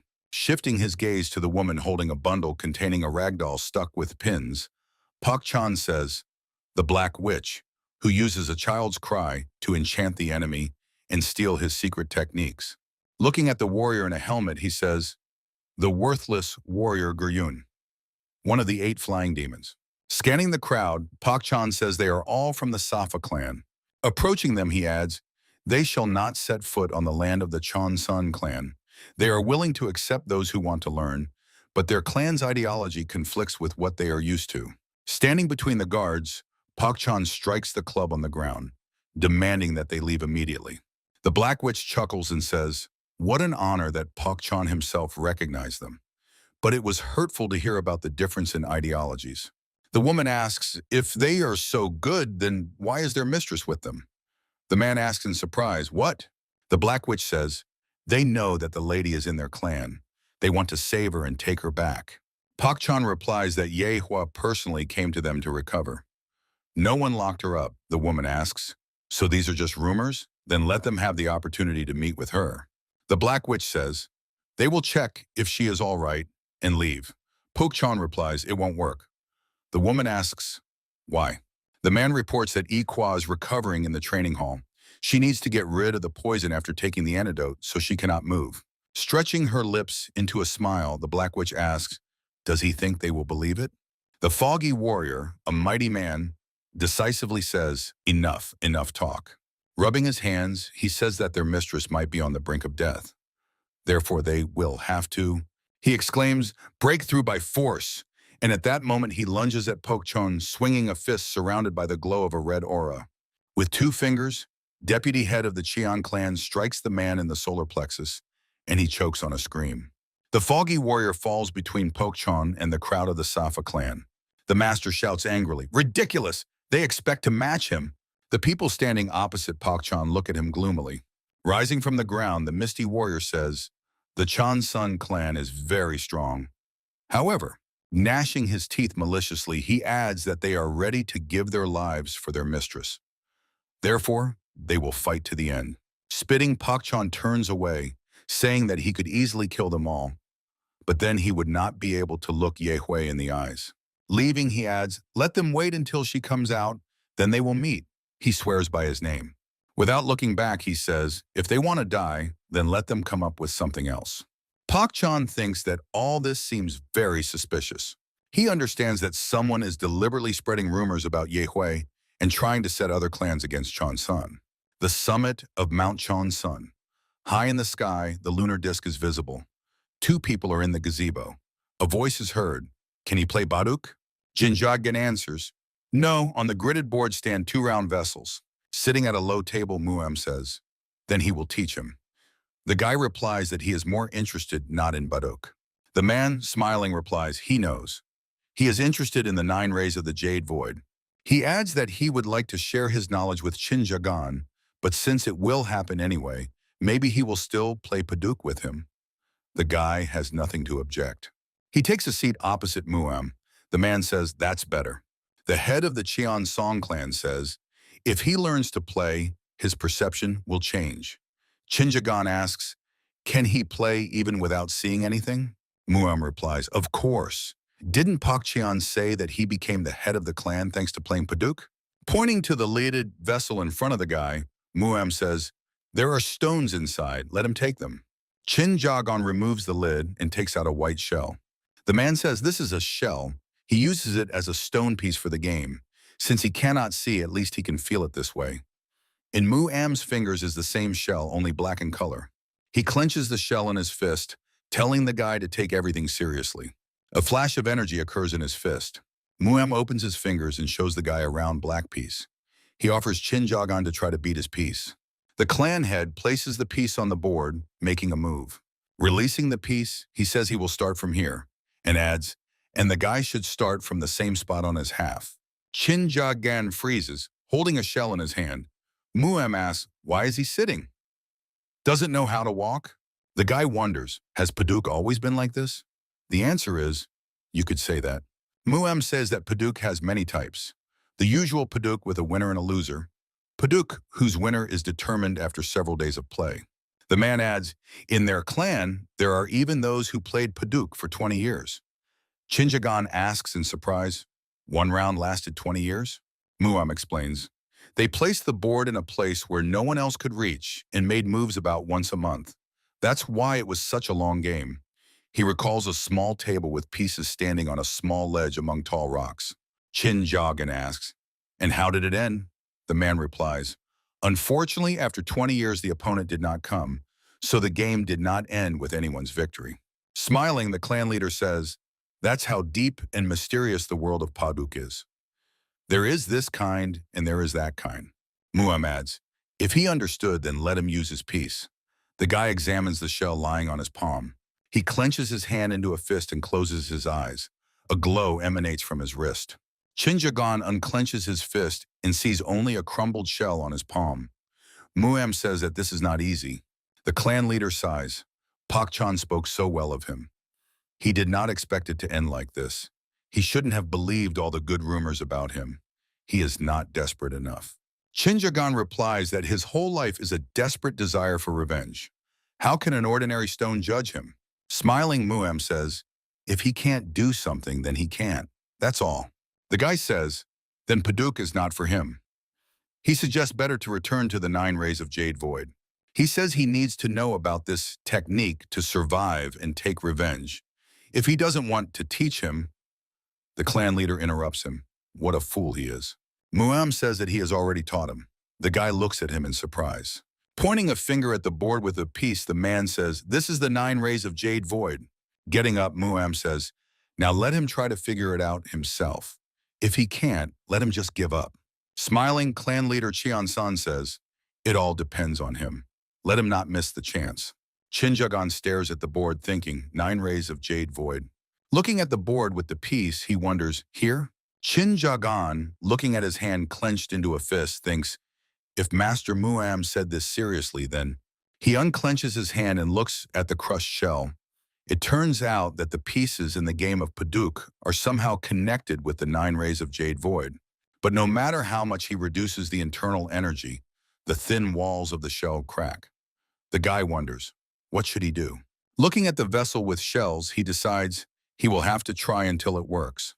Day comes, night follows. Shinjagan unclenches his fist and sees a crushed shell on his trembling palm. He curses. The guy sighs wearily and brings his clenched fist to his forehead. He sits like that, bent over a pile of crushed shells. Shinjagan laments that he has been trying all jets and all in vain. Does this really mean that he is not ready to use the 9 rays of Jade Void, 5 thunders of frog kung fu? He remembers how Murim said with a smile that he was not desperate enough. Shinjagan thinks, no, that's not true. Thanks to despair, he was able to overcome such a path. And thanks to it, he will be able to take revenge. He decisively lowers his hand, thinking that he needs to try harder. Looking at the Padauk table, the guy decides, if Mr. Murim succeeded, then he should too. Something is definitely slipping away from him. Shinjagan wonders, how did he manage it so easily? He remembers how the man helped him in the forest. The guy realized that Mr. Murim is a much more experienced and powerful martial arts master than he is. The head of the Cheon-seong clan can control internal energy at will, which means he can make it so subtle that it would be impossible to see. But when Murim clenched the shell in his fist, he clearly saw a surge of his internal energy. The guy sinks into thought. He thought he needed to use minimal internal energy, but what if that is not the case? He decides to try using the maximum energy and repeats the attempt. A ring of energy arises around him, enclosing both the boy and the game table. Still not unclenching his hand, Shinjagan realizes it worked. Thanks to using such an amount of internal energy, he began to feel everything much more clearly. He senses every piece of the shell, its entire relief. Shinjagan understands. To turn it into a stone, more energy is needed. He puts even more strength into the hand that is gripping the shell. The boy thinks, this is exactly the amount needed for the 3 poisons of the 5 Thunder Frogs Kung Fu. Shinjagan is struck by an idea, balance. He understands when yin becomes yang and yang becomes yin. Their union is the basis of energy and generates it. If he can use balance, the gazebo is surrounded by a glowing mist of energy, soaring high into the sky. A new day has come. A bird sits on the roof of the gazebo. cheerfully chirping to greet the rising sun. A voice is heard. Obviously, the boy had many unsuccessful attempts. Murim adds, as well as much effort, and the despair he spoke of. Stopping near the boy sitting on the floor, the clan leader says, he thinks that now the boy has understood everything. On the mark board, there are now two pieces, black and white, and shards of crushed shells are visible on the floor. Murim suggests moving on to the next stage. Clan leader Chong Son and Chin Jogan sit at the Paduk game table. The man says, if the boy plays like this, he will take all the stones for himself. He suggests making a mirror move on his part of the board. Then it will be harder for the opponent to take his stones. Murim says, now he won't be able to attack him directly, and to bypass, he'll have to spend too many moves. Chinjagan replies, so his stones will stay with him. The response is, yes, correct. Black and white chips filled almost the entire board. The man says, last move. Holding the hand with the chip over the board, he adds, the last technique he can teach the guy. The chip is placed among other black chips. Murim says, encountering frog kung fu, he wondered, how do the Taoists know about such a brutal technique? The man continues to speak. She destroys both the enemy and the user from within. The Taoists do not engage in such things. It is uncharacteristic of their peaceful nature. Chinjagan listens carefully as Murim explains. Then he assumed that this technique is not quite perfect. How did it even appear? The man says he thought for several days about whom to ask and met a person from the worship clan. Chinjagan exclaims, they possess demonic magic. Murim, recalling how they played Paduk sitting on a small stone ledge among the rocks, says, they argued for a long time and eventually concluded that frog kung fu is a variety of the 5 stars heavenly kung fu technique of their clan. Unlike frog kung fu of the Cheonseon clan, the technique of the worship clan has a different origin. Remembering his interlocutor, a dark silhouette with a tousled mane of hair and a shining white smile, Murim says, during its use they recite mantras. One could say the mantra directs inner energy. In frog kung fu, traces of the original mantra were also found. The man says, however, in Murim, the methods of the worship clan are not considered reasonable, so studying their techniques is forbidden. Murim says that frog kung fu has its own mantra and origin, but they are lost because they were banned for too long.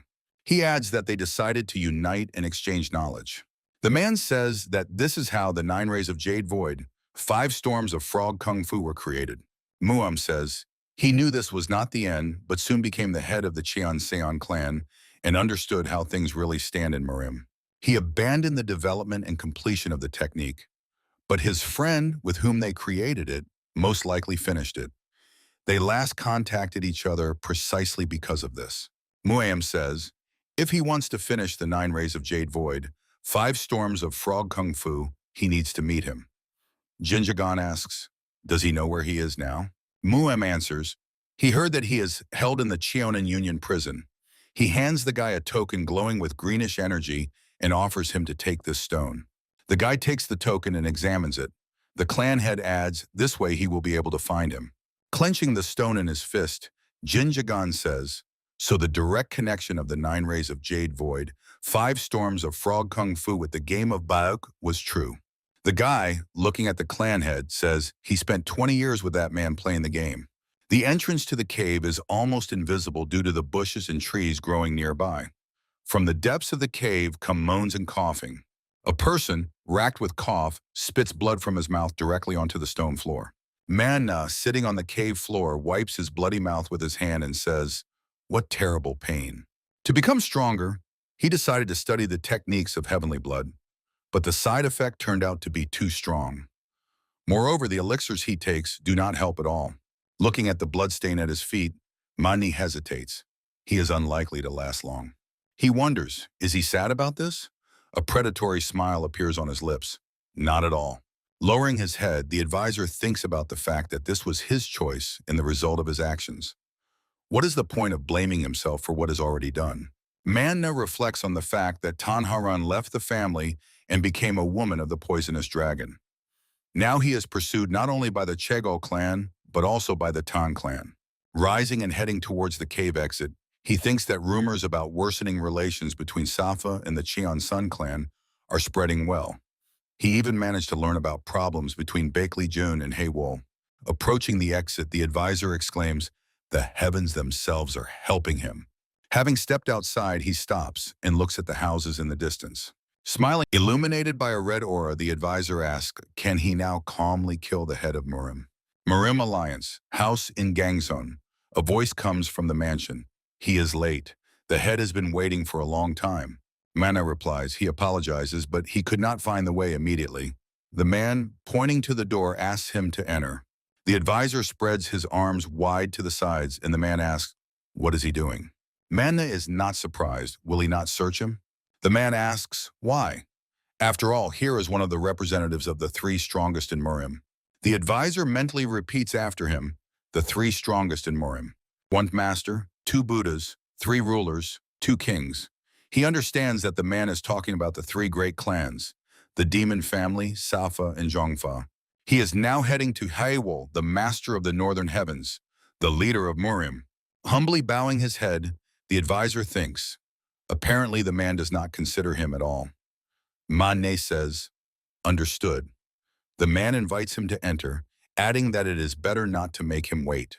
Extending his travel bag, the advisor asks, could the man hold it while he is there? His food and fruits are inside. The man replies that it is not part of his duties. Manhwa asks, but would it be polite to meet the leader of Murim bringing food? The advisor adds, there is also wine there. He can drink if thirst torments him. Manhwa adds, he barely found it, and the man can eat if he stays long. Entering the room, the advisor, bowing his head and folding his hands in a traditional greeting gesture, says that he, Manhwa, responsible for the poison department at the Murim Alliance, greets the leader of Murim. With a wave of his hand, the master of the room stops him, saying, enough. He is no leader. He just holds this position until someone better appears. Pulling up his legs, Haywol settled on a wide bench. He invites the advisor to enter and adds that he imagines how hard the journey was for him. The response is no. At the thought of meeting him, the journey was very easy. Murima leader asks, then why was he late? He waited for him so long. Manhwa asks for forgiveness. He says his body is no longer like in youth. Haywol replies, that's why you need to watch what you drink and eat. Advisor asks, but why did he need to meet with someone like him? Leader answers that many things happened to Manhwa. He has heard about them. The golden heavenly sword told him. He says the advisor not only joked about Yahello, but also about her named son. Bakley Jun is apparently quite a tough nut. Haywol adds, that's why Manhwa is interesting to him. It's curious who had the courage to offend the great Bakley Jun. Standing at the foot of the elevation where the alliance leader sits, the advisor replies that he is overpraising him. Haywol, stroking his beard with a grim expression, says, he hopes Manhwa taught him a lesson. Only through great losses can one become a great person. That's why he sent him the salted hand of his wife. Leader adds, apparently he came to his senses since he is training again. Well then, it was not all for nothing. Otherwise, he was talking such nonsense. Intrigued, the advisor asks, what nonsense? The answer is, doesn't he know? He wants to become the next leader. Manhwa asks, so Haywol took this position just so she wouldn't get it? The old man replies, he is quite sharp, isn't he? The advisor asks him to excuse if he crossed the line. Rising from the bench, the leader answers, well, not many deserve this place, so...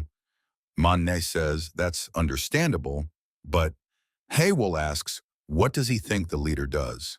Approaching the table where a teapot and two cups stand on a tray, the old man says, he creates places for others. And the more places the leader creates, the more power he has. He adds, places in the chain of life to keep everyone under control. Haywol explains, those that satisfy the majority and suppress the desires of the dissatisfied. He speaks, and of course places for the lower ones, so that the best feel their dominance. Pouring the drink into the cup, Haywol adds, that's why the leader's work is so important. To make flour, wheat is needed. Taking the cup in his hands, the old man asks, isn't he right? Accepting the cup from his hands, Manhwa asks, but isn't all wheat of good quality? The answer sounds, geez. Of course it is important to control this process. Taking his cup, Haywol says, quality control must come from the very bottom, and from time to time, competition between positions must be created to show who is who. If they compete with each other, they become better. flower of the highest grade. Manhwa thinks, creating places for people. An interesting position. He says that the leader's wisdom knows no bounds. Hewol says, then who could fit in the leader's place? The advisor replies that he is not good enough to reason about this. The old man says, exactly. The leader must be able to evaluate a person and the place suitable for him, and if a person wants the mechanism to work, he needs to know which parts to use. Hewol adds, that's why Manhwa is interesting to him. Taking a sip from the cup, he says, since he came here, he can also be assigned a suitable place in the mechanism. The advisor is a little worried and mentally asks himself, what is he talking about? He has already annoyed Beckley Jun so many times that the old man wants to use him to continue controlling him. Raising the cup to his lips, Manhwa says, the leader's proposal hardly matches his own desire to live a long life. Hewol replies that he does not worry about that. He is confident that the advisor will find a way to survive in any situation. Manhwa does not rush to answer, savoring the drink. The advisor says that the leader thinks too highly of him. He is not that good. Hewol's sclera turn a rich yellow color, and in a completely different tone he says, then shall we test. A surge of energy plunges the entire surrounding world into darkness, and Manhwa does not feel like a tiny bug. The voice of Hewol reaches him. So now they will see. The Alliance leader says, when the demons raise their heads, he will allow two eyes resembling golden floating crystals to shine. In the darkness, shining eyes appear. Two huge eyes with yellow sclera loom over the advisor, in whose head flashes golden floating crystals. Hewol says that they are not so simple. These eyes see people through and through. The man affected by what is happening does not hear the old man's voice, whether he speaks truth or lies. They see everything hidden inside him. He will find the worst in him. A huge eye looms over the advisor. Hewol says, after all, every person hides the most terrible thing, his own weakness. Words of the leader do not fall on man, right here. Hewol says that people usually try to get rid of the bad in themselves, but in the end it clings to them, becoming dead weight. Isn't that so? Man does not try to say anything, but only some hoarse sound bursts from his throat. Tears flow from Manhwa's eyes, from the healthy one covered by a bandage. Hewol asks, does he now understand that it is too late to cry? His right eye felt that it touched the tear duct, but tried to hold back the tears. The advisor, who raised his hands to his face, freezes. The Alliance leader asks, what about his other eye? It is blind because he cannot control it. Therefore, it suits him perfectly. A huge eye continues to loom over Manhwa. Hewol says that thanks to his left eye, he will be able to reveal the true truth about him. The advisor states that he is already telling the truth. A voice emanates from the eye. Now he sees his enemy is very dangerous, right? Tears continue to stream from Manhwa's eyes. The question makes him tense. A question reaches him. A man who looks like a demon, who will go to the end for his goal, right? The voice asks, so he became a monster? To be his equal? The advisor's lips stretch into a devilish smile. The tears dry up. Proudly straightening up, Manhwa says, he has learned so much. Yes, only this way can he destroy him. The response sounds, how foolish. The eye continues to loom over the advisor. The voice says, while he chases his shadow, he doesn't even look his way. Only Manhwa himself is obsessed with him. The voice thunders, doesn't he understand how pathetic he is? The advisor covers his ears with his hands. Clenching his teeth, he squeezes his hands tighter, muffling the voice. A piercing scream sounds and the advisor freezes. Manhwa rejoices. A smile appears on his lips. It worked. In the pouch he gave to the man who met him at the entrance, a poisoned needle is hidden. He coated its tip with bacteria-laden poison. Because of this poison, people go insane. Holes appear on their bodies, and they bleed. Manhwa thinks, if the servant is already dead, then now is his chance. He exclaims, so he sees everything hidden inside. Manhwa's foot is aimed directly at the huge eye. The advisor shouts furiously, then let him look at this. Shouting die, he strikes, putting the power of inner energy into it. Manhwa does not settle on the floor of the room, but yellow flakes fall around him. The advisor raises his eyes and giggles. Opposite him sits the blackened Hewol, pierced with needles. His hair is raised by the explosion, and his eyes shine with yellow flames. Mane's laughter grows louder. The needles cover not only the old man's body but also his face. The advisor, laughing loudly, exclaims, "He did it. He succeeded." Hundreds of yellow eyes surround Manhwa. A voice reaches him. "Ha, he considered him a desperate warrior, but he's a complete psycho, right? So what to do then?" The advisor clearly did not expect such a turn of events. Eyes look at him from all sides. A huge eye approaches Manhwa, who seems about to drown in the dark abyss of the pupil. A voice sounds on. So what to do with his madness then? Manhwa curses, thinking, so the healer of the Tang clan lied to him, saying this is the most dangerous poison. The voice coming from the squinting eye says, the poison of total destruction. Yes, it is the best in the Tang family. But the advisor should have used at least one of the three great destructive poisons on him if he intended to kill him. He really thinks that if the Tang clan had the chance to kill him, they themselves would not have tried to use it. Manhwa mentally asks himself, how did he recognize that this is the poison of total destruction? The voice asks, he still hasn't understood. He sees right through him. A violet-black aura emanates from the advisor. He clenches his teeth in anger, and veins bulge on his forehead. Manhwa does not think. Now it is not the leader's life, but his own that is in danger.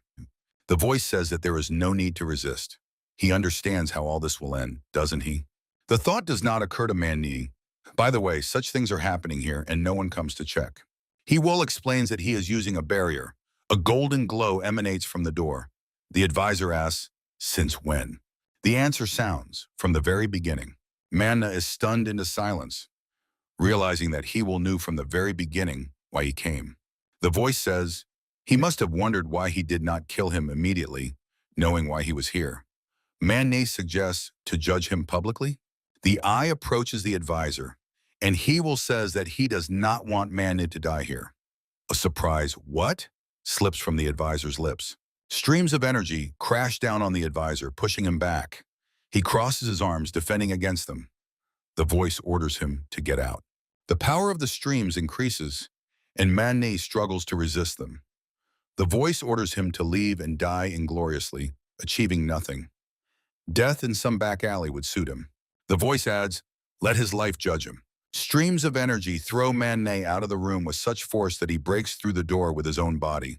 The advisor flies across the yard and hits the wall of the building. A moan escapes the lips of Manhwa, lying motionless like a discarded ragdoll. Raising his head, he says he wants to know only one thing.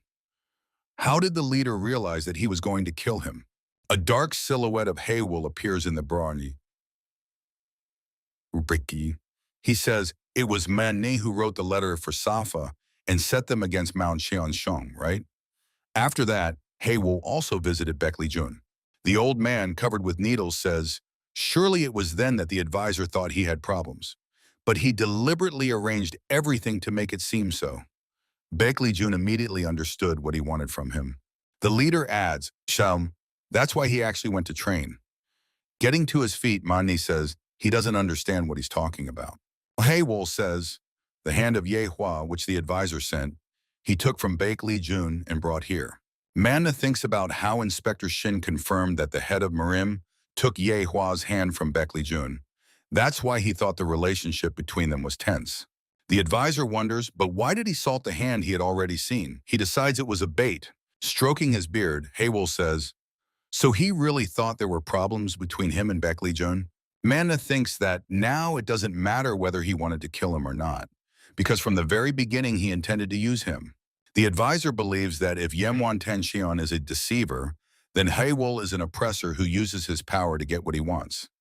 If he doesn't ask who else supports him, it means he already knows everything himself. Raising his hand above his head, Yahello says, now that he has figured out what is what, maybe it's time to disperse. He bends down and strikes the floor with his hand, surrounded by a golden glow. Immediately, golden lightning bolts shoot from his hand across the floor and walls. Raising his head, the old man looks at Manhwa with eyes whose whites are yellow. He says goodbye and adds that it is better for the advisor not to meet him again. Along with the lightning and hail of stones, Yahello's words fall upon Manhwa. Now he will be able to destroy the Cheonseon clan. The golden shining energy splits the multi-tiered building into two parts.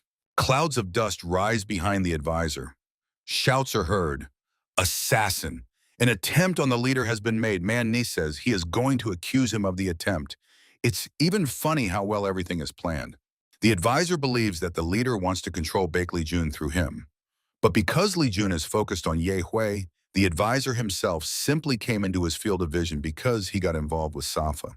In the clouds of dust swirling around Manhwa, shouts are heard, "Find the leader, faster!"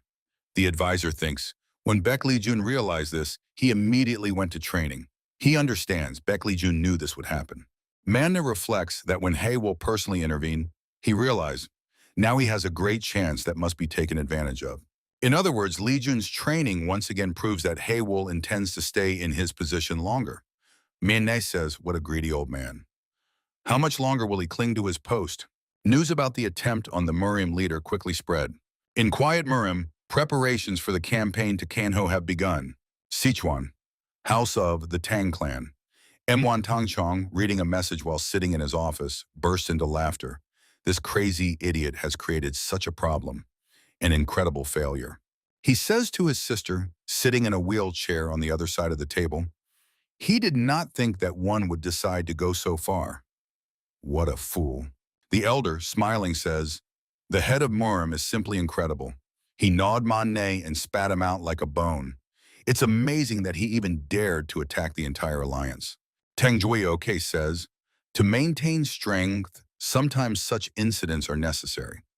M1 Tang Chong replies, true. It's astonishing that Manhwa fell for it. The clan head asks, could this negatively affect them? The answer is no, rather it even benefits them. M1 Tang Chong exclaims, their plan will go more smoothly when chaos reigns all around. He slams his fist on the table, saying, he did not expect his words about the head's assassination to come true. The elder laughs loudly. Murim Alliance, Palace in Hogwanson. The sky is painted with sunset colors. The swiftly running inspector, Shin, shouts, sir, sir! Rushing down the corridor and calling to the sir, he shouts that trouble has occurred. An assassination attempt has been made on the head of the alliance. Stopping in front of a closed door, where he is forbidden to enter, he asks, does the sir hear him? A powerful surge of energy tears the doors off their hinges, and the inspector barely manages to jump aside. Baek Lee-jun says, now, standing in the middle of the room with his arm extended forward, with which he struck, he says, the time has come to kill an old friend. Sichuan, Chongsan Mountains, Chongsan Clan. Muam says, because of the overwhelming power of the Murim Alliance, everyone in Kanho tries not to stick out. Everyone just knows that if you stick your head out, it will immediately be cut off by a sharp sword. The head of the Chongsan clan says, considering the strange rumors circulating in Kanho, Muam says at this time the Chongsan clan must lose its head. At the general meeting of the Chongsan clan, many warriors gathered, sitting now on the floor behind the backs of the clan head and his deputy standing in front of them. Unjong, sitting with the other clan members, says, addressing the head, that they do not understand. Manhwa tried to kill the head of Murim, so why did they target them? Muam explains, because of the poison of the Tang clan. They rejected Manhwa's accusations. They said he stole the poison and they have nothing to do with the assassination attempt. He tells, to resolve the problem between the Tang family and the healing chamber, Manhwa presented them with the poisonous dragon, which caused great confusion in the Tang family. Unjong and the other clan members listen carefully to Muam. The man says, the Tang clan said that Shinjagan and Manhwa are accomplices. Pak Chong says, he heard that Manhwa was originally on the side of the Heavenly Sword King Kong. The clan head replies, apparently their relationship soured and he left to train. He adds that this is how Baek Lee-jun managed to avoid any suspicion. Meanwhile, the subject of their discussion sits at the table, greedily devouring the numerous dishes in front of him. Inspector Shin, modestly standing aside, watches him. Muam says, in any case, the poisonous dragon and Manhwa are not connected. He adds that poisonous dragon is now in Changshan together with Safa and Yehua under the protection of the Changshan clan. He reports that the alliance asked them to hand them over. Pak Chian, sighing, says that they definitely will not do that. The clan leader says, That is why he gathered them here. He needs everyone's opinion. Addressing the elders and sages standing before him, Murim says that he needs their help. One of the elders asks, Daru, did they come out into the light for the first time in 20 years just for this? The second says, when Haywol became the leader, it was already clear what awaited them. Why think about such nonsense now? The elder suggests fulfilling the will of the alliance and simply handing over Poisonous Dragon and Yahello to them. What's the problem? The clan leader asks for forgiveness, but he cannot do that. The elders inquire, why not? The man with a smile says that Yahello is his beloved. He is not going to give her to anyone. Silence hangs. One of the elders sighs. Oh, madman. A shout is heard. All right, young man, but you can't be that stupid. Someone says, quiet. Have you already forgotten how hard it is to part with a woman? A voice sounds, Science, the whole problem of their clan is in the leader and his woman. Murim says that he cannot do anything about his feelings and asks, so are there other ideas? Pakch, one of the elders, says, no need to go that far. The second declares that the choice of such a clan leader is their fault. Therefore, they will find another way. Pokcheon asks, and what is it? The elder with a long gray beard says, very soon chaos will begin in Kanho because of the Asura. A bent old man leaning on a staff adds that this is what his predictions say. The clan leader asks, can they defeat chaos? The elder answers, in the chaos brought by the Asura, only the Asura can survive. The old man raises his hand in front of him. He draws shining hieroglyphs in the air, one for all and all for one, and says that this is the only way out. The elder says, if the leader wants the clan to survive, then let him ask a question. In the Cheonseong clan, is there a temple and martial arts of Mount Cheonseong with a long history? Are there followers who can continue the clan's work? Murim answers, he wants to protect the values of the Cheonseong clan, despite changes in the rest of the world. The elder pronounces no matter how hard he tries, new shoots will appear. He can tear them out again and again, but they will grow again. His voice spreads throughout the hall. It's all about the horses. As long as there are roots, the shoots will make themselves known. The elder continues to speak.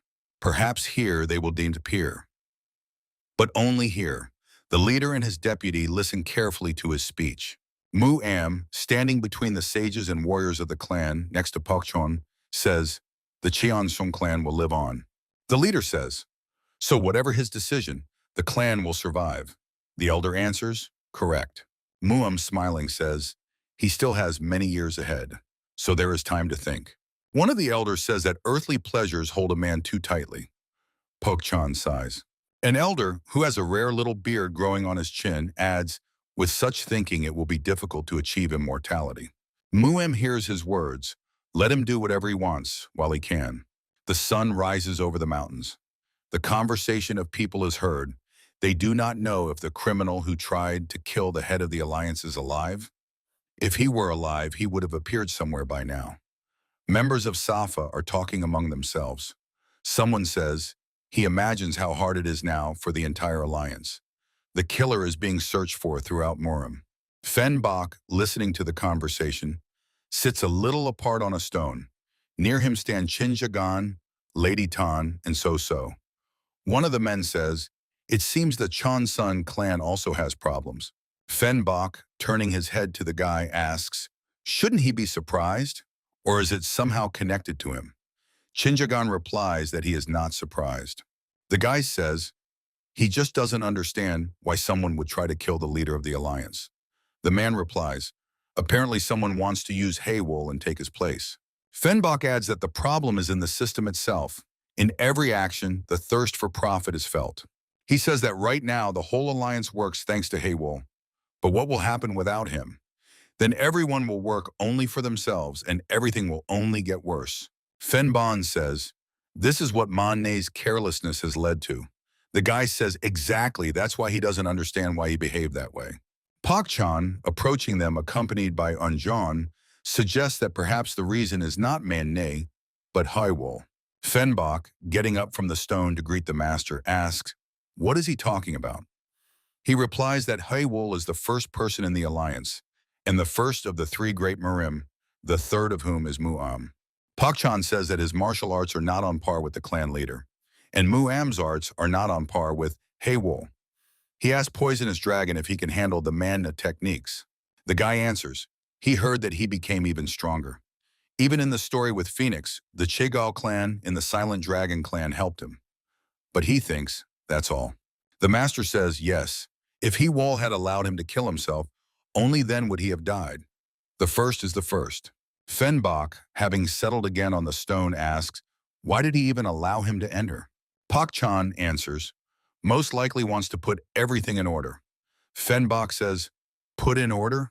Aren't they talking about chaos? The master replies that worst times come before the best times. The guy says, apparently he has a plan. Pak-chan replies, yes, Yehua just went to training when the Safa clan from Sandon immediately started to act. Fenbach is surprised from Sandon. The master says that some clans are already gathering at Mount Cheonsong. They want to free Yehu. They think she is being held captive here. Fion Bach, jumping up from the stone, exclaims, what? Pokcheon says, he believes it was Haywol who came up with such a foolish excuse. He adds, in any case, everything will start on Mount Chongshong. Turning around, the master says, changes are coming, and before they begin, he says they need to leave this place. Pokchan follows the squad heading along the forest path. Everyone has backpacks on their shoulders. Unjan stands still for a few moments. People from Safa are talking to each other. What is happening? Is it true? Watching the departing column, they are surprised. Is the Cheon-seong clan leaving Cheonshong Mountain? Jinjagan asks, but the clan will continue to exist, right? Without looking back, the master answers, of course, just in a new place. He adds that this is only part of their plan. Unjong turns and waves to the people staying behind. Fion Bach says they will leave as soon as Yehua returns. Pokcheon replies, he is sure they will meet again if they can also leave. The Safa clan watches the departing people. Members of the Cheonshong clan walk with their heads down. A shout is heard. The masters are leaving the mountain? Apparently the rumors were true. The insignificant warrior Guryun, one of the 8 flying demons, asks, are they really that afraid of the alliance? The misty warrior, clutching his head, exclaims, what will happen to them? Pakcheon, frowning at him, says, he should rather be thankful that he is still the strongest person on the mountain. The misty warrior says confusedly, huh? The black witch standing behind him asks, the strongest? Come on! Murim stands in the empty hall, drawing the suburb of Sichuan. The setting sun illuminates the forest road along which a squad of riders rushes. At the head of the squad rides the head of the house of the great white tiger, Sword of Thunder Ep Chingen. He raises his hand and the squad stops so abruptly that the horse beneath him rears up. Ep Chingen says, could it be that they decided to greet them? He asks the people of the Tan and Ami clans standing in their way, what have they forgotten here? The head of the Sashon Tan family, Tan Sanyo, leader of the clan of Flying Souls, replies that the Lord must meet his guests. Chun Ye from the Ami clan says Amitabha and adds that they will escort them further. To the sternly furrowed brow of Ep Chingen comes an invitation. Let us go. The squads part and clear the way. The nun adds to Cheonshong.